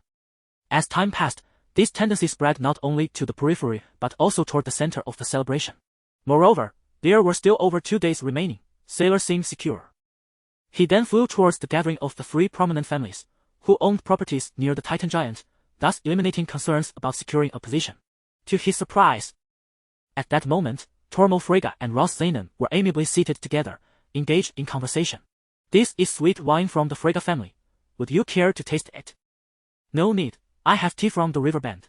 Without Ross's prompting, his servant served him a cup of tea. Unbeknownst to Ross, it was precisely because the Freyja family indulged in sweet wine that their lead poisoning was the least severe among the 3 families. Nevertheless, the water he was now brewing had been sourced directly from the Long Channel, so there was no cause for concern. Upon learning that Messis had filled the vacancy left by Soap, Tormund immediately visited the Zaynon family. The outcome of their discourse was rather bleak. Tormund suspected that it must be due to the immense benefits or value bestowed by Viserys. However, it appeared that the only reason the Zaynon family would risk antagonizing him was for the survival of their lineage. Could it be that Viserys possessed a solution to the Zaynon family's nearly 2-decade-long plight of not having healthy heirs?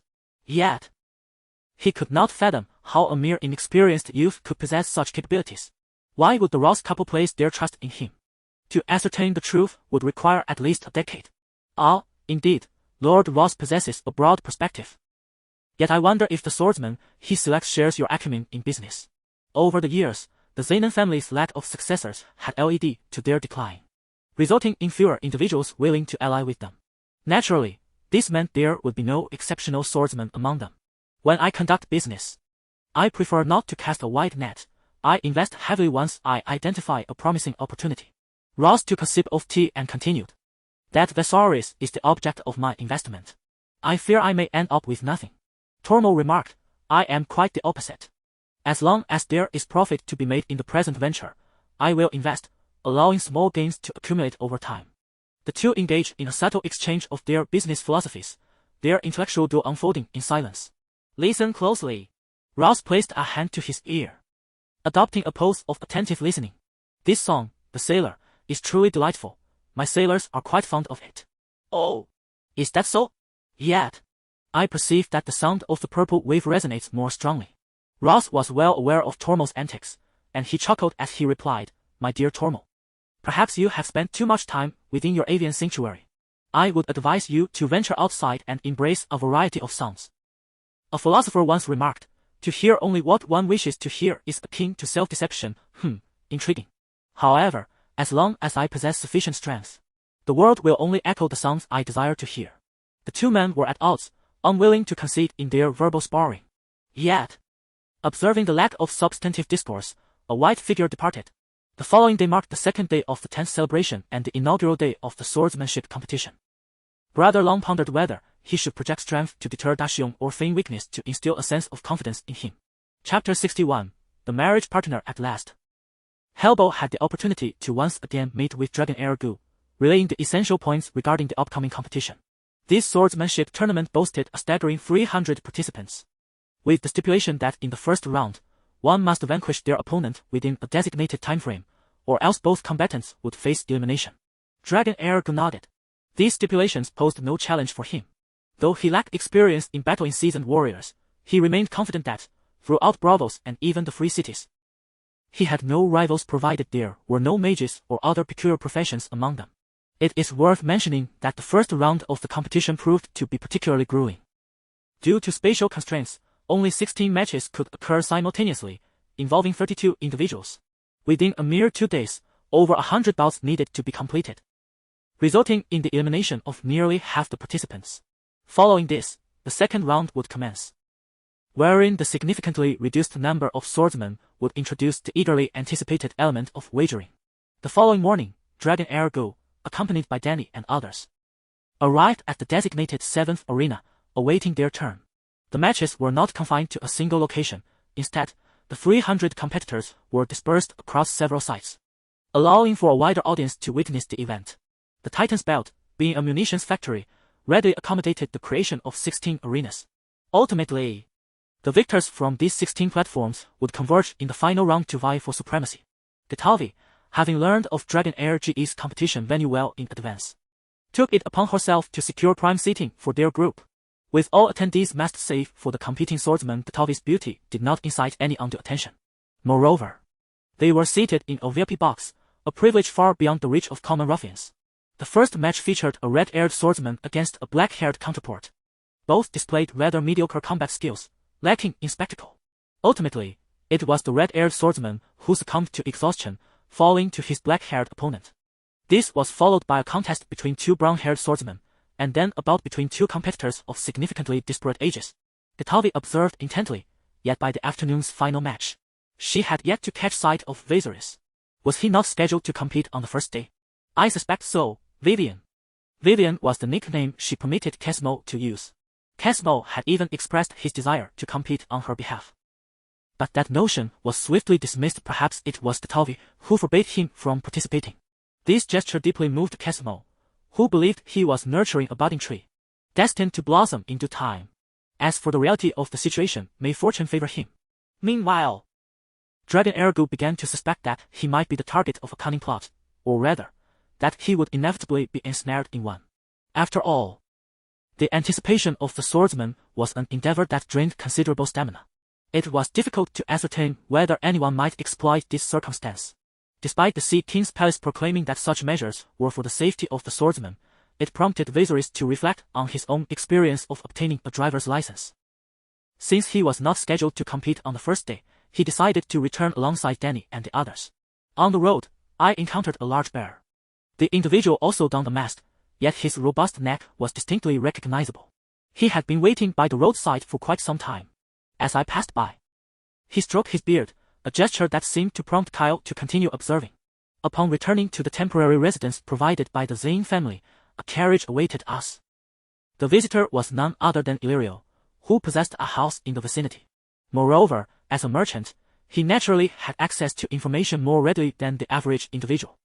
The two greeted each other warmly, akin to long-lost friends. With arms around one another, they entered the house. To avoid causing Dany any distress due to their conversation, Brother Long directly suggested that she retire for the night. I surmised that Lord Illyrio's visit was primarily to discuss the business of the Shadow of the Moon.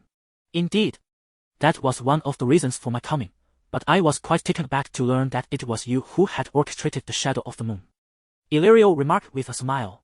His astonishment at Brother Long's creations transcended mere surprise. Perhaps it should be termed sheer shock. His bewilderment intensified upon discovering that Viserys had crafted the sailor. Initially, he doubted whether such product soap and songs could truly be the work of a mere adolescent. Illyrio had first speculated that Brother Long was supported by an organization, yet he seemed reluctant to reveal this organization, hence why he had previously used Varys as a decoy. However, if such an organization existed, why had they allowed the Valyrian siblings to endure such hardship in previous years?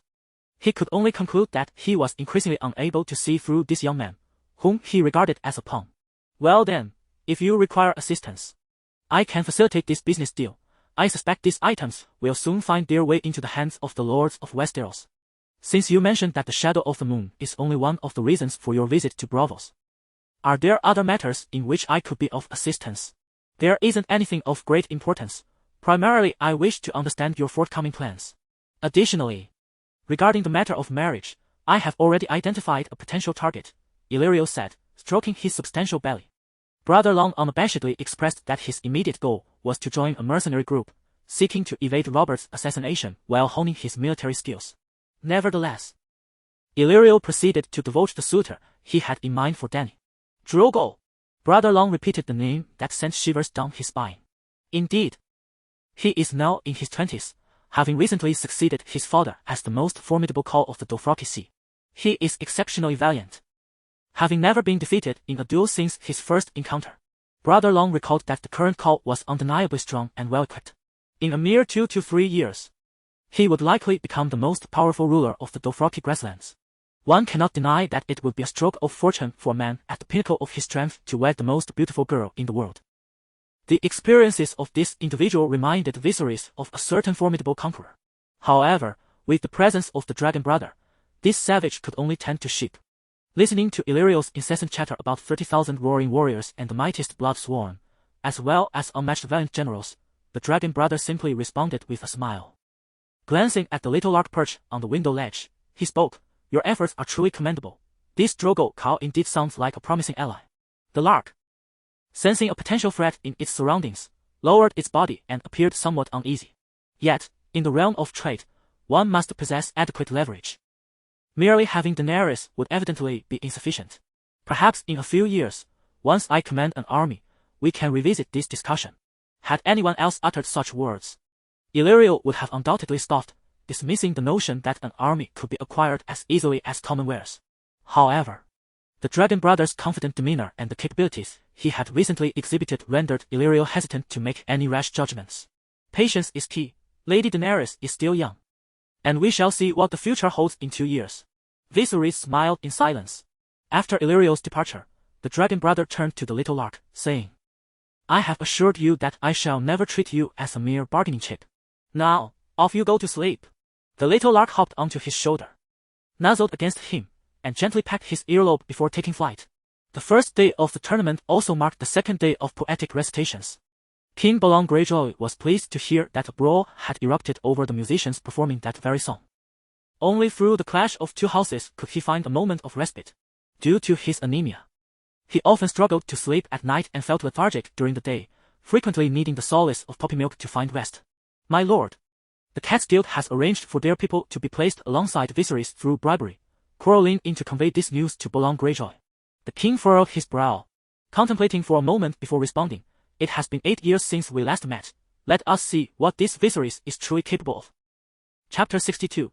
Leave a mark. Viserys and Dany, along with their companions, remained in the private box, biding their time.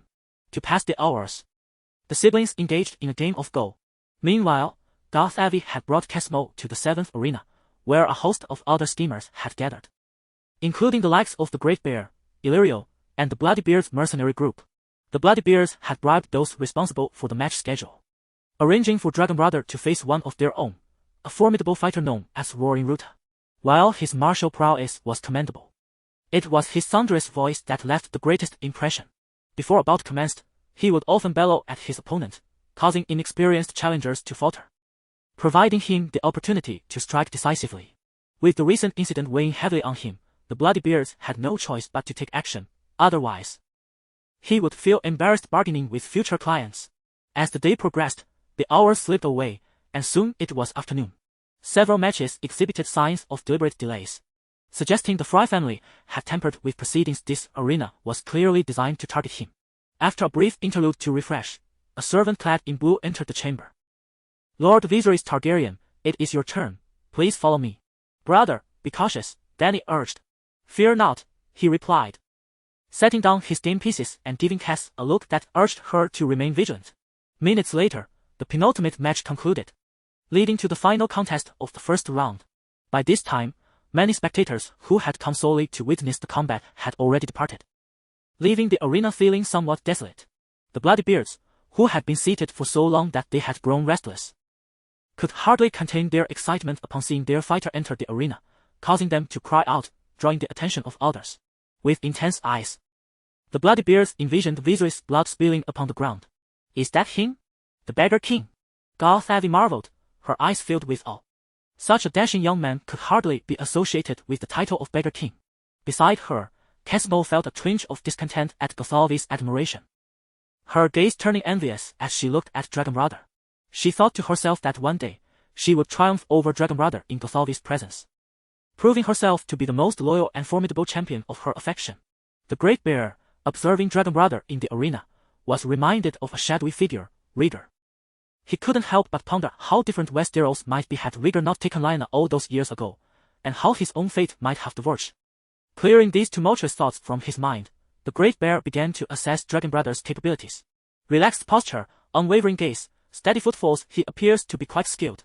He then shifted his attention to the Bloodybeard's fighter, who, though shorter than Dragon Brother, seemed as solid as a pillar. In the theater of war, it is indeed a terrifying prospect when such individuals initiate a charge. To him, it seemed that Brother Long and Ruta were evenly matched, perhaps a 50-50 chance of victory, albeit with slim prospects. Meanwhile, the enchanting Merit coincidentally arrived at this arena. As a seasoned mercenary, she discerned that Viserys was likely the target of a deliberate attack. However, upon Brother Long's entrance, her thoughts momentarily faltered. What a striking young man he was!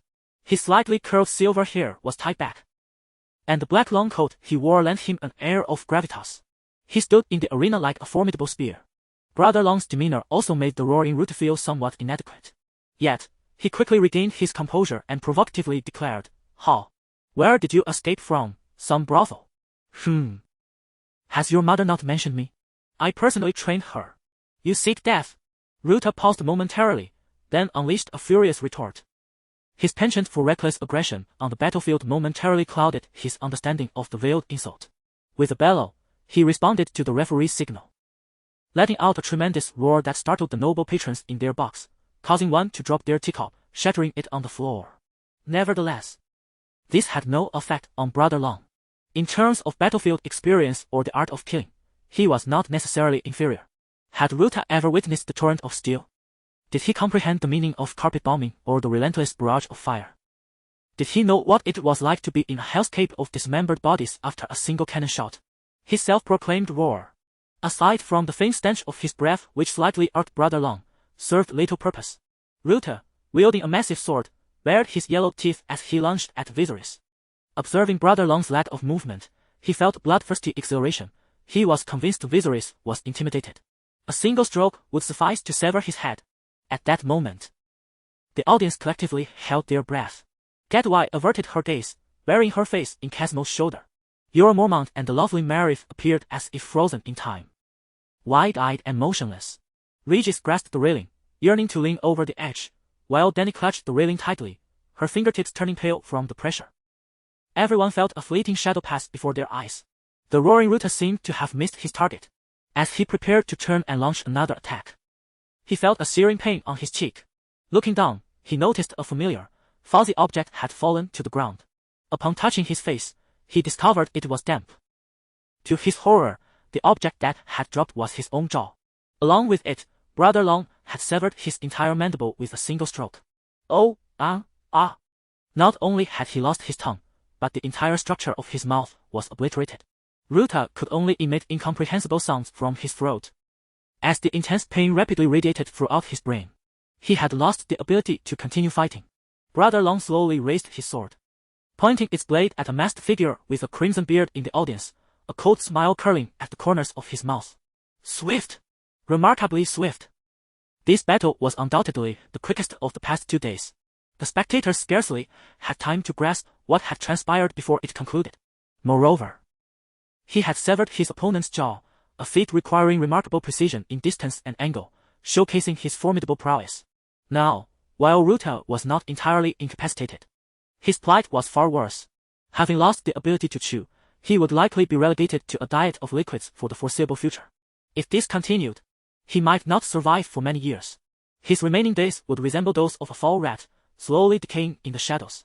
Brother Long's decisive victory astonished everyone present. Daxion indicated that the assassination plan would be postponed. Malice expressed great interest in him, planning to seek out Brother Long's residence afterward to inquire if he might be inclined to join their ranks. The raucous Bloodbeard seemed momentarily choked, unable to articulate a response. The outcome of this duel swiftly reached the ears of the Frege family.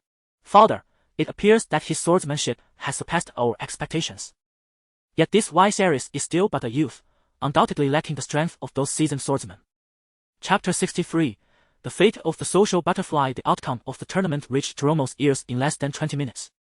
In contrast to his busy elder brother and younger sibling, the second son, Anderson, continued to serve him tea. You handle this matter. My only request is for this fellow to perish in the arena. Turomo instructed Vitas.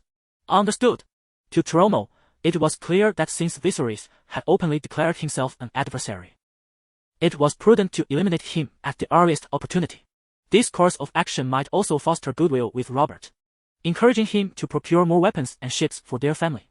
Observing the esteem with which his father regarded his elder brother, Anderson felt a sense of impending crisis. He knew he had to take action, otherwise, he would miss his chance for redemption. Meanwhile, the Zane couple soon learned of the competition's outcome. Rouse caressed his wife's increasingly prominent abdomen, still processing the news. Viserys is quite formidable in his martial prowess, he mused. Furthermore, both siblings were strikingly attractive. They were undoubtedly intelligent children.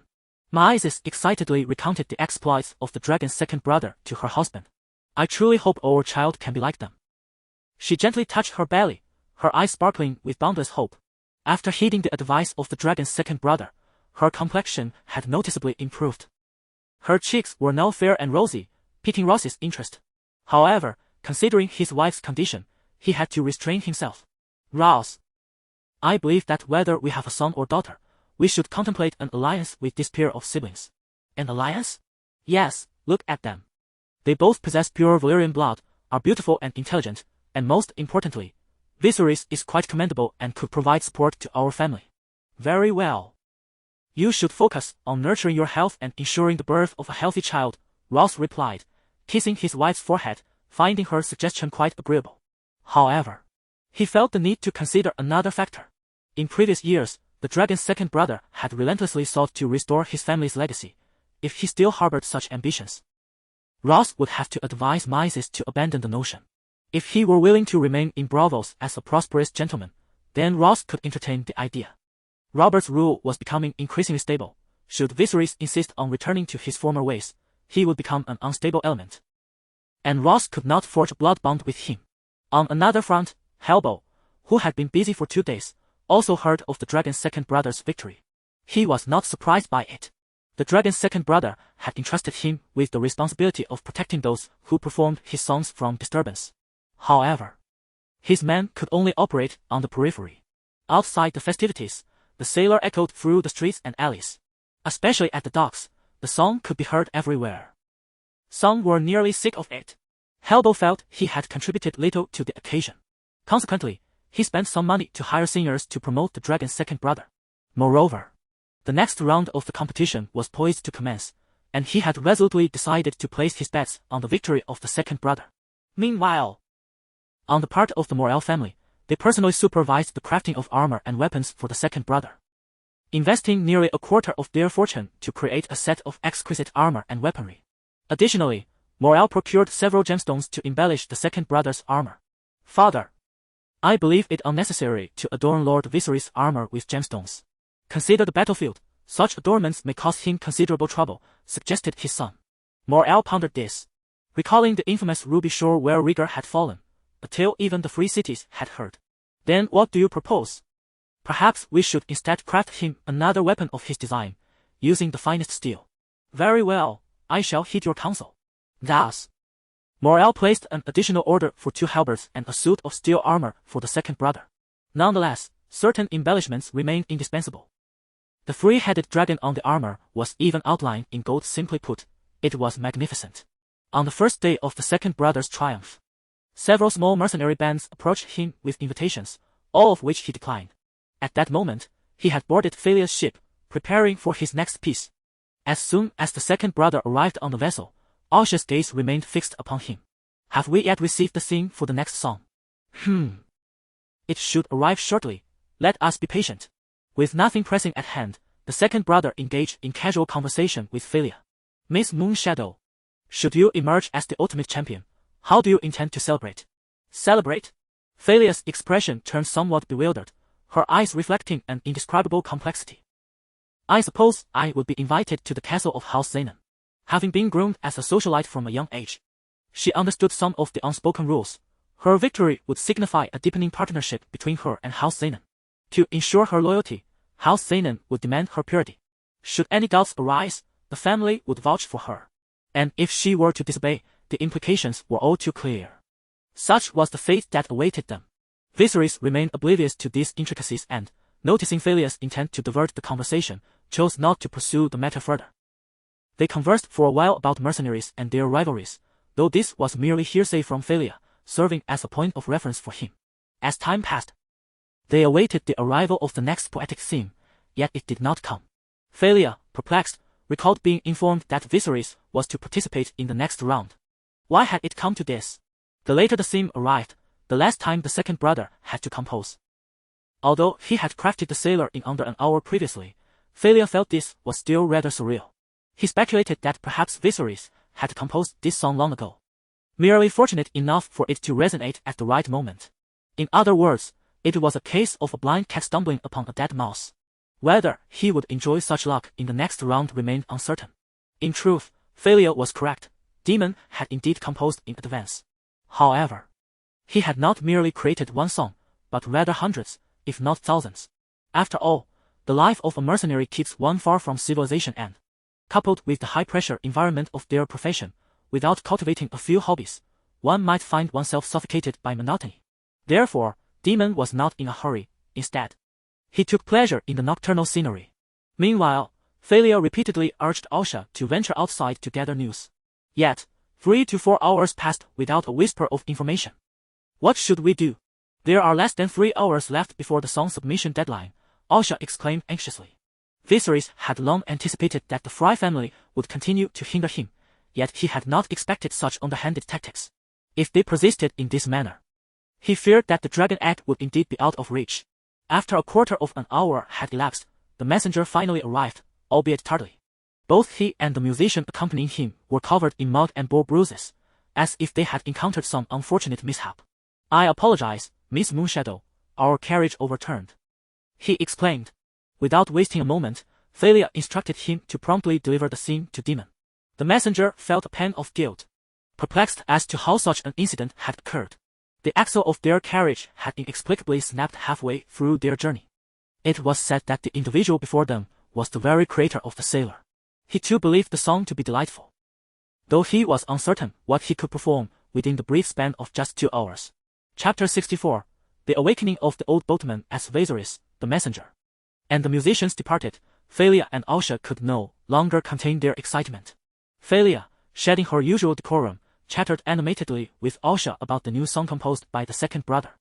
He merely took a few steps within the cabin, hummed a few melodies, and then picked up the harp to perform. Before the messenger had even finished his cup of tea, Viserys had completed his composition. The song continued to enrapture all present. In less than 5 days, this small vessel had borne witness to the birth of 2 timeless songs, a remarkable honor. The second brother first played the song himself and then spent nearly an hour teaching the musician. When the messenger and his companions returned, they found that time was still ample. Could it be that he truly was a genius? Phalia murmured. Indeed, he is a genius, Osha asserted emphatically. Moreover, he even included your name in the lyrics. The thought of the second brother's words made Phalia's cheeks bloom with a rosy hue. The following day, a song themed around beauty began to resonate throughout Braavos. The second brother transformed Katusha into Phalia, intertwining beauty and scenery. This catchy, otherworldly rendition of Katusha emerged, although many still preferred to sing the sailor, for the singers and musicians. Performing the latter had become almost tiresome. With the arrival of this new song, they began to ardently promote it. Young hearts with secret affections found themselves enamored by this song imbued with a hint of romantic longing. It was said that an old boatman, upon hearing this song, broke down in tears before his passengers. When they inquired about his distress, the old boatman recounted, years ago, while delivering goods for a workshop owner, the owner's daughter persistently asked if I was hungry, offering me an abundance of food. At the age of 16, I had quite the appetite, and I indulged heartily.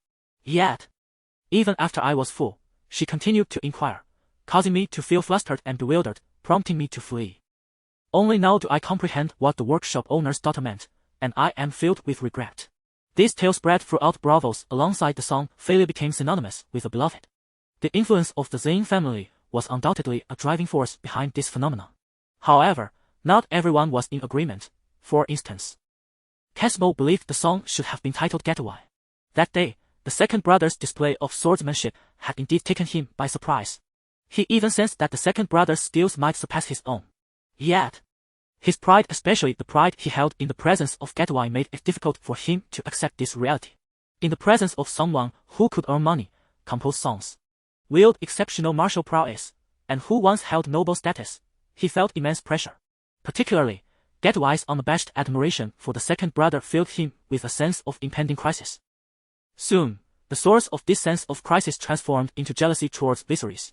Especially as Gedwai occasionally offered him solace, it deepened Casmo's inner turmoil. Presently, he was fervently yearning to compete with his brother Daemon. News had swiftly spread about an individual who not only participated in the swordsmanship tournament but also in the poetry contest. When the spectators learned that this person was the Beggar King, they expressed their astonishment. Some sensitive young women shed tears upon discovering Viserys' plight. Thus, during the second round of the competition, the arena where Viserys stood was inundated with thrice the usual audience. The security detail had to allocate additional personnel to manage the crowd. Illyrio, leveraging his substantial wealth, secured a position by the arena. He was present at the event that day, and his appraisal of Viserys rose a few notches in his mind. Despite knowing the latter's martial prowess, Illyrio was aware that Daemon had never seen the battlefield. In his view, there existed a stark contrast in demeanor between those who had faced the rigors of war and those who had not. Such a disparity could only be bridged by the experience of combat. However, he was taken aback by Viserys' calmness when confronting the brutish Luta. He perceived in Daemon a certain air of seasoned valor, as if the wars Luta had fought were mere child's play. At this juncture, his only psychological advantage over Viserys lay in matters concerning Varys. The Great Bear remained present, intent on gauging one last time the feasibility of eliminating Viserys. Kill was perplexed. Since Daemon was already aware of the Great Bear's intentions, why not simply eliminate him? After all, when he himself had sought to kill him, Daemon had directly confronted him. Viserys' plan was to win over the Great Bear, not through the allure of Daenerys' beauty. The Great Bear, due to his life on the run, was familiar with mercenary groups, free cities, the Dothraki, and even the Slave Bay. Although he was aware of the general narrative, he required a guide for the intricate details. Given that he understood the Great Bear's desires and that they did not conflict with his own interests, a negotiation could ensue. Did he not wish to return to Westeros? To Bear Island? If he followed him diligently, he might not only return to Bear Island but perhaps even reclaim his wife, who had fled with another. The second round of the tournament required 2 matches, one on the first day and the other on the following day, ultimately determining the 16 finalists who would advance to the grand arena for the championship. After the initial wave of eliminations, this tournament proved to be markedly more captivating. The competitors exchanged blows with finesse, eliciting cheers from the spectators. However, those present were not merely there to witness the duelists, they came to behold the exiled prince, Daenerys Targaryen, who wielded not only a sword but also a quill. It appeared that the Frey family had also altered their strategy, opting not to exhaust Daemon by placing him in the final round. Before noon, Viserys was scheduled to participate in a duel. As the second son of the dragon entered the arena, a brief silence enveloped the audience. The men, with widened eyes, scrutinized him, inevitably feeling a pang of jealousy. The women, clutching their handkerchiefs, were filled with a tumult of emotions. Opposing Viserys was a robust swordsman in his 30s named Soran. Soran wielded a formidable two-handed sword, a weapon renowned for its effectiveness against younger combatants. His immense strength had the capacity to shatter the defenses of youthful swordsmen.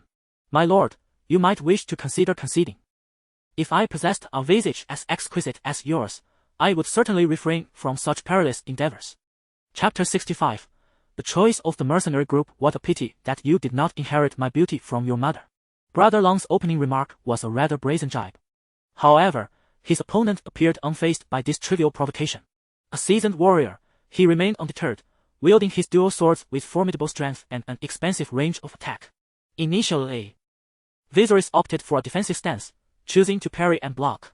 Yet, he soon discerned that he could vanquish Sin within 10 moves.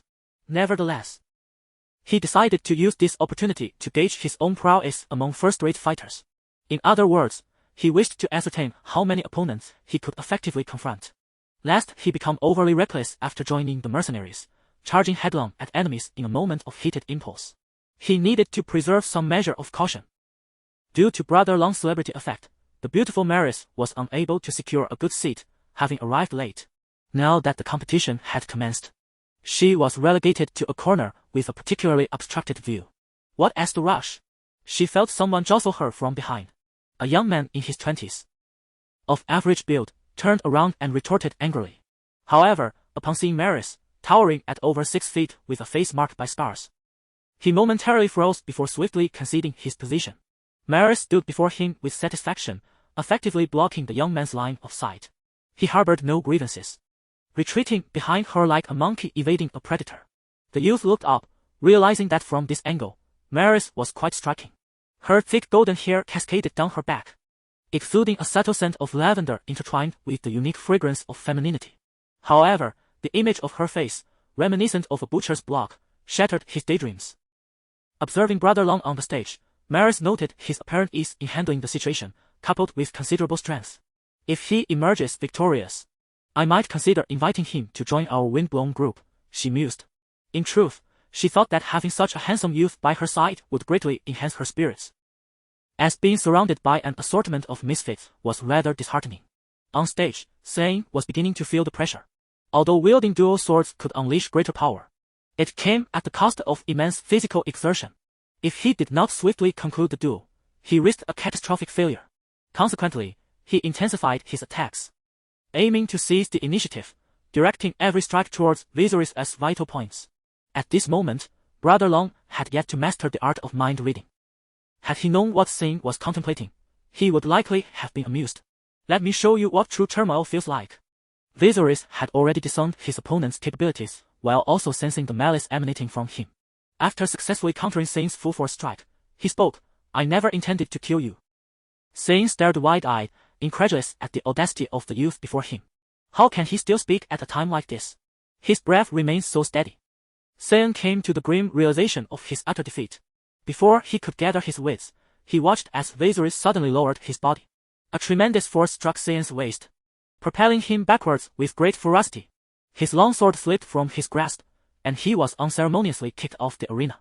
His spleen ruptured, leaving him with little hope of survival. Empowered by masterful combat skills, Viserys was able to deliver a precise and lethal blow to his opponent. Sane crumpled to the ground like a discarded rag. Moments later, the crowd erupted in jubilant cheers. Daenerys Targaryen had triumphed. In the private box, Regis roared with heart-rending intensity, while Daenerys felt her blood surge as though ignited by a flame. Melissa's blue eyes sparkled with excitement. He recognized that if he could recruit this young warrior into their ranks, the commander would surely reward him with several captives. Illyrio was also contemplating whether to introduce the dragon's second brother to the Golden Company.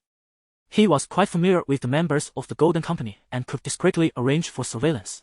Meanwhile, the bear had once again abandoned his assassination plans. Initially, he intended to have Kale lure the dragon's second brother out, allowing him to strike. Despite having learned of the dragon's second brother's exploits, he still believed his chances of success were substantial. If it were a surprise attack, the likelihood of success would be even greater. However, he had entirely dismissed this absurd notion. Should a direct confrontation arise, he would need to be fully armored and wielding a long weapon, while the dragon's second brother must be unarmed and bare-chested. The sheer power of that kick was terrifying. Young Dragon Lord. The bear suddenly recalled the title of a Targaryen king who, at the tender age of 15, had led armies to quell the Dornish rebellion. Although he had met an early demise, his legend lived on. No, the young Dragon Lord could not possibly be this formidable. The bear concluded that if assassination was out of the question, he might as well provide intelligence to King A's Landing, which seemed a safer option. As for the notion of assassinating Daenerys, he dismissed it altogether.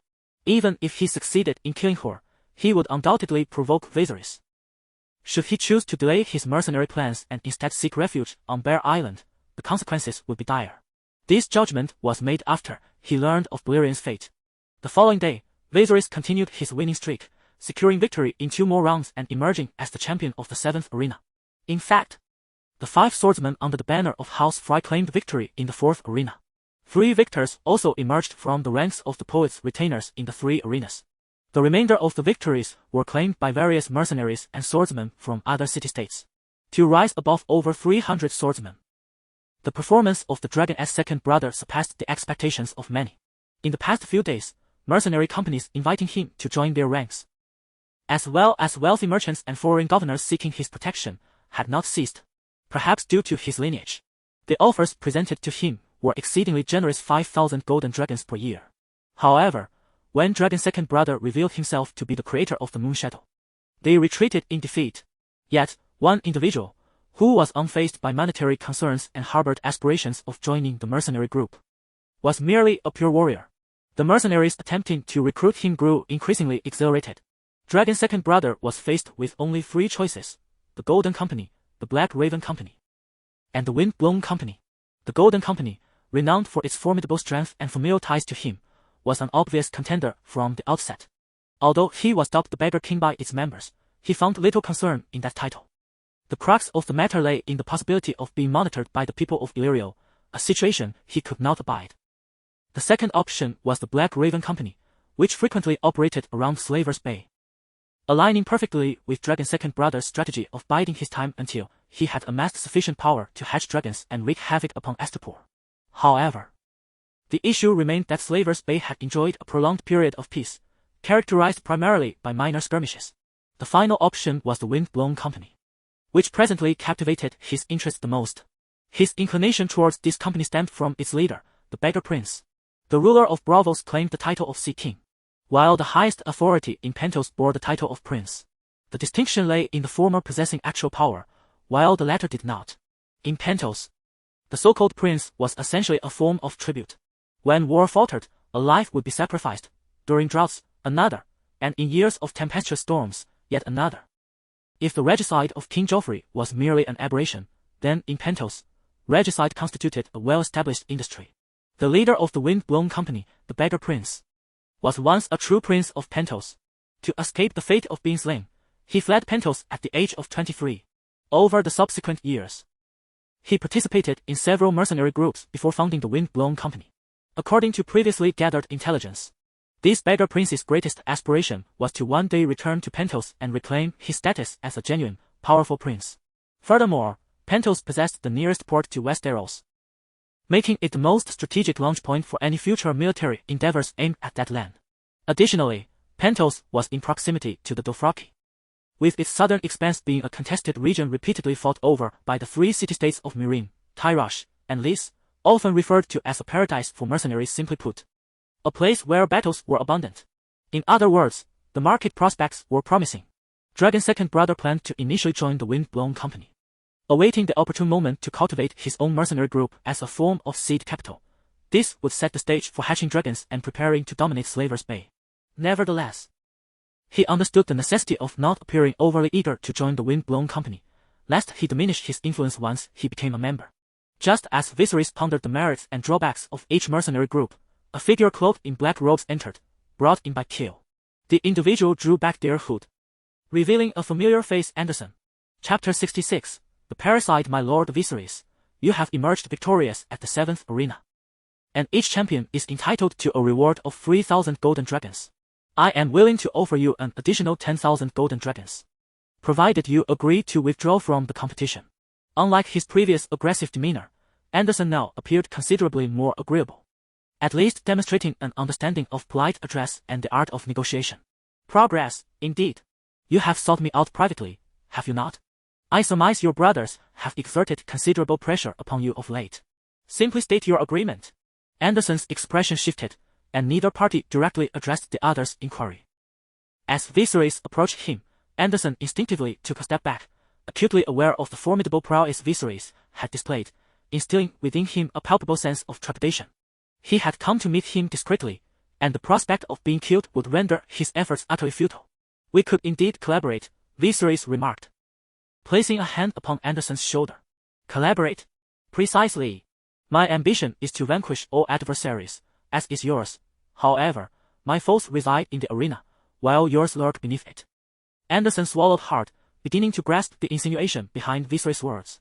If you were to eliminate your brothers, you would become the sole heir to your family, would you not? What did you say? Anderson's body quivered, akin to a cat whose tail had been stepped upon, his voice trembling. He realized that Viserys was enticing him to commit patricide. I assure you, that is inconceivable. Anderson glared at Viserys, a mixture of determination and an effort to dispel the demons within. If it is impossible, then so be it. Why the uproar? Viserys observed him with a mocking expression. Kyle, escort Lord Anderson out, please. Like a creature startled, Anderson turned and departed, unwilling to linger for even a moment. However, in his haste and confusion, he stumbled awkwardly. When you come to understand, you may seek me out, Viserys called after him. Watching as he retreated, with the Frege family targeting him so vehemently, how could he refrain from retaliating? Thanks to the intelligence from the Zenon family, Viserys had gleaned some insights into the Anderson family dynamics. He was convinced that by sowing this seed, it would eventually take root in Anderson's heart. If he could use Anderson to exert control over the Frege family. Meanwhile, Anderson was beset by unease, his breath coming in heavy gasps, rendering him irritable and restless. Suddenly, his carriage came to an abrupt halt, and he shouted in frustration, "What is happening?" Yet the driver offered no response. Instead, a young man resembling him, Vitus, entered. "What have you been doing?" Vitus asked, his tone indifferent. "What concern is it of yours? You must be aware that Viserys is opposing our family, yes? Why would you seek him out?" Anderson's heart raced with alarm as he pondered how the other could possibly know his whereabouts. Could it be that my father has involved him in the family intelligence network? Seeing Vitus's calm demeanor ignited a spark of anger within Anderson. He had always been so impassive since childhood. Realizing that concealment was futile, Anderson conceded, "Indeed. I sought out Viserys. What purpose do you have in seeking him?" Vitus inquired. "Must I disclose this to you? Even if you choose not to inform me, you will undoubtedly relay it to father," he replied with a stoic expression, as if to imply that Tormund would be privy to the information regardless. The realization that Vitus was flaunting this knowledge only served to further frustrate Anderson. His face flushed with indignation as he glared at Vitus, finally relenting with the words, "I believe we need not resort to killing him. Perhaps he merely desires some coin to whisk his beggar princess away from Braavos." Vitus scrutinized Anderson, a sardonic smile curling at the corners of his lips. "You dare to bribe a wretched stray? Eliminate him, and all his possessions will belong to the Frege family. Eliminate him? You have no comprehension of his martial prowess," Anderson argued insistently. Whenever Viserys was mentioned, images flooded his mind of that breathtaking scene he witnessed aboard the floral vessel in Valyria, a lone man facing down an entire guard. It was utterly astonishing. Although the guards he had brought from his family were not masters, they were seasoned warriors, accustomed to the art of combat. Even though they had fought with fists rather than swords, Viserys' victory had come with disconcerting swiftness, casting a shadow of doubt over Anderson's mind. The vivid memory of Viserys dislocating his arm still lingered painfully. "Do not concern yourself with that. I have my methods." Vitus shook out his garments and continued. "Simply follow my lead, and in due course, I will bestow upon you a substantial fortune, allowing you to live comfortably as a wealthy man. However, should you exhibit excessive greed, you would do well to contemplate the fate of your mother." At the mention of his mother, Anderson's nostrils flared, and his cheeks flushed crimson. Yet, Vitus dismissed his agitation with disdain. "What? Do you intend to turn your wrath against your brother?" Observing Vitus's overpowering demeanor, Anderson gritted his teeth in frustration. In truth, the relationship between the two brothers was one of half-siblings. Anderson was the illegitimate son of Tormund and a courtesan. The great Vitus referred to was merely Anderson's mother striving to secure additional resources for her son. However, this endeavor had incited the ire of Tormund's legitimate wife Vitus's mother, who secretly orchestrated the execution of Anderson's mother. The close bond between Tormund and Anderson's mother had enraged him deeply. Consequently, he had placed Anderson among his two legitimate sons, granting him nominal rights of inheritance. Yet, over the years, Tormund had gradually grown more composed and had come to understand the true worth of his illegitimate offspring. Thus, he merely serves as a rival, compelling his legitimate son to strive a little harder. These days, Tormund has made him stand aside, serving tea to his two half-brothers, which has stirred up his painful memories. Now, Vitus has laid bare his scars in front of him, almost driving Anderson to the brink of madness. "Remember to accompany me to Farias later this evening." With that parting remark, Vitus departed. Watching his figure recede, Anderson felt a surge of fury that nearly made him tremble. In a daze, the words of Viserys echoed in his ears, "Come find me once you've figured it out." But what right does he have? Even if he were exceptionally skilled, it is inconceivable that he could breach the fortress of the Frege family alone. "No, I cannot allow this," Anderson muttered, shaking his head. Deep down, he still firmly believes that he must not turn his sword against his own brothers, but are Vitus and Tester truly my brothers? Chapter 67, A strong sense of presence Miss Valyria. Lord Viserys is here. Oh dear, I see him. Before Lord Viserys even reached Valyria, the news of his triumph at Arena No. 7 had already reached her ears. After the incident involving Anderson and the formidable strength of Dragon Brother, both women held a firm belief in his prowess. Having demonstrated such remarkable skill in close combat, one could only imagine the extent of his power wielding a sword. Though frequently engaging with swordsmen, their understanding of martial arts remained rather rudimentary.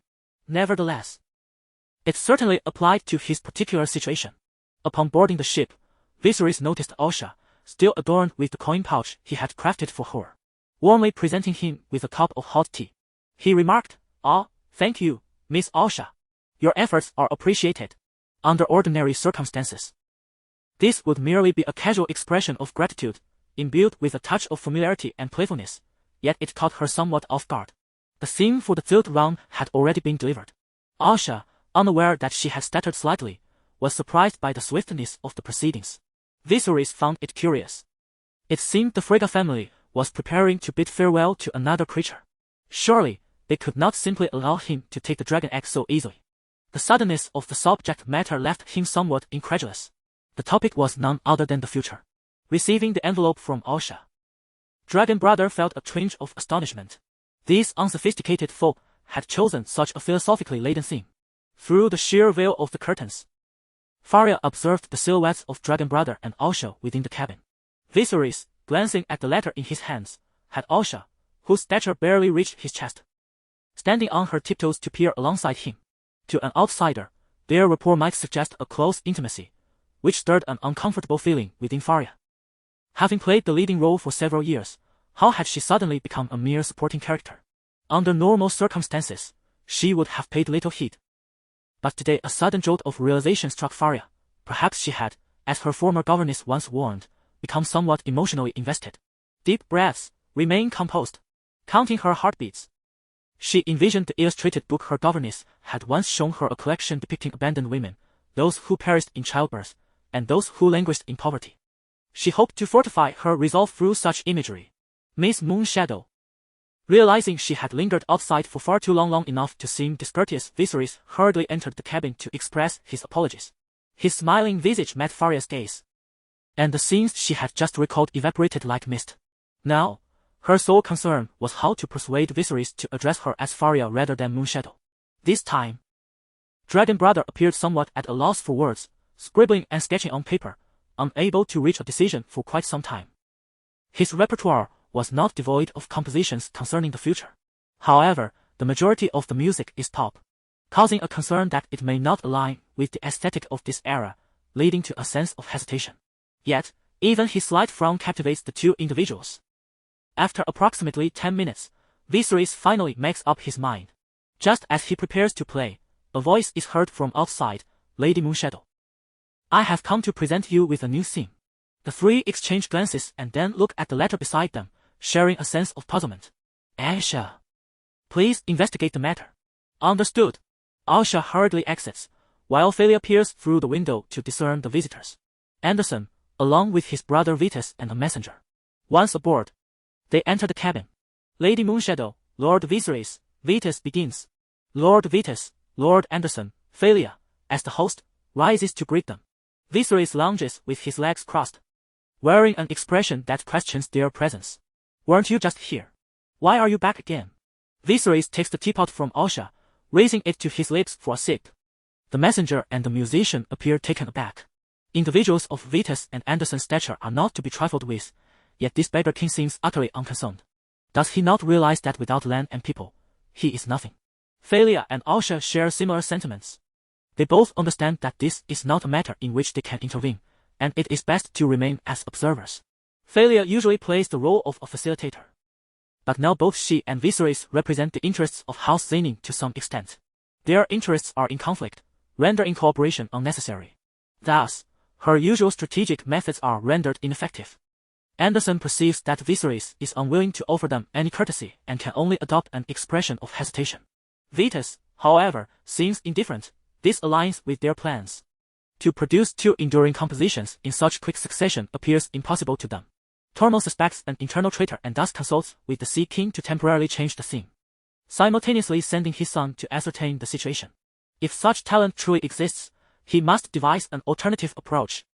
Vitas speaks, my father suspects someone has leaked the theme of the song, so he has conferred with His Highness the Sea King and ordered a temporary change. Oh! The thief cries out to catch the thief, bring it forth.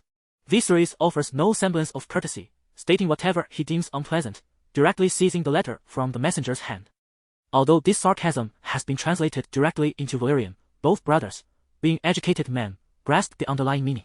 Lord Viserys, please be mindful of your manners, Anderson interjects. Believing he must not appear too weak in front of his brother. Rest assured, even the most discourteous behavior pales in comparison to that of a rapist. Vitas cast a disdainful glance at Anderson, yet chose to remain silent. It seemed that Anderson had concealed certain details from his expression. Ah! But where are the couriers to deliver messages? Have you both arrived here without a proper greeting? I beseech your pardon. Your Grace manages to prepare for both the duel and the musical composition with such remarkable success, truly a favored one of the gods. We merely happened to pass by and thought to witness this for ourselves. Vitas maintained an unperturbed demeanor. Excellent, very much in the manner of a firstborn. Viserys understood that individuals like Vitas often possessed a formidable endurance. Until the decisive moment, they typically spoke in soft tones. Much like Brother Dragon, although he fell far short of rigor. The sentiment remained the same. Thus, he refrained from further provoking him. Meanwhile, a storm of emotions flickered across Anderson's face. When had he ever endured such humiliation? Save from his own father. Upon opening the missive, he discovered the scene was Braavos. It had been years since Braavos had seen a commendable tribute in song. The Sea King likely altered the scene with this consideration in mind. Nevertheless, since it was a tribute to a place, he merely needed to adjust the lyrics accordingly. The moment he discerned this theme, a melody already danced in his mind. Thus, amidst the astonished gazes of his brothers, Valyria, Osha, the musicians of the Sea King's court, and the messenger, Brother Dragon declared, "Come, bring me the harp." Chapter 68, The Lover of Braavos with the submission of the third piece. The 10-day celebration began to enter its final, climactic phase. There were still 7 or 8 pieces being performed during the festivities, 3 of which were the works of the talented dragon's second brother. The final piece, The Lover of Braavos, was performed with a frequency that nearly equaled the total number of renditions of the other songs combined. This composition was, in fact, a reimagined version of Scarborough Fair, with new lyrics penned by Viserys, imbued with a more intense emotional resonance than his earlier piece, Valyria. Within the confines of the Sea King's palace, Frego squinted his eyes in delight as he savored the melody. He recognized that with the proliferation of this song, Braavos' renown would rise significantly. "Play it again," he commanded. Having lost count of how many times he had replayed it on loop, the musicians had typically performed all the pieces for him in the morning. But upon hearing this particular song, Frego was struck by its brilliance and demanded repeated performances. He turned to his chief swordsman and personal bodyguard, Quirrell, and posed a thought-provoking question. If this Viserys had been born a few years earlier, let's say, if he and that Rhaegar had exchanged birth years, would the Targaryens have retained the Iron Throne? Quirrell replied, "He possesses skill and talent, though I am uncertain about his capabilities in leading troops. At just 15 or 16, he has already composed 3 songs that could resonate for a century and secured victory at the number 7 arena. Moreover, it is said he has been competing with remarkable ease, potentially winning 2 championships. Such feats have never before been recorded in the annals of Braavos' grand celebrations." Suddenly, a sharp glint flickered in Frego's eyes. This indeed was an exceptionally talented young man, but even such prowess may not suffice to earn the support of House Zenon. What promises had he made to warrant such backing? "Investigate further," he ordered. "Yes, father." Meanwhile, in the Grove of Birds, a frustrated Tormund expelled all the musicians he had summoned. "Incompetents! With so many of you, not a single one can outshine a mere child." The outcome of the competition had become evident, and Tormund's patience had worn thin. It was not entirely unjustifiable for Tormund to feel aggrieved. He had invested considerable effort and resources to secure a topic in advance, mobilizing numerous individuals. Moreover, this group of musicians, reputed as the most famous in all the free cities, had received their topic 3 or 4 days before Viserys. Yet the quality of their creations had only diminished with each attempt. Suppressing his boiling rage, Tormund pondered whether the gods had ceased to favor his family. In truth, he was unaware of why his family had more healthy children than the Xenons and the Antarians. viewing it merely as a divine blessing. House Zenon had initially prepared to humble themselves, only to be thwarted by the unexpected emergence of Viserys. Tell the swordsmen, if so many of them cannot defeat Viserys, they should leave Braavos. As you command, father. Are you heading to Braavos? Giants, docks, and temples. Please convey my regards to someone there. He was once my beloved. Unlike the suspicions surrounding the Sea King's palace and the ire of Freya, the Ross couple was filled with surprise and delight. Consequently, Maiaces found herself increasingly intrigued by the genes of the dragon siblings. However, her husband Ross interjected, I fear it may not be possible. That Viserys seems intent on joining a mercenary band. Maiaces initially pondered why he would abandon his comfortable and dignified life here to engage in mercenary work, but soon recalled the heavy burdens borne by the dragon brother deep-seated grievances of a fallen nation. It is unlikely anyone would choose to pause under such weight.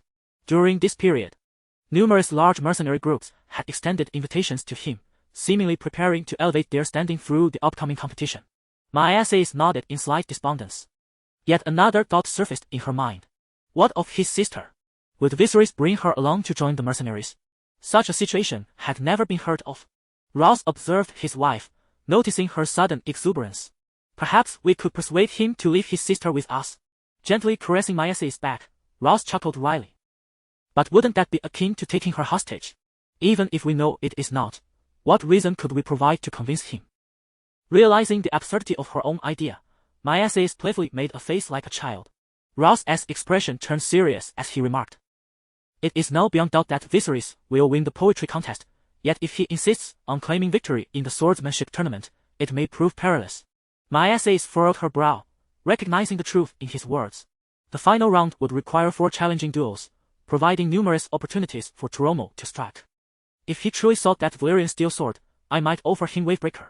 Perhaps then, he would feel secure leaving his sister in our care. Upon hearing her husband's suggestion, Maiaces appeared quite taken aback. You wish to lend him the ancestral sword, Wavebreaker? Feeling an overwhelming surge of emotion, she buried herself in Ross's embrace. Though their union was one of an older man and a younger woman, the love she felt was undiminished. Ross's decision to lend the ancestral sword to the dragon brother stemmed from a recent visit to the high priest of the Moonseer Temple. Seeking a glimpse into Viserys' fate, the high priest confessed that Viserys' destiny was shrouded in mystery, yet expressed a desire to meet him, revealing Viserys' extraordinary nature to Ross. He resolved to take a gamble, offering Viserys something of significance as an investment. Armor seemed too commonplace. If he were to give anything, it would be the Valyrian steel sword. Unbeknownst to him, someone had leaked the address of the dragon brother. The following day, as he prepared to make his way to the grand arena, he found himself besieged by a throng of onlookers at his doorstep.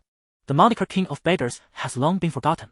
Now, he stands before the people of Braavos, akin to the recently submitted title of the Lover of Braavos. A prince of a fallen kingdom, he wields exceptional swordsmanship, possesses a mastery of music, and boasts striking looks, perfectly conveying a sense of shattered reality to the citizens and visitors alike. The carriage of Viserys. His carriage has emerged. With a jubilant shout, the crowd surged forward. Malice, with the determination to recruit the Dragon Prince, arrived early. However, upon her arrival, the scene before her was utterly overwhelming. The throngs of people could only be described as a relentless crush. Even her height of just over 6 feet could not grant her entry into the throng. The Great Bear had also arrived early, yet not only had he failed to catch sight of the Dragon Prince, but his purse had also been deftly pilfered, leaving him in quite the unfortunate predicament. Just as the Dragon Prince inside the carriage pondered how to escape, a contingent of guards draped in blue cloaks emerged from the rear of the crowd. Stand back! Stand back! The guards began to disperse the masses. However, even with their efforts, it proved a Herculean task against the surging tide of humanity. Aside from these enthusiastic onlookers, not far from Viserys' carriage, 2 pairs of eyes were watching intently. Inside an inconspicuous carriage, a man with hair dyed blue sat before Illyrio. He appeared to be under 40. With a remarkably well-groomed visage, though a closer inspection revealed the roots of his hair retained their original reddish-gray hue. He conversed with Illyrio in the common tongue. This man was John Clinton, a close confidant of Rhaegar, currently masquerading under the name Griffin while serving in the Golden Company. In truth, regarding moral integrity, this John could be likened to a version of Guan Yu from the epic tales. Both faced a similar dilemma. In the narrative, Guan Yu spared Cao Cao on the path to Huoshan, While in the Game of Thrones, Clinton allowed Robert to escape while hiding beneath the sheets of a harlot. He could have incinerated the town of Stone Mill, yet, unwilling to commit wanton slaughter, he permitted Robert to evade a grim fate. Are you suggesting that someone is covertly supporting Viserys? Clinton inquired. It is merely my conjecture, yet I possess no evidence, Illyrio replied. Clinton cast a worried glance towards Viserys' carriage. If there truly was someone offering support, it would be more fitting for the rightful heir to the Iron Throne, Rhaegar's son, Aegon, to receive such backing. How could this Viserys be allowed to gain an advantage? What are your plans, my lord? Clinton asked. We have previously conversed with him. He mentioned that he would join the mercenaries after the celebrations conclude. Perhaps we can facilitate his entry into the Golden Company, with you overseeing him, Illyrio proposed. And what of Aegon? Clinton queried. He had initially intended to depart the Golden Company to attend to Aegon, but after hearing certain revelations regarding Viserys from Illyrio, he postponed his plans. I will find a way to send additional assistance, Illyrio replied with a hint of resignation. Very well. I shall take it upon myself to discuss the matter of Viserys joining the Golden Team, Clinton remarked as their carriage made its way towards the venue of the finals. Chapter 69, Tormund. I harbor no trust for Braavos, or rather, the denizens of the Iron Bank, who exhibit a remarkable cunning. They have refrained from explicitly disclosing the ultimate location of the grand tournament, instead opting to circulate whispers that suggest it will take place in one of three illustrious theaters, the Meteor Theater, the Seven Stars Theater, or the Purple Mist Theater. Each of these venues stands as the epitome of opulence in Braavos, capable of accommodating 2,000 spectators for the contest. Wealthy individuals and nobles, eager not to miss the spectacle or the chance to behold the Sea Lord, have procured seats in all three theaters. For instance, Maris has taken it upon himself to acquire seats in all three venues. The Golden Company and the Ravenous Company, owing to their participation in the tournament, have secured several seats outright. Meanwhile, those with slightly less wealth are left to gamble their fortunes on a single theater seating. However, this strategy does not exploit the impoverished. For most, a visit to the theater is a rare indulgence, often reserved for 2 or 3 months, or even half a year. As the festivities commence, ticket prices soar, with the cost of entry to the 3 grand theaters increasing tenfold. Nevertheless, the schedule for the final match remains public, allowing the common folk, who must remain outside, to partake in the excitement through betting. Take, for example, the bear of a man who, just 2 days prior, lost his coin purse. Had he not kept the gem close to him, he might now find himself unable to afford a meal. That Viserys seems rather formidable. Perhaps I should wager on him, he mused, counting out 10 gold coins from his meager stash to place a bet on Viserys. Viserys was set to compete on the first day of the tournament, facing a swordsman from the Zane family, a recent returnee from a mercenary company. The bear had encountered him before, while his swordsmanship was commendable. He paled in comparison to Viserys. Is there anyone left to place a wager? Viserys versus the Spear Company as bankroll. Any bets?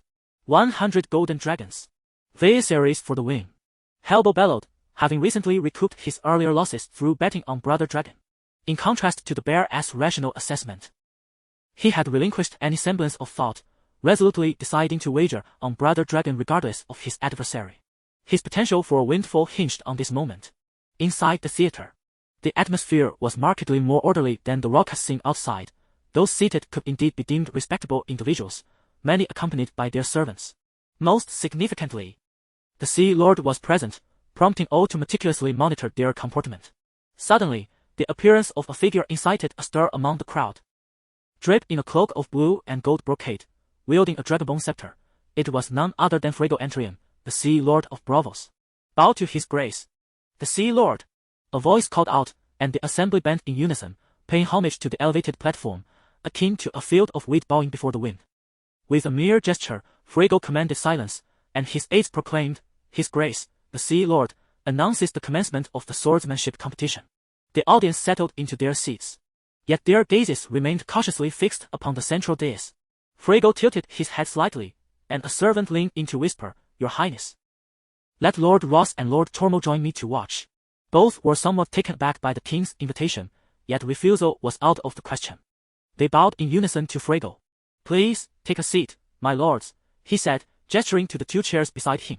The 2 men sat, one on each side of Frego. Who do you think is most likely to claim victory in this swordsmanship competition? Frego inquired. Tormod replied. The swordsmen this time are quite impressive, each with their strengths, making it difficult for me to judge. However, there are a few mercenary swordsmen I hold in high regard, as their experience in life and death battles should bestow them with superior skills and mindset compared to the younger contenders. The young contenders he referred to, of course, were led by Viserys. Not to be outdone, Ross boldly declared his support for Viserys. The moment I see him, I am reminded of my own youth. Ross remarked with a smile. Yet the other two silently scoffed, thinking, isn't that a bit self-aggrandizing? Do you possess his striking handsomeness? Although the identity of the champion swordsman would ultimately be revealed through the competition, Frego mused, I believe the winner of the music contest has already been determined. He expressed satisfaction with the 3 pieces submitted by Viserys. Upon hearing this, Ross smiled faintly. Regardless, my brother in Dragon has at least secured 1 championship, which is crucial for our upcoming endeavors with Valyria. One could say we have already claimed 1.5 titles. Are you suggesting? Tormod inquired. His tone measured. Indeed, I speak of Daenerys Targaryen. As soon as the words left Frego's lips, Ross's smile broadened. It is an honor to share your opinion, Your Highness. His compositions will surely resonate for a century. Yes, he is an exceptionally talented young man, Frego affirmed. Observing their harmony, Tormod grew somewhat displeased. These pieces are indeed commendable. But Your Highness, forgive my narrow perspective, I can't shake the feeling that these songs were not authored by him. Every time Viserys submits a composition, there is a courier from the king present. If they aren't his, then whose are they? Ross promptly countered, that is precisely why I said forgive my narrow perspective. I wish to point out that Viserys appears to be only 15 this year. He arrived in Braavos at the age of 7 or 8, and during his teenage years, he has frequented various social gatherings, seeking to reclaim the throne for his family. When has he ever been sailor? Ross retorted, by your logic, must every bard be a knight in order to recite their tales? My intent was not that, Lord Ross, Tormod clarified. I simply mean that Viserys is exceedingly young. Take the first piece for example. It hardly seems something a youth could compose. What do you think, Your Highness? Frego recognized that Tormod still wished to struggle further in the debate. Although I have the intention to support the Zane family, it is prudent not to be overly conspicuous in my actions. While there are certain inclinations, one cannot hastily conclude that he is employing any unscrupulous tactics. Tormod smiled, realizing that since Frego had opened this avenue, he must seize the opportunity. My thought is that after the competition concludes, we shall request him to compose a piece in our presence. Should he manage to produce a song of similar caliber, I shall bestow an additional reward of 50,000 gold dragons in my name. 50,000 gold dragons. Ross glanced sideways, acknowledging the man's considerable wealth. However, should he fail to deliver, I firmly believe that the Dragon Act should not be entrusted to such a person. Frego adopted a contemplative demeanor, then turned to Ross. I believe Lord Tormod's proposal merits consideration. What do you think? Ross pondered for a moment, conceding that if Viserys indeed possesses such talent, it could be a viable course of action. This would also serve to silence Tormod. It is entirely at the prince's discretion. However, what theme should we select? Chapter 70. The spectators of the 3 giants are. There is no rush. Is it not this Viserys who is making his debut? Let us observe before we proceed. With the discussion temporarily concluded, the tournament officially commenced. Bidding farewell to Daenerys and the others for now, Viserys ascended to the arena. The moment he appeared, he captivated the audience's gaze. There stands Viserys. What a striking young man. His eyes are indeed a mesmerizing shade of purple. Humph, merely the Beggar King.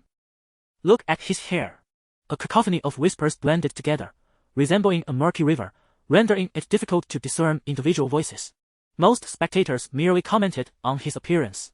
However, those with a discerning eye could glean more from his posture. Is this truly Viserys? Dario inquired. Indeed, just look at him. How could his sister be any less remarkable? Thankfully, the blood-beard did not prevail, or he would have been utterly tarnished. Dario paid little heed to his subordinate's remarks. He could ascertain from Viserys' stance, gait, and gaze that his prowess should not be underestimated. Let us observe his performance. If it proves satisfactory, we shall consider enhancing his remuneration and extend another invitation.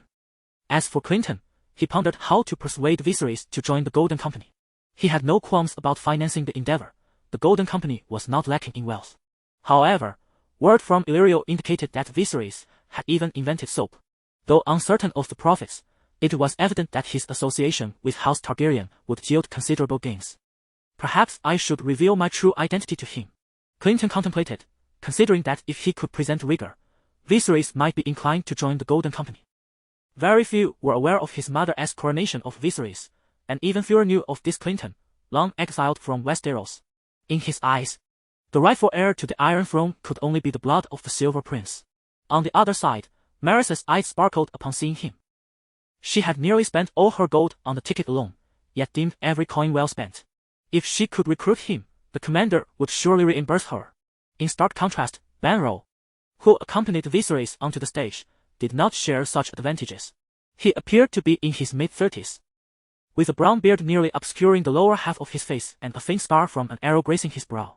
You ought not to oppose Lord Tormund. Spare me the pleasantries. Do you think we chat before a battle? Pfft. Noticing Viserys had no intention of engaging in war of words, he fell silent. As the tournament commenced, a brief blast of a horn signaled the start. Banro tentatively lunged forward. Viserys effortlessly evaded the strike and remarked, "Is that all? You shall come to regret this." Regret? Viserys scoffed, realizing that engaging mercenaries required a battle of wits first. With a shift in demeanor, he retracted his taunting attitude and began his counterattack. Above, to the left, below, face on. Before each strike, Viserys would remind his opponent to defend. His speed was not only swift but also powerful. Such a match left the spectators utterly astonished. They had never witnessed a contest that resembled a teaching session. The silver-haired youth audaciously showcased his prowess in this manner. Malice and Dario silently elevated their bids in their minds. Soon, Banro sensed that he could no longer endure. What manner of creature was this? He managed to attack while conversing, all the while maintaining his composure. Yet, within mere exchanges, he found himself flustered and overwhelmed. Banro's defense teetered on the brink of collapse. Ultimately, his sword slipped from his grasp, and Viserys' blade passed through his beard, transmitting a chilling sensation to his neck. After 2 breaths, the referee announced loudly, "Victory to Viserys Targaryen." The Sea King, Frego, cast an impassive glance at his personal swordsman, Quirrell. He noticed the light of admiration sparkling in Quirrell's eyes, as if he had stumbled upon an extraordinary treasure. Frego realized that Viserys' swordsmanship had earned his respect. Beside him, Tormund wore a frown, aware that none of his men seemed capable of overcoming Viserys. This situation could very well result in him not securing even a single championship. In stark contrast, Ross exhibited a different demeanor, one of astonishment and delight. Despite knowing from Viserys' performance over the past few days that he was formidable, he had not anticipated his strength to reach such extraordinary heights. He envisioned Viserys shining brilliantly among the mercenaries in the future. At that moment, Malice's blue eyes sparkled. Yet upon catching sight of the Golden Company nearby, a sense of unease crept into her heart. The Golden Company was recognized for its formidable strength among the free cities and had a long-standing partnership with the Iron Bank. If that creditor were to renege on a debt, the Golden Company would be the first mercenary group the Iron Bank would think to enlist. They had also excelled in fulfilling their tasks. If these individuals sought to recruit Viserys, her chances would dwindle significantly. It was worth noting that the second son of the dragon was still a Targaryen, while the founder of the Golden Company was a bastard of the Targaryens. Complicating matters with an element of blood ties, this only deepened Malice's uncertainty. Her apprehension stemmed from a lack of understanding of the royal nobility. The animosity between the Targaryens and the Blackfyres was profound, each wishing to eliminate the other swiftly. "How can we entice him to join us?" Malice inquired of the silver-haired man beside her. "Are you concerned that we cannot afford Viserys' price?" he asked. "Indeed," she nodded. "However, I believe the amount we can offer is not the pivotal factor. The crux lies in discovering what he values most." "What he values most?" Malice pondered, momentarily at a loss for ideas. Viserys smiled as he descended from the arena, but halfway down, he noticed several white figures soaring toward him. He instinctively sought to evade, only to discover an array of handkerchiefs in hues of pink, white, and blue, imbued with the distinctive fragrance of youthful femininity. With no alternative, he reluctantly gathered them as he walked, returning to the private room with an ample collection in his arms. Originally brimming with excitement to greet him, Dany's smile had faded, revealing a hint of discontent. Noticing her subtle change in demeanor, Brother Long addressed Regis. Regis hurried forward to collect the handkerchiefs. "Dispose of these, will you?" "Dispose?" He glanced at Dany, then twirled her around in his embrace, restoring her joyous spirit. Just moments prior, outside the theater, the competition commenced. News of the event spread, and those seated outside turned their gazes towards the theater, as if possessed with the gift of foresight. However, only a few moments later, a cheer erupted from within the theater. There has been a result. So soon. Da Xiong felt a twinge of unease. Although he had witnessed the prowess of Viserys, this was, after all, the finals. His wager represented half of his current fortune, and a loss would spell trouble. In stark contrast to his apprehension, Helbo appeared remarkably at ease. Even with a limited understanding of swordsmanship, he recognized Viserys' extraordinary skill. Indeed, his suspicions were soon validated as the wager of 100 golden dragons doubled. Many were not well versed in swordplay. They simply held a favorable impression of Viserys and chose to back him. It resembled the casual betting scene during the World Cup, where individuals placed their faith in a team merely because they found the nation's name appealing. Yet, with winners emerging, naturally, there were also losers. Most of those who lost were reliant on the lower echelons of the Zane family South merchants or street thugs. Next time, let us continue betting on the Frege family as swordsmen, remarked a slender-eyed individual resembling a small-time boss. But this Viserys appears quite formidable. It seems he has defeated his opponent in no time. Unfazed, the small boss scoffed, "Humph, rest assured, he will certainly lose next time." Chapter 71. Daenerys' lover. After witnessing the grand tournament hosted by Viserys, Frege prepared to take his leave. Recognizing that the presence of such a prominent figure was a rare privilege, midway through the second round of combat, he departed the theater under the escort of guards. Tormund soon followed suit, while the Roose family made their way to Viserys' private box. Lord Roose, Lady Myrthas, Viserys greeted the couple, with Daenerys following closely behind. The couple moved in harmonious synchrony as Lady Myrthas approached Daenerys. Kyle instinctively drew nearer but was subtly signaled by Frege to retreat. Lord Roose began to discuss the recent tournament, his words brimming with praise. "Your swordsmanship, my Lord Viserys, is undoubtedly among the finest in all the free cities." "You flatter me. I am still quite young, and even masters must maintain the heart of an apprentice. A master must always harbor the spirit of a novice." How profoundly true. Despite recognizing his humility, Roose was genuinely fond of this sentiment. After exchanging pleasantries, they delved into the matter at hand. "I have heard that you intend to participate in the mercenary ranks," Roose stated. "Indeed," Viserys replied. Roose's demeanor shifted, adopting a serious tone. "While I cannot fully comprehend your sentiments, I appreciate your rationale. However, I have one question that I hope you will address." "Please, go ahead. What is your true objective in entering the tournament? I mean beyond the allure of Valyrian steel and the prize money." "My aim is to enhance my bounty." "Enhance your bounty?" Roose appeared perplexed. However, upon Viserys' clarification, understanding dawned upon him. "Ah, to raise the cost of an assassination by usurpers through the tournament." "Precisely," Viserys affirmed. Roose nodded, having previously assumed that the tournament was merely a platform for Viserys to showcase his prowess, thereby elevating his standing within the mercenary band. "Do you intend to claim victory?" he inquired. "At least with your current displayed strength, should anyone wish to hire faceless men to eliminate you, the expense would be akin to enlisting an entire battalion." Daenerys' brother, keenly sensing Roose's intentions, inquired, "Are you suggesting that I withdraw from the tournament?"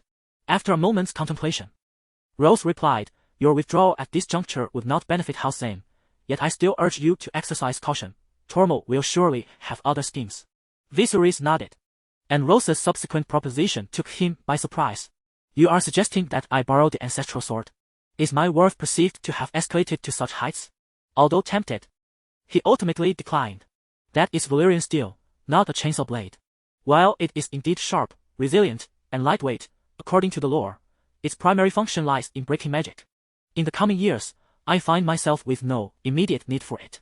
Should I acquiesce to Lord Roose's proposal, it would amount to an indebtedness that fails to equate with tangible benefits.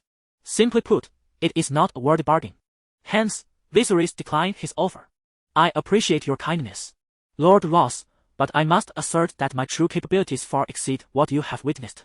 I still aspire to contend for the championship in swordsmanship."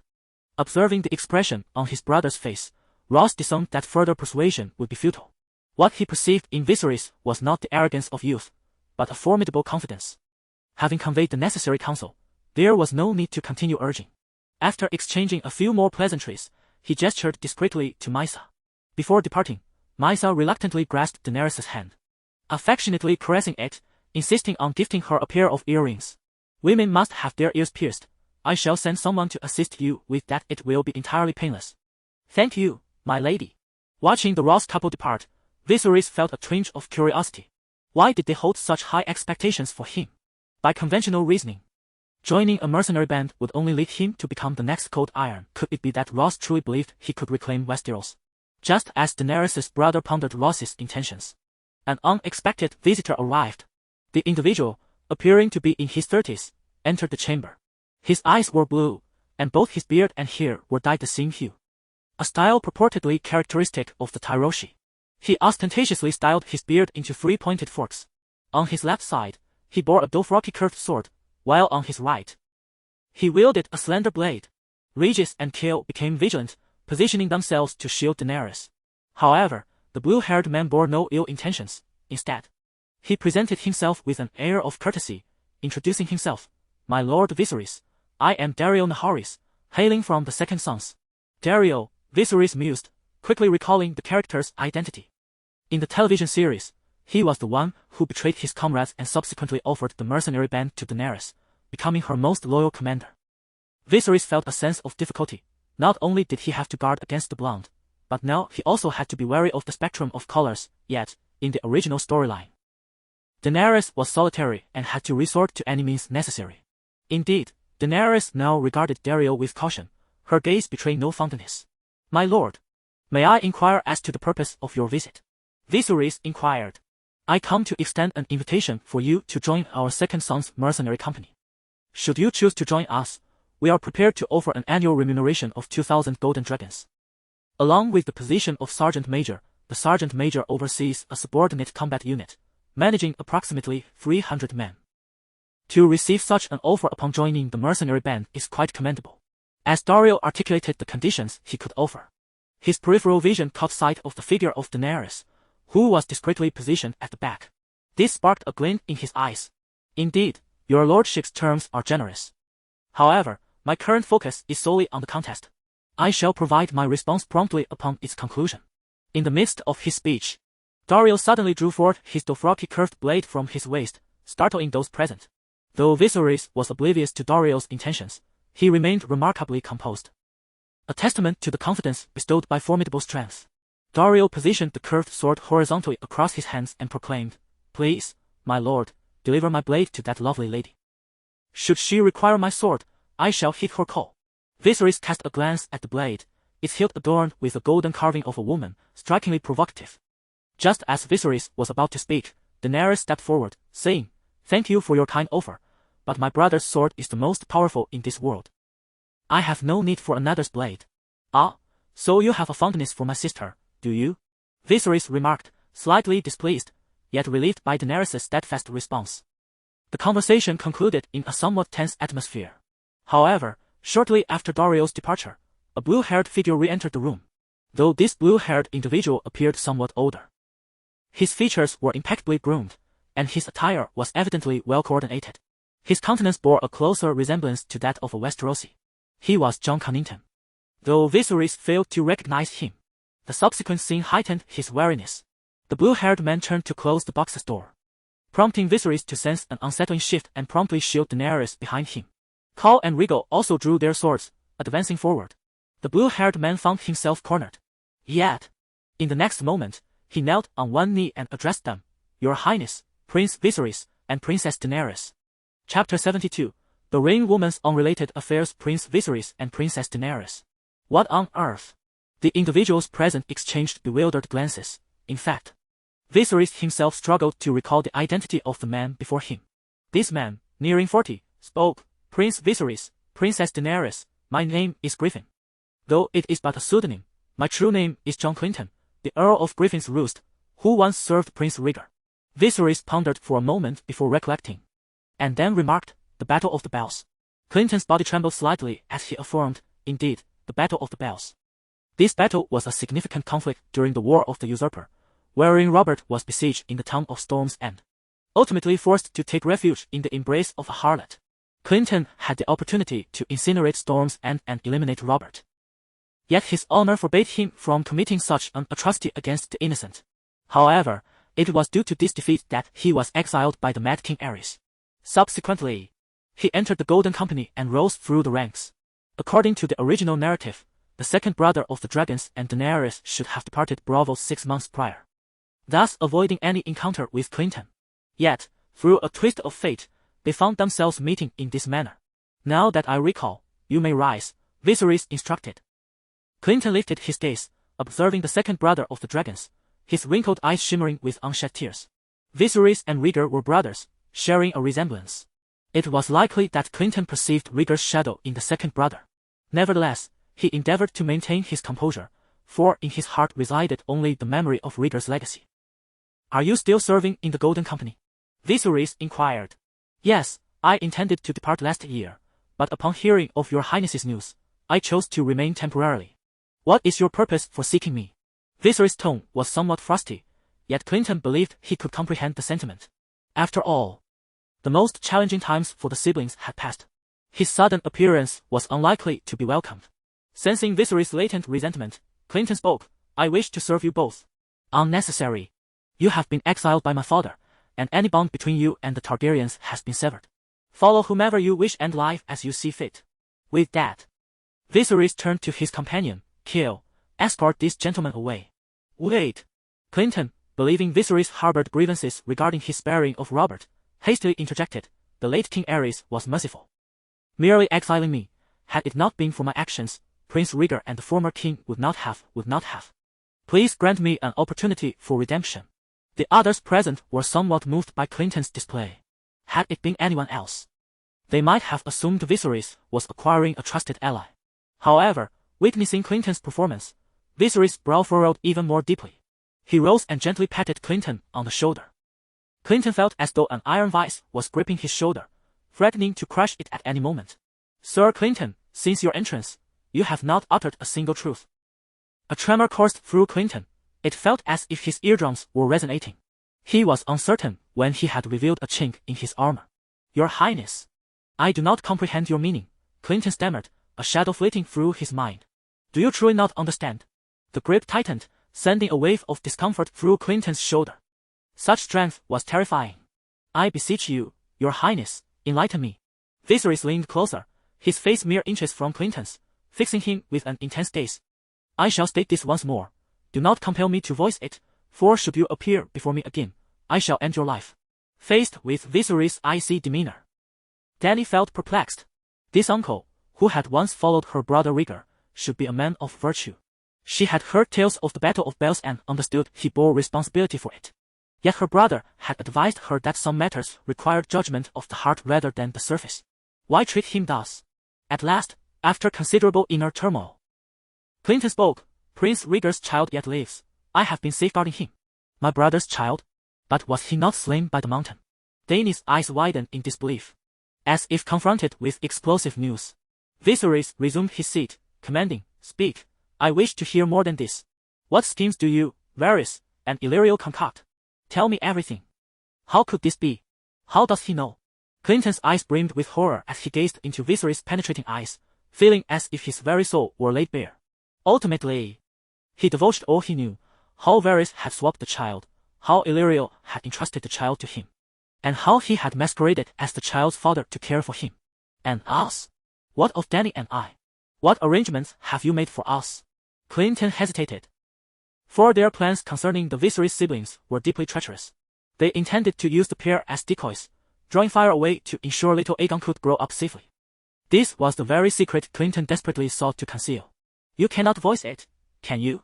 You believe that little Aegon's claim to the throne supersedes mine and Dany's, thus placing us in peril, allowing us to wander aimlessly, subjecting us to assassination, permitting us to be ensnared. Indifferent even if Dany were sold into a brothel and I were to be slain. Viserys' voice turned harsh, his tone chilling to the core, causing Regis, standing behind him, to shudder involuntarily. That is not the case. Clinton's defense sounded feeble in comparison. Yet Viserys paid no heed, continuing, If that is the case, why have you come to me? Should you not simply continue nurturing that little one? Is it not sufficient to merely use my siblings as shields? You expect me to kneel before that wretched child in fealty? Upon hearing this, Clinton trembled uncontrollably. This entailed the next steps of his scheme with Illyrio. Presently, Viserys was maturing at an astonishing rate. As a target to draw fire, he was not only competent but exceedingly so. They needed to have complete control over Viserys. Clinton's aim was to draw him into the Golden Company for surveillance. Yet, as if justifying himself, he spoke with a somewhat feeble tone. Your Highness, young Aegon is the last scion of Prince Rhaegar. The prophecy foretells of a dragon with 3 heads. Now is the time for us to unite and reclaim the Iron Throne. What use do I have for that accursed chair? When has it ever been your place to interject in Targaryen matters? Let me make one thing clear. He then turned and commanded, Regis, kill.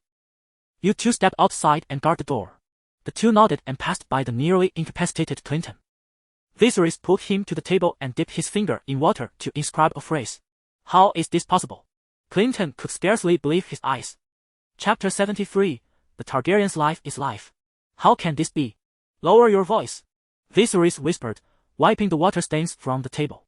Whether it is true or not, you may verify for yourself, but I warn you, should you dare to lay your schemes upon my sister and me again, I shall sever your head. Begone. As Clinton stumbled out of the private room, Dany approached Viserys slowly. Brother. Her violet eyes regarded her second brother, as if she had begun to comprehend certain truths. Alas! My poor Dany. Viserys embraced Dany tightly, gently stroking her head as if to offer comfort. Now possessing the soul of an adult, being schemed against was one thing. Yet these scoundrels had the audacity to involve Dany as well. Damn it, the life of a Targaryen is still alive. However, in Dany's eyes poor. She did not feel that way. Being with her second brother, she felt no hardship. What Viserys had just written on the table was the true identity of little Aegon. It was entirely reasonable for Clinton to struggle with acceptance. Nevertheless, he was astute enough. Viserys did not fear him rushing to confront Illyrio and Varys. He would surely realize that if little Aegon were an impostor, a grand conspiracy must lie behind it. Maintaining the status quo was undoubtedly the wisest course. In truth, if one were to speak of evidence, Viserys possessed none at present. Yet, once the seed of doubt is sown, it will inevitably take root. Perhaps Clinton was initially reluctant to believe. But as he began to reflect on the nuances of his interactions with Illyrio, he would naturally uncover some clues from the affection Illyrio displayed towards little Aegon. The more troubling aspect was that he remained oblivious to who had leaked their plans. How did Viserys come to know of their conspiracy? Perhaps he had previously harbored skepticism regarding Illyrio's insinuations of someone aiding Viserys in the shadows. But now he would be utterly convinced. At the very least, he would not dare to toy with the siblings. The alliance among the 3 had already begun to fracture. And Viserys eagerly anticipated the day when Varys and Illyrio would turn against one another, perhaps even to the point of mutual destruction. As for Clinton, he still intended to utilize him. His character and personal abilities were of the highest caliber. In the years spent with the Golden Company, he had risen steadily. If he continued on this path, he might well become the leader. Rumors swirled that his admiration for Rhaegar went beyond mere respect to deeper affections. When he realized that his misjudgments had repeatedly endangered Dragon Brother's only remaining kin, the weight of his remorse would inspire unwavering loyalty. Furthermore, the defeat at the Battle of the Bells had been mitigated by Rhaegar's intercession on his behalf. The prince's favor, compounded over time, would heal a debt he would repay without a word. Naturally, Viserys would not treat him unfairly. The following day, Clinton appeared at the theater as usual. Though his expression bore the marks of inner turmoil, he seemed somewhat haggard, as if he had spent the night in restless wakefulness. On one hand, he was reluctant to believe what Viserys had claimed. He genuinely hoped that Rhaegar's bloodline would endure in this world. On the other hand, he harbored fears of being deceived, which would lead to grave consequences. The reason for his presence today was to avoid arousing suspicion. He required evidence. Regardless of Clinton's mental state, the tournament proceeded as scheduled. Yesterday's contest had determined the top 8, and this morning the top 4 would be decided, leading to the final 2 in the afternoon. This implied that the victors of the morning would face 2 matches, thus demanding considerable physical stamina. Viserys was slated to compete in the last match of the morning. If all went as anticipated, he would be assigned to the first bout of the afternoon. As expected, the initial match featured a red-haired swordsman from House Frye and a mercenary. The mercenary appeared to have been bribed, feigning a dropped sword before conceding defeat. The swordsman from House Frye effortlessly claimed victory, ensuring he would face Viserys in the afternoon with ample energy. The tournament rapidly progressed to the 4th round, and many spectators, eager for Viserys' appearance, began to grow impatient. Finally, the silver-haired youth emerged, and an array of handkerchiefs and flowers rained down upon him as if they were of no value. This spectacle left his opponent somewhat speechless, creating an impression that Viserys had already secured victory.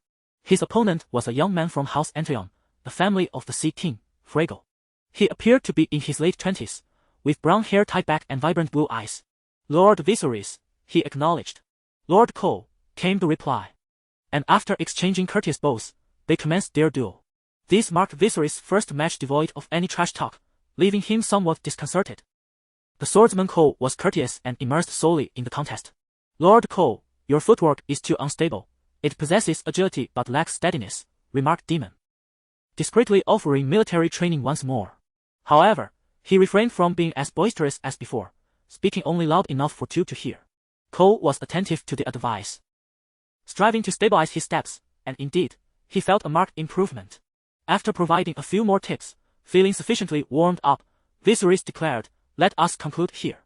With that, he deftly deflected Cole's attack, resting his blade against his opponent's throat. The outcome was clear, and Cole graciously bowed to Viserys, expressing his gratitude. "Thank you for your guidance. I have learned much from you." Viserys Targaryen triumphed. Last night, the bear had heard whispers of concern. It seemed that Viserys had provoked the mightiest family of Braavos, House Frey. Some expressed trepidation regarding his impending fate, but the Freys were not only ruthless, they were also formidable. Consequently, the onlookers dared only to mutter in hushed tones.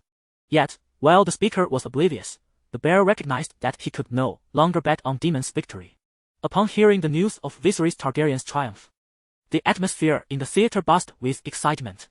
A further investigation into the backgrounds of the other three contenders revealed they all hailed from the Frey family. The bear, contemplating his next move, decided it would be prudent to bet against Viserys. "Perhaps he will meet his demise in the arena, and then I might capture Dany with ease. This could grant me the pardon I seek for the Iron Throne." He envisioned a grand future for himself and resolved to gather funds for his journey. Counting out a small portion of over 100 golden dragons as living expenses, he planned to wager the remainder on Viserys' defeat that afternoon. Meanwhile, Tormund pondered, "Father, what course of action should we pursue next?" For the first time, a sense of frustration washed over him. Viserys' swordsmanship exceeded his expectations. "Is this dragon whelp even 17 years old?" Vitas contemplated before responding. "He is not yet 16. How could someone so young possess such formidable skill?" Tormund struggled to comprehend it. Despite his efforts to undermine the boy, he seemed impervious to their schemes. Vitas quietly observed his father, awaiting his decision. "Forget those two swordsmen. I demand the life of this dragon whelp." "Very well, father," Vitas acquiesced, realizing he must prepare some little tools for the two swordsmen. For the first time, Tormund felt the weight of defeat. He had recently investigated the previous incidents involving Anderson, experiencing repeated failures at the hands of the same adversary. Was this the sensation of despair? "No! I must eliminate this dragon whelp." Chapter 74. Props. The red-haired swordsman of the Frege family swept his blade, and Viserys effortlessly distanced himself. Just as he prepared to launch an attack, he felt his body sway unsteadily. Glancing down, he saw two crimson stains spreading from his chest. The red-haired swordsman advanced once more, and despite Viserys' desperate attempts to evade, he suffered the severance of one arm. Before he could react, the long sword in the swordsman's hand pierced his chest.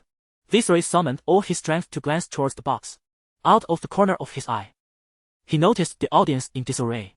Dany, as if driven mad, rushed toward the arena. Gasping, Viserys jolted awake from a brief slumber. His dragon dream had been triggered. He glanced at Dany, who was sitting beside him fanning him and dozing off, and felt a sense of relief. That sword is problematic, recalling the scene from his dream. He realized that the swordsman's weapon must be rigged with some mechanism. The mechanism unleashed hidden projectiles, which were laced with poison. Should I report it? No. He hesitated. However, after consideration, he decided against it. If such a sword could be brought to the arena, it was possible that a switch could occur during offstage checks. Unless he could expose it on the spot, other options would be fraught with difficulty. Given that he had already made a prediction, he resolved to be cautious of the opponent's movements. Peering through the box's window, Viserys noticed that the audience had mostly settled. After the conclusion of the previous match, he had chosen to remain inside the box to rest. Considering that Tormund might act out of desperation, he intended to use his dragon dream to foresee events. Indeed, upon witnessing Viserys' awakening, Dany offered him a cup of honeyed water. The decision regarding the finalists was to be made that afternoon. And Freyja had returned to the venue, accompanied by Ross and Tormund. In truth, Freyja had only attended the first and last matches. However, he suspected that Tormund might not behave, so he came to assert his presence. He thought that as long as he was there, Tormund would refrain from overstepping boundaries. Yet, he was unaware of Tormund's confident demeanor. Tormund believed his little tricks were exceedingly discreet. Under such circumstances, Viserys was doomed. As long as the swordsman moved in for the kill, the wounds inflicted by the hidden projectiles could easily be concealed. Even an autopsy afterward would pose no threat. He had instructed the swordsman to make the corpse as bloody as possible. He had already devised a punishment for Viserys. In due course, he would sever his head and force him to witness his sister being subjected to the vilest of fates, dragon whelp, dragon harlot. Tormund's expression raised a sense of unease in Ross. Nonetheless, he paid it no mind. If even the high priest of the Moonsinger Temple could not foresee the fate of the dragon's second brother, how could he falter here? It was akin to Ross knowing that the dragon's second brother was the protagonist, destined to encounter various perils and tribulations along the way. Although the exact plot remains elusive, a mere glance at the progress bar indicates that the conclusion is still far off. Viserys and the red-haired swordsman have taken the stage, and the atmosphere brims with anticipation as news of the impending contest spreads both inside and outside the theater. Da Xiong has staked a significant portion of his fortune on the red-haired swordsman, harboring no hope that his brother, Long Heir, could reach the finals. To have crafted such a remarkable song is a testament to extraordinary talent. Can the gods truly be so generous to a single individual? Before long, the announcement of the contest's commencement reverberates through the theater. As Viserys parries his opponent's strikes, he keenly observes the movements of his hands. He must devise a way to catch him off guard to inflict the maximum damage on the Freyja family. That old scoundrel, Tormund, will certainly not escape his vengeance. Just days prior, he had adopted the guise of Brother Seagull and infiltrated Tormund's birdsong grove. The old man relishes sipping tea while listening to the melodious chirping of birds. It is during such moments that he feels most at ease. Viserys resolves to exploit this relaxation to blind him and incite infighting among his sons. However, this fellow is not only accompanied by a personal guard but also has a fishing net draped over him to prevent the birds from escaping. Those nets are quite sturdy, and the mere strength of a seagull would be insufficient to tear them apart, unless someone were to assist him. At that moment, Viserys deliberately adopts a defensive stance to lure his opponent into striking, reducing his offensive maneuvers and occasionally presenting a feigned vulnerability. Yet, to his dismay, the swordsman's skills appear rather lacking, failing to capitalize on the multiple openings presented. Viserys' performance draws a frown from Quirrell, the chief swordsman of the Freyja family, who wonders why this young man's swordsmanship has deteriorated so drastically. Just as he contemplates this, the red-haired lion finally seizes upon a significant opening. With a deft twist of his thumb on the hilt, two tiny holes emerge, and he shifts his stance to prepare for a sweeping attack. His face contorts into a fierce snarl, resembling a bloodthirsty hyena poised to rend its prey to shreds. However, contrary to his expectations, Viserys does not retreat but instead steps forward to block the strike. The poisoned steel needles that should have been projected from the hilt fall harmlessly to the ground due to insufficient centrifugal force. The two combatants glance down at their feet, realizing that the ruse has been unveiled, and in their frantic attempts to either attack or defend, chaos ensues. Meanwhile, Tormund, seated in the central box, senses something amiss. How is this possible? How could it be? The unfolding scene causes his eyes to widen, and his entire body instinctively leans forward. Such an action does not escape the notice of Quirrell and Ross, who remain silent, offering no explanations to Tormund. In a swift motion, Viserys severed the arm holding the sword, unleashing a torrent of dark crimson blood that splatters wildly. The red-haired swordsman, drenched in sweat and leaning against a corner of the arena, clings desperately to his sword, prompting Viserys to leap in alarm. His sword is compromised. Under the watchful eyes of the crowd, several guards clad in blue ascended the arena. Freygar subtly gestured towards Quirrell, who, upon arrival, prompted everyone to clear the way. He examined the sword in his hand and picked up a steel needle from the ground. Once assured of its integrity, he proceeded to the central podium. What could be amiss? Which sword was in question? Surely, it was Viserys who triumphed. Alas, What a disgrace for Braavos to witness such an incident. The stands erupted with various criticisms, each spectator fixated on different aspects of the unfolding drama. Soon, the results of the inspection were revealed, and the referee proclaimed the contestant Lion is disqualified for employing concealed weapons during the competition. Daenerys Targaryen is the victor. It was common knowledge that Lion belonged to the Freygar family. Yet the Sea Lord refrained from emphasizing their lineage, a gesture of considerable grace. However, the crowd was well aware of Lion's affiliation, and indignation surged as they called for the Sea Lord to deliver him unto death. Tormund's countenance darkened. Yet he feigned a facade of righteousness as he distanced himself from Lion. Nevertheless, the Sea Lord, with an impassive expression, declared, by the law, strip him of all his possessions and expel him from Braavos. This verdict rendered Tormund's expression even more grim. As a commercial city, Braavos held its reputation in high esteem. Though the Freygar family wielded significant power, their standing had been irrevocably tarnished by this debacle, the repercussions of which could not be underestimated.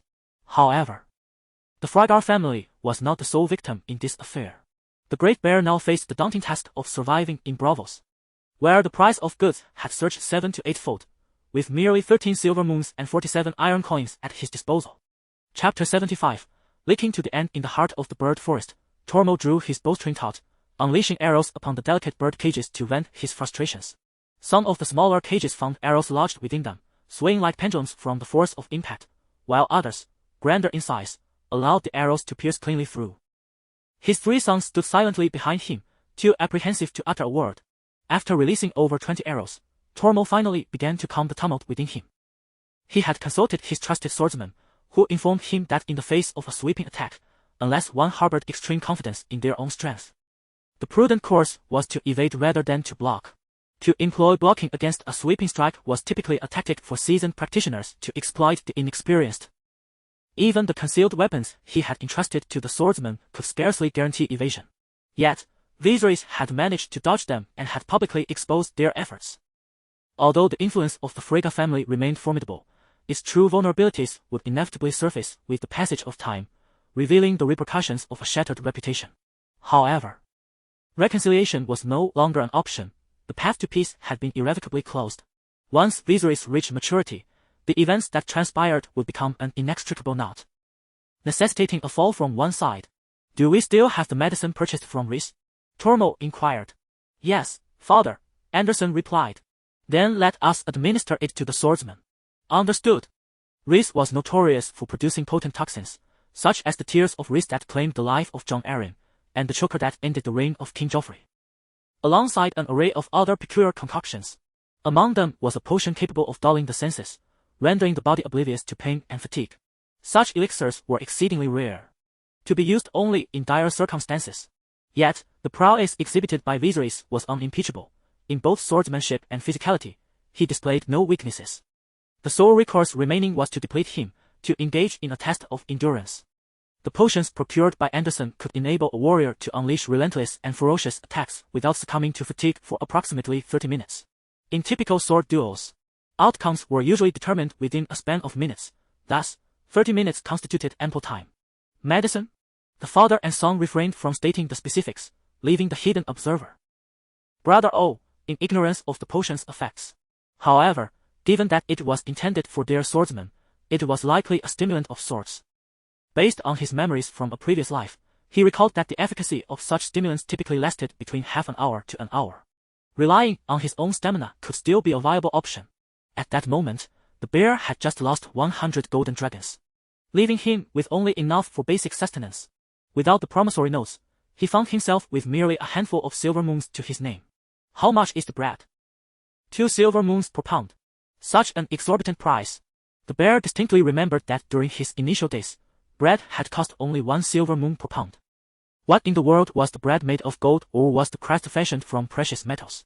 To his astonishment, the shopkeeper retorted, "If you think it's expensive, I find it exorbitant as well. This flour has just arrived from Westeros." "Very well, I shall take half a pound." Chewing on the somewhat cold bread, the bear found himself rather astonished. Viserys' swordsmanship surpassed his expectations. In the arena, not only did he evade the hidden weapon, but he also exposed his opponent on the spot. Such prowess evoked memories of the legendary Arthur Dane. Although he had never crossed swords with the so-called Sword of the Morning, the man's reputation was indeed formidable. Viserys' display of such skill inevitably drew comparisons to Arthur Dayne. Yet, after the initial surprise, he could only contemplate his own path ahead. Assassination seemed an unwise pursuit. Perhaps he could reveal himself and follow Viserys under the guise of allegiance. This would allow him to gather intelligence for King's Landing while seeking an opportunity for assassination. Most importantly, it might alleviate his financial predicament. The immediate victims of Viserys' victory, aside from the Frey family and gamblers like the Bear, included the Nightingale herself. Even aboard her own ship, she could hear the songs created by Viserys. The outcome of this competition had become a foregone conclusion. With the aid of soap, Valyria had initially secured a lead over her. If Viserys truly claimed the championship, her fate would be sealed. Should she lose her greatest value, how the Frey family would choose to utilize her would be uncertain. At 17, she could not afford to wait for the next 10-day celebration. Sitting on her ship, she felt the world crumbling around her, her spirit waning. Vivian. Gatway shivered, hearing the voice of Casmo from outside. I can help you escape. Casmo endeavored to sound as gentle yet resolute as possible. He had been present when Viserys publicly exposed Lion's use of a hidden weapon. As a master swordsman, he understood the significance of such an act. Viserys' victory in the tournament was virtually assured. The moment Casmo witnessed Viserys' triumph, he resolved to flee with Gatway. For this, he had even prepared himself for the ultimate sacrifice. Gatway offered a wry smile, her face a mask of resignation. Escape was impossible. The Frey influence was far more formidable than one could imagine. No! I have some friends. If you decide to escape, I will make arrangements. Tomorrow is the finals of the swordsmanship tournament, our last chance. Gatway remained silent, her mind weighing the options. Vivian, we could journey to Lys, to Pentos, to Qohor, to the Dothraki Sea, or even to Westeros together. I will protect you, until the ends of the earth. Noticing her indecision, Casmo continued to persuade her. Gatway closed her eyes, her long lashes trembling, as a single tear slipped from the corner of her eye. Allow me to ponder further. At this moment, her heart is shrouded in uncertainty and trepidation regarding the future, in stark contrast to the despair and helplessness that looms over Shuttleway. The atmosphere surrounding Valyria is considerably more relaxed. However, upon learning that someone has resorted to using concealed weapons during the competition, they were taken aback. Miss Valyria. I am genuinely concerned for him, Asha remarked, her gaze fixated longingly towards the theater. This sentiment was one that Valyria herself wished to express. Yet the restraint instilled in her since childhood rendered her incapable of uttering the words. Instead, she could only silently pray for Viserys' safety. The sole source of solace for them was the knowledge that they could attend the finals tomorrow. At the very least, they would be able to witness Viserys and offer him their support. Presently, Valyria had nearly secured her victory in the beauty contest. Her mind began to wander towards contemplating the trajectory of her future. As a socialite sponsored by the Xenon family, her priorities would naturally align with the interests of the Xenon clan. In order to maintain control over her, they would employ various means. Although it was highly probable that she would emerge as the ultimate victor, Valyria also harbored a sense of being ensnared by circumstances beyond her control. Chapter 76 The final struggle. The climactic swordsmanship competition was scheduled for the following morning. It goes without saying that the atmosphere within the Seven Stars Theater, designated as the Grand Arena, was electrifying. A considerable number of commoners had remained outside the theater since the previous day, unwilling to leave. The Great Bear returned once more to this place. Faced with a scant collection of coins in his purse, he found himself uncertain about how to place his bets. Having once held the title of Count of Bear Island, and after escaping Westeros to serve as a mercenary and even a slave trader, he possessed a keen insight into the complexities of human affairs. At this moment, the Great Bear believed that there was no turning back between Viserys and House Freyga. The Freyga family had already invested too much to concede at this decisive moment. Likewise, Viserys would not tolerate the previous affronts from the Freyga family. Comparatively, the Great Bear leaned towards favoring House Freyga. Given their rich history and deep-rooted legacy in Braavos over the centuries, Viserys, despite his rapid rise, had only been prominent for a mere half a year. Yet, he had yet to witness the extent of Viserys' capabilities. He retrieved a silver moon from his pocket. Obverse, Freyga, reverse, Viserys. With a flick of his thumb, the brilliant coin soared into the air, reflecting dazzling silver light under the sun's rays. As the Great Bear opened his hand, he found it had landed on the obverse. In contrast to his inner turmoil, Hellbow had been decisively straightforward. His sole principle was to unconditionally wager on a victory for Viserys. Consequently, he had already amassed nearly 4,000 golden dragons, an amount nearly equivalent to his earnings over the past 2 prosperous years. Retaining his principle, he instructed his subordinates to place the winnings on separate bets to prevent any ill intentions from others. He had already devised a plan. Should Viserys emerge victorious, he would use the forthcoming wealth to procure 2 fine horses for him. After all, a good steed was indispensable for a mercenary. Inside the theater, the patrons differed vastly from the gamblers and curious onlookers outside. The audience within comprised the affluent, whose primary interest lay in witnessing history unfold. Viserys was poised to become the first dual champion in over a century. It was often said that Targaryens were either mad or magnificent. Viserys appeared to embody the latter. Indeed, one could not help but notice his demeanor, which seemed entirely divorced from madness. Among the crowd, there was never a lack of admirers swayed by appearances. Humph. Governance and swordsmanship are disparate realms. Has there not been a plethora of Targaryens who have sought refuge in the free cities over the past 100 years? But can they truly be compared? Viserys was the genuine Targaryen. The others were merely bastards. Overall, Viserys' supporters constituted the majority. With a Freyga swordsman also competing in the finals, one could only hope that no unscrupulous tactics would be employed. A young man, seemingly not yet 20, spoke up. The events of the previous bout had begun to backfire on House Freyga. Do not speak foolishly, his companion immediately admonished in a hushed tone. Behold! It is Miss Moonshadow. Suddenly, someone spotted the silhouette of Valyria in a high-up box. Many turned their heads to gaze. With the flourishing sales of soap and the melodious renditions of Viserys' songs, Valyria had earned the title of the most beautiful socialite. However, beauty alone does not define a beauty pageant.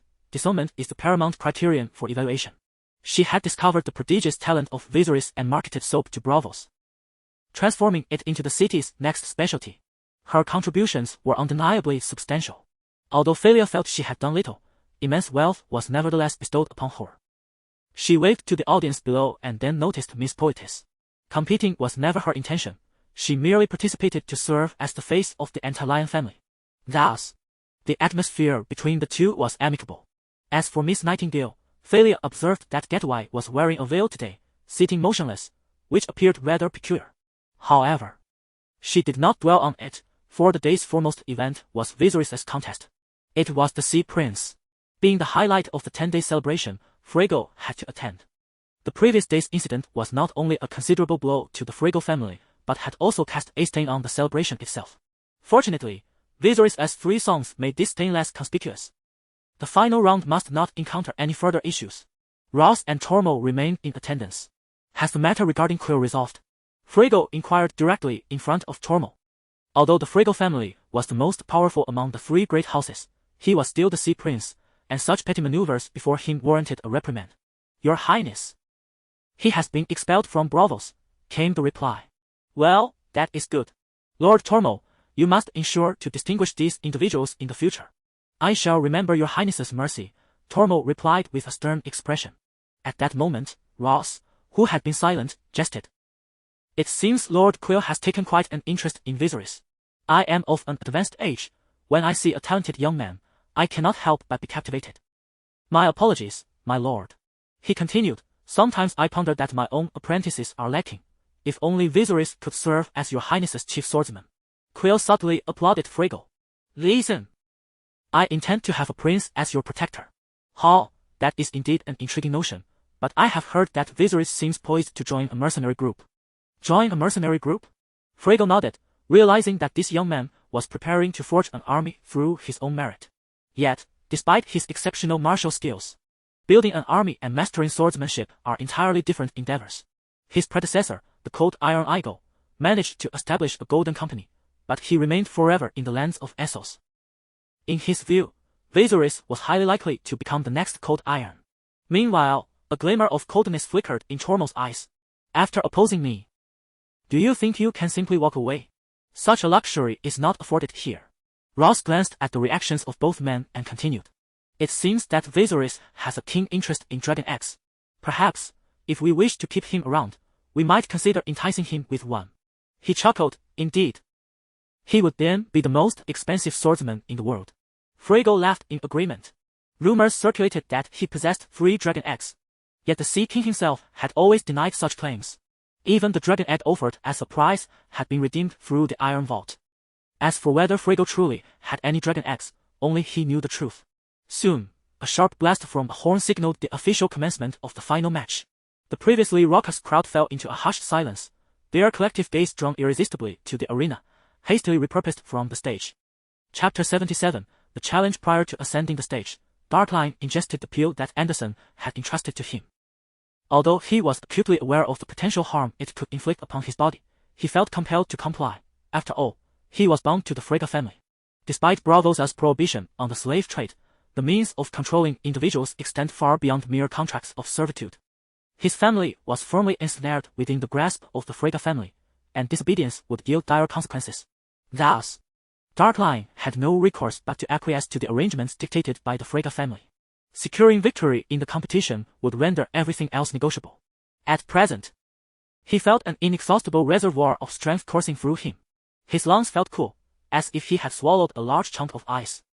Observing Viserys approaching the arena from another direction, he took a deep breath. Judging by the previous matches, Viserys' swordsmanship was remarkably proficient, technically superior to his own. The only viable path to triumph lay in enduring a war of attrition against him. Darkline, still under 30, was at the pinnacle of a swordsman's prime, with exceptional stamina, skill, and strength. In his estimation, while Viserys possessed exceptional talent in swordplay, he had yet to fully mature physically. Darkline believed he could secure victory through sheer endurance, especially since he had just consumed a pill that would amplify his strength and render him impervious to fatigue. The prospects for success in this duel seemed quite promising. Just as the arbiter was poised to announce the commencement of the match, Viserys suddenly interjected, "Wait." The crowd was taken aback, uncertain of his intentions. "I demand a thorough inspection of both combatants' weapons." With that, he drove his sword into the ground, indicating his willingness for examination. Indeed, an inspection was warranted, after all. Who could ascertain whether this swordsman from the Frigga family harbored concealed weapons? Yet, with His Highness the Sea King present, it would be unwise to employ deceitful tactics twice in succession. Various discussions erupted among the spectators, prompting Ross, seated in the central box, to speak up. "Your Highness, I believe an inspection is prudent to alleviate any doubts. It is also a matter of upholding the reputation of Braavos." "Indeed, that is a valid point." Frigga nodded in apparent agreement.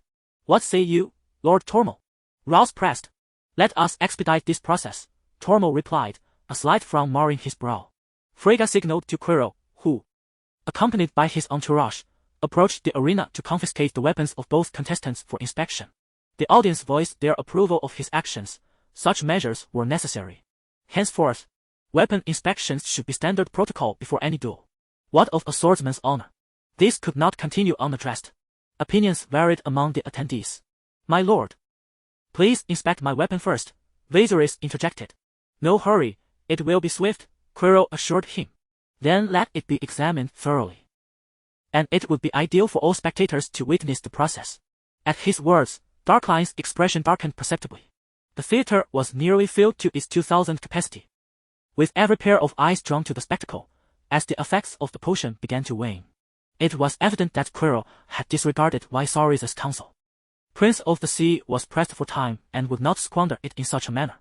After approximately 5 or 6 minutes, Quirrell returned the swords to both combatants, signaling that all was in order. The duel was soon set to recommence, having already been delayed by nearly 10 minutes due to the inspection of the weapons. At this moment, Darkline felt the cooling sensation in his lungs beginning to dissipate, replaced by a growing warmth. Simultaneously, he sensed an acceleration in his blood flow and heartbeat. It was imperative that he release this pent-up energy without delay. "Is there any issue?" inquired the referee. "Indeed," replied Viserys. "I propose another search to ensure that no concealed weapons or substances such as lime are hidden upon all persons." The referee initially deemed this an unnecessary measure, yet, given the precedent set by Frigga, he felt compelled to consult Prince of the Sea once more. The outcome was predictably negative. Frigga could strike Tormund in the face, but if he did so with excessive force, it would irreparably damage their relationship, potentially leading to unforeseen consequences. Nevertheless, this consultation consumed 3 additional minutes. In the back and forth, Darkline's potion effects had already waned significantly. If he had felt warmth earlier, he now experienced a blazing heat. He was akin to a race car burning rubber in place. If he did not release the brake soon, he risked total destruction. Finally, at the referee's command, Darkline, unable to contain himself any longer, charged at Viserys with a fervent cry. He did not engage in any preliminary testing. Each of his attacks was bold and decisive. Their swords clashed, sending sparks flying, which elicited gasps from the audience. It must be said, the enhanced spectacle of the duel was truly captivating. Yet, there were those among the crowd who recognized the impracticality of Darkline's relentless assaults. Such exertion could not be sustained indefinitely. It appeared he sought a swift resolution. However, it soon became apparent that something was amiss. 3 minutes turned to 5, then 10, and yet Darkline showed no signs of fatigue. Rather, he grew increasingly ferocious. Viserys, on the other hand, seemed to be on the defensive, unable to master any offensive maneuvers. Yet only Darkline understood that he was akin to a tumultuous wave crashing against a cliff. Although he was the source of the commotion, the cliff merely endured the impact. His attacks, though fervent, would eventually reach their limit, whilst the cliff would remain steadfast. At that moment, he sensed that Viserys had expended less than a third of his own stamina. Darkline was curious to discover the side effects of the pills Viserys had taken. If consuming them did not lead to his demise, perhaps he too could procure a few. Should he find himself cornered, he might resort to them as a last resort. Meanwhile, those who worried for him were far from calm. First, there was Dany. Her hands tightly gripping the railing, the tips of her fingers turning pale from the strain. Valyria tugged at her handkerchief, as if exerting effort on behalf of Brother Long. As the chief swordsman, Quirrell had gained a new understanding of Viserys' swordsmanship. Despite not launching an attack, he demonstrated an impenetrable defense. It was evident to him that this Darkling was far from ordinary. Such intense aggression, and yet he showed no signs of fatigue. Indeed, the closest observer, Viserys, noticed blood seeping from this fellow's nostrils. Thankfully, the beard provided some cushioning, rendering the scene less gruesome. This potion is exceptionally potent, he mused inwardly, as the two swords clashed together. Yield, you are no match for me, he declared, observing the bloodshot eyes of his opponent. To his surprise, the man showed no signs of capitulation, his eyes wide and lips pursed as if preparing to unleash a torrent. Viserys quickly lowered his head, and with a sound akin to tearing fabric, a thick mist of blood enveloped the arena. Chapter 78, The Kiss of Victory. That mist of blood seemed to drain all vitality from Darkling. His vision blurred, and he spun in place, searching for the silhouette of Viserys. At last, he discerned a hazy silver figure and approached it. However, rather than brandishing his sword, he lunged forward with his chest. Viserys understood that he was seeking death, wishing to preserve the dignity of his identity as a swordsman. Darkling yearned to perish by the sword rather than succumb to some bizarre, toxic pill. Thus, Viserys plunged the sword in his chest. The gleaming blade pierced through, and a smile graced Darkling's lips. Thank. His words were left unspoken as his body collapsed with a thunderous thud, plunging the theater into a brief silence. The scene comprised a silver-haired youth, a fallen body, and spreading blood, creating a tableau of tragic beauty. Oh, oh, oh! Viserys! Viserys! Viserys! Viserys! Viserys! The jubilant cheers reverberated, reaching beyond the confines of the theater. The expression on Big Bear's face shifted as he felt his own stability falter. Viserys Targaryen had triumphed.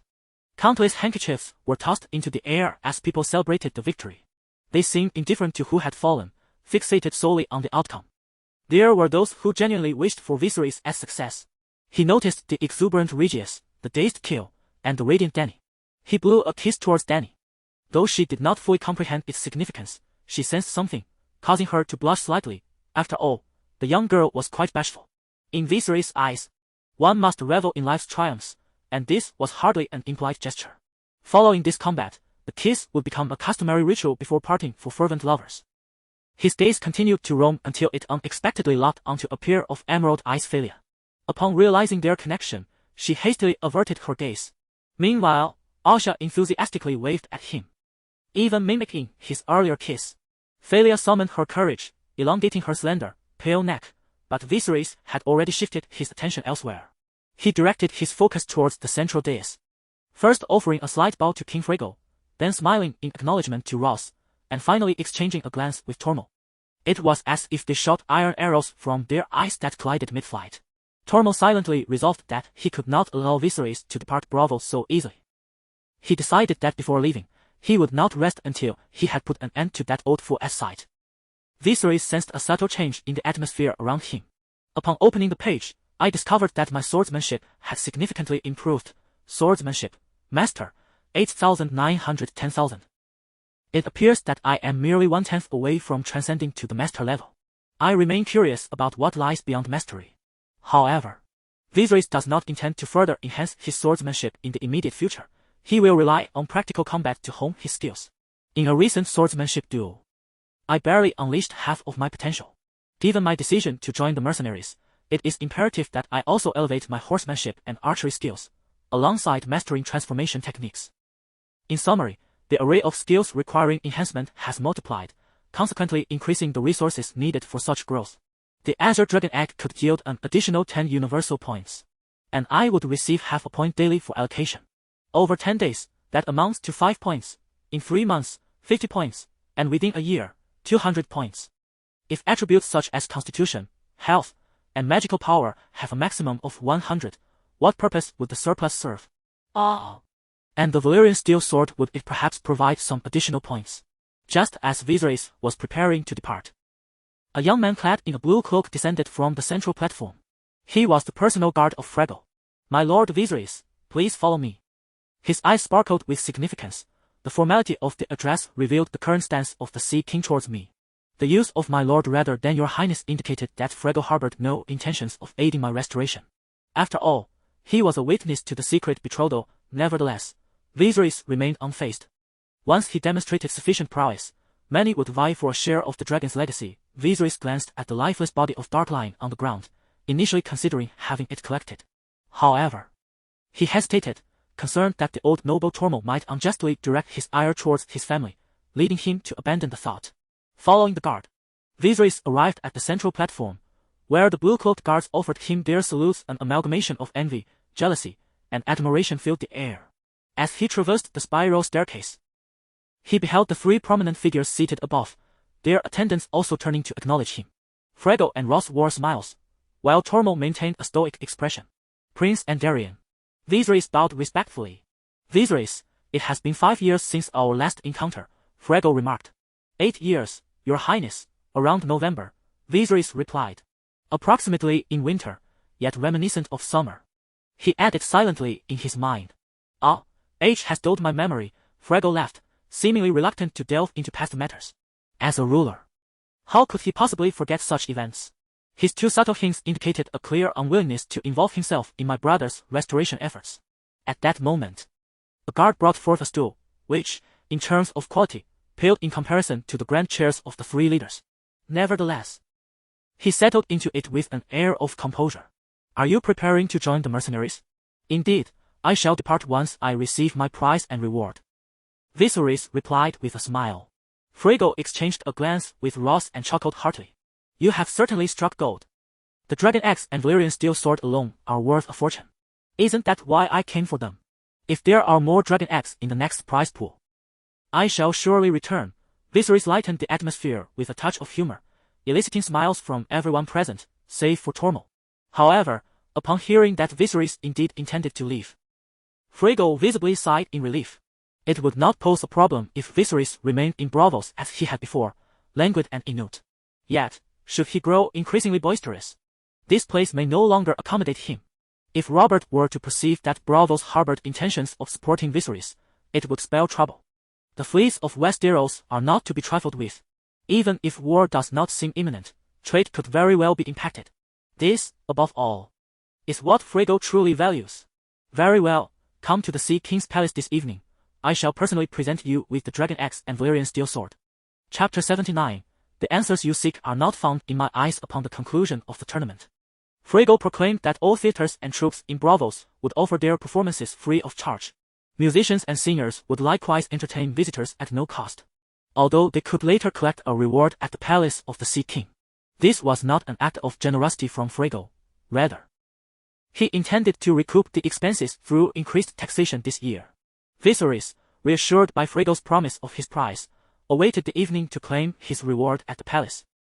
Turomo had initially contemplated creating obstacles, but soon learned of a disheartening piece of news. The nightingale had fled. All that remained was her handmaiden. This meant that he could no longer vie for the beauty pageant's crown. Enraged, Turomo ordered the execution of the handmaiden and dispatched men to hunt down Getaway and Casimo.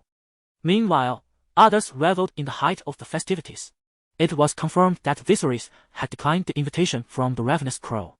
Dick reported to Melis the findings of his investigation. Melis, touching her broken nose, remarked, "He rejected the ravenous crow's invitation, and the cat company has already become estranged. It seems he has little interest in the second sons. Does this imply that only we and the Golden Company remain?" Dick nodded in affirmation. "Then let us depart at once." On Viserys' side, he awaited the arrival of the Windblown. He had begun to gather intelligence regarding the contested lands and the Windblown. The three city-states were perpetually embroiled in conflict, with the Dothraki to the northeast frequently launching raids. With the right mercenaries, one could soon gain renown amidst the warfare. Additionally, the Windblown had previously clashed with the Cat Company, creating a blood feud between the two factions. The Cat Company, upon arriving in Braavos, had already sought to stir trouble. Should the opportunity arise, Viserys harbored ambitions to dismantle the Cat Company. He noted that renowned mercenaries or mercenary groups often exhibited distinctive behaviors. For instance, the Golden Company had a penchant for collecting the skulls of past commanders. The spearmen were notorious for their brutal savagery. The leader of the Cat Company, known as Bloodbeard, was lustful, bloodthirsty, and boisterous. Meanwhile, the Prince of the Windblown, clad in rags, favored speaking High Valyrian and exhibited refined manners.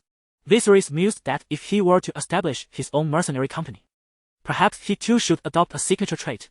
Just as he contemplated this, Dany abruptly entered the room. Observing the plethora of maps and books spread before Viserys, she slowed her pace. The tournament had just concluded, and he was already fervently considering the next steps. This was quite. "Brother, what is it?" "The portly merchant has arrived." "Illyrio." Viserys pondered, suspecting that the merchant sought to discuss the prospect of joining the Golden Company. "Do you wish to accompany me to meet him?" Dany hesitated before nodding. "If you prefer not to attend, you need not go." Dany shook her head. "Very well. Then think about what you might wish to bring. We shall be departing Braavos shortly." "Indeed." Viserys tidied himself up briefly before proceeding to meet with Illyrio. He had undoubtedly conferred with Varys, making this meeting particularly intriguing. One party held the knowledge of mutual awareness, while the other questioned whether the former was cognizant of undisclosed truths. Illyrio donned a crimson robe, albeit of a slightly different design. Yet his abundance of gold jewelry alongside his gilded hair and beard still radiated an air of ostentation. "Prince Viserys," he greeted, followed by Lord Illyrio. The rotund merchant lavished praise upon Viserys' martial prowess and talents, articulating his admiration from various perspectives. He then deftly shifted the conversation towards the mercenary company. Having already conferred with Clinton, who suggested Illyrio encourage Viserys further, he inquired whether the prince had considered joining the Golden Company, as he had acquaintances there who could provide an introduction. "Thank you for your kind offer, but I have no intention of joining the Golden Company," Viserys replied. "It is precisely because you are so well acquainted there that I hesitate." With a smile, he added, "Have you forgotten who founded the Golden Company?" "It was Aegon Rivers, a mere bastard of House Targaryen. How could I possibly align myself with them?" Illyrio sensed an unsettling shift. Throughout their interactions, Viserys had appeared pragmatic. It was perplexing that he would decline based on such a reason. However, the Golden Company was the mightiest mercenary force on the Essos continent. Founded with the singular ambition of reclaiming the Iron Throne, much akin to Viserys' own aspirations. Viserys, intentionally suppressing his expression, waved his hand dismissively, stating, "My lord. In this world, it is the bastards who covet the rights of the legitimate heirs. One would never find a legitimate heir yearning for the status of a bastard. Such a notion is a disgrace. Have you forgotten? They mocked me. It was at the coronation feast that they bestowed upon me the title of Beggar King." Illyrio winced internally, regretting his oversight, yet he refused to concede. "You could always change your name. Once you accrue sufficient experience, you could establish your own mercenary company." "The proud blood of dragons surges within me. I shall not alter my name nor my lineage," replied Viserys defiantly. Suddenly, Illyrio had a moment of inspiration. Could it be that he has realized something? With this thought, he abandoned the idea of persuading Viserys to join the Golden Company. "Which mercenary company do you intend to join then? With your skills, I'm certain you have numerous options. Just as Viserys was about to respond, a maid entered to announce, Sir, Maris from the Windblown wishes to see you. Please, let her in, Viserys instructed. Illyrio felt a jolt of apprehension, wondering if Viserys was indeed contemplating an alliance with the Windblown. Shortly thereafter, a tall, scarred blonde woman entered, accompanied by a shorter figure with grayish-white hair, standing half a head shorter than her. The visage of Maris caught the attention of Illyrio, for the scars etched upon her face made it appear as though she were adorned with a crudely fashioned mask. Lord Viserys, I am Maris, and this is Dick. Dick! What a splendid name. Maris continued, Lady Maris, Mr. Dick, allow me to introduce you to Illyrio. Momentarily, Maris struggled to recall who Illyrio was, but judging by his physique, he seemed unlikely to be a mercenary. After a brief exchange of pleasantries, the discourse turned serious. Mr. Viserys, I represent the Windblown and have come to extend an invitation for you to join us. What say you? The corpulent merchant's expression grew solemn, as it appeared that he was indeed vying for his services. He then turned to Viserys, yet found no answer in the depths of Viserys' gaze that he sought. Chapter 80, The Dragon Egg, 1-5, Please, share your circumstances, Maris requested, her blue eyes sparkling with interest upon realizing the potential of the conversation. Our leader in the Windblown Company is Prince Lannister, as you may already know. Our mercenary band consists of 2,000 cavalry, with over twice that number in infantry and servants, totaling 6,000. We frequently operate in the most recent battles. Maris spoke fervently for several minutes, and each time she mentioned their leader, Dick nodded in agreement, indicating the old man as considerable esteem within the mercenary group. What can you offer me? Viserys inquired, while Illyrio, standing nearby, understood that his invitation for Viserys to join the Golden Company had likely failed. Conversely, Maris grew increasingly animated. Bringing such a person back would surely delight their leader. If you are willing to join us, we can directly offer you the position of Deputy Sergeant, with an annual compensation of approximately 2,000 to 3,000 gold dragons. When she mentioned the remuneration, Maris's confidence faltered slightly. She was aware that merely from the tournament's prize, Viserys could earn at least 100,000 gold dragons. 3,000 to 5,000 seemed rather inadequate. However, she quickly reassured herself that since Viserys had decided to join a mercenary band, it was likely not solely for financial gain. Deputy Sergeant? Could I not be appointed directly as Sergeant? Illyrio interjected, This gentleman has invited me to join the Golden Company with a compensation of 5,000 gold dragons annually, and I would be granted the title of Sergeant. Illyrio was taken aback. When did I say that? Yet he could not deny the possibility of future collaboration with Viserys, so he managed a smile. Well, that is not entirely out of the question, but... Viserys interrupted, let us set that aside for now. I have 2 conditions to propose. I wonder if you can accommodate them. Please, proceed. I will agree to a 1-year contract, after which we can assess whether to renew it.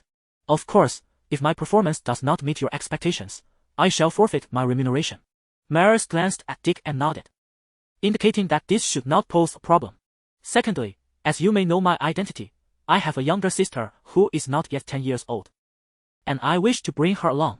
Well, Your Highness, if you trust me, you may first have Princess Dany reside with me, Illyrio suggested. I'm afraid not, Mr. Illyrio. My sister and I must remain together. Maris hesitated slightly upon hearing this. Although the mercenary profession had long been professionalized, many mercenaries had established families. However, the concept of dependent family members was still quite rare, aside from fathers or brothers who were also mercenaries. Nevertheless, she resolved to make this decision on behalf of her leader, even if it meant returning to face reprimands. In Maris's eyes, it was her leader who had granted her a second chance at life. Very well. When can we sign the contract? At any moment, though it would take at least another week to depart from Braavos. No problem. Malice had not anticipated such a smooth turn of events. Her commander would surely never expect her to return with a champion of the melee. It was merely unfortunate that the commander cherished his own raven so dearly, otherwise, he would have received the news within 3 to 5 days at most. Observing that Viserys had resolutely decided to join the Windblown, Illyrio relinquished his hopes of having him join the Golden Company. Mr. Illyrio, you are in the business of dragon eggs and dragon bones. I hope you can assist me in acquiring some dragon eggs. That is certainly feasible, but pray tell, what do you require the dragon eggs for? Viserys understood that he could not be evasive at this juncture. Of course, to hatch a dragon. What else could I possibly use them for dinner? Oh, very well. The rotund merchant was somewhat at a loss for words. He felt perhaps he should reassess Viserys' worth. Not to mention that dragons had long been extinct. Even if he were to hatch a dragon, how could he possibly keep it safe? He sensed the Targaryen madness stirring within this young man. Moreover, Viserys had also requested that he procure a collection of dragonbone rings, dragonbone necklaces, and dragonbone belts, among other assorted trinkets. The cumulative value of these items barely amounted to a few thousand golden dragons, but now that Viserys had acquired wealth, Illyrio decided it was time to charge him a fee. Viserys, however, was resolute. If Illyrio intended to use him as a target, the old merchant would need to provide him with a bounty of gold coins. He had no intention of paying. As evening approached, a carriage from the Sea King's palace arrived to fetch Viserys. He, adorned in splendid attire, accompanied by Dany, approached the blue carriage. The carriage was exquisitely embellished, featuring seahorse reliefs on the wheel axles. The top of the carriage arched gracefully, resembling a turtle's shell, encircled by a band of shells. Inside the carriage sat Viserys, along with Dany and Kill, while Regis rode alongside as his attendant.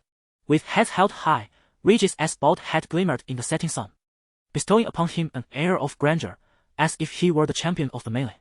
Noticing Dany appeared somewhat anxious, Viserys took her hands in his, enveloping them with his larger ones. Do not be nervous, Dany. The Sea King's palace is nothing to fret about. In the future, I will take you to see even more magnificent places. Feeling the warmth radiating from Viserys' palm, Dany relaxed considerably. Viserys opened her palm to inspect it, discovering several pale yellow calluses forming on her fingertips. She had not been remiss in her sword training. To his knowledge, the young girl had already worn out 3 pairs of gloves, judging solely by her swordsmanship, while Dany still had some distance to cover before mastering the art. She had already developed a significant aura of intimidation against ordinary opponents. Yet, her strength remained limited. Once her body matured, becoming an exceptional sword woman would pose no challenge.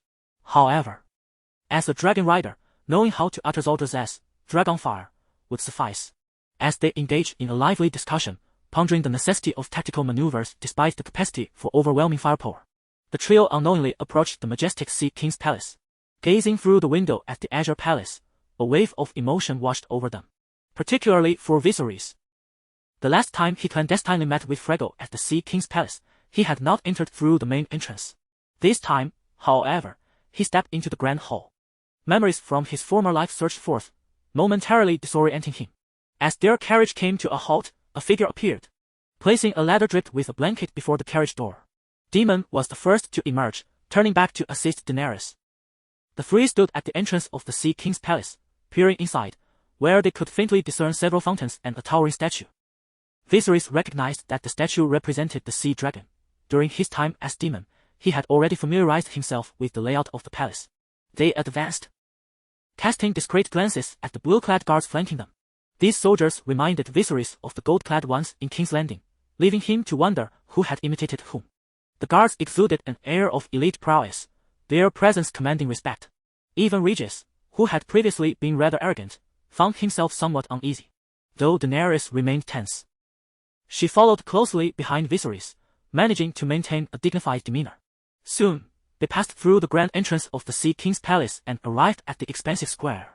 Navigating around the 5-meter-tall sea dragon statue and through 2 more doors, they walked for nearly 20 minutes before reaching the Hall of Tempests. Thankfully, it's not the Forbidden City. Otherwise, this distance would merely serve as a warm-up, Viserys mused, comparing it to his memories of a past life.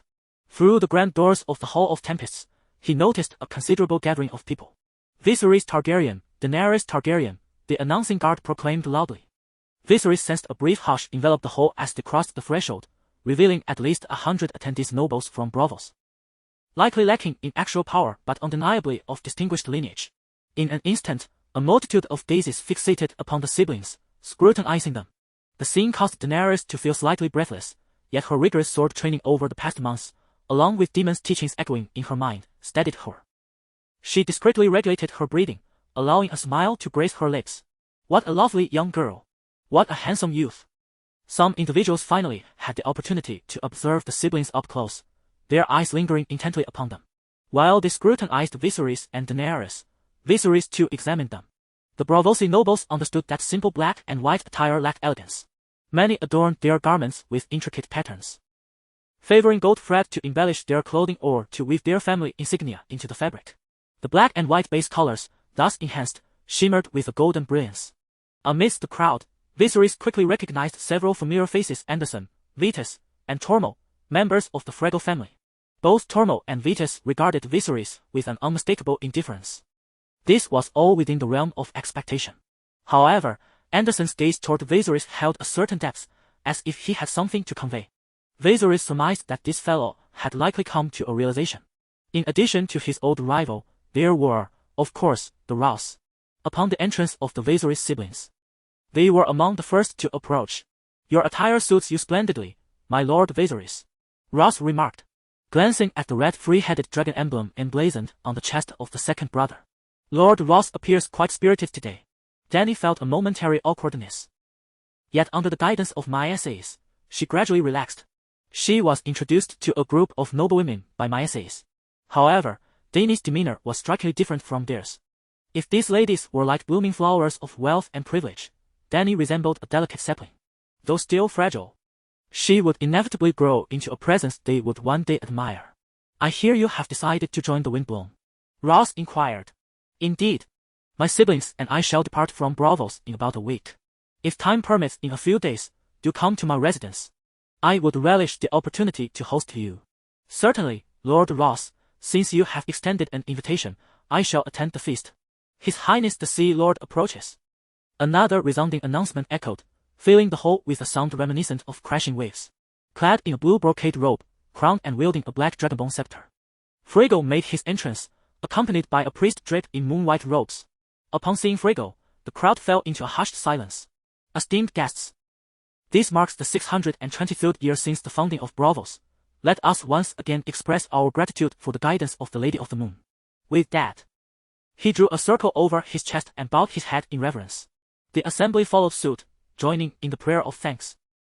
The Temple of the Moon Poet remains the undeniable mainstream in Braavos. Despite the influx of other religions over the past centuries, none have managed to undermine its standing. Moments later, Frego lifted his head and cleared his throat. The others, as if alerted by a signal, turned their gazes toward him. "This is the 200th celebration held in Braavos, and this occasion is unlike any before, for a name will be etched in memory." Frego gestured toward Viserys, prompting the crowd to turn their attention in unison. Most gazes were filled with envy or admiration, save for a few cold stares from the Frego family. "Lord Viserys has composed 3 melodies worthy of being sung for a century. In gratitude, I shall increase the prize amount by 50,000 golden dragons." "Indeed. Yes. It is only fitting." The crowd murmured their agreement, while the second brother mused that they might as well applaud to alleviate the peculiar atmosphere.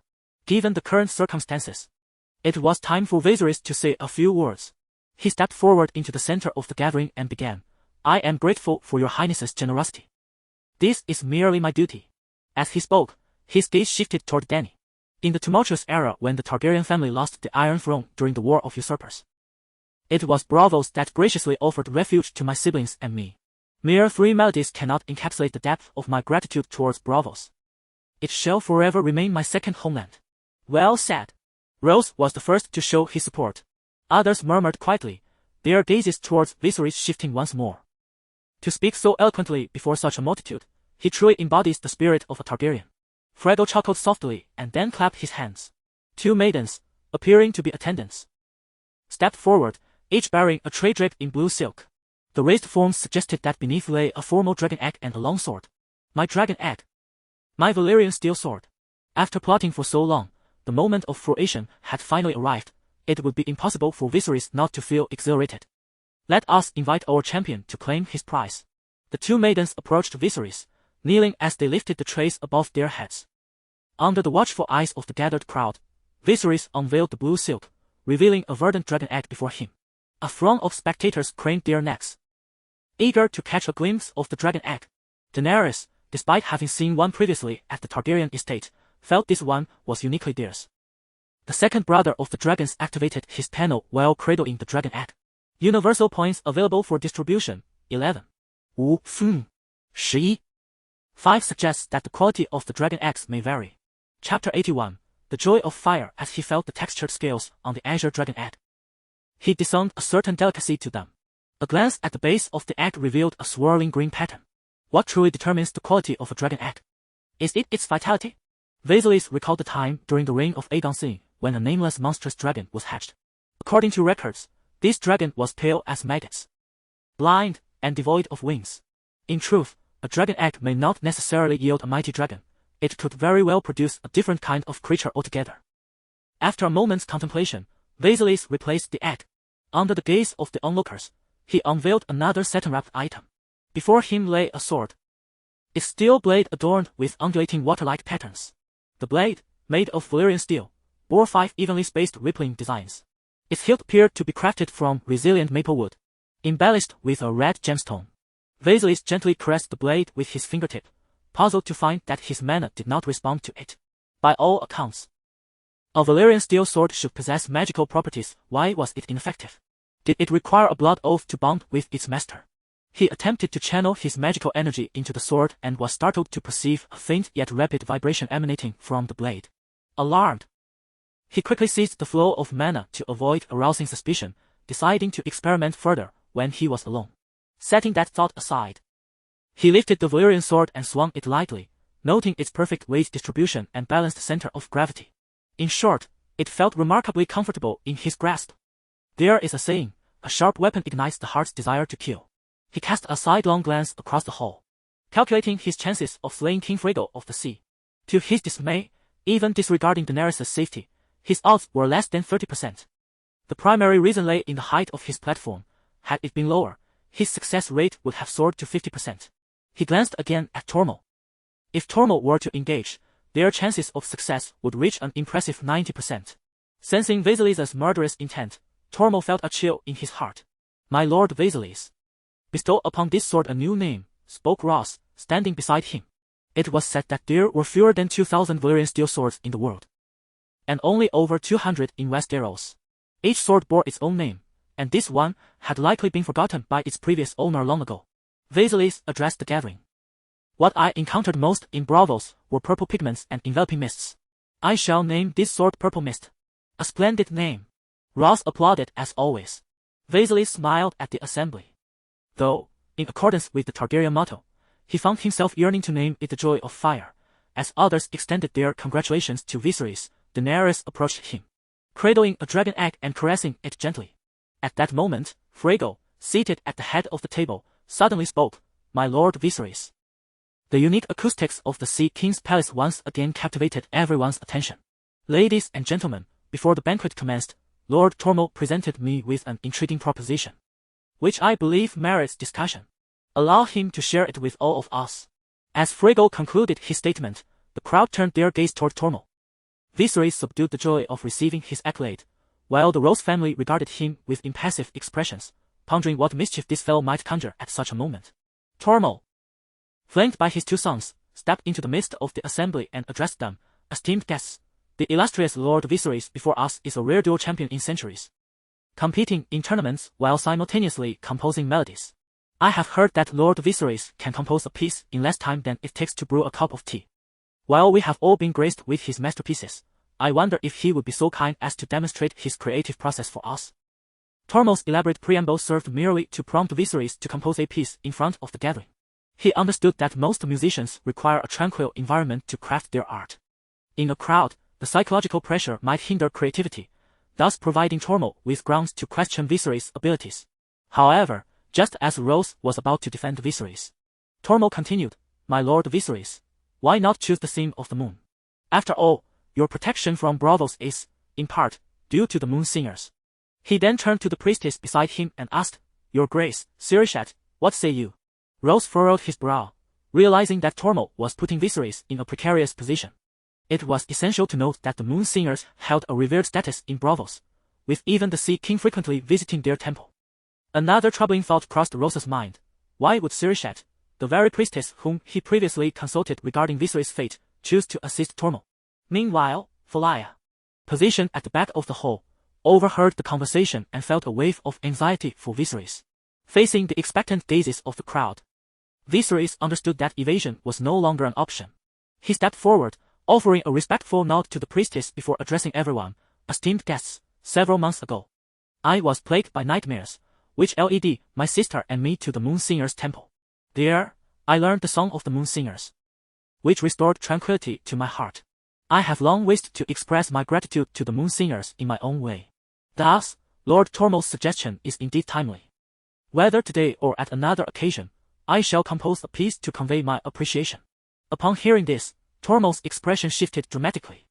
Could it be that Viserys had harbored this notion all along? Nonetheless, at this juncture, he was eager to witness the composition that would emerge. A servant girl presented him with a harp, and Viserys, seated comfortably, began, "This piece lacks lyrics, it is solely a melody." "No lyrics? What sort of song is that? Could it even be deemed a composition?" Observing Viserys' unexpected departure from convention, Ross was taken aback, yet felt powerless to offer a warning.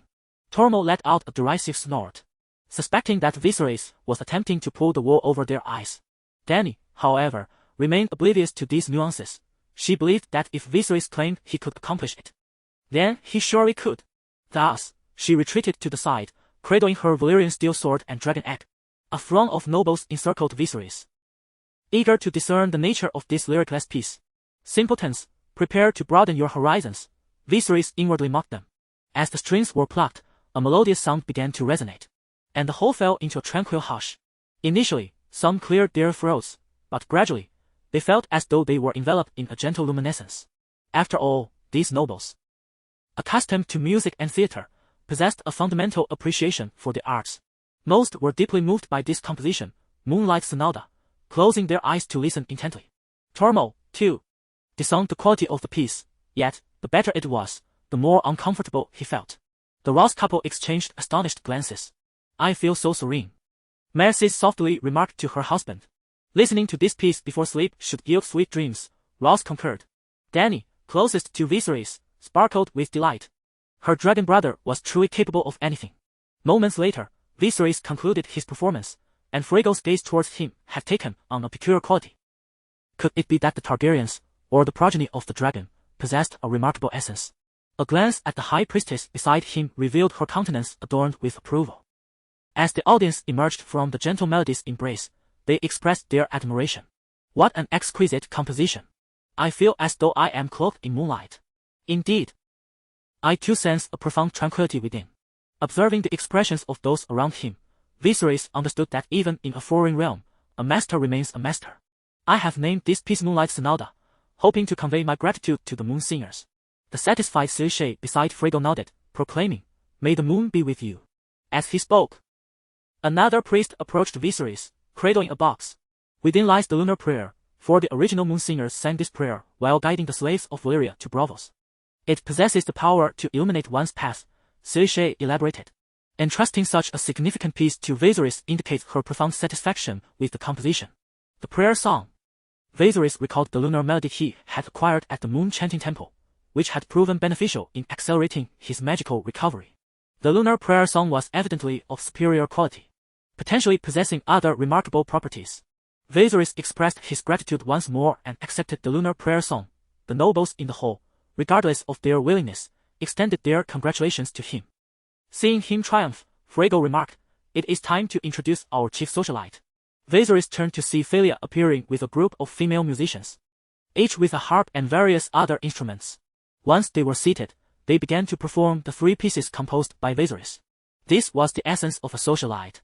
Even in victory, one remained a mere embellishment before the powerful. As the melodies filled the air, a number of lesser nobles began to awkwardly dance, while the more influential aristocrats awaited the atmosphere to become sufficiently lively before joining in. It appeared that the art of social dancing had yet to evolve.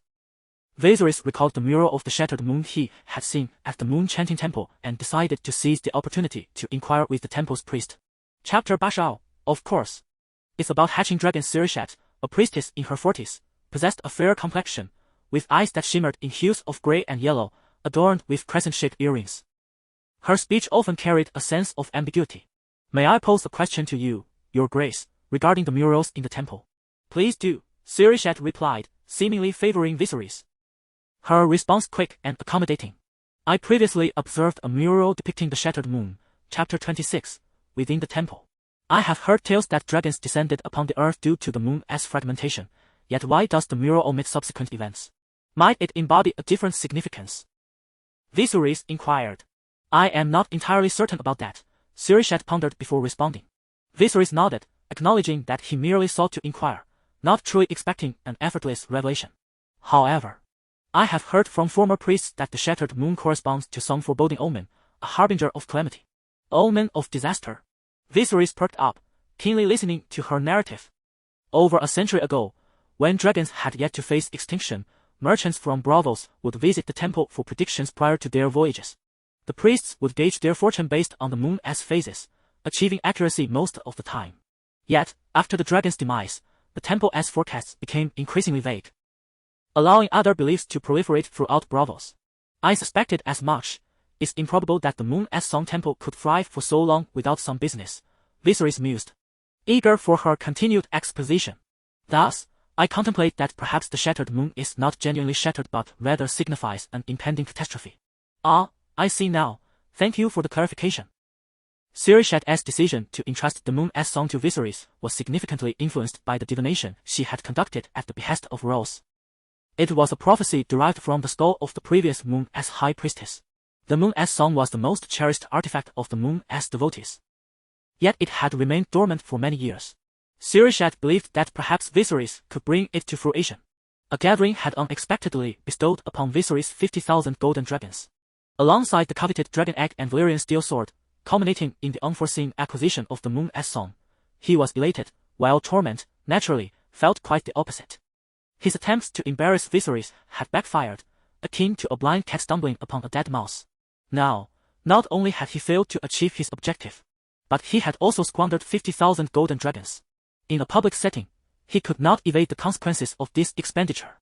To dispel his dissatisfaction, he indulged in the libations of the Sea King's palace, while his three sons remained silent, scarcely daring to breathe. Even Vites had lost the initial fervor of certainty. In his efforts to thwart Viserys, he had expended no less than 30,000 golden dragons, yet still faced defeat. However, Vites cast a glance at his father. Compared to his father, who could easily bestow 50,000 golden dragons with a mere utterance, the situation does not seem entirely dire. Taster, the youngest son of Tormund, was primarily tasked with maintaining order at the celebration alongside the Palace of the Sea. With no accolades to his name, he naturally would not be held accountable for any missteps. As for Anderson, he is currently the most elated of all. For at least his so-called elder brother can no longer flaunt his superiority before him. He is no longer in a position to criticize Anderson.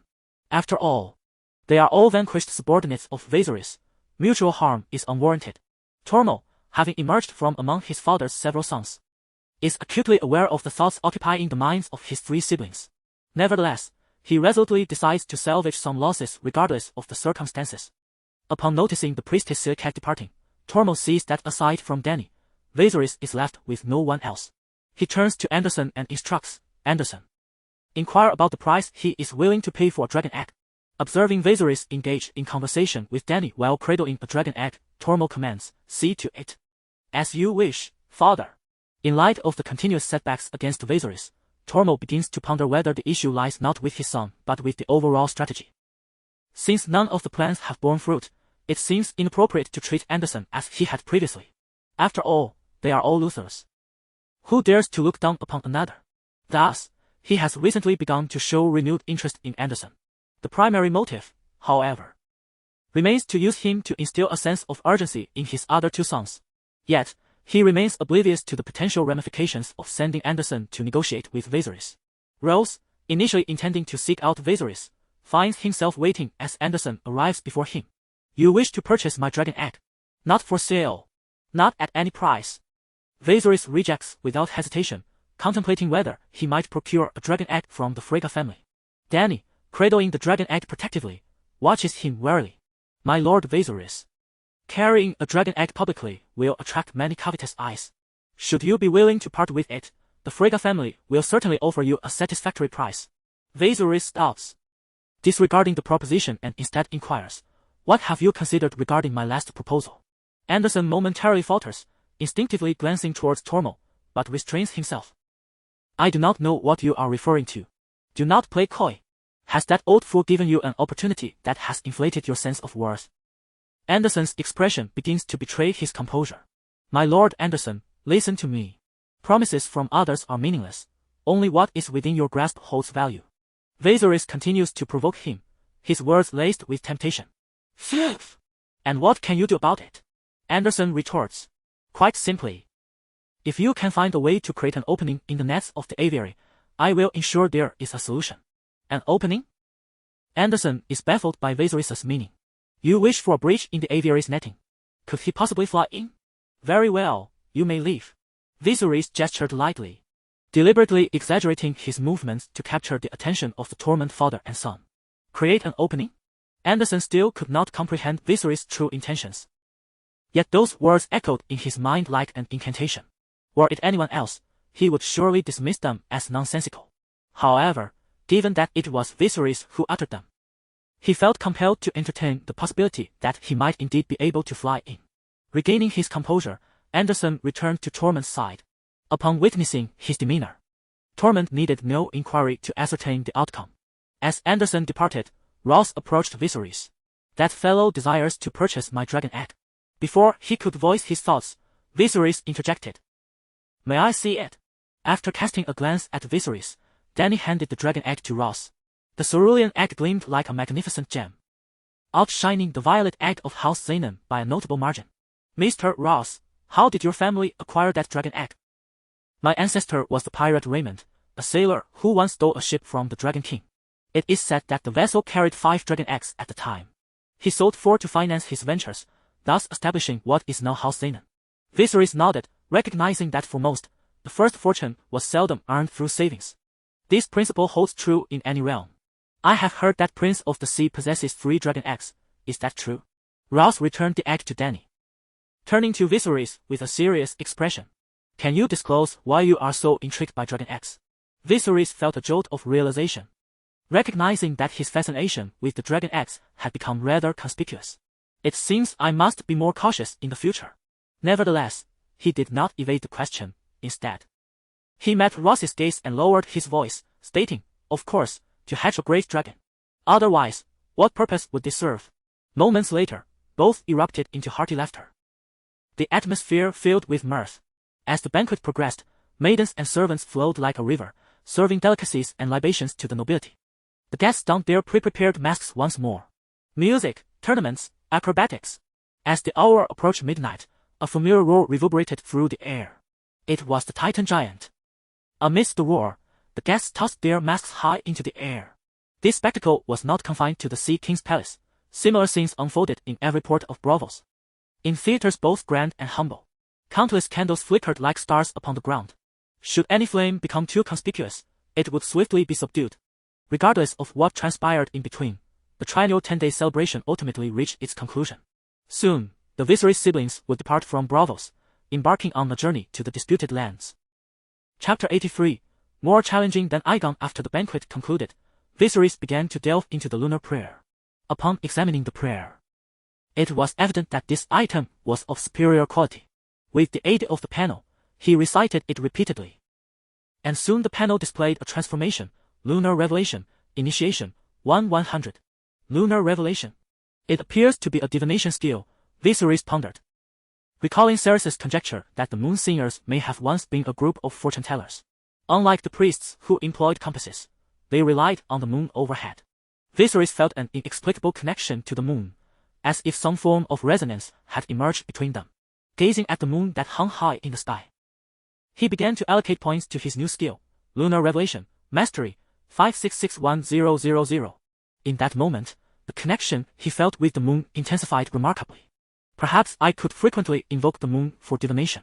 As he recited the prayer while gazing at the moon, he contemplated the subject of his divination. Closing his eyes, a round moon materialized in his mind. Can I defeat the Night King? Boom! However, as soon as this thought formed, the moon in his mind quickly dissipated. Viserys gasped in shock.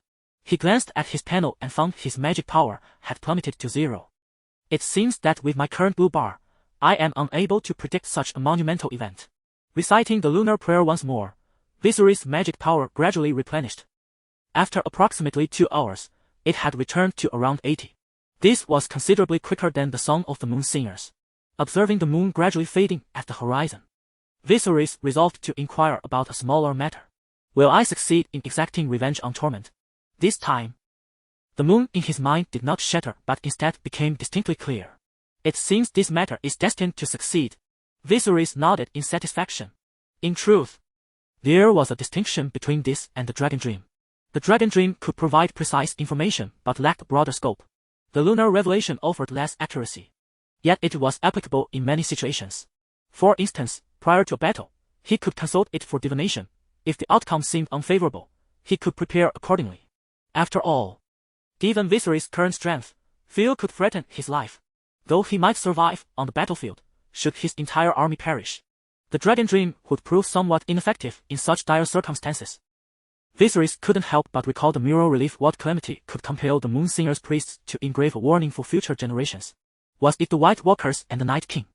Yet, between Braavos and the White Walkers lay not only the narrow sea but also the wall itself. Could it be that even if he did not send a dragon to the Night King, he could still breach the wall with the White Walkers? Such thoughts left Viserys feeling somewhat overwhelmed. He had assumed that with the wall in place, he could maintain the upper hand.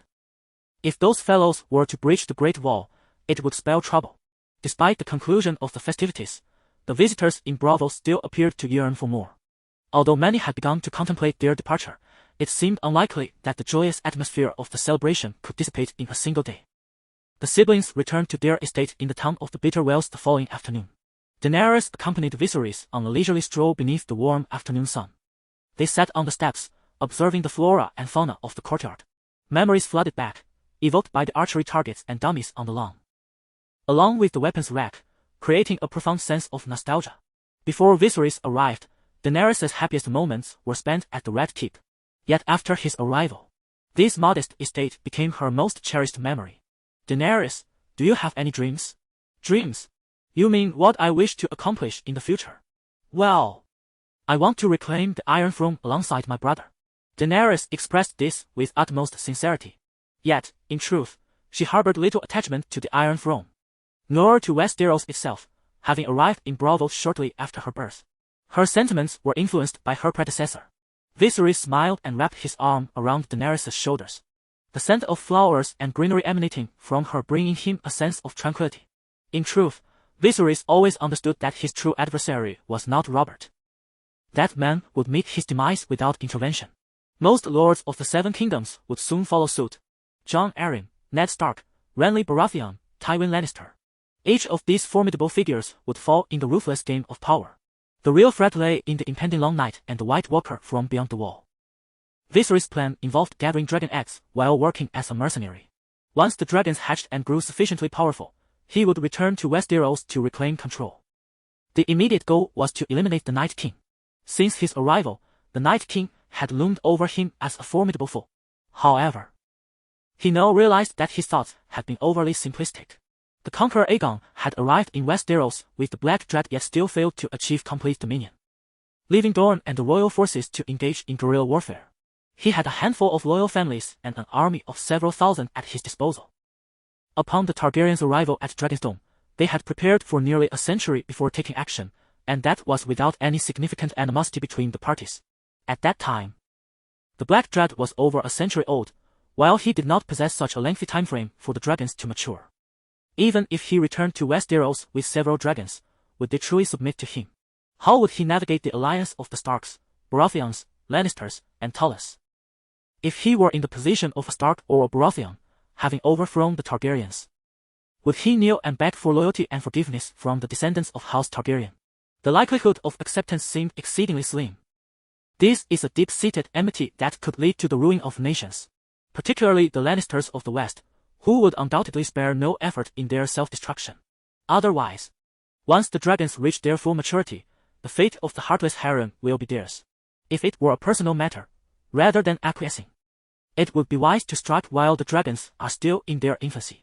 In the past, a mere Dorne had caused Aegon much distress.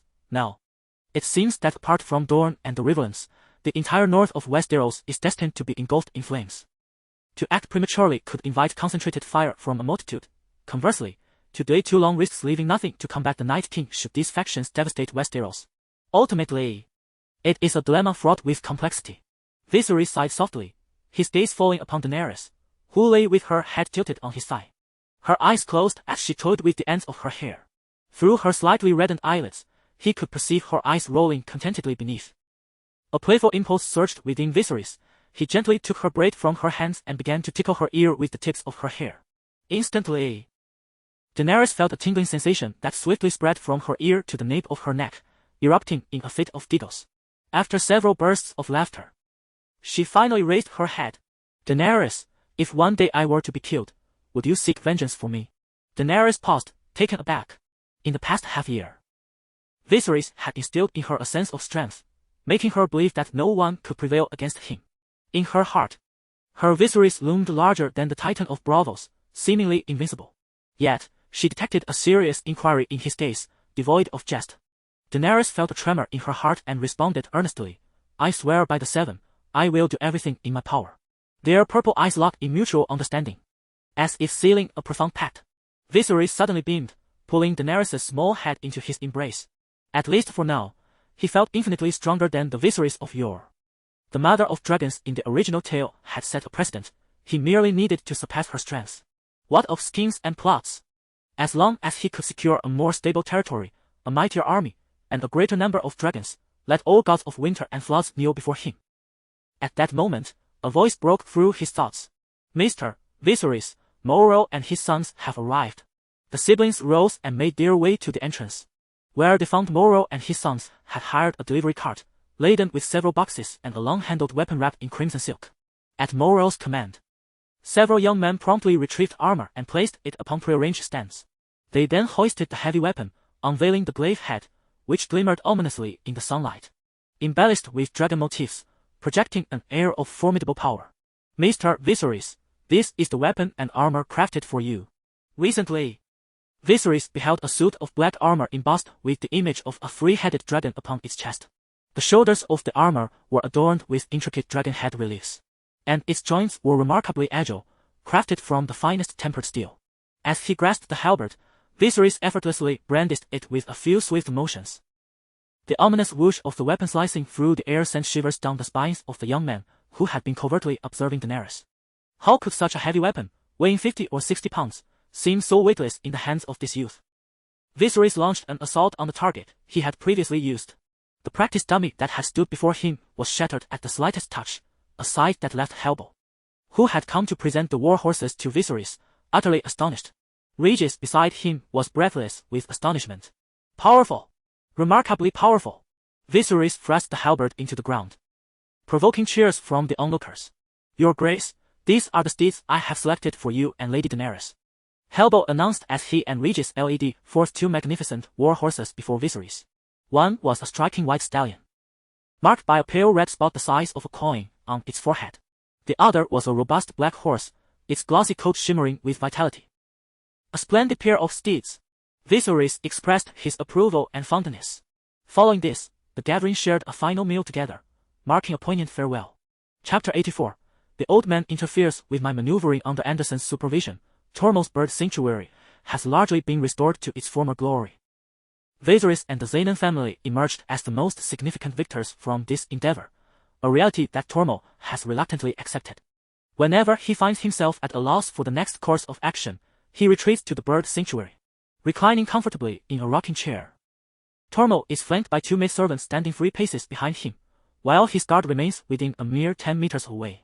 In such a heavily fortified bastion, the need for a personal guard seems rather redundant. Consequently, both Tormod and his guard remain relatively at ease, with only the maidservants vigilantly observing Tormod's movements. The remnants of feathers and blood from a previous bird linger in the cages, now occupied by new arrivals. With his eyes closed, Tormod listens to the melodic chirping, yet inexplicably feels a sense of unease. This has always been his sanctuary of relaxation. Is it the escape of Galtavi that troubles him? He has already dispatched individuals to pursue her, and he anticipates results within the months. Contemplating further, he is perplexed by the sudden alliance between the Xenon family and Viserys. What terms could Viserys have offered that led the Ross couple to oppose him? Tormod is left bewildered. In the bird sanctuary, a white seagull perches on a tree less than 10 meters away, a remnant of Viserys' earlier presence. Just the day before, Anderson's men had torn a handkerchief before Viserys, signifying that a breach had been made in their scheme. Since this individual had taken the first step, it is incumbent upon him to fulfill the remaining tasks as agreed. Additionally, Anderson had instructed the man to injure his right hand, signaling Viserys to find a way to eliminate his elder brother. However, Viserys surmised that removing Tormund would be the optimal solution, as it would incite infighting within the Freyja family. Thereafter, Ross could choose to support whichever brother he favored. As Viserys observes Tormund below, the short distance is trivial for a bird in flight, a single swoop would suffice. He continuously adjusts his position, gesturing with his beak toward Tormund. Just as he prepares to strike, Tormund suddenly coughs twice. Ahem! Instantly, one of the maidservants steps forward, pouring him a cup of tea and bringing it to his lips. The maidservant's intervention forces Viserys to seek another opportunity. Ha! This old man truly knows how to indulge himself, though he utters not a single word. The maidservant anticipates his needs with precision. Tormund raises a leg, prompting the maidservant to kneel at his feet and begin massaging them. He then twists his neck, and another maidservant approaches to massage his scalp. Damn! This old man is blocking my maneuver. Viserys finds himself exasperated, having finally located an advantageous position. Tormund's indulgence in foot and head massages obstructs his path to attack. If one were to recklessly initiate an attack, the prospect of escape remains uncertain, and the opportunity for a subsequent strike may never again present itself. At that moment, Tormund's eldest son, Vitus, entered the scene, positioning himself firmly beside his father, thus providing additional protection for the old man. Father, our men have discovered the whereabouts of Galtavi in Pentos. She is with her swordsman, Casimir. That swordsman must be eliminated, and Galtavi brought back, to be dealt with. The term dealt with naturally implies that Galtavi would be made to realize her utmost value. She would be reduced to a mere plaything, either for gratification or for torment, ultimately awaiting a fate shrouded in the depths of despair. Observing such a decisive determination of another's destiny, even the death-hardened Viserys felt a chill run through him. Father, we have clarified that Viserys has joined the Windblown and will depart from Braavos within 10 days at most. Upon hearing them speak of him, Viserys remained motionless on a branch, like a statue, fearful of missing even a single word. Let the men from Barn go, provide them with 200 sets of armor, and ensure they return with Viserys' head. Tormund opened his eyes and addressed Vitus. Understood, Baran. I have no recollection. I will inquire with Ross later. The sheer number of 200 indicated that Tormund was indeed investing heavily to eliminate him. Feeling increasingly desperate to escape this place, he shook his body slightly, prompting the two maidens to step back a few paces. As Tormund rose to leave, his guards began to converge around him. No, he must remain. Viserys felt a surge of urgency. If he were too close to his guards, the opportunity to strike would vanish. Once they vacated the pavilion, Viserys approached a large birdcage, unlocking it to release a blue bird, roughly the size of a wild hen. The moment the bird took flight, it soared towards the sky. Yet a vast net loomed overhead. It repeatedly collided with the net, with the expansive sky tantalizingly within reach, yet forever unattainable. Upon hearing the bird's escape, Tormund paused and turned, furrowing his brow. Anderson, that useless fool, cannot even maintain a garden. Just as he prepared to continue forward, several more birds unexpectedly took flight, exacerbating Tormund's already foul mood. Capture those feathered beasts. With his command, several guards rushed into the courtyard, armed with bamboo poles, intent on bringing the birds down. You two! Stop dawdling! He snapped at the two maidens trailing behind him. But what could the maidens do? Their frantic flailing was merely Tormund's outlet for his frustration. Witnessing the clumsy efforts of the group only heightened his irritation. You two! He commanded a nearby guard. Indeed, true skill was evident as the guard picked up several stones, aimed carefully, and hurled them with precision. A yellow bird emitted a mournful cry, its feathers scattering as it plummeted heavily to the ground, devoid of the wind's supportive embrace. Ha ha ha! Witnessing this scene, Tormund laughed with a sense of triumph. He felt as if he had regained his grip on the world. With the guards aiming and throwing, an inexplicable number of birds fell one after another. Just as these wounded creatures struggled on the ground, Tormund suddenly caught sight of a white shadow before him. Before he could react, a sharp pain pierced his left eye. As he instinctively reached out to dispel the white shadow, his tightly shut right eye was struck as well. The excruciating agony caused Tormund to rise on the ground, blood seeping through his fingers that clutched his eye socket. Yet, the white shadow vanished without a trace. Viserys had bound a rusted nail to the seagull, which had soaked in filthy water for 2 days, harboring an unimaginable number of viruses, coupled with the most lethal tetanus. The old fellow would be fortunate to survive a month. At this moment, Freyge's chaotic state was of no concern to him. He was on his way to the Ross family's celebratory feast. Chapter 85. Young Viserys, look, ahead seems to be Lord Viserys' carriage, exclaimed Asha with delight. Lifting a corner of the curtain, Valyria recognized that it indeed appeared to be Viserys' carriage. It seemed he was to depart in a few days. The thought of this made Asha feel a twinge of sadness. At the same time, Valyria too felt an unexpected pang of reluctance, a sensation she had never experienced before. The so-called reluctance is merely the inability to find a better substitute. Such is human nature, echoed the words of her nurturing governess in Valyria's mind, as she sought to dispel her feelings of longing. But can I truly encounter someone better than him? Valyria's thoughts wandered back to the moments spent with Viserys. Although she had initially taken charge, it was Viserys who later spoke with genuine expertise, not to mention his prowess in swordsmanship. To compose a classic within less than an hour, who else could achieve such a feat? And let us not forget Anderson's contribution. Before her eyes, the image of him resurfaced. Valyria glanced at Asha beside her, who wore a bracelet made of iron coins. This was the fixing clamp that Viserys had fashioned for her in haste.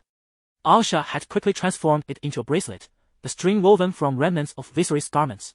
In that moment, Valyria felt a pang of envy towards Asha. At least she retained a cherished token, while Valyria felt she had nothing. Before long, Viserys' carriage arrived at the Zainin family fortress. He noted that this visit was far more ceremonious than the last. The gates were wide open, adorned with carpets. The dwarf who greeted him was dressed in particularly vivid attire, his bright red color contrasting sharply with his rosy cheeks, his mouth stretched into a broad grin. Lord Viserys, Lord Ross, and Lady Maris are awaiting you.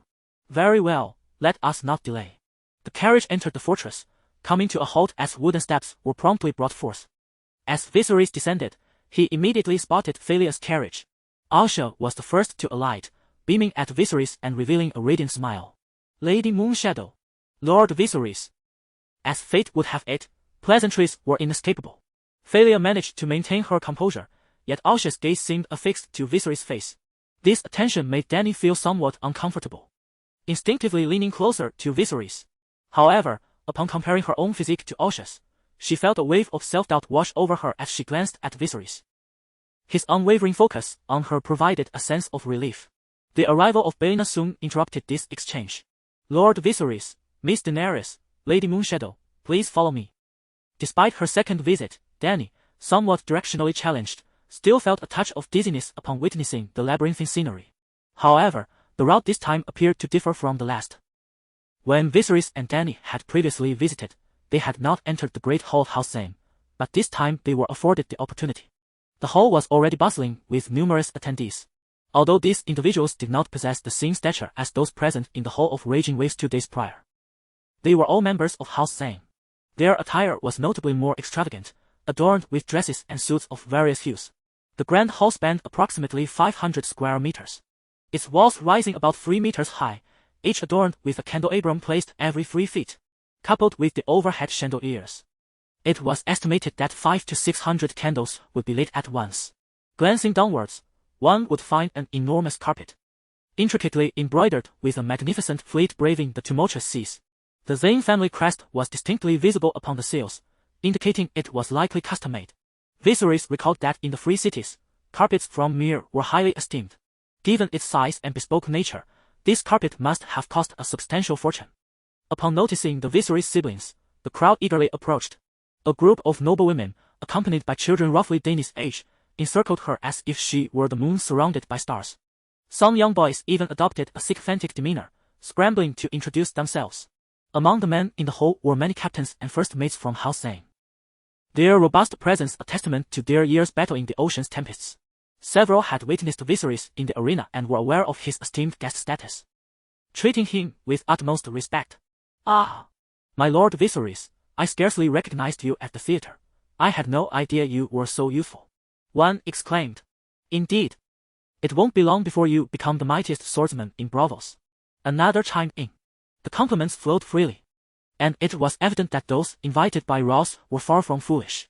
Their praise, while lacking in lofty vocabulary, resonated deeply and was immensely gratifying. Viserys, of course, could not merely bask in the flattery.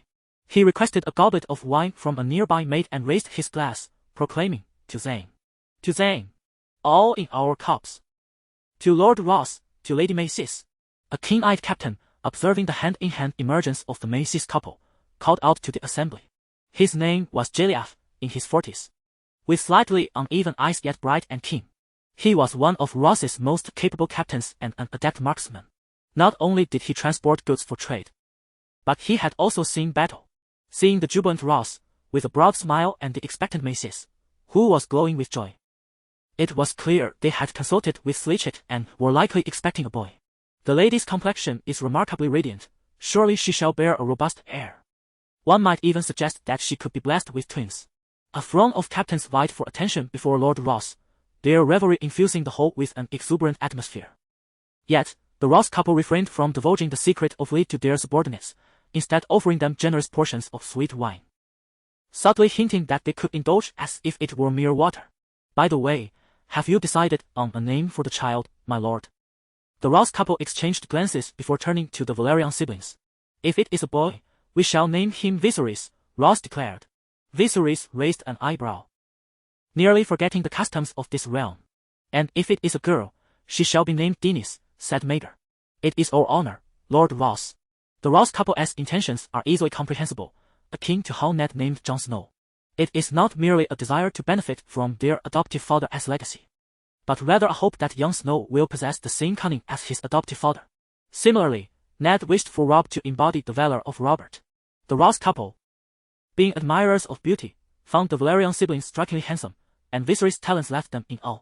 Hence, their decision is hardly surprising. To young Viserys, Jorah raised his cup once more, implicitly acknowledging Maegor's expectation of a boy. The feast had yet to commence. Yet this fellow had already prompted the crowd to drink 2 cups of wine. However, Maegor, reminded by Viserys, abstained from alcohol. For it is advised that expectant mothers refrain from drinking. Even though the wine here is of low potency, the couple adhered strictly to this advice, as they were earnest in their wish for a healthy heir. "I have another piece of good news to announce," Ross began. According to reliable sources, Tormund had had his eyes pecked out by his own bird. As soon as he uttered these words, silence fell over the hall, only to be shattered by a wave of jubilant cheers. The crowd celebrated boisterously, as if intent on lifting the roof itself. "This fellow deserves such a fate. Indeed, I say it is good that he is blind. Alas, if only that bird could be found, I would honor it as one would a father." The captains roared, seeming to release pent-up frustrations. As for the one who wished to recognize the bird as his father, Viserys chose to disregard him. Just as he prepared to address the matter of the pursuing foes, Ross spoke again. "You all must be aware that Lord Viserys is about to depart from Braavos for the disputed lands, yet he carries with him a dragon egg, which will undoubtedly attract many covetous eyes. Who among you would volunteer to escort him?" "My lord, allow me to go." Jorah was the first to leap forward. "Very well." Ross turned to Viserys. "Thank you, Lord Ross. However, I have received word that Tormund seems to have gathered over 200 men, intent on slaying me at sea. And they are equipped with armor." "Armor!" It is important to recognize that once armor comes into play, the situation escalates significantly. "Jelifa, ensure you bring a considerable entourage," Ross commanded. "As you wish." "Wait, Your Excellency Ross, Your Excellency Jelifa, I have an idea." After listening to Viserys' account, Jelifa spoke. "Isn't this exceedingly perilous? I wonder if you have heard of a serpent whose tail resembles that of an insect. It uses its own tail to lure birds. Typically, although its tail may be mangled and blooded from bites, it manages to feast well. I intend to be that serpent's tail, striving to strip these individuals of their armor entirely, as a gesture of my gratitude towards Your Excellency Ross." "Madness, sheer madness. Such audacity cannot sustain itself for long," was Ross's immediate reaction upon hearing his words. However, upon reflecting that he was Viserys, this notion seemed somewhat plausible. After all, there were 200 suits of armor, a fact that remained largely undisclosed. The Freyga family must have been amassing them in secrecy for quite some time. For a family, 200 armored knights could serve as a crucial trump card in times of need. Viserys, offering himself as bait to reciprocate the Zane family as escorting goodwill, demonstrated considerable sincerity. Chapter 86. The desire for the crown. Certainly, Viserys would not take such a perilous gamble. He had already consulted the moon's revelation for divination. Although the moon in his mind appeared somewhat shadowy, the overall outlook remained clear. In other words, this undertaking might harbor certain dangers, yet it was entirely manageable. Once a certain assessment of risk was established, the unknown ceased to be so daunting. His plans far exceeded Rose's imagination. However, upon reflecting on the priest's prophecy, Rose ultimately acquiesced to Viserys' strategy. Maiaces had initially intended to intervene, but Rose was her husband after all. Raising objections in such a setting was not feasible. Naturally, Rose would not allow Viserys to shoulder such risks without recompense. The gifts originally prepared to bestow favor and win over had now taken on a different significance. Your Grace, we have indeed prepared 2 additional gifts for you. 2 handmaidens approached, each carrying a tray. One tray was covered with a crimson cloth, while the other held a small box. A faint, briny scent wafted from beneath the red fabric. Jaleth lifted the cloth, revealing the severed head of Daenerys. Although they could not eliminate Anderson, they had certainly dealt with his minions. Moreover, with Tormund now rendered blind, it was uncertain how many days he had left to live. The Freyja family was already embroiled in their own troubles. Barring any unforeseen events, Rose would be the next Sea King. Truly commendable. The Zenin family possesses such keen insight into their own affairs. Viserys' internal evaluation of Rose's prowess elevated further. In truth, he had never forgotten this individual. He simply had not anticipated that the other would take action before him. The sight of a mere head was no longer shocking to those present. Jaleth then opened the other box, revealing a crown, the very one Viserys had sold, once belonging to his mother, Queen Layla. This crown was crafted in the likeness of a 3-headed dragon, with the dragon's body fashioned from gold, its wings and claws sculpted from silver and onyx. At this moment, Dany also glanced toward Viserys, her face reflecting a sense of nostalgia. My Lord Rose, please allow me to express my gratitude once more for your kindness. After all, this is a relic of my mother as. Viserys bowed deeply to Rose in appreciation. May it also serve as a testament to our friendship. Rose replied with a smile. Do wear it, Viserys, let us witness the visage of a king, Jaleth interjected, encouragingly. Wear it. Wear it. Wear it. As more voices joined in the revelry, their chants grew increasingly synchronized, eager to partake in the spectacle. However, Viserys had not come to play the fool today. Yet, given that this was Rose's domain, it would be inappropriate to lose his temper. He smiled and raised his hands, urging the crowd to quiet down. Ladies and gentlemen, before you stands my mother, Queen Layla, and her crown. My mother once imparted to me that the significance of the crown does not lie in elevating oneself above others, but in the solemn vow to the common folk that when calamity strikes, I shall rise to shield you from all adversities, allowing you to glimpse the golden hope. As Viserys concluded his words, an electrifying sensation coursed through the crowd, as if a jolt of energy surged from the spine to the crown of the head. The whole fell into a profound silence, and the gazes directed at Viserys transformed into fervent admiration, as if they beheld a true king. Realizing his words had grown somewhat sentimental, Viserys continued, to don this crown now would not only be a disgrace to its majesty but would also signify a betrayal of my mother's teachings. Therefore, I must apologize, I cannot wear it. Did mother ever say such words to brother? Daenerys, who had never laid eyes upon Layla, felt her image take shape in her mind at that moment. Silver hair, porcelain skin, amethyst-like eyes, and a golden crown. Mother, Daenerys murmured, a wave of emotion swelling within her. Beside her, Maiaces sensed Daenerys' feelings and gently caressed her back. Among a gathering of noble women, both Thalia and Alsha gazed at Viserys in rapture, feeling as though he was enveloped in a golden radiance, shining like a divine being. Under the scrutiny of the assembly, Viserys placed the crown into its box and bowed slightly in apology. Jarif, sensing the moment's gravity, refrained from further urging, while he had many means to sway others' decisions. He recognized the profound fortune of witnessing Viserys utter such words. The expression on Ross's face was equally moved. Having witnessed the progress bar, he couldn't help but ponder if Viserys might indeed reclaim the Iron Throne. Temporarily setting aside that thought, he addressed the gathering, esteemed guests.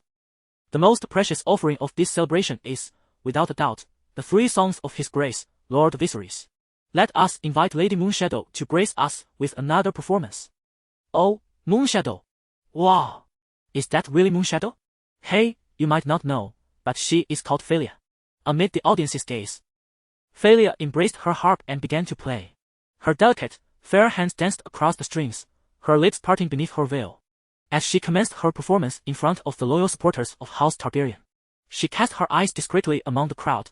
Jarif and others raised their cups, their glances frequently drifting towards her. Valyria sighed inwardly, pondering who Ross would choose to bestow her as a prize. Most likely, it would be himself. Given that Maiaces had been pregnant for so long, he must be unable to contain himself. Yet, it was also conceivable that he might not care at all, casually sending a midwife or someone similar to fulfill his desires with some props to complete the task at hand. The more she pondered, the more Valyria felt a sense of discontent brewing within her, and before she realized it, her gaze drifted towards Viserys. Ultimately, it seemed as though she had resolved to make a decision. As the gathering drew to a close, the guests began to disperse. Maiaces expressed her desire to converse with Dany, especially since they had planned to pierce their ears. After seeking Viserys' approval, they made their way to Maiaces' chamber. As for Viserys himself, he retreated to a pristine study, which housed the collected materials of the Zayn family regarding the disputed territories. The information was remarkably precise and updated in a timely manner. Having rested and celebrated as appropriate, Viserys understood the necessity of preparing as thoroughly as possible before officially becoming a mercenary. Chapter 87 The Resonance of Cannon's Military Expert 1233 3000. As a plethora of proficiency surged forth, Viserys gained fresh insights into the map of the disputed lands. Currently, a delicate equilibrium was maintained among the city-states of Mil, Tyrosh, and Lys, with pronounced tensions existing between Tyrosh and Lys, likely stemming from their conflicting demands for slaves. While Viserys was engrossed in examining the mountainous terrain of the contested region, a sudden knock on the door interrupted his contemplation. "Who is it?" he inquired aloud. However, after a prolonged silence, no response came. Ordinarily, a visitor would have been announced, even in the absence of an announcement. Why would the other party remain silent after he had called out? Could it be a faceless man? Viserys felt a shiver run down his spine. Yet if it truly were a faceless man, why had his dragon dreams not stirred? "Who is it?" Viserys repeated, drawing his dagger. Still, the figure outside remained silent. "It seems I must practice transforming into various animals more frequently," he mused, edging closer to the door. He turned sideways to unlock it and then swiftly stepped back. "The door is open. You may enter." As the door creaked open, a familiar silhouette draped in a cloak and wearing a black hood emerged. "Lady Moonshadow!" Viserys exclaimed, surprised and uncertain as to why she would visit him at such a late hour. Valyria removed her hood, gathering her honey-blonde locks behind her. Her eyelids glistened with a hint of crimson as she released her lips, which she had been nervously biting. Her moist lips exuded an astonishing allure that could stir the senses. In a voice that quivered slightly, she spoke, "My Lord Viserys, I have come to express my gratitude." "Gratitude? Why choose this moment to thank me?" Viserys felt a stirring in his heart and gestured for her to enter the room. "My Lord Viserys, had it not been for your assistance, I might not have even passed the workshop trials," Valyria replied, placing a small box upon the table. "I have some savings in the Iron Bank, and I wish for you to accept this as a token of my appreciation." "Nay, you owe me nothing. Without you, I would not have had the opportunity to win the dragon egg, would I?" Valyria urged, her tone growing anxious. "No, please, you must accept it. While this sum may not suffice to raise an army, it is sufficient to procure some weapons. This is all I possess, so please do not disdain it." Viserys felt a flicker of temptation. According to her words, Valyria had amassed at least 100,000 golden dragons over the years. Yet why would she offer such a fortune to him? Being a courtesan, her expenses must be considerable. How would she sustain herself if she gave it all away? "Do you have something on your mind?" Viserys inquired. Valyria paused, twisting her handkerchief tightly in her grasp. At last, she seemed to summon her courage and spoke. "My Lord Viserys, do you recall when you once inquired about my plans upon becoming the foremost courtesan?" Viserys nodded. She articulated the connection between courtesans and the three great families, a revelation that did not surprise Viserys.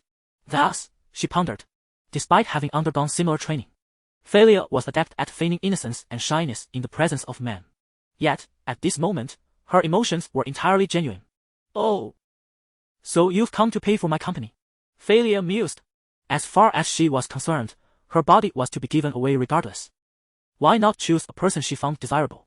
However, attention tightened within Viserys' mind. He questioned himself, was Valyria beautiful? Undoubtedly. From her appearance to her figure, every aspect captivated his heart. While he had an affection for her, he could not engage in clandestine dealings. He still required the aid of House Zane to confront the threats from Tormund. Though Valyria was intoxicating, he must remain resolute. Yet, one only lives once. He had already lived a second life. What was the point of being overly cautious? Moreover, she was offering a substantial sum to be with him. What need was there for pretense? Still, he felt the need for further clarity. Viserys inhaled deeply and inquired, Miss Valyria, do you truly harbor feelings for me? Or is it that you simply wish to avoid surrendering yourself to strangers? Viserys contemplated that if it were the latter, he might consult with Ross to act as a guarantor, thus honoring the bond he shared with Valyria during this time. Feelings? Such a straightforward term, Valyria replied. Momentarily taken aback, yet resolutely continued, you are the beacon of light piercing through the darkness of my life. I shall never forget you. Her cerulean eyes sparkled, causing Viserys' heart to race. With such declarations, what room was left for hesitation? To maintain composure at this juncture would be akin to the hypocrisy of a cad. Viserys cupped Valyria's face and kissed her deeply. She felt as though she had been enveloped in a cloud, almost ready to float away. Her thoughts seemed to cease entirely. Her legs weakened, leaving her nearly suspended against Viserys. He wrapped one arm around her waist, though it was but a single arm. It bestowed upon her an immense sense of security. 1 minute, 2 minutes, 3 minutes, 5 minutes. Valyria felt as if she were drowning in this fervent kiss. At that moment, she could no longer stand. She resembled a boneless serpent, entirely reliant on Viserys for support. Wait for me, I must inform Lord Ross of this matter. Valyria did not respond verbally, yet she believed she had, for her entire body was devoid of strength, rendering her unable to produce sound. With merely a huff from his nostrils as a response, Viserys stepped outside, only to behold a figure in the distance, lantern in hand, seemingly searching for something. My Lord Viserys, the man exclaimed, hastily bowing upon recognizing him. Whom do you seek? Nobody, merely conducting a patrol, the man replied. You are looking for Lady Valyria, are you not? Ah! The man paused momentarily before responding. Do you know where she is? I wish to see Lord Ross, please guide me. The servant, having surmised something, readily agreed. Soon, the two arrived at Ross's study. It seemed Ross was already aware of the reason for his visit, as he inquired. Is Valyria with you? Indeed, Viserys replied, initially taken aback but swiftly regaining his composure. After all, this was her household. How could a delicate flower like Valyria evade their watchful eyes? Ross, a smirk playing on his lips, remarked with that familiar jest shared among men, if so, why not seize the moment for a springtime dalliance? Because Valyria sought me out privately, and I do not wish to conceal that from you. At this, a glimmer of appreciation flashed in Ross's eyes. He recalled his own youth, often lost in the throes of passion, chided by his father for it. The fact that Viserys could maintain his clarity in the presence of such breathtaking beauty was indeed commendable. The connection between the Zenon family and Valyria was evident. Should she serve as a testament to the friendship between you and me, it would not be without its merits. Ross, while speaking, maintained his gaze on Viserys, expecting a glimmer of joy in return. Instead, he found Viserys' eyes momentarily cool before the corners of his mouth lifted in a smile. Then I thank you for your kind offer, Lord Ross. Ha! Then I shall not keep you any longer, Ross said, patting Viserys on the shoulder. With a sigh of relief, Viserys had initially contemplated offering a share of soap as barter should Ross refuse. After all, according to his agreement with the Zenon family, he would soon reap considerable rewards. Furthermore, it was because of Valyria that he had secured the dragon egg. Upon returning to his chamber, Viserys discovered Asha and Valyria seated side by side on the bed. He approached them with a smile. That night, what does it mean to immerse oneself in the pursuit of enlightenment? Which is the jade belt encircling the waist? What constitutes a celestial being descending from the heavens? And how does one embrace the moon within one's bosom? Asha's exuberance contrasted with Valyria's reserved elegance, creating an experience that lingered in the heart. The tempest within the room continued until the break of dawn.